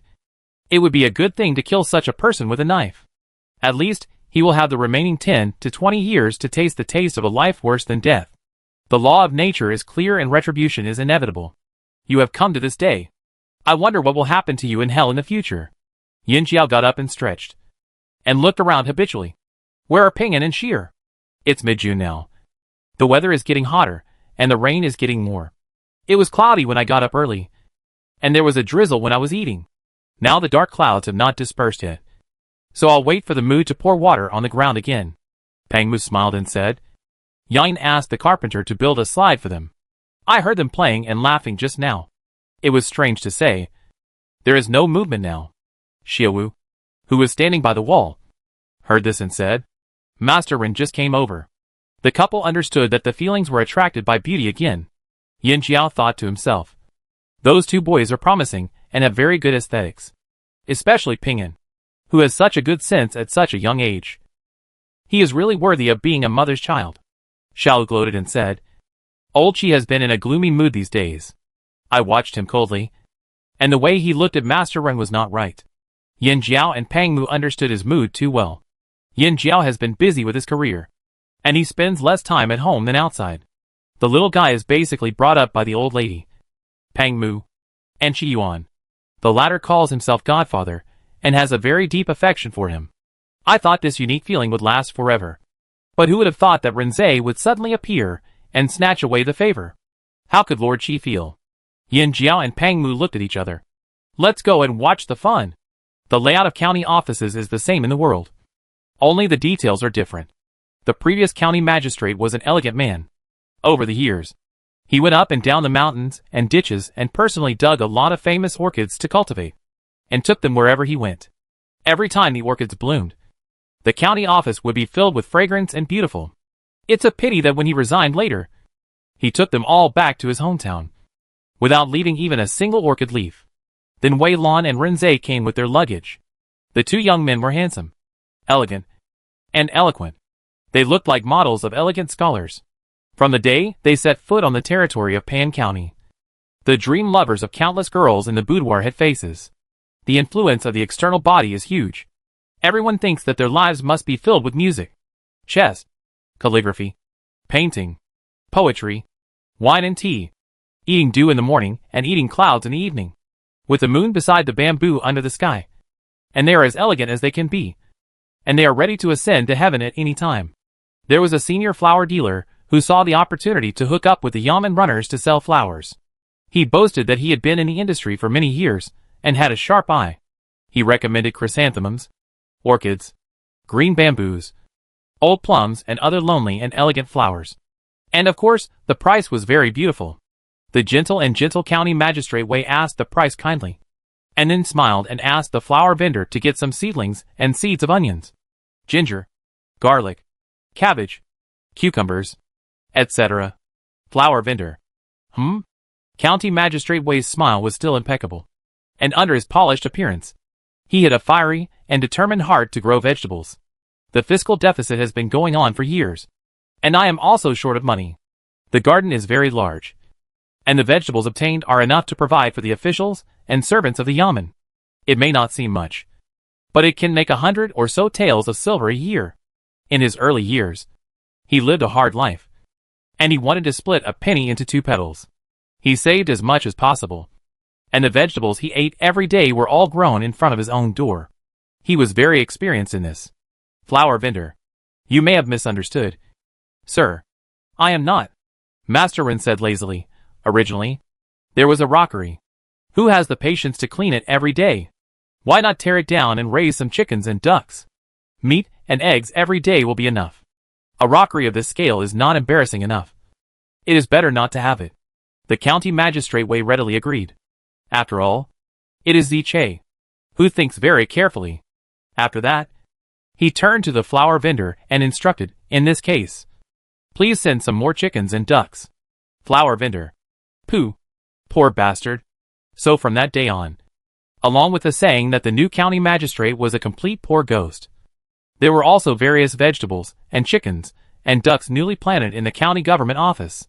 Yen Jiao, Pang Mu and others walked along the way, and along the way were eggplants, celery, cucumbers, etc. that were loaded after the floor tiles were turned over. The green leaves of many vegetables fluttered in the wind, swaying left and right, and making a rustling sound, which looked very delicious. Yin Jiao couldn't help but sigh. It's really worthy of Qi Kong. I never thought that he was good at farm work. The 2 academic masters even changed the direction of the ground dragon, so that one of the vegetable plots was ice-free in winter, and they made a primitive version of off-season vegetables. The central figures of the topic came together from the corridor at the other end. The breeze blew the corners of the plain cotton clothes up and down, but it did not damage their handsome faces and extraordinary demeanor at all. They were calm and relaxed from inside to outside, and the words they uttered were also resounding. Because they are poor, they are proud of their clean hands. Everyone was silent for a moment, and then they all clasped their fists. Excuse me. Wei Lan smiled and returned the greeting. Sure. Yin Jiao asked Renze with great hope. Ren's storybook is so popular. If you write another one, won't you have everything? Renze raised his eyelids. Because they are lazy. Yin Jiao. This is really true. Because they are lazy. Ping'an, who followed closely behind, said loudly. Shir, who was carrying a bow and arrow, looked at Renze with a little curiosity. Seeing that he looked very unmoved, she couldn't help but blush with excitement. She immediately felt that this reason was very attractive. Because they are lazy. After that, he swallowed his saliva again, and said with longing, I want to be lazy too. Yin Jiao clearly saw Renze's facial muscles twitching quickly. No matter how hard he worked, he couldn't shake with the 2 kids behind him. Nonsense. Tu Qing's face darkened when he heard his son's grand ambition from afar.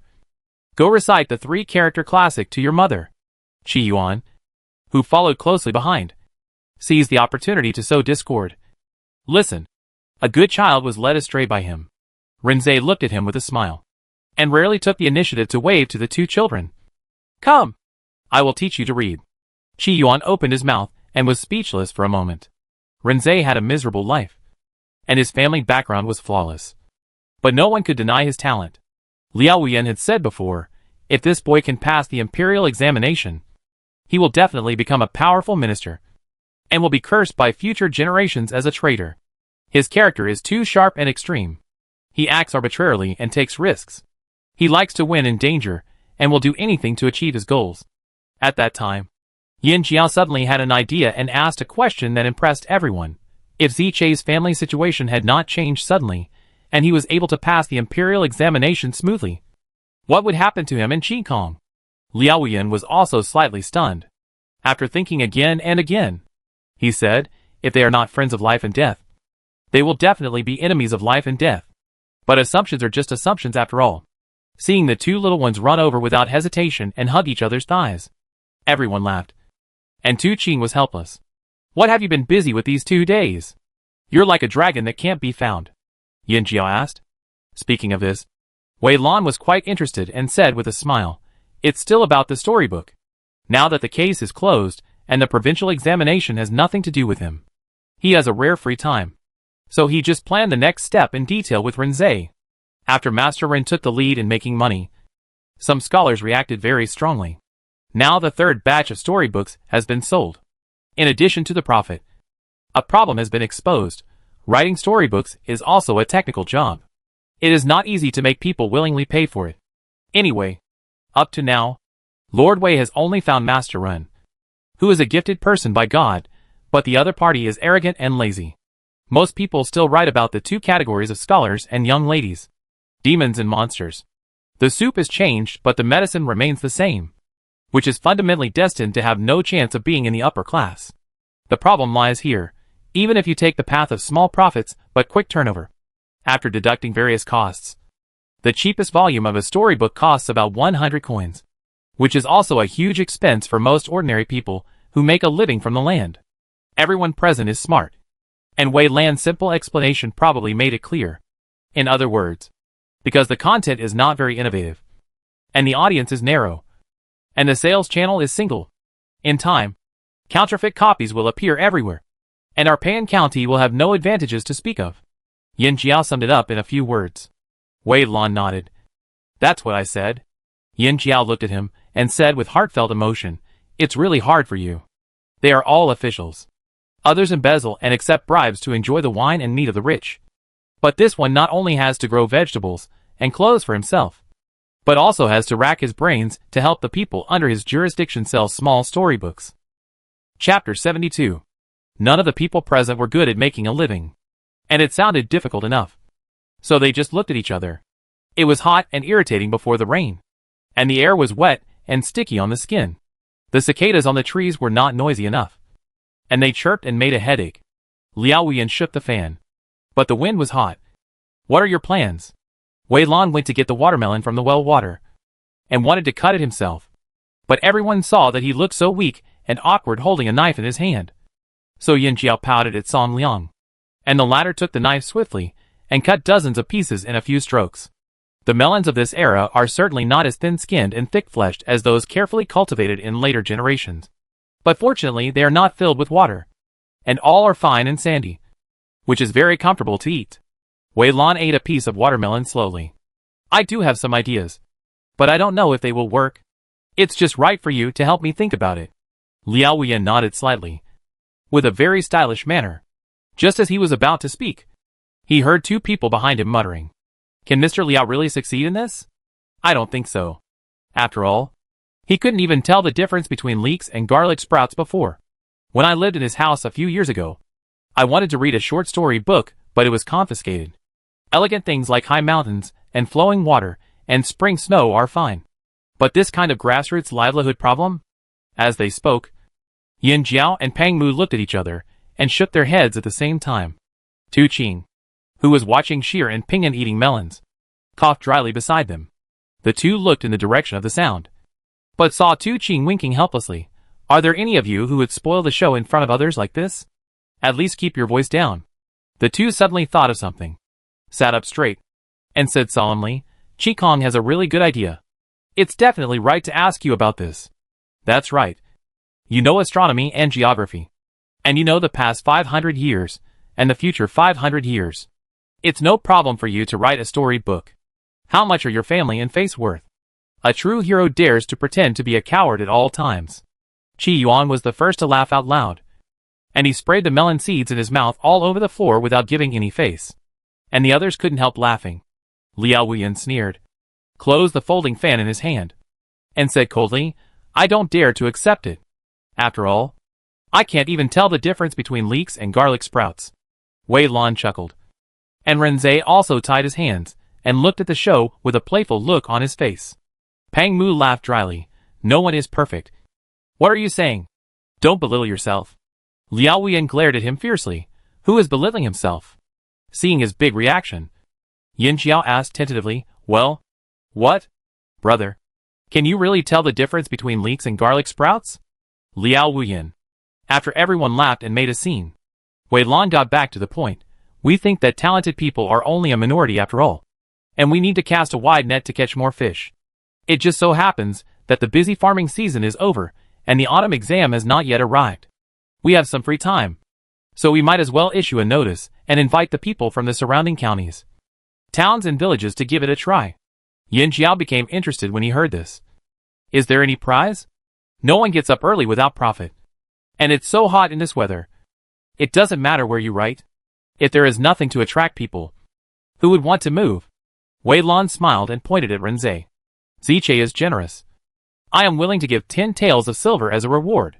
Yin Jiao understood that this was the official essay contest of the Dala dynasty. Everyone looked at Renzei and praised him. What a rich man. Renzei sneered. You are used to being generous to others. As he said that, he pointed at the people in front of him with a melon peel in his hand and said, Who among you is not richer than me? But you act like this. He is not even an official. He only has the foundation of writing story books before. He also has to support a county magistrate. What can he do with firewood? Rice, oil, salt, sauce, vinegar and tea? But these people, the super-grade dukes, the 3rd, 4th, 5th and 6th grade marquises, etc., even if they have no real power now, how much is their annual salary? Not to mention the family wealth accumulated in the past years of fighting. Poor in literature and rich in martial arts is not as simple as it sounds. Yin Jiao smiled and said, You have money in your stomach. One day, you can cure your laziness and write a few hundred taels into your account. How can you say you are poor? As soon as she said it, she regretted it. Because Master Ren was obviously looking for a breakthrough. He looked at Yin Jiao and criticized him. Especially you. The saint is generous, allowing you to travel around while in office. The wife of the Duke and the 6th-rank police chief are both paid. And there are so many farms and shops under your name. You can even say this. Officials should not compete with the people for profit. Yin Jiao did not have any shops under her name. But Bai Ning could not bear to see her so many ways go to waste. So a few years ago, she bought a restaurant, bought a few chefs and signed a life contract, specializing in selling Yin Jiao's specialty cold skin, cold noodles, braised food, egg tarts and other rare items. Because it is unique and there is a backer behind it. Even if many people outside are jealous, it is useless. The capital was earned back in the first year. And now it is just pure profit. The two of them share the dividends 50-50 every quarter. And both make a lot of money. Being targeted? Yin Jiao said helplessly, You didn't ask me before. Did you? Renzei snorted. Yin Jiao felt that Wei Lan's gaze was also fiery and full of encouragement. Thinking to himself, Who did I offend? There are so many people. You picked me alone to fleece the wool. How much do you want? Wei Lan smiled and said gently and warmly, Not much. Give me 50 taels first. 50 taels? Yin Jiao jumped up and looked at him in disbelief. Isn't this much? It should be noted that the economy of Peian County is in recession. And ordinary people in the city can only earn a few dozen coins a day. If we talk about the farmers who work hard in the fields, there are many times when they don't see any money throughout the year. If you really calculate, a strong laborer in the city may not be able to earn 10 taels a year. Wei Lan, on the other hand, has a gentle and harmless face. But he asked for 50 taels. This is robbery. Liao Wuyin still holds a grudge and immediately agrees. You usually buy pigs and sheep. But you are not so stingy. Yin Jiao immediately felt that this brother was not close to him. And complained, How can it be the same? Even if I buy a group of sheep, I will eat them in the end. But now I throw them out. She is afraid of poverty. So she is a money grubber. Everyone was amused by her. Bai Ning clapped his hands and laughed. Forget it. Just consider it as sticking up for a friend. So, I will also pay 50 taels. With her as the first. Everyone couldn't just watch the fun. So they all chipped in 30 or 50 taels. Even the old lady, who had just woken up from her nap in the backyard, heard the noise, asked about it, and found it interesting. So she sent someone to send 60 taels. It's been too quiet here. And it's hot. So it's boring to stay here. If you can get some good storybooks, you can take a look at them. And then ask the troupe to rehearse a few plays, which will be more fun. Storybooks, storytelling, opera, etc. are all things that grow together. As long as one of them is prosperous, the others will also be prosperous. In just this way, they actually collected nearly 700 taels. The magistrate of Wake County, who was used to being poor, was overjoyed and said, "How can I spend it all in a short time? 100 taels is enough for the first 3. The rest will be sealed up and used slowly." Everyone didn't care about the money, so they just let him go. Wei Lan smiled. "You are all used to going out. You are well informed. Why don't you join in the fun?" Everyone was slightly stunned. Join in the fun? The rain that had been held back for a long time finally fell down in a hearty manner, and the previous heat and stuffiness were swept away. Only the vast watercolor remained between the sky and the earth. With a rare thorough coolness in midsummer, the bean-sized raindrops fell on the ground with a crackling sound, and for no reason they were fierce, splashing water. The originally hard bricks and stones under the eaves could not withstand their long-term knocking, and a row of shallow pits had appeared. Perhaps it was curiosity that made children seem to have an instinctive yearning for playing with water and fire. Ping'an and Sheer were clamoring to play with water at first, but they were scolded by their parents on both sides, and they immediately wilted, pouting their little mouths and hanging their heads in dejection. The old lady felt distressed, and comforted them softly. She raised her hand and patted Pang Mu and Tu Ching twice, scolding them. "You were even more naughty than them when you were young, but now you are shaking." The two fathers wanted to go to the drum to report the injustice, but they didn't dare to refute, and they were awkward. The old lady was satisfied, and touched the heads of the two children with one hand and said, "This is also for your own good. Don't look at the heat before. The rain hitting your body is not fun. It will be uncomfortable if you catch a cold later. Do you still want to take bitter soup medicine?" The two little radish heads shook their heads desperately, and their little faces were wrinkled. The old lady laughed, asked someone to bring 2 small stools, and personally found large clothes for them to wear. She hugged one of them with one hand, and said, "Sit and watch." Sheer and Ping'an were satisfied to see that it did not hinder their view of the rain, and that it was comfortable. They could also get close to see the large bubbles under the eaves. As expected, they sat hand in hand. Tu Ching was speechless and whispered to Pang Mu, "The old lady is very familiar with the trick of giving a sweet date after a stick." Pang Mu hummed, "It depends on who the stick hits. No matter whether the sweet date is given to the daughter-in-law or the son, the stick will basically hit him." Suddenly, Ping'an looked up and asked, "Dad, where is Mom?" Pang Mu went over and pinched his chubby little hand. He was relieved when he confirmed that it was warm. He kissed his palm and said, "Your mother took Aunt Bai out to buy things." Buy things. Ping'an had heard this many times and had equated it with delicious food, and his little face was shining. Pang Mu gently pinched his chubby little chin and said with a smile, "Little greedy cat." As soon as he finished speaking, Song Liang and Dahi, who had somehow mixed together, ran in the rain. Seeing that everyone was gathered in the corridor, they all laughed again. Lord Yin bought 2 sheep and said that he would have a full sheep banquet in the evening. He asked us to come over and ask if there were any special dishes we wanted to eat. Just now, Liao Wuyan said that she didn't feel bad about buying pigs and sheep, and now she really did it. I don't know what Tu Ching thought of. He stared at them for a long time, and suddenly turned his face away and tried to hold back his laughter.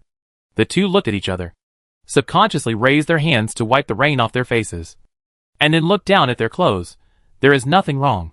Pang Mu saw something, chuckled, coughed dryly, turned around and asked the old lady, "Mom, how do you want to eat? Jia knows more than us. Let her take care of it." The old lady said simply, "So that we don't have to argue with each other, which will only make things more chaotic." Pang Mu thought about it and wanted to ask them to come in for some ginger tea, but Day shook his head and said, "You have to tell Lon Lon again. Lon Lon doesn't know." The old lady always pitied him for his rough life, and it was rare for him to be so grateful and loyal. So she smiled and said, "Go. Tell him after you're done. Come over for a cup of hot tea. And there are hot date cakes." Day was drooling when he heard this. He touched his head and nodded heavily, and left like a fly.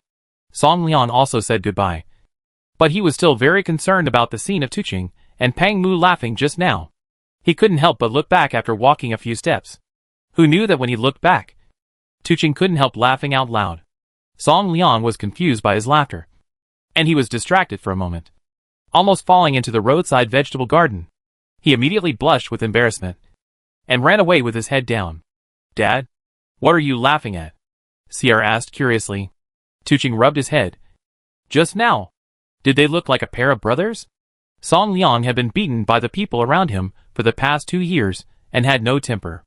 It was not easy for him to meet Dave, who was equally matched with him. They were also simple-minded. They hit it off at first sight and basically got together every day. It is said that people become more and more alike when they are together for a long time. Now Song Liang sees that he is becoming more and more stupid.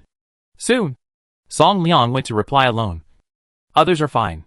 They just asked you to take care of it.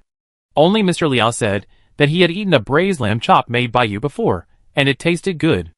And Mr. Ren said that he had the honor of tasting a skewer made by a Westerner when he was at home in his early years. There were many spices from the West sprinkled on it. It was very delicious. Yin Jiao agreed and asked Miao to open the steamer. Cut out a large piece of red date cake mixed with lard and honey. Cut it into small even pieces. And asked people to send it to different places. Hey, this is yours, Yin Jiao said, and couldn't help but complain in his heart. Listen, you said you don't accept disciples. I think you are destined to be together in the previous life. You are both picky. The red date cake was fluffy and shiny, and the rich aroma accompanied by steam instantly filled the whole kitchen. Song Liang thanked him, not afraid of the heat, blew it a few times and took a big bite. His eyes narrowed. Huff. Huh? He exhaled a few times desperately, and laughed. It smells so good. Bai Ning looked at him with admiration. You are really a sharp-tongued person. She blew for a long time just now, and didn't dare to take a bite. Song Liang just smiled, swallowed the rest in 2 or 3 bites, and scratched his head and said, Sir, can I have another piece? In the past, he always thought that such sweet things were only eaten by women and children, and he was disdainful of them. But who knew that he accidentally tasted the egg tarts later? God, what did he miss before? Miao smiled and said, There will be delicious food later. Song Liang nodded and patted his chest. I can eat it. Everyone laughed. After eating the red date cake, Song Liang stayed and worked hard. He took care of all the work such as chopping lamb chops and threading meat skewers. Bai Ning said she came to help. But in fact, she was born as a young lady and basically didn't know anything. Su Qian opened her mouth several times, but didn't dare to say that she was causing trouble. Jia Jiao. Bai Ning looked at the 8 collected sheep's feet in surprise. Aren't you going to throw them away? This is a good thing, Yin Jiao said. Remember the braised pork feet I made for you before? It smells delicious. The pork feet are fat and tender. Bai Ning was a little skeptical. But there are only a few pounds of meat. At first glance, it's just a layer of skin. Can you really eat it? It's not enough trouble. Yin Jiao smiled without saying anything. 8 hooves. We are more than 10 people, and we will not be able to grab them when the time comes.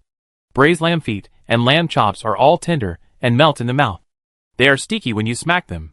Grilled lamb skewers should be fat and lean. The stove is set up on the charcoal fire. The skewers are rolled a few times and evenly sprinkled with spices. The edges are roasted until golden brown.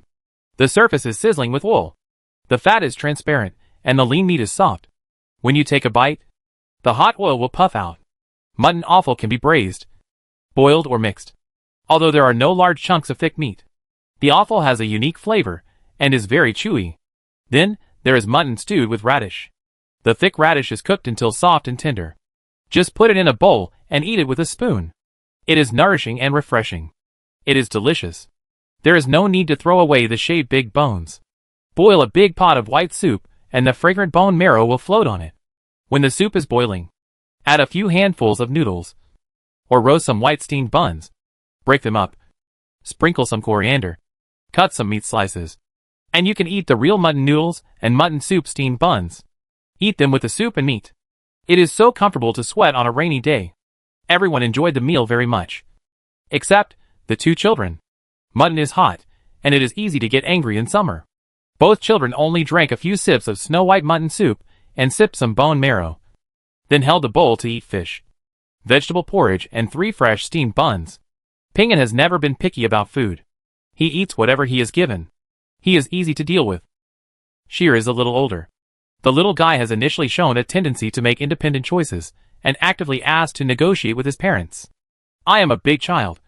Sheer instinctively imitated his father's usual expressionless appearance. There was a trace of grease on the corner of his mouth that he had not had time to wipe off. He said seriously, "It won't get angry. And I can still eat a skewer of meat. And Yen's food is really delicious." He thinks he can still hold the sheep's feet and nibble a few more bites. Tuqing's eyes fell on his two short legs swaying back and forth under the table, clearly expressing doubt. Sheer's face quickly turned red, and she pursed her lips and pulled her legs back under the stool, arguing, "Grandfather said that you have to eat more meat to grow taller." Bai Ning picked up a steamed bun for him and said lovingly, "My dear son, let's talk about it when you can learn riding and shooting." He is small in size, but he has great ambitions. Chapter 73. The previous case was too depressing, and the continuous rain made it inconvenient to go out. Everyone was too lazy to move, so they all stayed in the government office to write stories. It was the first time to do this. The closest memorials and reports were also a far cry from the stories. A group of people were inevitably bald, and they felt that Renzei was particularly hateful for a few days. Renzei. It was hot and humid on rainy days, and the drizzle could not cool it down much. Yin Jiao and Pang Mu polished the floor tiles. First spread a layer of wool felt on the ground, and then put the mat on it. The family of three lay on the mat in a messy manner, and racked their brains. "This is really worrying me." Yin Jiao bit the pen and sighed. "Money is really hard to earn. It's really hard to earn." Ping'an, who was busy writing, heard it, and sighed in the same way. The couple were amused by him, and pinched his little feet through his socks. "Little kid, why are you sighing? You'll be an old man tomorrow." Ping'an laughed and screamed in a shrill voice, rolling from one end of the mat to the other, and wiping Pang Mu's face with the wet brush tip. Having a lot of fun. Ping'an was over 2 years old, and his ability to act had also improved along with his will to imitate. He saw that people around him had grabbed brushes in the past few days, and asked for them too. Pang Mu was so upset by him that he asked someone to make a thin brush for him to dip in water and draw on the ground. At this moment, his parents were thinking about writing a storybook, and he was concentrating on drawing chicks on the ground with a brush dipped in water, and introduced them seriously. "This is the chicken daddy. This is the chicken mom. That is the chicken grandma. The chicken grandpa. The chicken uncle. This is me. The chicken." Yin Jiao and Pang Mu were moved by his childish words, and their hearts softened. But after being moved, looking at the big balls catching small balls on the ground, they felt that it was a bit conscienceless to praise him. People live a lifetime, and they can't help but admit that talent is something like this. Not to mention adults. When Sheer was this old before, although the brush strokes of painting things were immature, the child was born to capture the key features, so that people can know what he wants to express at a glance. But Ping'an? Pang Mu took a deep breath, lovingly touched his son's round head, and said vaguely, "Son, you should practice martial arts with your father in the future. Look at this little body that is naturally taller than others. Look at the brute force brought from the mother's womb. A tiger general. Why do you have to learn to paint? What's the difference between that and Mr. Liao, who has to roll up his trouser legs and go to the fields to farm?" Ping'an laughed foolishly for a while, and really got up to practice the postures with his father. Pang Mu has always been strict about martial arts training, even if he is only wearing casual underwear, with his trouser legs loose and barefoot. His momentum is not weak at all.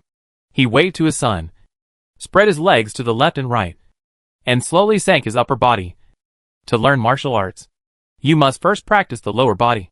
Before he finished speaking, Ping'an had already swayed a few times on the spot, and fell backwards with a thud. Yin Jiao was stunned, and then he fell to the ground and laughed. There was a felt pad under the cool mat, which was very soft. Ping'an lay on his back and laughed a few times. He twisted his fat waist and got up very neatly. He went over to hug Pang Mu's thighs and looked at him with a silly smile. Pang Mu laughed, picked him up and put him on his shoulders, and ran around the room. "Let's go.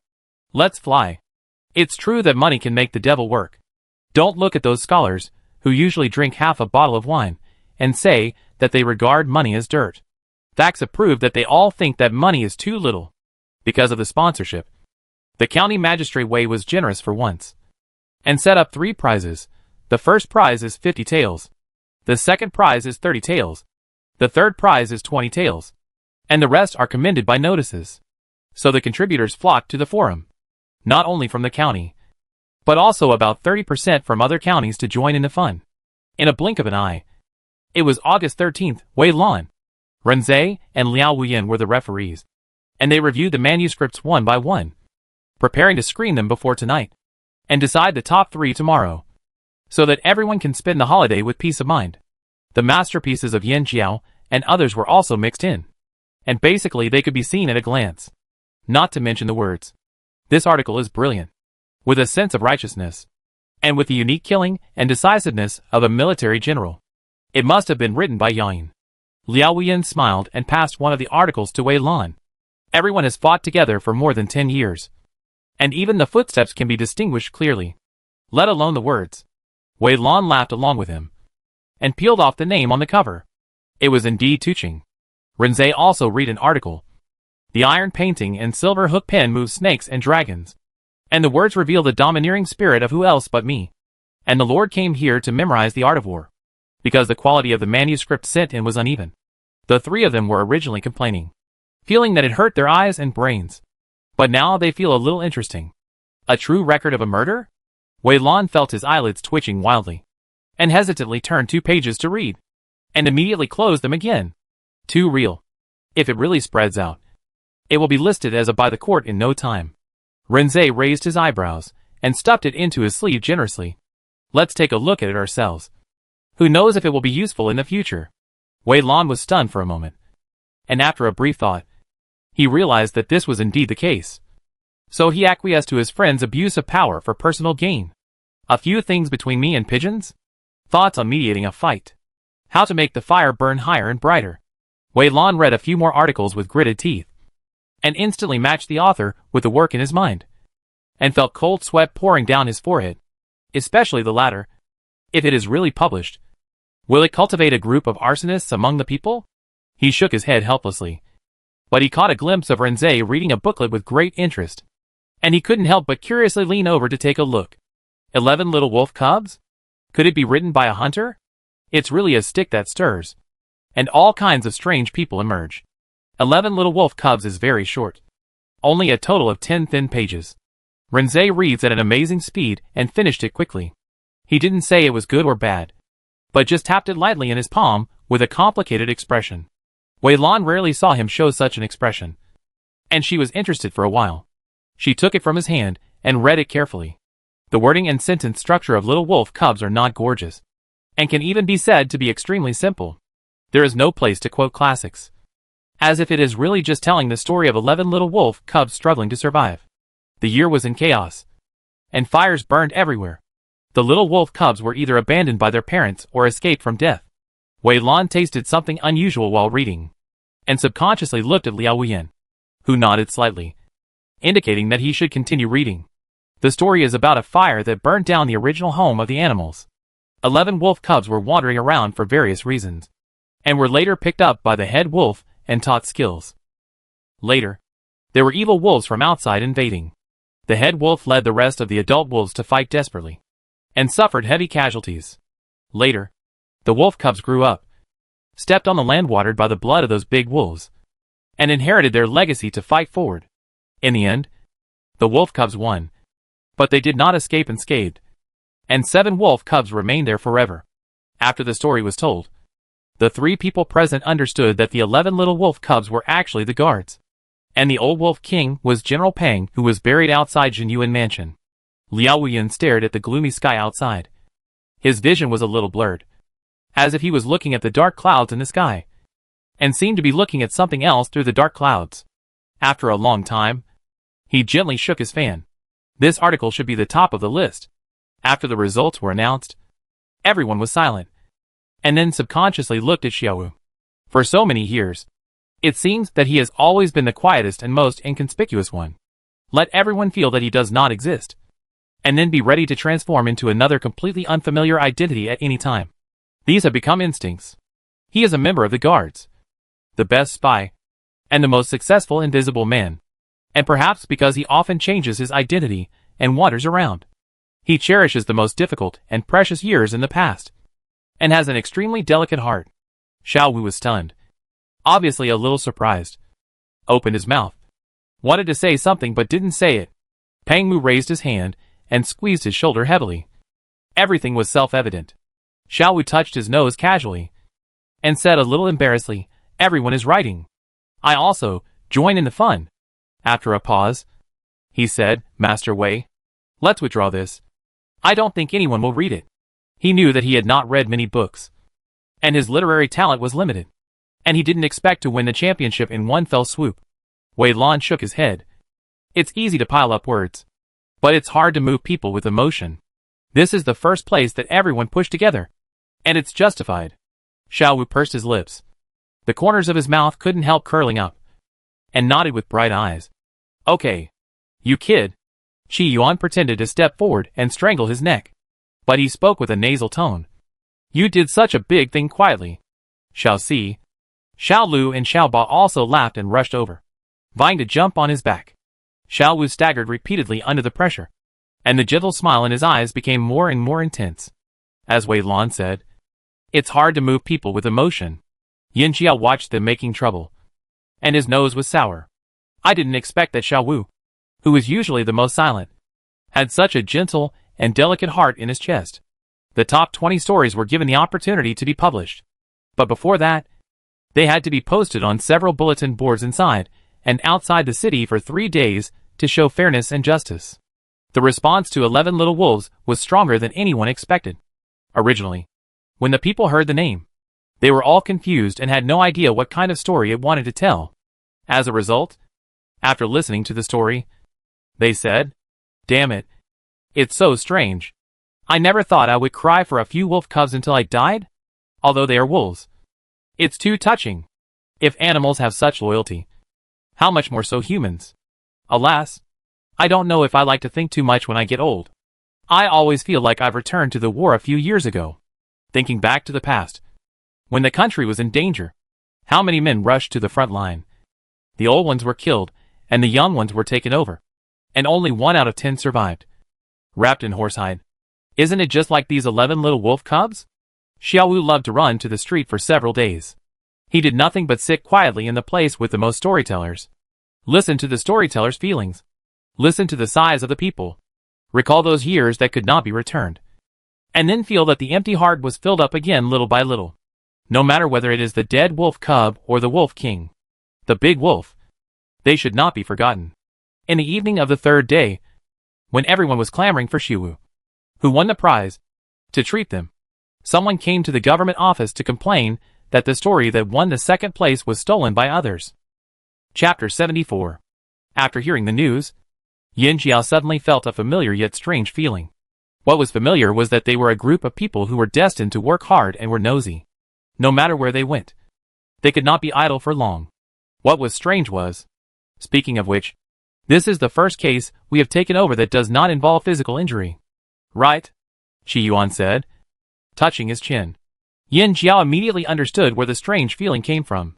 I have seen many dead people, and it is really a bit uncomfortable to suddenly have a living person sue. Since the plaintiff and the defendant were not worried about their lives, Yin Jiao and others immediately decided to retreat to the 2nd line, temporarily staying in the small hall next door to observe the changes and wait for the order of Wei County Magistrate. The plaintiff was in his 20s, very thin, wearing a slightly whitish blue robe with a checkered pattern and a scarf of the same color. After entering the room, he bowed solemnly to Wei Lan and called him sir. Wei Lan was quite fond of studying physiognomy in private, and now he had a basic understanding of it. Seeing that he looked a bit like a scholar, his thin lips and narrow eyebrows made him look a bit gloomy. He had a rough guess about his personality in his mind. Who is kneeling down? And what is the injustice? The man bowed and said excitedly, Student Lu Nan. The Xiakuji on the notice was originally written by me, but yesterday I saw that the signature was Fang Zheng, and I want to sue him for plagiarism. The story of a knight-errant tells the story of a scholar who met a crazy Taoist priest on his way to Beijing for an imperial examination. The Taoist priest gave him a bite of food out of kindness, and the Taoist priest escorted him all the way to Beijing. Later, the scholar failed the imperial examination and became disillusioned with the secular world by accident. The two traveled around the world to slay demons and monsters. This story broke the current routine that scholars must meet beautiful women and travel far to be romantic. The scholar was very embarrassed and useless. but he often made amazing moves at critical moments. The story of slaying demons and monsters later was also quite novel, often beyond people's expectations, so it was highly praised. But it was this star of hope that was involved in a plagiarism storm. Scholars have always attached great importance to their own marks. Even if a new font created by others has not become completely independent and popular, they must get permission from the other party before they want to write it. In short, you can be without ability, but you can't be without character. After all, ability can be learned slowly. But if the bones are crooked, then there is really no hope. So the complaint Lu Nan filed is not light. If the complaint is successful, Fang Zheng will be ruined and will never be able to turn over. If the complaint fails, Lu Nan himself will be severely punished for falsely accusing the student, and his life will be ruined. Wei Lan asked, "Since you saw it yesterday, why did you report it today?" Lu Nan replied, "The student and Fang Zheng are old acquaintances. Now, the student lives in his house with several other people. The student didn't want to believe it, so he went to Fang Zheng to confront him yesterday, and asked him to report to the Lord immediately and correct it in time, who knew that Fang Zheng not only didn't admit it, but also turned the tables, and said that the student was talking nonsense and intended to destroy his reputation. The students had no choice but to come to the government office. Yin Jiao and others next door were puzzled after hearing this. Who is the Fang Zheng he mentioned? Why does it sound like he has taken in many people? Pian County is not well off, but there are still a few wealthy families, Liao Wuyan said slowly while shaking his fan. There is a Fang family at the entrance of East Street. It is said that there are also 3,000 or 2,000 tales of wealth. The family members have always been kind and generous. Speaking of this, he suddenly smiled in an ambiguous way. They believe in Buddhism and donate several hundred taels of incense money every year. They are one of the richest people in the area. Everyone understood. After experiencing the clay Buddha statue case, the temples and monasteries of the entire Dala dynasty were hit unprecedentedly. Many small nunneries and temples that were already poorly managed were closed one after another, and large-scale ones also saw a sharp drop in income and were deserted. Those generous and kind people who were rich in the past were so happy in their early years, but now they are so disgusting. Not to mention continuing to donate incense money. I am afraid that many of them have changed their beliefs. Pang Mu hummed. Very familiar style. Yin Jiao nodded. Typical local rich style. The two looked at each other, and both thought of the good man Zhao. So occupational diseases are really terrible. After seeing the dark side of society, they often instinctively cut in from the most filthy angle, and feel that the trust between people is decreasing year by year. Liao Wuyan said slowly again, Fang Zheng has a little reputation in the local area, because he is generous and very good at socializing, and has many friends. He often hosted literary gatherings, and invited his friends from other places to stay at his home to ask for advice. I think Lu Nan was one of them. But how did you know? Mr. Liao? Su Qian couldn't hide her curiosity. Liao Wuyan lazily lifted his eyelids. And Wei Lan and Ran Zhe were possessed at the same time. I heard it in my spare time. If it weren't for the respect they had for him for many years, everyone would have rolled their eyes on the spot. How can you listen so well? How can you remember it after listening? Outside in the lobby, Lu Nan had also briefly explained his relationship with Fang Zheng, and it was exactly the same as what Liao Wuyan said. Do you know that spilled water cannot be reversed? Wei Lan asked, obviously giving Lu Nan a final confirmation and reminder. Lu Nan nodded heavily. I know. Wei Lan asked again, do you have any evidence? I do. Lu Nan quickly took out a stack of manuscripts from his arms, and presented them with both hands. This is the first 2 manuscripts of Xiaoku Ji, which I wrote in March. Wei Lan signaled the people below to present the manuscripts, and frowned slightly after flipping through them. The paper is the most common green bamboo paper on the market, which can be bought in any bookstore or store selling stationery. This kind of paper is tough and cheap enough, and it can often be bought for 50 or 60 coins. It is often used for poor students to practice, and it cannot be used as any unique physical evidence. As for the handwriting, it has only been 5 months since March, and the paper and ink have not aged very much, so it is impossible to accurately determine the writing time. Even if we take a step back, this is just Lu Nan's one-sided statement. Who can guarantee that Fang Zheng had not written it before? Seeing Wei Lan remain silent for a long time, Lu Nan was already a little impatient and couldn't help shouting, Sir, please help me. No noise is allowed in the hall. Wei Lan put the manuscript on his side. calmed his emotions first, and then patiently explained, investigation requires both human and material evidence, and the evidence is irrefutable. It is really difficult for me to convict Fang Zheng of plagiarism based on this stack of manuscripts. Lu Nan's face turned red, and he was about to speak, but he saw Wei Lan slap the gavel and casually took a command arrow and handed it to the person below. You quickly summoned the defendant Fang Zheng to the court for confrontation. The man clasped his fists and accepted the order, and took 2 constables with him. Lu Nan shut up awkwardly and moved his knees a little uneasily. Wei Lan didn't leave him alone, and asked him about his and Fang Zheng's schooling experiences in detail. He learned that the two were of similar age, but their family backgrounds were very different. Moreover, Fang Zheng had passed the imperial examination, while Lu Nan was still a commoner, so he had to kneel before seeing the official. Yin Jiao and others listened carefully in the next room, and various speculations kept emerging in their minds. Is he blackmailing me? Qi Yuan whispered. Lu Nan's family is poor, and he has achieved nothing so far. He is still living under someone else's roof. After a long time, it is easy for him to be depressed. They have seen such things of gratitude and resentment before, and it is not uncommon. Su Qian immediately retorted, you can't say that. The adult said that if you don't investigate, you have no right to speak. There are many things that people do, but who knows whether they are red or black behind a layer of belly. Most people don't do anything without profit. Maybe Fang Zheng has a group of people who write for him. It's just that the conditions were not negotiated this time. So they are all dead. Qi Yuan laughed. The adults also said to make bold guesses and carefully verify them. I just said a few words, and you threw a cart of baskets. Su Qian snorted a few times. You can't look down on people just because they are poor. There are many people in the world who are poor but not poor. Qi Yuan knew that he had said something wrong, so he didn't argue too much. He quickly poured a cup of his hot tea and held it with both hands. I am talking nonsense. Girl, calm down. Who dares to compare poverty with me? Who among the people present here didn't crawl out of the mud pit? He thought so, and said it without paying attention. The scene was quiet at first, and then everyone's eyes were tacitly focused on Liao Wuyan and Tu Qing. Liao Wuyan and Tu Qing. Is it our fault that our ancestors were rich? Everyone. This damn rich man. Everyone laughed and joked for a while. After about a cup of tea, they heard footsteps outside.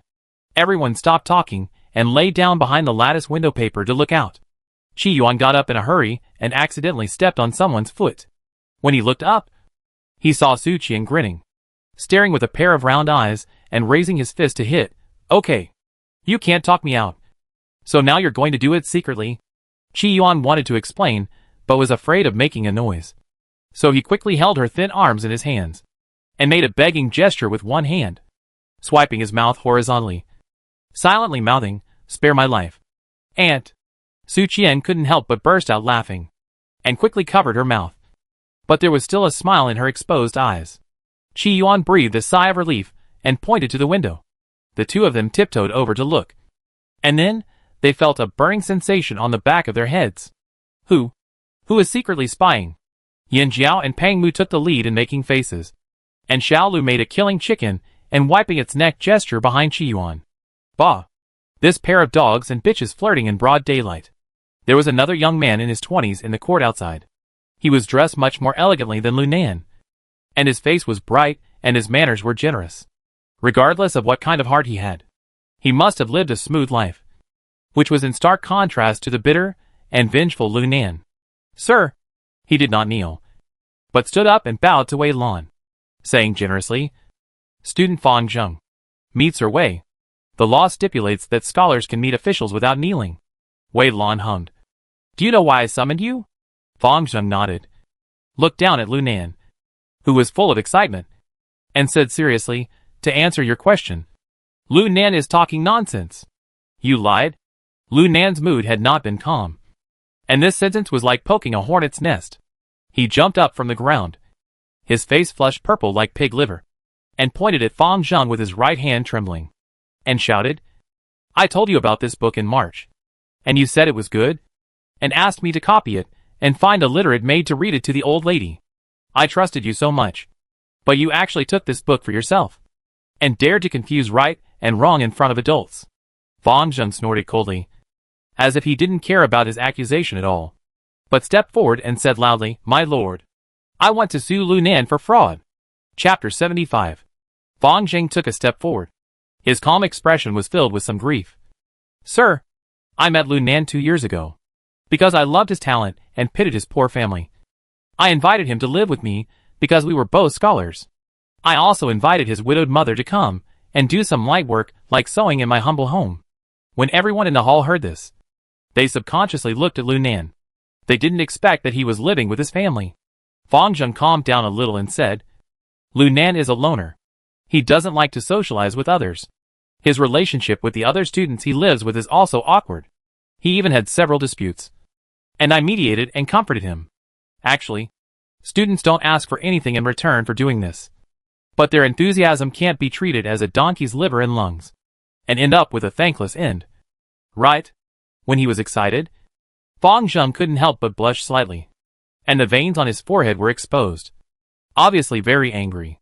You are confusing right and wrong." LV Nan seemed to be poked in the sore spot, and looked around in panic. When he found that everyone's eyes unconsciously carried condemnation and pity, his head exploded with a buzzing sound. "Although I am poor, my ambition is not poor. I have clearly recorded the daily expenses for food, clothing, housing and transportation. I have also promised the Fang family many times that when I become successful in the future, I will definitely repay tenfold. Brother Lu, why are you doing this?" Fang Jing sighed and said helplessly, "You are not the only one living in my house. If I were greedy for those things, I would not have made such a plan long ago." Lu Nan clenched his teeth, but did not refute. He just continued to insist, "One thing is one thing. A man should keep his words. I mean what I say." He looked at Fang Jing deeply and said angrily, "But since you are not short of money, you should not bully me like this. The second prize is 30 taels. As long as he can get the money, he can not only move out of the Fang family and end his current days of living under someone else's roof, but also rent a small house to live in. Although life with my mother will be a little harder, at least I can stand up straight and live a decent life. Moreover, the New Wei County Magistrate does not say empty words like the previous ones. Instead, he encourages scholars to support their families. He seems to be a practical person. As long as I take the time to write some more storybooks, I can slowly make a living." Fang Jing's eyes widened, and he became anxious. "Since you said I am not short of money, how could I be greedy for such a small profit, and be willing to ruin my future for a mere 30 taels? Song Liang next door listened and nodded unconsciously. "Yes, it doesn't make sense. These two people have their own opinions, and they both sound reasonable. Who is right and who is wrong? Not necessarily." Xiao Lu clicked his tongue a few times and said with a sinister smile, "Silver is only one of the reasons."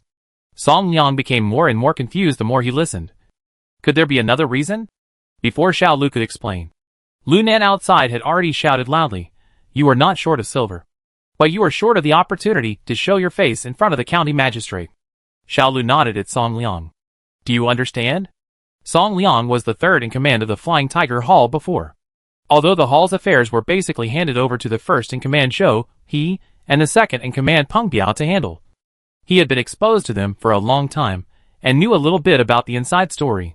Now that Xiao Lu had pointed it out, he came to his senses after a little thought. Even folk martial arts schools were scrambling to hook up with the government. Not to mention scholars. What do scholars want? Isn't it to become an official and become famous? But it's too difficult to do it alone these days. Don't you see that even talented people like Lian Wei and Mr. Ren, even with the guidance and assistance of Mr. Liao, still need to climb up from the bottom little by little? And they have experienced so much ups and downs that it's hard to describe. Let alone others. Let alone Lu Nan, who is poor and has no fame. Even if he is Fang Jing, this little family background can't be said to be the best in Pan County. Let alone the entire Dalu dynasty. Although he passed the examination of Shiotsi, he is already 25 or 26 years old and still hasn't made a name for himself. It is estimated that he will be in trouble in the future. If the financial resources are not enough and the talent is not enough, then this unplanned competition will become a pleasant surprise if he can really get the favor of the county magistrate through this competition. The benefits that will follow are really countless. Not to mention that Lord Wei is a famous talent in Dalu. And his teacher is even more famous. If he can get their affirmation in a few words, it would be better than anything else. After thinking about this, Song Liang couldn't help but sigh and said, "But in this way, I feel that no one is a good person." Fang Zheng wanted to take the opportunity to show his face in front of Wei Lan. So he submitted a story. But he didn't expect that Lu Nan would be jealous and resentful after knowing it. He didn't want to continue living such a difficult life. So he was blinded by the interests and decided to take risks and falsely accuse his benefactor, or Lu Nan wanted to make some money to improve his livelihood. But Fang Zheng noticed his idea first and wanted to get ahead of the government. So he replaced the pillars in an attempt to cover up the truth. Either guess is reasonable. Both parties hold their own opinions. But no one can produce ironclad evidence to prove that Xia Keji was written by themselves. And the trial of the case is at a stalemate. After consideration, Wei Lan decided to ask them to go back temporarily. And the government will conduct further investigation and retrial on another day.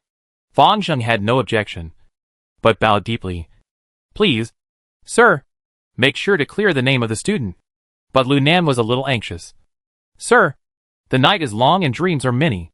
He has officially torn his face with the Fang family today, so naturally he can no longer live in their house. But if he wants to move out, how long can he survive with the 3 or 4 taels of silver accumulated by his mother and son?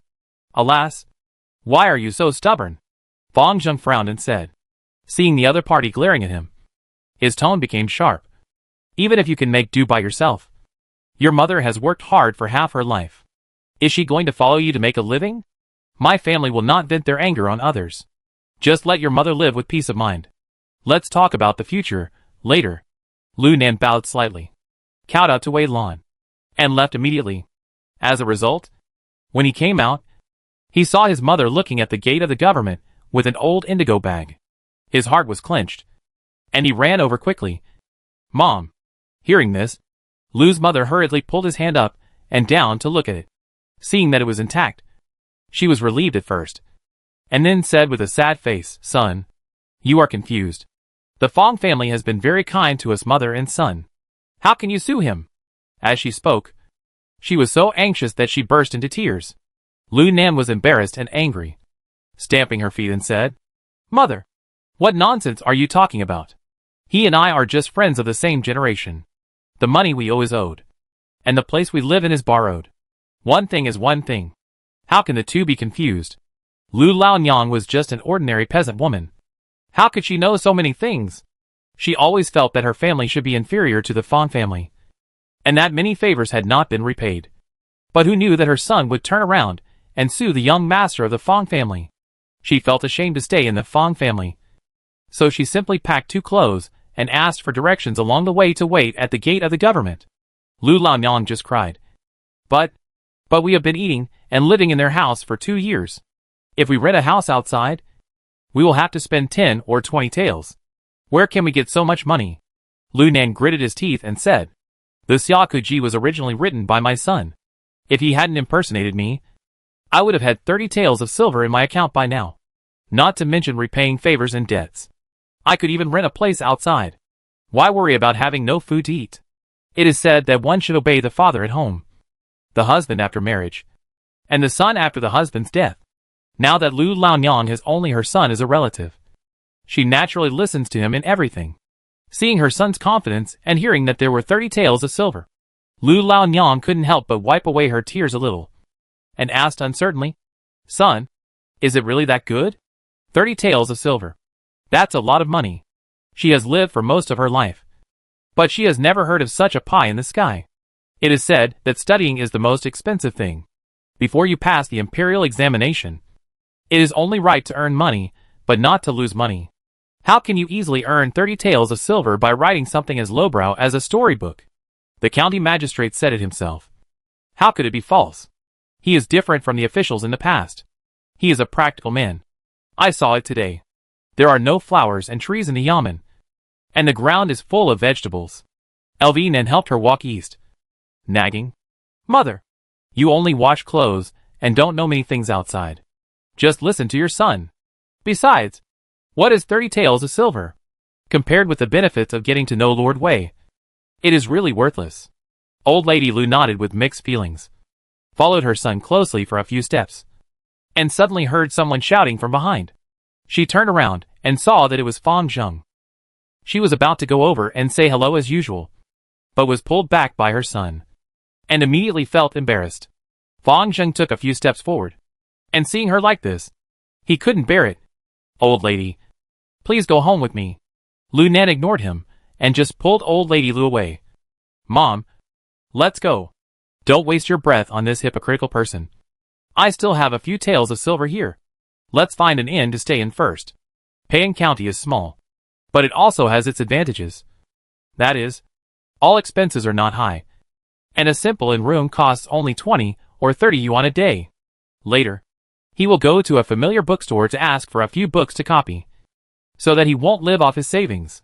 Seeing that he couldn't persuade her, Fang Zheng had to give up and said to Lu Laonyang, "If there is anything, remember to send someone to the Fang family to call me." Lu Laonyang wiped her eyes and bowed to him awkwardly.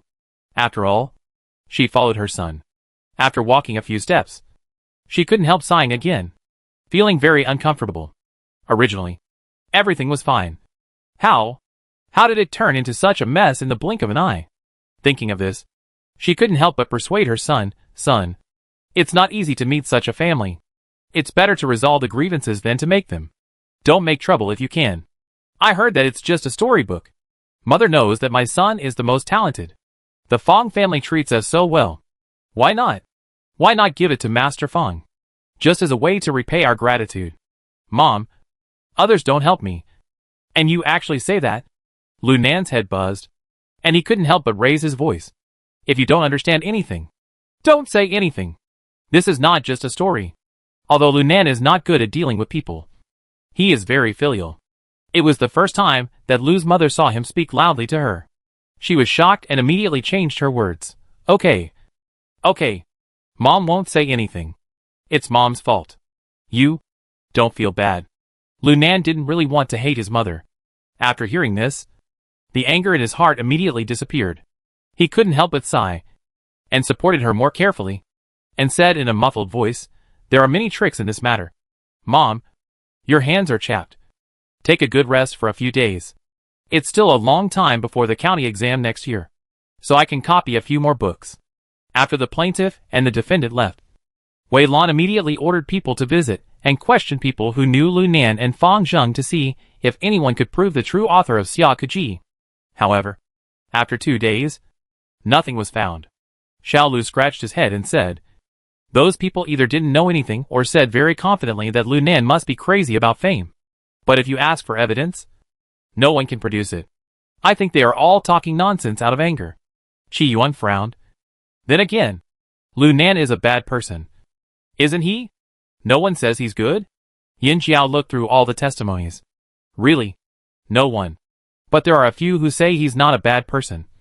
Very filial. And willing to study hard. And he shouldn't do such a thing. After all, it concerns the reputation of scholars. If something goes wrong, it will ruin their future. No one dares to make a promise easily if they don't know them. Which ones? Wei Lan asked.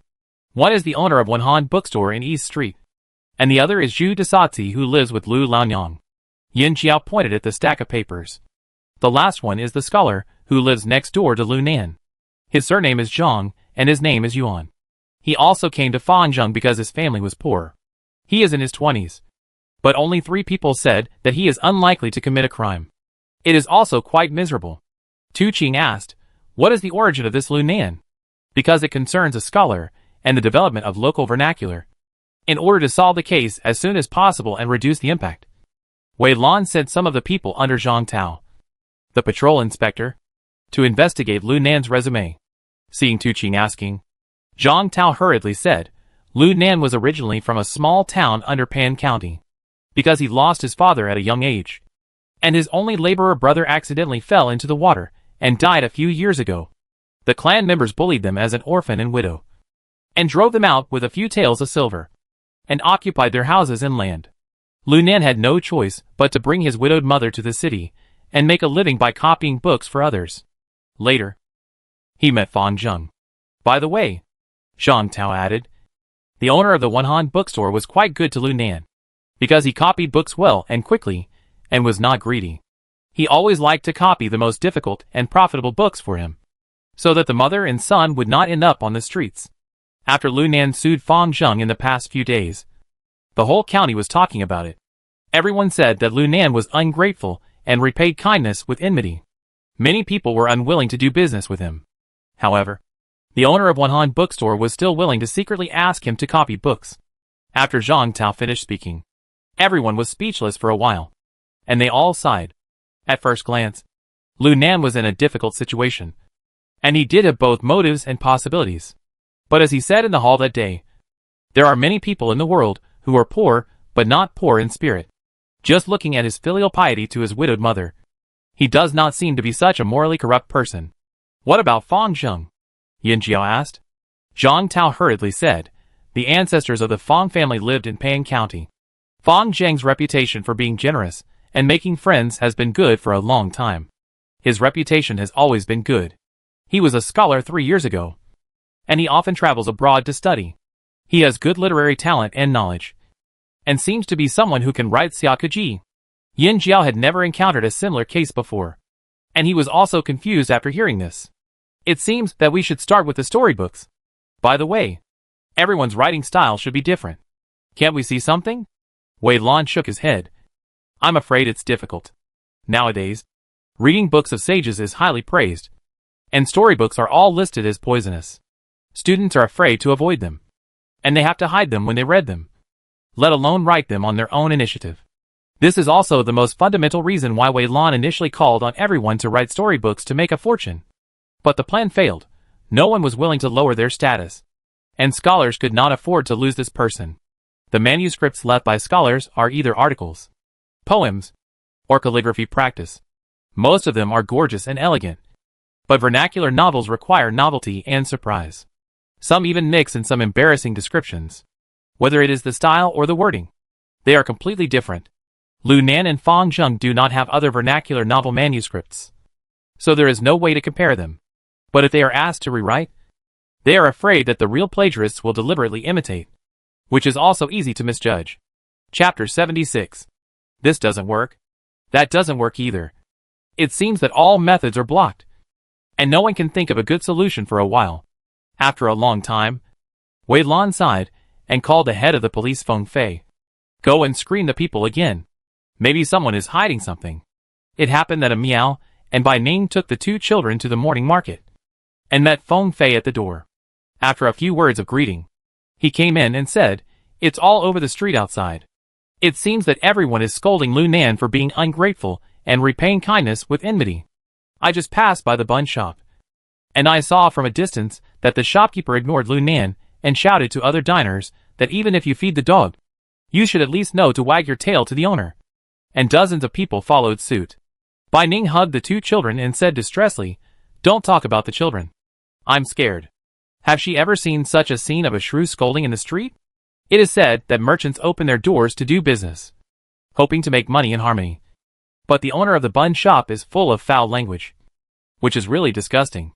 Everyone frowned. It's too much. The case is still unclear, and it is not certain who is right or wrong. How can they be sure that it is Lu Nan? The 2 fathers went up to pick up their children, hugged them in their arms, and comforted them softly. Ping still held the wooden bird that Lin Quan gave him, pouted his lips, and said aggrievedly, Mom, I don't want to eat buns anymore. This child obviously has a psychological trauma. When he heard the word Buzzy, he instinctively thought of the dirty scene at the door of the Baozi shop just now. How could he have an appetite? Yin Jiao kissed his little face with heartache. Okay, let's not eat Bozi. Let's eat dumplings. Okay? Ping nodded, and whispered, I want big crabs. Everyone laughed. You are still young. How much can you eat? It was just after the Mid-Autumn Festival, and the shrimps and crabs were fat. Yin Jiao bought a lot to eat, but the 2 children were too young. The shrimps were fine, and they could eat a few more bites. The crabs were just for taste, but who knew they would miss them? Ping hummed a few times, hugged Pang Mu's neck and kicked his legs. I want crabs. Ping wants to eat. Eat. I'll give it to you. Pang Mu agreed readily. It was just a matter of 1 bite. Yin Jiao glanced at him. You're the one who spoils you. Pang Mu hissed. Then you are the one who really makes the decision. Yin Jiao pursed his lips and leaned over to ask Sheer. Since his younger brother was ordering dishes in front, Sheer was not polite. He thought about it seriously before saying, "Steamed dumplings." He paused and then crossed his hands to gesture and elaborate. Such a big steamed dumpling, with big shrimp inside. Everyone laughed. Yin Jiao was happy for a while, called Xiao Jin and Xiao Yin, and gave them instructions. Go buy it quickly. It won't be fresh if you're late. The two children interrupted, and the atmosphere was not so dull. Pang Mu lowered his head and played the game of big hand catching small hand with Ping, and seeing his son gradually smile, he breathed a sigh of relief and said, logically, people are more hostile to the rich. And Lunan is an orphan with a widowed mother, so they should be more compassionate. Even if the news spread so quickly, it shouldn't be such a one-sided situation. He hooked his hand behind him, and Xiao Si and Xiao Wu quietly stepped forward. Go outside and check where the news first came from. Wei Lan asked, does the master mean that someone is secretly fanning the flames? Pang Mu said, it's hard to say. As expected, we had shrimp dumplings and steamed crabs at noon, and made a full table, without the special rice flour for shrimp dumplings. Yin Jiao asked the cook to roll the dough very thin. Since it was steamed, there was no need to worry about it breaking. After steaming, the shrimp inside was slightly pink, which made people hungry. Payan County is not close to the lake or the sea, so there are river crabs. Although the taste is slightly inferior, the top of the crab is fat, and the tips of the crab legs and crab claws are filled with meat. Add more ginger and vinegar, and it is also very delicious. Yin Jiao stuffed Ping'an with a mouthful of crab roe, then broke a crab claw, cracked it open, and threw it to him to eat and play with. Sheer also got one, and the two little brothers gathered together to show their skills. And finally they just raised the heya to fight.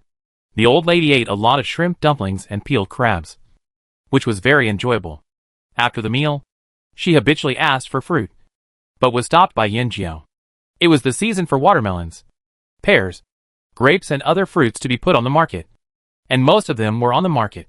Everyone had just eaten so much seafood, and although they were not poisoned, the elderly and children had weak stomachs after all. If they ate fruit right away, they would probably have diarrhea. The old lady withdrew her hand embarrassedly, and after a moment, she couldn't help but pat her thigh. I'm so old, I can't even eat what I like. Yin Jiao smiled and said, you are still not satisfied? The Queen Mother is still in the palace now. Happiness is compared. And the old lady thought about it, and was really happy. That's right. That old sister has never left the capital all her life, and she has to stay in the palace when she is old. Even the meal is advised by a group of people about what to eat more or less, which is too boring, and she has to endure watching her son and his wives fighting like black-eyed chickens. I don't know what the old lady was thinking about, but she suddenly said someone to call Pang Mu. The latter was told as soon as he entered the house. Don't be a half-hearted and low-class person. It's good enough to just stay with Jiaojiu for the rest of your life. Pang Mu. Huh? What did I do again? In the evening, the head of the police Feng Fei brought people back, and it didn't look like they returned empty-handed. I went to the Feng family to ask, and although the two old people didn't deny having heard of the book Xiaokuji, they both insisted that it was definitely written by their son. Even the scholars and servants who lived in the Feng family said the same thing. Liao Wuyan sneered, the more you try to cover up, the more obvious it becomes. There are so many people in the family. How can the servants be so sure about the master's affairs? As for those scholars, you have never seen them. Where do you get the confidence from? Feng Fei nodded and said, I think so too. People are different. If the words are too consistent, it will be suspicious. Later, I asked the book boy who usually served in Fangjing's study, and both of them insisted that it was written by their young master in February. But when asked when he started writing and where the manuscript went, they hesitated and could not answer. Tu Qing frowned. Before, Lu Nan said in the hall that he wrote it in March. Fangjing didn't say, but now he said it was February. It's quite a coincidence. Feng Fei added, in addition, I found that Zhang Yuan, who had not followed the trend to slander Lu Nan before, was excluded by other scholars living in the same courtyard. Every day, many people in the courtyard loudly criticized him, so he went out to study every day. I took the opportunity to ask him, but he seemed to be hesitant and didn't dare to speak. Wei Lan said, yes. They live in the same room and spend time together day and night. so their relationship is naturally closer than others. If the words were really written by Lu Nan, he would definitely not be able to hide it. At this point in the investigation, Fang Jing's suspicions seemed to be getting bigger and bigger. He thought for a while and said, "Go and ask again. The case requires witnesses and physical evidence. But they have nothing at the moment. So Zhang Yuan, the witness, is particularly important." As they were talking, Xiao Si and Xiao Wu also came back with news. Originally, this case was only a big deal among scholars, and people outside were just watching the fun. But last night, someone suddenly started talking loudly in the city's largest restaurant, saying all kinds of bad things about Lu Nan, and defending the Fang family, saying that good people don't get good rewards. We followed the investigation and found that the people who talked were two local hooligans. Those hooligans acted in groups, and when they were found, they were gambling on stones under the city wall. Originally, the group saw that Xiao Si had a childish face and Xiao Wu looked honest, but they were dressed elegantly, so they rushed up and wanted to rob him. Then they were taught a lesson. Xiao Si and Xiao Wu were so skilled in dealing with the hooligans that they confessed everything after 3 punches and 2 kicks. It was said that the person who came to deliver the message was a gatekeeper of the Fang family, and he also spat out the 10 taels of silver he had received. Wei Lan asked, "Is it credible?" Xiao Si put the 10 taels of silver he had taken back on the table and nodded. It should be. Lu Nan and his mother were penniless, and they were all in a difficult situation. So where did they get the energy to do this? Wei Lan finally breathed a sigh of relief. This is the witness and the material evidence. If Fang Zhang was really innocent, why did he have to do these unnecessary things? He shook his head. It's too cruel. Lu Nan only wanted to make money and take the imperial examination. The Fang family was pushing him to a dead end by doing this. But think about it from another angle. The Fang family has always been smooth sailing in Payan County. A scholar in his 20s is considered young and promising. How can they not cherish their future? The Fang family thought they had a sure win against those scholars. But who knew that a foolish young man would suddenly appear and go against them without considering the consequences?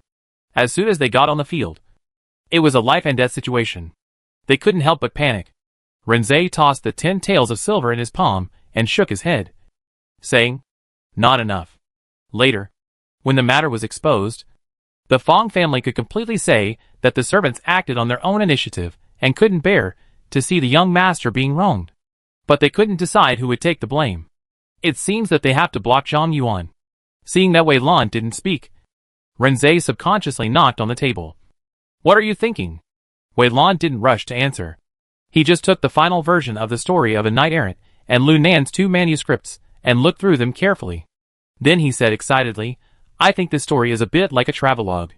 Those parts can't be completely fabricated out of thin air. There must be some reference.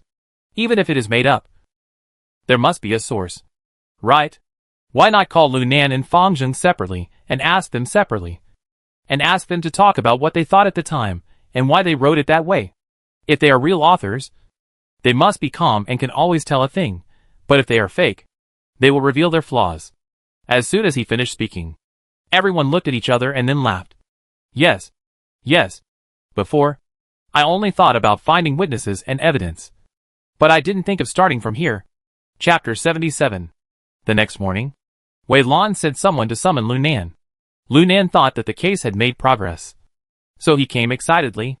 However, he was asked to tell his thoughts when he wrote the storybook, which immediately extinguished his hope. He also knew that his confrontation with the Fang family was like a gnat trying to shake a tree, and there was no substantial evidence, so it would be difficult to win the case. Now that a few days have passed, he has been struggling, but the government is still investigating.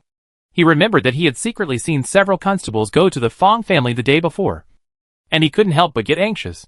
"Sir, although the Fang family is powerful, you can't bend the law for personal gain."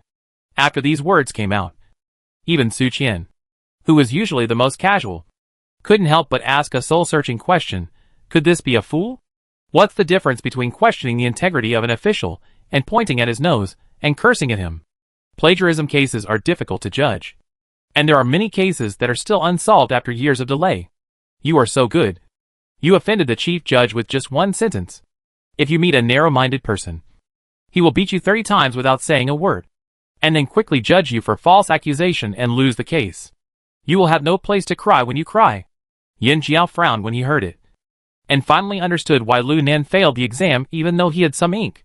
How can a person who can't distinguish right from wrong and good from evil be a parent in the future if he gets angry just because of this? If she were the examiner, she would have to punch this person. Now it seems that the reason why Lu Nan has ended up being abandoned by everyone is mostly because of his bad temper. Su Qian shook her head again and said, fortunately, Song Liang brought Day to the back to practice. Otherwise Day would have beaten him to death after hearing it. The bystanders were like this. Not to mention the parties involved. How dare you? Wei Lan had some sympathy for Lu Nan, but he suddenly got angry when he said this. How can I allow you to slander me with your white teeth? Do you know what is the crime of slandering an official appointed by the court? It is not wrong to say that Lu Nan is a fool. After Wei Lan scolded him, he didn't know how to restrain himself. His face was red and veins were bulging as he defended himself, which made Renze very unhappy. He scolded him with a dark face. You are a man of 20 years old. You are neither good at literature nor martial arts. You have no hope of fame. You have failed in everything. Your family property was taken away, and you don't know how to distinguish. You have nothing but 4 walls, and don't know how to make a living. You drag your widowed mother down with you, and live under someone else's roof. You are ashamed of heaven and earth. How can you be angry with others? Where has Lu Nan ever experienced this? After an incense stick, he was stunned by the scolding, kneeling on the ground woodenly, obviously doubting his life. The people next door had been busy for several days for this case, but Lu Nan accused them of corruption and bribery and arbitrary judgment. They were already very angry. At this time, they applauded silently after hearing Renze's words, and looked at Liao Wuyan in unison, feeling that this scene was very familiar. Liao Wuyan, what are you looking at? You are not his disciple. In the hall, Wei Lan sighed and said to Lu Nan earnestly, if you don't change your temper, you don't have to continue to take the imperial examination in the future. You should find another way out as soon as possible. He is the local official. The decision-making power is in his hands for the scholars with Payan County household registration to obtain the title of scholar and get the first stepping stone to enter the officialdom. This is a heavy word. When Lu Nan heard it, his face turned pale. Sir, Wei Lan waved his hand, unwilling to listen to him more, and picked up the topic again. Tell me the question I asked just now in detail. Lu Nan, whose heart was severely hurt, became honest. He kowtowed politely first, and then said with a little frustration, my humble family is poor. And he secretly glanced at Renze and gritted his teeth. It's useless. If I had known that the imperial examination was difficult, I would have thought about writing a storybook more than once. But the previous county magistrate strictly prohibited this, and I couldn't sell it well.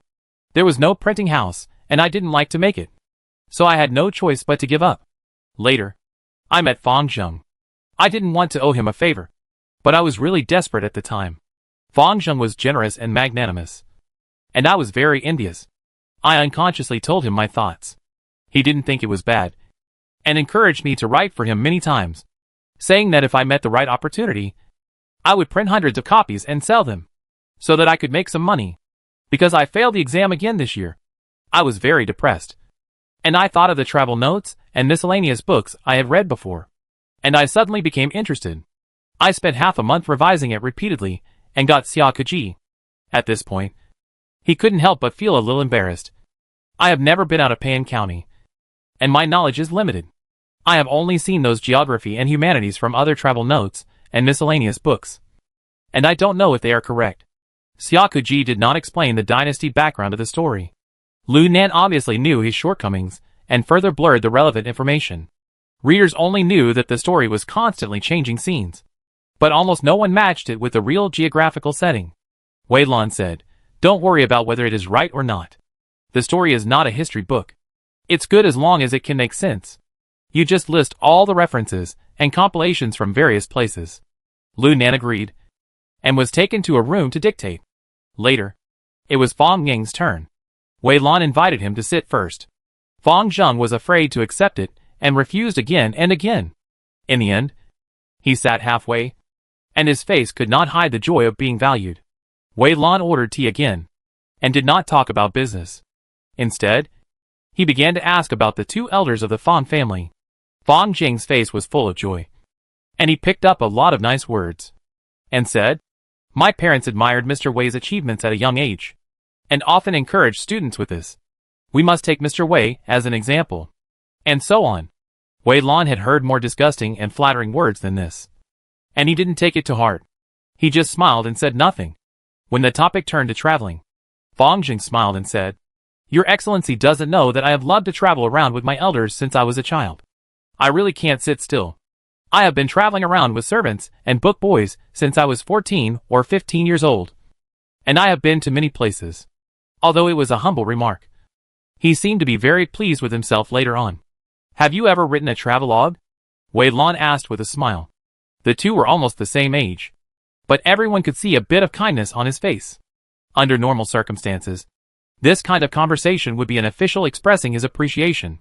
Fang Zheng was overjoyed, and he stood up and bowed, flattered, saying, "I know that I am not talented and learned enough, so I have never written a travelogue."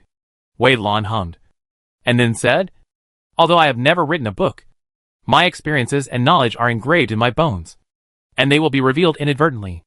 I believe that the book Xia Kuji also benefited from your daily travels and studies." Fang Zheng nodded without thinking. No, I just wrote it casually. I didn't expect that the adults would praise it. After all, it is a rare good book." Wei Lan smiled as warm as the spring breeze, and immediately asked someone to bring pen, ink, paper and inkstone. "I also want to let the people outside to be an example. You write down your thoughts and origins one by one." Fang Zheng was stunned. "How can I do this? How dare I show off in front of the adults?" Wei Lan said, "Why not? Don't be too modest. Write." As he said, he personally took the pen and dipped it in ink, and forced it into his hand. "Write." Fang Zheng reluctantly took it, and his face immediately became unhappy. Wei Lan sat beside him, drinking tea slowly, and seeing that he didn't move for a long time, he said with concern, "Why don't you write?" Fang Zheng laughed dryly, and licked his lips subconsciously. "Well, everyone knows that Lord Wei is well educated and talented. I am really scared to ask a student to do this in front of you. I don't know where Renze was hiding just now, but he suddenly appeared at this moment and said coldly, 'Such a coward is hard to take on a big responsibility. How can you talk about sharing the country's worries and benefiting the people?' He was originally the kind of handsome man who was flamboyant and sharp, but he was always harsh in his words, and he seemed to have thorns all over his body. When he opened his mouth at this time, sweat appeared on Fang Zheng's forehead. Wei Lan did not say anything, and stared at Fang Zheng for a long time before saying lightly, 'Come on. Take Mr. Fang to the back to write.' At this point, although the evidence was still a little insufficient, the truth was about to come out. Renze snorted coldly. 'This name is a waste. Fang Zheng. Neither upright nor honest. How can he be called that?' Lu Nan was released that day. In just 2 hours, he wrote a thick stack of paper, not only explaining the geography and humanities of various places, marking the sources and references clearly, but also considering the plot setting, and the reasons for the character setting of several important characters, without any omissions. After reading it, Yin Jiao couldn't help but sigh. He chose the wrong career. Why would such a person take the imperial examination? If he had been more open-minded like Lin Quan, he might have become a world-famous person a few years ago. He can make a lot of money just by selling storybooks and filming every year. But then again, as the saying goes, all things are inferior except for studying. How many people are fighting for the single plank bridge of the imperial examination every year? They would rather die on the bridge than find another way. Let alone the feudal society. Even in modern society, the number of applicants for the civil service examination is increasing year by year. Isn't it the same? LV Nan left a pile of writing thoughts and left, leaving Fang Zheng alone in a small dark room, sweating over a white paper. He couldn't write. At lunch, the Fang family sent someone to ask once, and Wei Lan said they wanted to keep him to cooperate with the investigation. At dinner, the Fang family's housekeeper came in person, but Wei Lan didn't see him. The housekeeper came again the next day, and on the third day, Fang's parents came in person, but Wei Lan still didn't see him. Truth cannot be hidden.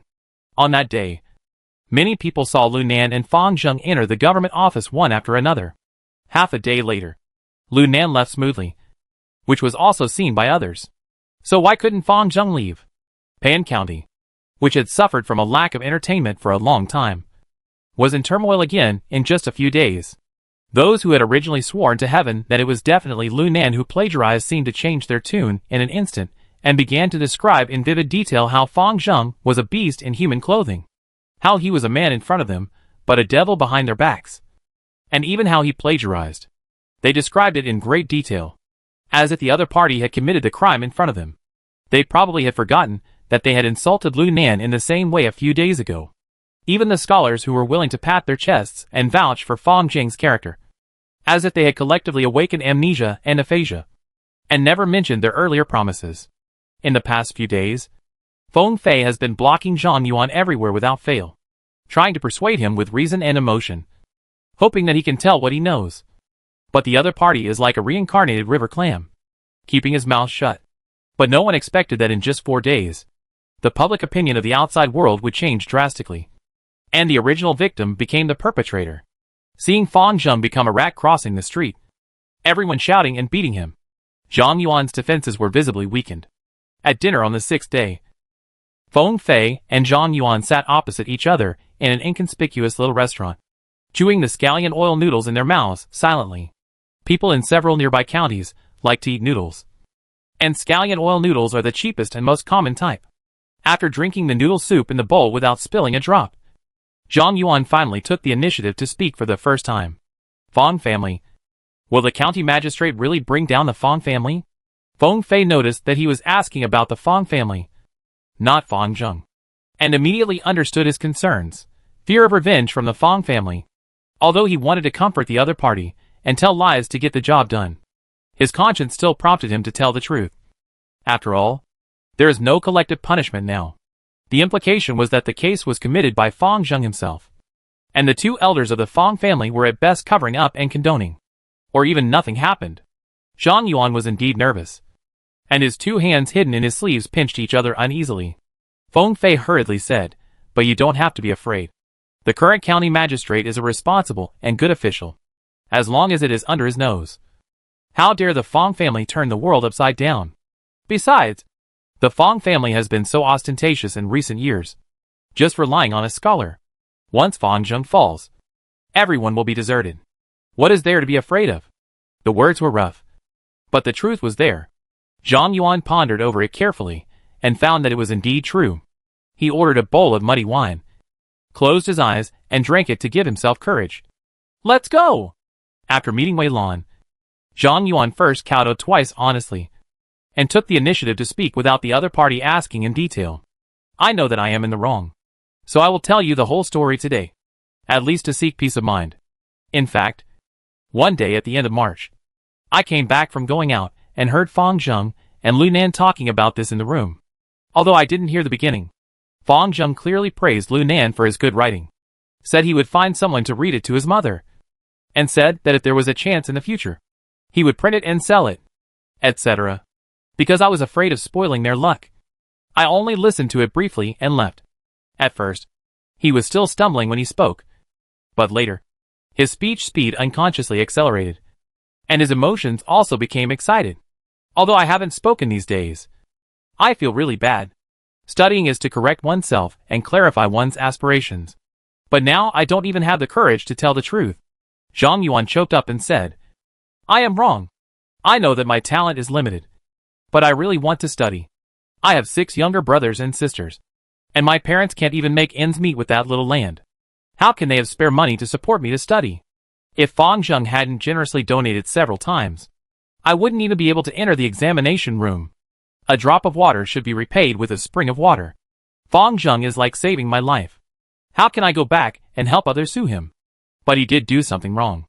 Wei Lan let him cry for a while, and when he thought that he had almost vented his emotions, he asked, "Are you the only one who knows about this?" Zhang Yuan wiped his face randomly, thought for a while, and said uncertainly, "Not necessarily. Because there are 3 rooms in the courtyard. 1 main house and 2 side rooms. 2 people in each room. And there are 4 other people besides Chao Min and Lu Nan. They usually like to get close to Fang Zheng, and they may not be indifferent when Fang Zheng went there that day. Besides, they were so close. It is unlikely that they didn't hear a word." Wei Lan sighed. It's not your fault. Zhang Yuan was stunned for a moment, and then burst into tears. Everyone sighed. Although Zhang Yuan knew the truth, but didn't report it. He did have his own reasons. Anyone who encountered such a situation would struggle and hesitate. If he reported Fang Zheng, he would be disloyal and unrighteous, but if he concealed the truth, he would be unfaithful to his conscience and the long-standing teachings of the saints. Although it is a little late now, it can still be caught up. On the contrary, the other people who also lived in the Fang family, not to mention that they might know the truth, but turn a blind eye. In order to protect their own interests, they took advantage of Lu Nan's misfortune. Later, when Fang Zheng lost power, they were like fence-sitters, eager to draw a clear line with Fang Zheng and turn to slander their former benefactor. Such people who are so indecisive and forget their loyalty for the sake of profit are really disgusting. Renzei scolded. Now they are still common people, but they can turn right and wrong and seek profit and avoid harm. If they gain power in the future, won't they rebel? They will definitely deceive their superiors and subordinates. If they are lucky enough to become officials, they will definitely act recklessly and enrich themselves. They will be licentious when they are rich and powerful, and they will be submissive when they are powerful. How can we expect them to do practical things? Seeing that he was angry, everyone tried to comfort him, and Wei Lan even poured tea for him personally. Calm down. It's not worth getting angry because of these people. What should I be angry about? He sneered, still sharp-tongued. I'm not an official anyway. Seeing that everyone was smiling and indulgent, Renzei had to swallow the rest of his words, lowered his head and drank tea.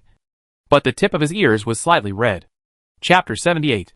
Fang Zheng, who was able to see the light of day again, was hunched and haggard, and was completely different from the radiant and energetic young man that day. 7 days passed, and there were a few more crumpled paper balls in the hut. But the so-called script ideas were not presented. It was not that he wanted to surrender, but he really couldn't hold it in, and he couldn't even make a dying struggle. The script of Xiakuji was read to him by Lu Nan in March. At that time, he didn't have this idea. He just thought that the overall ups and downs and dangers were very exciting, and he didn't pay attention to the details. Now half a year has passed, and he has long forgotten it. Moreover, his parents are old and prefer books with magnificent family happiness. Xiakuji only listened to a few paragraphs and didn't like it, so he sent someone to put it aside. Afterwards, Fang Zheng was busy with literary gatherings and provincial examinations, and had completely forgotten about this matter. It was at this time that he began to worry. He knew he would not pass before entering the examination room. He knelt in the hall, muttering in despair, I can't sleep. I always feel that passing the examination in the past 2 years was like a dream. I studied hard, learned from others, and asked for advice. The teacher praised me on the surface, but always sighed behind my back. Wei Lan frowned. Since you have such a desire to make progress, don't you know that plagiarism is a taboo for scholars? Once the truth comes out, you will never be able to turn over. I can't help it. Fang Zheng's head, face, and neck were all bulging with blue veins. I am the only male in my family. I can't let my parents down. I will put up a Jinsher tablet at the door of my house, so that when people mention the Fang family, they will say the Fang family, not the merchant Fang family. It's not that he didn't work hard, but what's more deadly than hard work is talent. I did everything I could, but it just didn't work. Fang Zheng collapsed, staring at Wei Lan and Renzei with his bloodshot eyes. Do you understand the feeling of risking your life to study but to no avail? Everyone is making progress, but only you are blocked behind. Wei Lan and Renzei looked at each other subconsciously. I really don't understand. Isn't it true that you only need to read the book twice to understand it? Although he didn't get an answer, the expressions of the two people said it all. Fang Zheng suddenly felt as if someone had stabbed him in the chest several times again, and he could hardly breathe. Regret, jealousy, envy, hatred, all kinds of complex emotions flashed across his face quickly, and finally turned into silent sighs. Since there must be geniuses in the world, why can't there be one more of him? Wei Lan suddenly felt more sympathetic towards Fang Zheng, but sympathy was not a reason to tolerate his crime. In life, 8 out of 10 things are not satisfactory. You are still young and have little experience. Just take it slow. How can you go astray? Fang Zheng gritted his teeth. Is it wrong for me to want to stand out? People around him had high hopes for him, but he knew that he might not win in this lifetime. Moreover, the current magistrate was not as easy to approach as the previous one, and even the collusion between officials and businessmen was not feasible. What future would the Fong family have? Fong Zheng felt that he was about to be driven crazy. That day, he accidentally learned that the government was collecting storybooks, and he instantly realized that this was a good opportunity to build relationships. Although he could not write storybooks, he quickly dug out Lu Nan's Xiakuji from the depths of his memory, and immediately turned it out, quickly copied it, and handed it in. It's not that he was not afraid, and it's not that he didn't hesitate, but if this thing could succeed, the huge benefits that might be brought about later quickly overwhelmed his mind, making those risks seem insignificant. Lu Nan and his mother are helpless and have nowhere to go. I'm the only one who truly cares for them. I think even if they know, they won't dare to do anything. As for the others, there is no need to worry. Fong Zheng comforted himself, his hands trembling slightly because of shame and excitement. The blood in his body seemed to rush into his head, hot and chaotic, throbbing, as if it would explode at any time. He just forced himself to copy neatly and spent all his energy, and couldn't read the content of the story at all. However, he never expected that Lu Nan was not as stupid and cowardly as Fong Zheng thought. He almost immediately thought of the consequences of this incident that could change his life, and dared to report to the police at the risk of losing everything. A moment of delusion led to a disaster. Renze asked, "What about the rumor-mongering? Why did you kill Lu Nan and his mother when they were in such a situation?" Rumors can destroy a person, especially in this small county town, where the power of rumors is far more terrifying than people imagine. The city was in turmoil for a few days. In the mouths of the people, the mother and son almost gathered the most despicable qualities in the world, and were even worse than scum. Lu Nan's personality was originally eccentric and radical, and Lu's mother was a weak woman with no ideas. If one of them committed suicide, it would be 2 lives. Fong Zheng's face flashed with panic. I just wanted them to bow their heads. When Fong Zheng learned that Lu Nan had gone to the police, he panicked. He insisted on not revealing any flaws in court. At the door of the court, he tried to call back Lu Nan's mother to soften Lu Nan's attitude, but she refused to buy his words in public. Fong Zheng was furious. Renze scolded, "Scholars cherish their reputation the most. Anyone with a strong character may die to show his determination. You keep saying that you are doing it for the family, for your parents and relatives. But what you say and do is what a man should do. How can you be worthy of reading the words of the saints?" Sometimes, when he thought of Lu Nan and his son, he would unconsciously think of himself and his mother, and recall those unbearable years, as if he was once again in some unbearable scenes. Those contemptuous and fierce eyes, and the sarcastic words from a high position. Nuzin! His mother is a Nuzin, and he is the son of a Nuzin. He will definitely be a prostitute in the future. Ha ha ha. Bah. Such a filthy seed is not worthy of reading books. Wei Lan keenly noticed that his mood was not right, and hurriedly coughed dryly, with concern in her eyes. Renze suddenly returned to reality like a person in a nightmare. He slowly exhaled and kept telling himself that it was over. It was all over, and everything in front of him was different. Fong Zheng has lived for so long, and has been surrounded by people and flattered in this small Payan county. When has he ever heard such harsh words? Every word and sentence of Renze was like the sharpest needle tip, piercing his brain fiercely, rumbling with pain. It's over. Everything is over. He clenched his fists tightly. His face flushed again, and he shouted uncontrollably, "If it weren't for me, they would have frozen to death at the street corner. No one would bury them after they died. Those people have been eating my food, using my clothes, and living in my house for years. They even have clothes on holidays. What's the difference between them and beggars and idlers who get charity on the street? It is said that those who eat from others are grateful, and those who take from others are soft-handed. I have asked for nothing in all these years. It's just a storybook. It's not the hatred of killing a wife and taking away a child, or the humiliation of robbing fame. Shouldn't he give it to me? I am their benefactor, the benefactor who saved their lives. Not to mention a small storybook. Even if I want their lives at any time, shouldn't I give it to them?" Everyone was surprised by Fong Zheng's sudden outburst, and the courtroom was silent for a moment. After a long time, the door of the small room next door creaked, and Lu Nan, with a pale face, pushed the door open, walked slowly to Fong Zheng, and said in a dry voice, "So? You actually look at me like this. Hearing his voice, Fang Zheng's body suddenly stiffened, subconsciously raised his head and opened his mouth, only to feel his mouth dry. And in the end, he couldn't say anything. It was clearly very hot in late August. But Lu Nan was trembling all over and his hands and feet were cold, as if a lump of ice had fallen heavily in his heart. And his whole body was cold from the inside out. He took out a tattered booklet from his arms and threw it at Fang Zheng's feet. My mother and I have never thought of eating for free since I entered your house. Every day, everything I eat, wear, and use, every penny is recorded here. Not a penny less. I thought that when I had the chance in the future, I would return all these with interest. And then, I would really do something to repay you for your support over the past few years. But fate played such a trick on me. The booklet was also made of the most common green bamboo paper.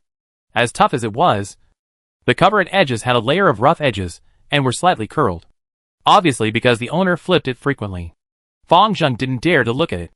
But the raised corners still revealed a line of tiny words inside, at the beginning of the 12th lunar month. I got 2 cotton coats. The market price was 300 coins, which warmed me deeply, and I am very grateful. Fang Zheng's body twitched violently as if he was burned. No. No. You are not. I am not either. Even he didn't know what to say. Lu Nan gritted his teeth, pointed at him and cursed. I can't repay you for saving my life.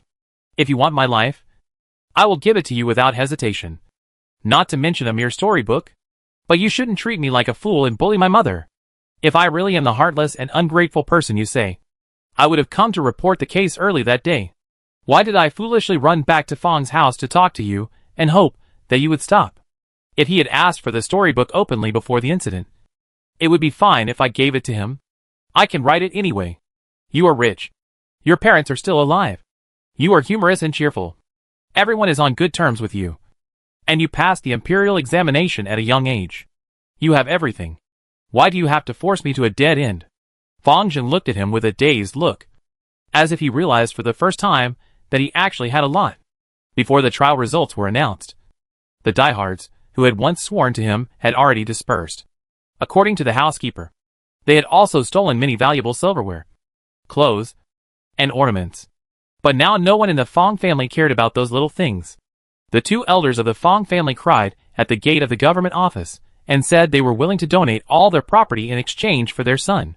Wei Lan didn't see them, but just sighed when he heard the crying outside, and wrote the verdict steadily.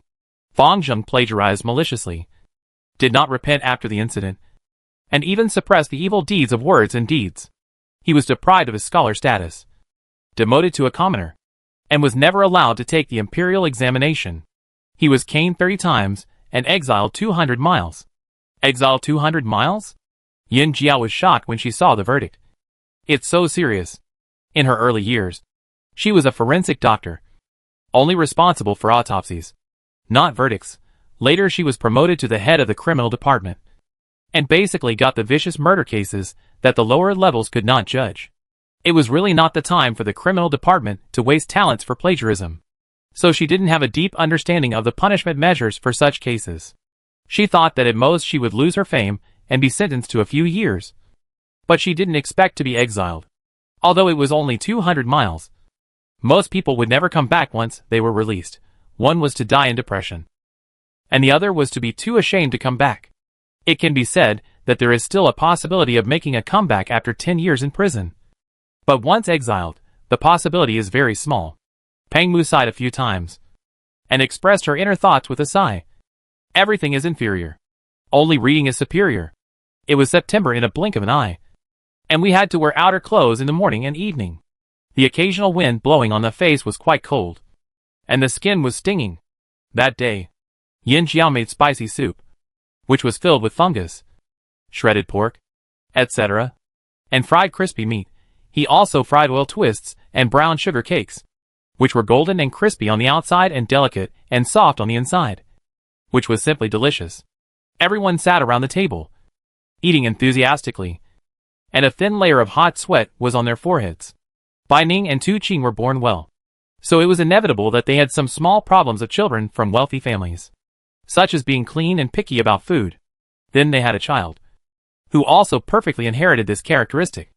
She was holding a big bowl, using a spoon to put food into her mouth while her eyes were rolling around. When she saw that no one was paying attention, she scooped out the vegetables inside and quickly stuffed them into Pingin's mouth, and even added a little excuse, "My little brother is young and needs to grow up." Pingin was a little fool who was not picky about food. He ate whatever was given to him and kept thanking him. "Thank you, brother. You are so nice." Yin Jiao was covering his face next to him. Who did this silly child look like? At this time, Liao Wuyan suddenly said that he wanted to go south, which immediately attracted everyone's attention. "Are you going to see your master?" After listening to Liao Wuyan's words, Yin Jiao asked, "Where did you say he lived in seclusion before?" "We have to go. It's so rare to have a master who trained two monsters, Liao Wuyan and Lin Quan." Ping Zhou. Liao Wuyan scraped the shredded meat on the bowl with a spoon, and then pressed some oil into it to dip it. "I haven't seen him since he retired. Now it's been 8 years and 3 months. Right? The master's birthday is on the 20th of the 12th lunar month. It's just right to spend the new year with him if I walk there slowly. The territory and topography of the Dala dynasty are different from any ancient or modern territory." As he spoke, Yin Jiao had already quickly unfolded the map in his mind and immediately located the location of Pingzhou. He found that if it really had to correspond, it should be similar to the Suzhou and Hangzhou areas. So, the literati are busy and picky about where to live. Basically, they all go to the water towns in the south of the Yangtze River where birds are singing and flowers are blooming. How many of them go to the desert? Their bodies are probably broken in a few months. Renzei was fascinated when he heard this. But the next moment, Wei Lan gently touched him. "You don't have an official position. If you want to go, go." Renzei instinctively asked, "You don't go?" Wei Lan sighed. "When you are in the rivers and lakes, you can't help yourself. Even if you are a low-ranking official, you still dare not slack off." Then, he looked straight at his friend and patted him on the shoulder a few times. "Don't forget to ask someone to send a message back." Renzei. He felt disgusted and was about to raise his chopsticks to knock on the back of his hand, but suddenly found that it was covered with juice. He had to pinch his wrist with 2 fingers and threw it aside, saying disgustedly, "Shut up. When did I say I was going?" Wei Lan was not annoyed, and looked at him with a smile. Ziche.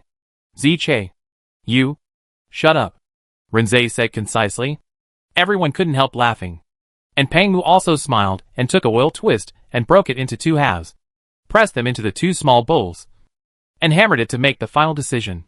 Pack up in the next 2 days, and set off in 3 days. Chapter 79. Perhaps she was born to worry a lot. Before leaving, Yin Jiao fried 2 large pots of crispy meat and colorful meatballs for Wei Lan and Renzei, and cooked 2 plates of hot pot base. She also built a simple version of a small refrigerator with saltpeter in the cellar next to the well. They only need to pour water on it at any time. Now the weather is getting colder. The temperature of the cellar next to the well is low. In addition, the saltpeter freezes and cools down. The freezing effect is very good. There is no need to worry about spoilage in a short time. Bai Ning smiled at her all the way. "You are so young. But you are like an old woman. You worry too much." Yin Jiao stretched out his hand to twist her mouth, looking at the 2 figures that were gradually blurring at the end of the road. He couldn't help but sigh. They are obviously 2 young and promising young people, but they live like beggars. In fact, both Wei Lan and Renzei can cook, but they just don't care too much. Every day, they just eat the pig food made in the yamen kitchen. It's really sad to see and cry to hear. If those young girls and wives outside knew about this, they would be really sad. Most of the roads to Pingzhou are connected by rivers, and riding a horse or a car is a detour. When it is necessary to change transportation, Pangmu paid for a 2-story passenger ship and went up with the car and horse. If the boat needs to stop at the shore in the middle, it is convenient to move around. Yin Jiao likes to take a boat. He originally thought that it was a rare opportunity for everyone to travel together by boat, enjoy the beautiful scenery along the way, and talk and laugh. Isn't it beautiful? Who would have thought that a huge problem would be exposed after going up? There were more than 10 masters and servants in the group, and 3/4 of them were landlubbers. Even the Duke Dinghua, who was said to be omnipotent and like the reincarnation of the god of war, had to nod his head under the pressure of his wife. He really couldn't swim. "I followed my parents to the border when I was young. There were only a few drops of rain a year there. It was good to have a puddle. Who would be willing to go and float in the water? Then how could he do it? Yin Jiao pointed at Qi Yuan, whose tail was about to rise to the sky. With disbelief. He is not from Jinyuan Prefecture. Pang Mu was almost wrong to death. If you don't believe me, ask him. There is a big pond at the entrance of his hometown village. Qi Yuan was so proud that he took off his outer robe without saying a word, and dived into the river. He swam a few circles in the water, and then said proudly, "There is no choice. I have to do it. Watch me catch some fat fish. We stew them for lunch." After that, he dived again. Tu Qing frowned slightly. "It's too rash. The water is so calm. How do you know there is no undercurrent? And the boat is moving forward. If you can't catch up later, you will have no place to cry." Qi Yuan smiled and said, "Don't worry. I know what to do. I will watch the bottom of the boat." When he said this, he had already swam from the bow to the stern of the boat, and dived again to show his face from the bow. This show of skill was really amazing. Even the boatman who was steering the boat gathered around after hearing the noise. Seeing this scene, he couldn't help but praise. The young man is really good at swimming. Could he be a reincarnated dragon in the water? Xiao Lu and others all despised Qi Yuan's behavior of showing off, and immediately said in unison, "Wrong. Wrong. He is just a turtle in the water." Su Qian blushed, and kept recalling the scene of Qi Yuan surfacing just now. His thin clothes were immediately soaked after entering the water, tightly attached to his body, clearly outlining the smooth muscle lines. "Oh my. It's pretty good. Could it be that you can swim?" Pang Mu leaned on the side of the boat and took a look, and suddenly looked at Yin Jiao in surprise. Yin Jiao puffed up his chest and answered with the same proud tone as Qi Yuan, "Of course." Although her salary was so low at the beginning, she still had an annual pass for the swimming pool in her wallet. "When I first learned to swim, it was to have an extra means of life-saving. Later, I felt that the fitness effect was excellent, so I persisted. Their Juchi group is really awesome." "Okay." As he spoke, a wet head emerged from the calm water. Qi Yuan spit out a mouthful of water and threw out 2 fat fish, which landed on the deck and jumped around. Ping'an and Sheer have lived for these years. Where have they seen live fish? They were all excited and shouted and jumped, holding their 2 short legs to jump straight. They wanted to poke them, but didn't dare to. So they pinched their little hands and stomped their feet in the same place. Yin Jiao smiled and pushed his sons back, encouraging him, "Go ahead." Ping'an looked back at her, and then habitually looked at his father. As if he had gained infinite courage, he directly grabbed the fish's tail. As a result, the fish slipped out of his palm, and the fat fish tail slapped hard on the deck, and the whole body of the fish bounced high and rushed towards Ping'an's face. All this happened in a flash, and everyone had no time to rescue him. They watched the little prince's face covered with live fish, and fell backwards with a thud. Brother Sheer, who was closest to him, was also startled, but still rushed forward bravely, holding her brother's arm with one hand, and making a gesture of expulsion to the fish that was still jumping, and saying, "Go, go, go." Everyone came to their senses and rushed to see Ping'an. Madam, he was even more skilled in calling his soul for him. Feeling distressed, who knew that the little guy sat there and blinked a few times, and suddenly giggled, his eyes bright with excitement. "Fish! Fish hit me!" Everyone was stunned at first, and when they saw that he was indeed fine and did not seem to be scared silly, they all laughed out loud. The old lady asked someone to bring a large wooden basin, put the several fish that Qi Yuan had caught in it, and let the 2 children watch around. When they had seen enough, they sent it to the kitchen to kill and eat. The earthy smell of river fish is inevitably heavier, and the meat is not as firm as that of sea fish. Yin Jiao asked people to use more onions, ginger, garlic and wine to remove the smell, and specially selected braised, fried and other cooking methods. The weather has gradually turned cooler, but the sun is still very good.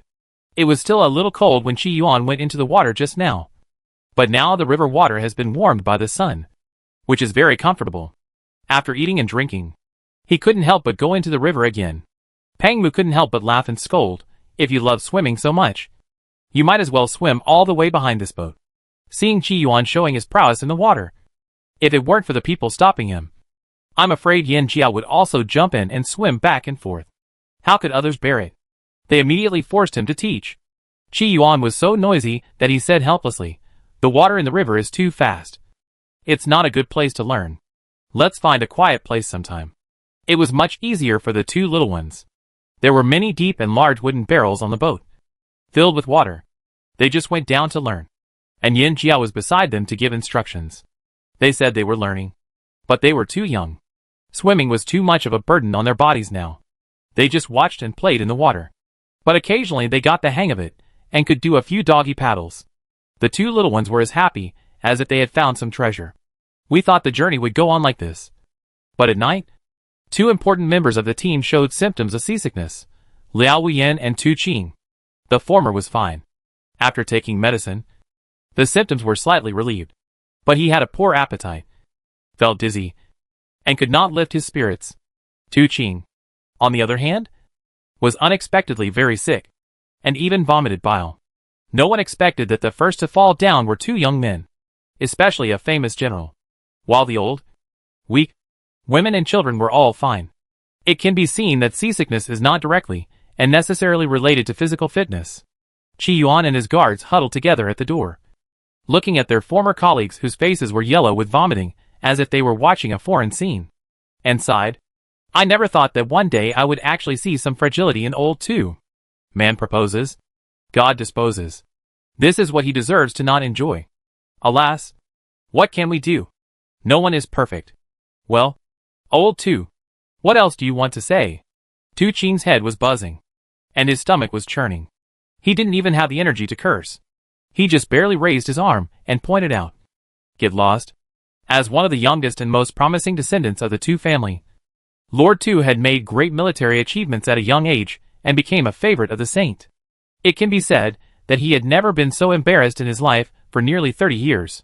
Bai Ning rushed in from outside with a gun in hand, lying in front of the bed, with his eyebrows raised. You should stop it. Be careful of the sword and the gun. Lord Tu, who was always cold and steady, couldn't help but have a little moisture in his eyes when he heard it. Alas, at the critical moment, the family is still reliable. Qi Yuan and others shouted and made a fuss, and Bai Ning raised his gun and shot, and the group of people immediately became a mess. Tu Qing, who was not yet moved, said, Can we go outside to fight? His head really hurts. Outside, Liao Wuyan was already discussing with Pang Mu and Yin Xiao about splitting up. We can't go on like this. When he spoke, he still had an anti-nausea pill under his tongue, and he looked a little sluggish, completely different from the usually handsome Mr. Liao. I decided to take the land route with Yin after arriving at the next dock. Land route? Yin Jiao and Pang Mu looked at each other. But brother, the land route is nearly 30% longer than the water route. Yes, Pang Mu also said. Seeing that the weather is getting colder day by day, if you want to catch up with us, you must ride day and night. Can your body bear it? Why not wait and see? Didn't those sailors say that some people can get through the first few days? Liao Wuyan waved his hand without interest and shook his head, saying, The chance is slim. Even if there is, it may take 10 days or half a month. If that time comes, let alone Yin, I am afraid I will also lose half my life. When I meet Master in Pingzhou, who knows who will visit whom? This is the truth. They are not sailors who have to make a living on the water. So there is really no need to work so hard. Yin Jiao thought for a while. Okay. It will take about 4 days to get to the next dock. If you are better by then. 4 days later, Mr. Liao and Lord Tu staggered ashore with weak steps. They still felt the illusion of swaying left and right when they stepped on the solid ground. Looking back at the big ship, they felt lucky to have survived the disaster. The people were not at ease to just let them right away. So they all stayed in the largest inn in the city. First to buy supplies, second to walk around and gain some experience, third to wait for them to recover. As a result, on the morning of the third day, when the people woke up after a rare sleep, they saw that the two who had been struggling to survive not long ago were already sitting at the table in high spirits. And they were so strong that they seemed to be able to perform brick splitting at any time. Everyone looked at each other in bewilderment. That's it. This is the fate of being born to ride a horse. Chapter 80. After Liao Wuyan and Tu Qing left the team with 2 guards, no one had severe seasickness. Occasionally, they felt a little uncomfortable, but they took medicine and slept for a while, and it was fine. The fleet officially moved forward at full speed. Along the way, everyone enjoyed the scenery. caught fish and shrimps. And Yin Jiao directed the kitchen to fry, stir-fry, deep-fry, and roast several times. It felt like they had eaten enough seafood for several lifetimes. Fortunately, the big ship went ashore for supplies every once in a while. When the speed slowed down, there would often be nearby people rowing their own boats to sell. So there was no shortage of vegetables. In a blink of an eye, it was October 11th. If it were in the north, I'm afraid that the ground would be covered with dead leaves and the cold wind would howl. But here, the trees along the coast were still lush and green, and everyone's cotton clothes were pressed to the bottom of the box. The captain came to remind us after lunch. "Master Pang," he said respectfully, "if the wind is favorable, we will enter the Tiger and Wolf Pond in 3 days at most. Are you sure you don't want to change the route?" The Tiger and Wolf Pond he mentioned is not a pond, but a tributary of the Yujiang River where the boat is sailing. Because the water is turbulent and there are often pirates, it is very dangerous. After a long time, passers-by gave this place the name of Tiger and Wolf Pond. Pang Mu did not answer but asked, "When can we reach the next post station?" The captain hurriedly said, "We can dock early tomorrow morning. It's less than 15 miles to go up." He has been sailing with others since he was 10 years old. It has been nearly 30 years. He is familiar with the rivers and streams in Dalu as if they were his own palm lines. He can draw them with his eyes closed. Pang Mu sneered. The official post station is very close.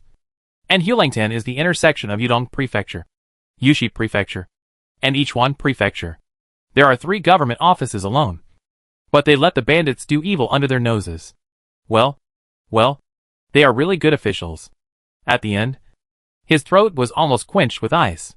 The captain sighed, and his weathered face suddenly showed some sorrow. What can we do? This is a no-man's land. Everyone comes to grab good things, and everyone pushes away bad things. It's better to have less trouble than more. Who wants to hold this hot potato in their arms? After that, he sincerely advised, "Master, now is the end of the year, and there are many people returning home, visiting relatives, doing business, and taking exams. It's the time when the pirates show their arms. The government is used to turning a blind eye and won't do anything. There are so many people on this boat, young and old, and there are also several women, all of whom are noble. How can we argue with them?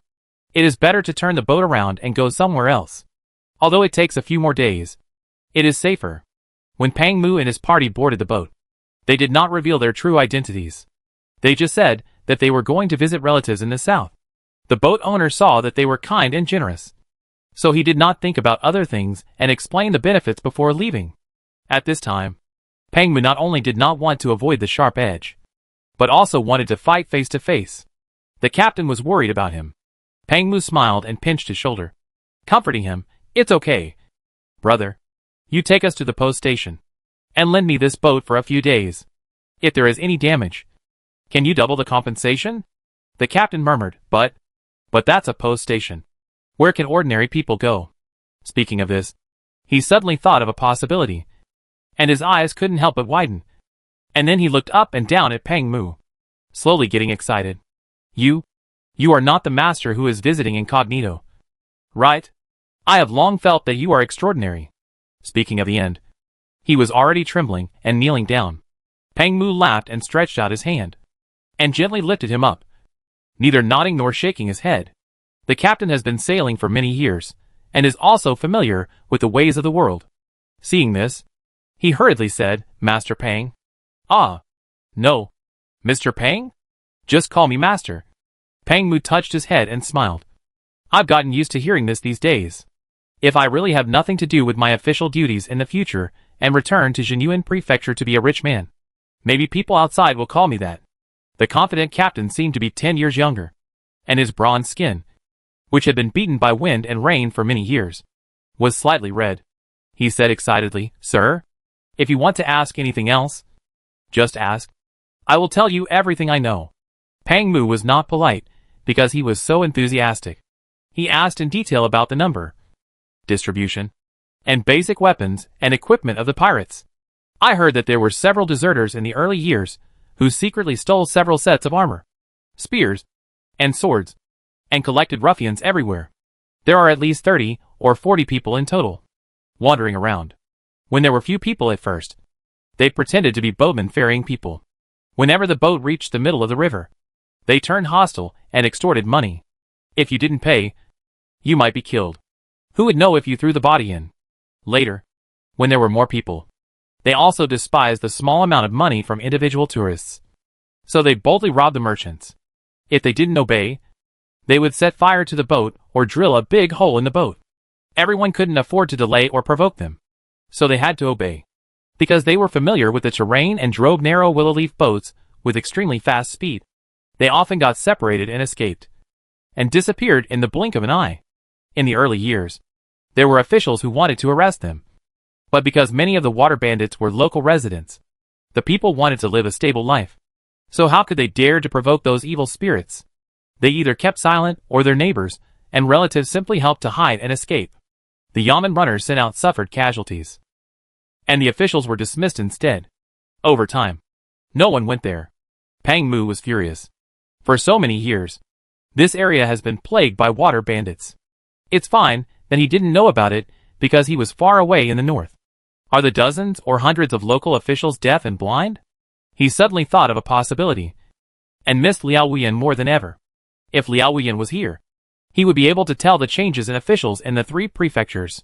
Perhaps among the officials who were transferred or demoted, there were also some who wanted to change the status quo but failed and ended up losing themselves. Or, their actions of standing up for the people seemed so out of place in this mess. And naturally they were not tolerated. The captain and Pang Mu talked in detail in the room for nearly an hour. When they came out with a dry mouth, they felt more energetic than ever. A sailor was looking for him, but couldn't find him. Seeing him, he came up and asked, "Master Sun, did you encounter any happy events? Why are you so happy?" "Happy events?" Master Sun exhaled hard, rubbed his hands vigorously and said, "Isn't it a happy event?" After that, he took out his pipe, lit it, took a few puffs fiercely, turned around and shouted to the sailors, "Boys, raise the sails." The sailor heard this and tried to test. "Are those guests going to change carriages?" "Change carriages?" Master Sun laughed a few times, revealing 2 rows of yellow teeth damaged by years of smoking in his grinning mouth. "Our good days are coming. The court has not forgotten them." After all, Pang Mu wanted to make a big deal, so he asked Sun Yi to keep it secret. He didn't dare to say much, but he was very excited. The sailor didn't understand what he said, and he was more confused. He thought, maybe Sun Yi was also fooled by those guests. If he didn't change the boat or the route, he would be Hulingtan in the front. These people looked well dressed, and looked like a group of fat sheep. I'm afraid those pirates would not let them go easily. How could he go forward? But he was neither the master who took the money nor the captain who gave orders. Even if he was full of doubts, he had to hold them in his stomach and work hard. On the other side, Pang Mu had written several notes, stamped them with a seal, and ordered people to send them to the prefects of the 3 prefectures and the county magistrates and prefects closest to Hulingtan immediately. Tell them to rush to the post station before October 18th. Otherwise there is no need to come. Just go back to your hometown to fish and farm. It's called a post, but in fact there are only a few words. Come to the post station to see me quickly, which is full of murderous aura. And it's not good at first glance. As for whether those officials will be scared to pee their pants after reading it, it's not Pang Mu's concern. After receiving Pang Mu's approval, Sun Yi was obviously very excited and forced the sailors to speed up. The next day, they docked before dawn. Everyone went downstairs to eat breakfast before going to the post station. Song Liang threw a silver ingot to Sun Yi and said, "In the next few days, you will live in the Chunyuan outside the dock. Don't go far away. All expenses are covered by our master and his wife. When we raise the anchor, we will call you, and you must come at any time, without working and getting paid." Sun Yi and the sailors had never encountered such a good thing in their lives. So why would they not want to do it? They immediately thanked him profusely, and went to the inn to wash and rest. Everyone went to the post station to settle down. The old lady took the 2 children to rest in the room, and Pang Mu led people to hold a small meeting. "Master, when are we going to have a big fight?" Chi Yuan rubbed his hands and said, "It's been so long since I did it. My body is rusty." After a pause, he laughed and said, "Speaking of which, this is our first time to have a water fight." In the past period of time, Pang Mu and others also took the time to learn how to swim, although they are not as good at swimming as Chi Yuan. At least they will not sink to the bottom of the water. Relatively talented children can still dive, or something. Anyway, self-protection is not a problem. Why are you in such a hurry? The people outside brought hot tea. And Pang Mu took it and poured a few cups. What can we do without soldiers? Do you know how to row a boat, or do I know how to row a boat? Chi Yuan smacked his lips. That's true. Although there were not many pirates. The most fatal thing was that they escaped quickly. And many people nearby were in cahoots with them. Once they were dispersed and hid, it would be difficult to catch them. The Yudong government office was the closest to the post station. And the notice was received on the night of October 12th. When the servant came to report, Xue Lu, the governor of Yudong, had just fallen asleep. After being woken up, he couldn't help but said angrily, "You dog slave. Don't you know what time it is?" Knocking on the door. Today, he slept with his concubine, who he had just married last year. It was a rare and warm time. Seeing the concubine pouting and twisting her body to get angry, Xue Lu became even more furious. "Sir, the matter is urgent and serious. You better take a look quickly." The one who spoke was his confidant. Obviously, the doorman knew that his master had gone to bed by now. So he didn't dare to disturb him rashly. So he ran to find an important person who could speak to inform him. Xue Lu also knew that he was not a person who would talk nonsense. So he immediately suppressed his anger and put on a robe, tidied himself up, appeased the concubine, and promised many benefits before going to the study. "What's the matter?" The confidant came forward with both hands holding the invitation. "Someone has sent an invitation, and I hope you can take a look at it in person." "Asshole." Xue Lu flipped over the inkstone, pointed at the dark sky outside, and said with a beard and glared, "Don't you see what time it is? Are you still sending an invitation? Are you going to see a ghost?" Seeing that the confidant dared not raise his head after being scolded, Xue Lu felt something was wrong and frowned and asked, "Where is the person who delivered the post? I heard that he left the post and said. He also said that if the master can't get there before the 18th, he will be beheaded." "Bullshit." Xue Lu was furious and stood up suddenly. He pulled the post away and cursed. "I want to see which ignorant bastard dared to be so arrogant." But before he finished speaking, he had already rolled his eyes and pouted. The confidant was startled and shouted outside, "Come on! Call the doctor. The master has fainted." The seal that he saw at the signature just now seemed to float in front of Xue Lu, who was half conscious. Dingwa Gongyin. "It's over. It's over. The nemesis of local officials is here." Chapter 81. Yujiang River originates in the southwest. The first half of the river flows through a mountainous area with a large terrain difference. Later, when it reaches the Hulingtan area, it also forms a natural bend due to the terrain. The water flow is very fast but shallow. Large ships with deep drafts usually choose to change their route as suggested by Grandpa's son. And the medium-sized ships that Yin Jiao and others are riding must slow down when they arrive here.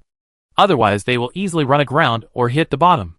However, the willow leaf boats used by the pirates and local fishermen have a pointed and narrow hull, which can be propped and paddled.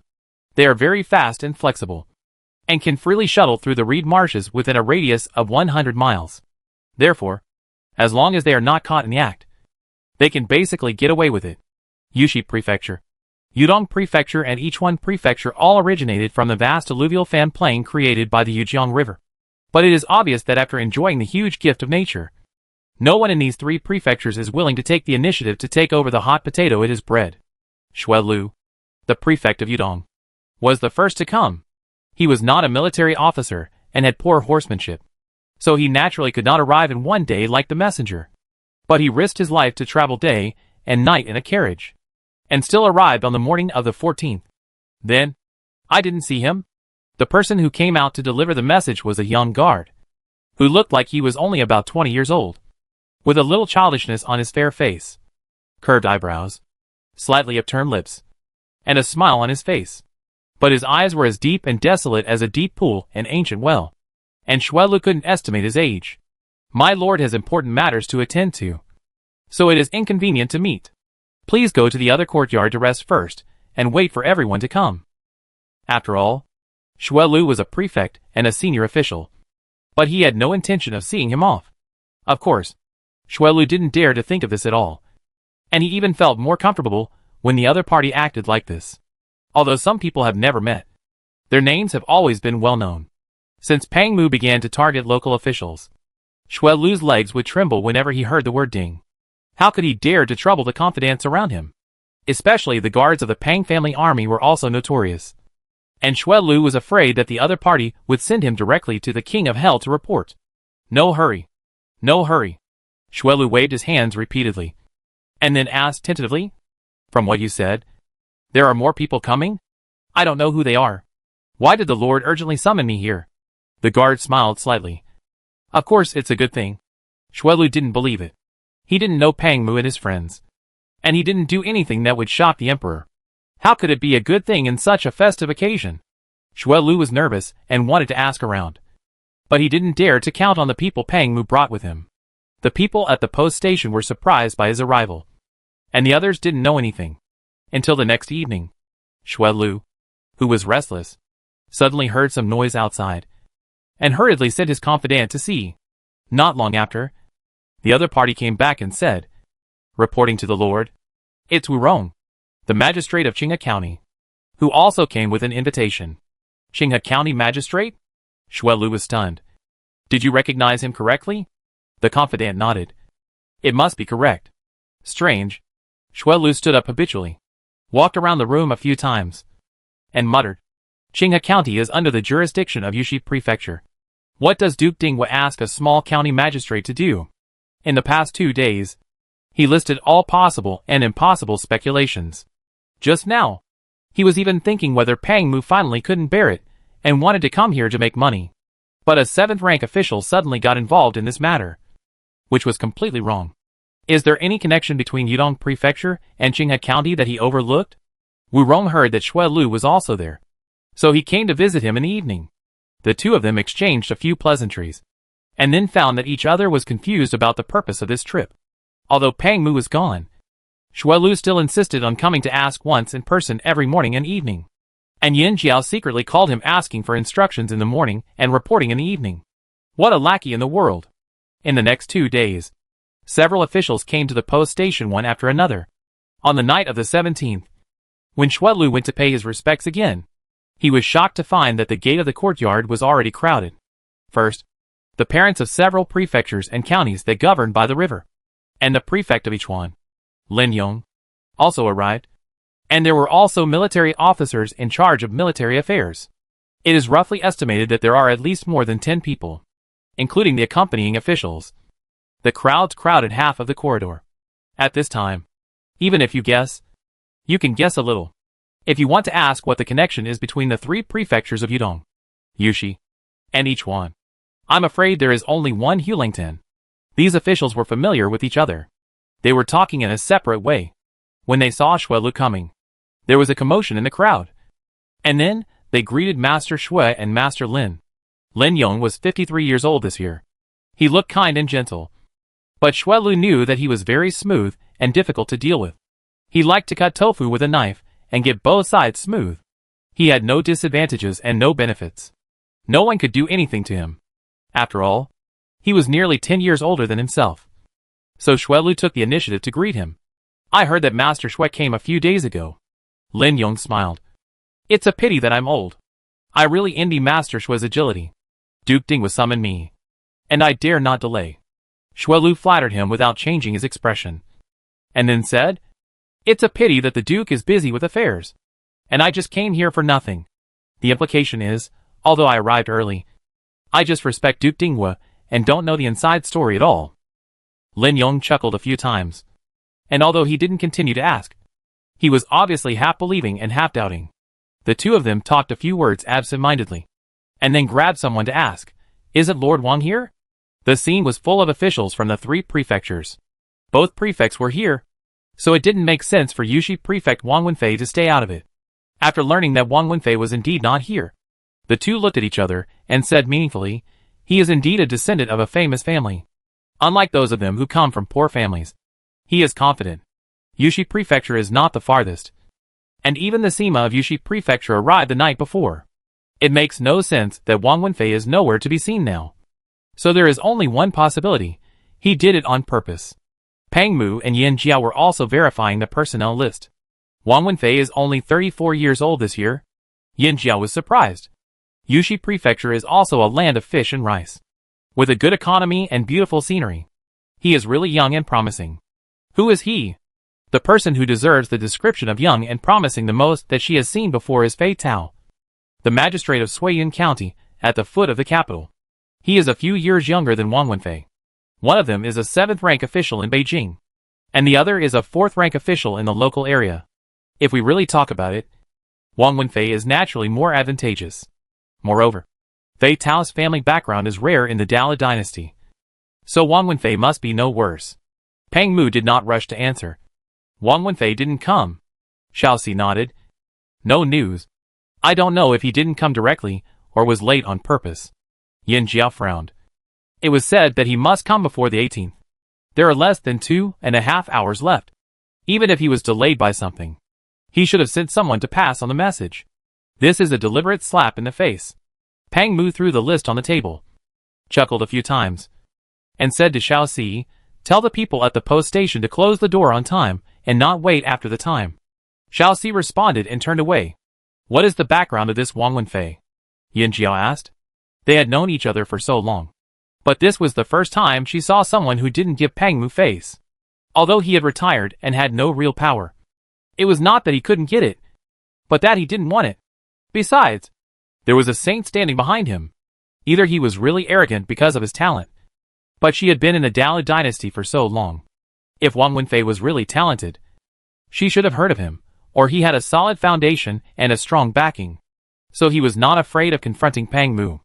The Wang family of this dynasty has produced 2 university scholars, 1 minister, and 5 officials above the 4th rank. If the previous dynasty is counted, there are more than 100 Jinshi tablets. Wang Wenfei's father was a professor at the Imperial College, with a low official position but noble, and his uncle was the minister of the Ministry of Revenue. Pang Mu counted slowly. Yin Jiao exclaimed, "It's really a famous family." Unexpectedly, Pang Mu threw out another question. "Do you know what the Queen Mother's surname is?" Yin Jiao was stunned and slowly opened his mouth. "Wang," Pang Mu hummed. To be honest, Wang Wenfei might have to call the Queen Mother cousin. Yin Jiao exclaimed. "Royal relatives," Pang Mu said. In fact, the relationship between the two sides was not particularly close. But there is a saying, if you are poor in the city, no one will ask you.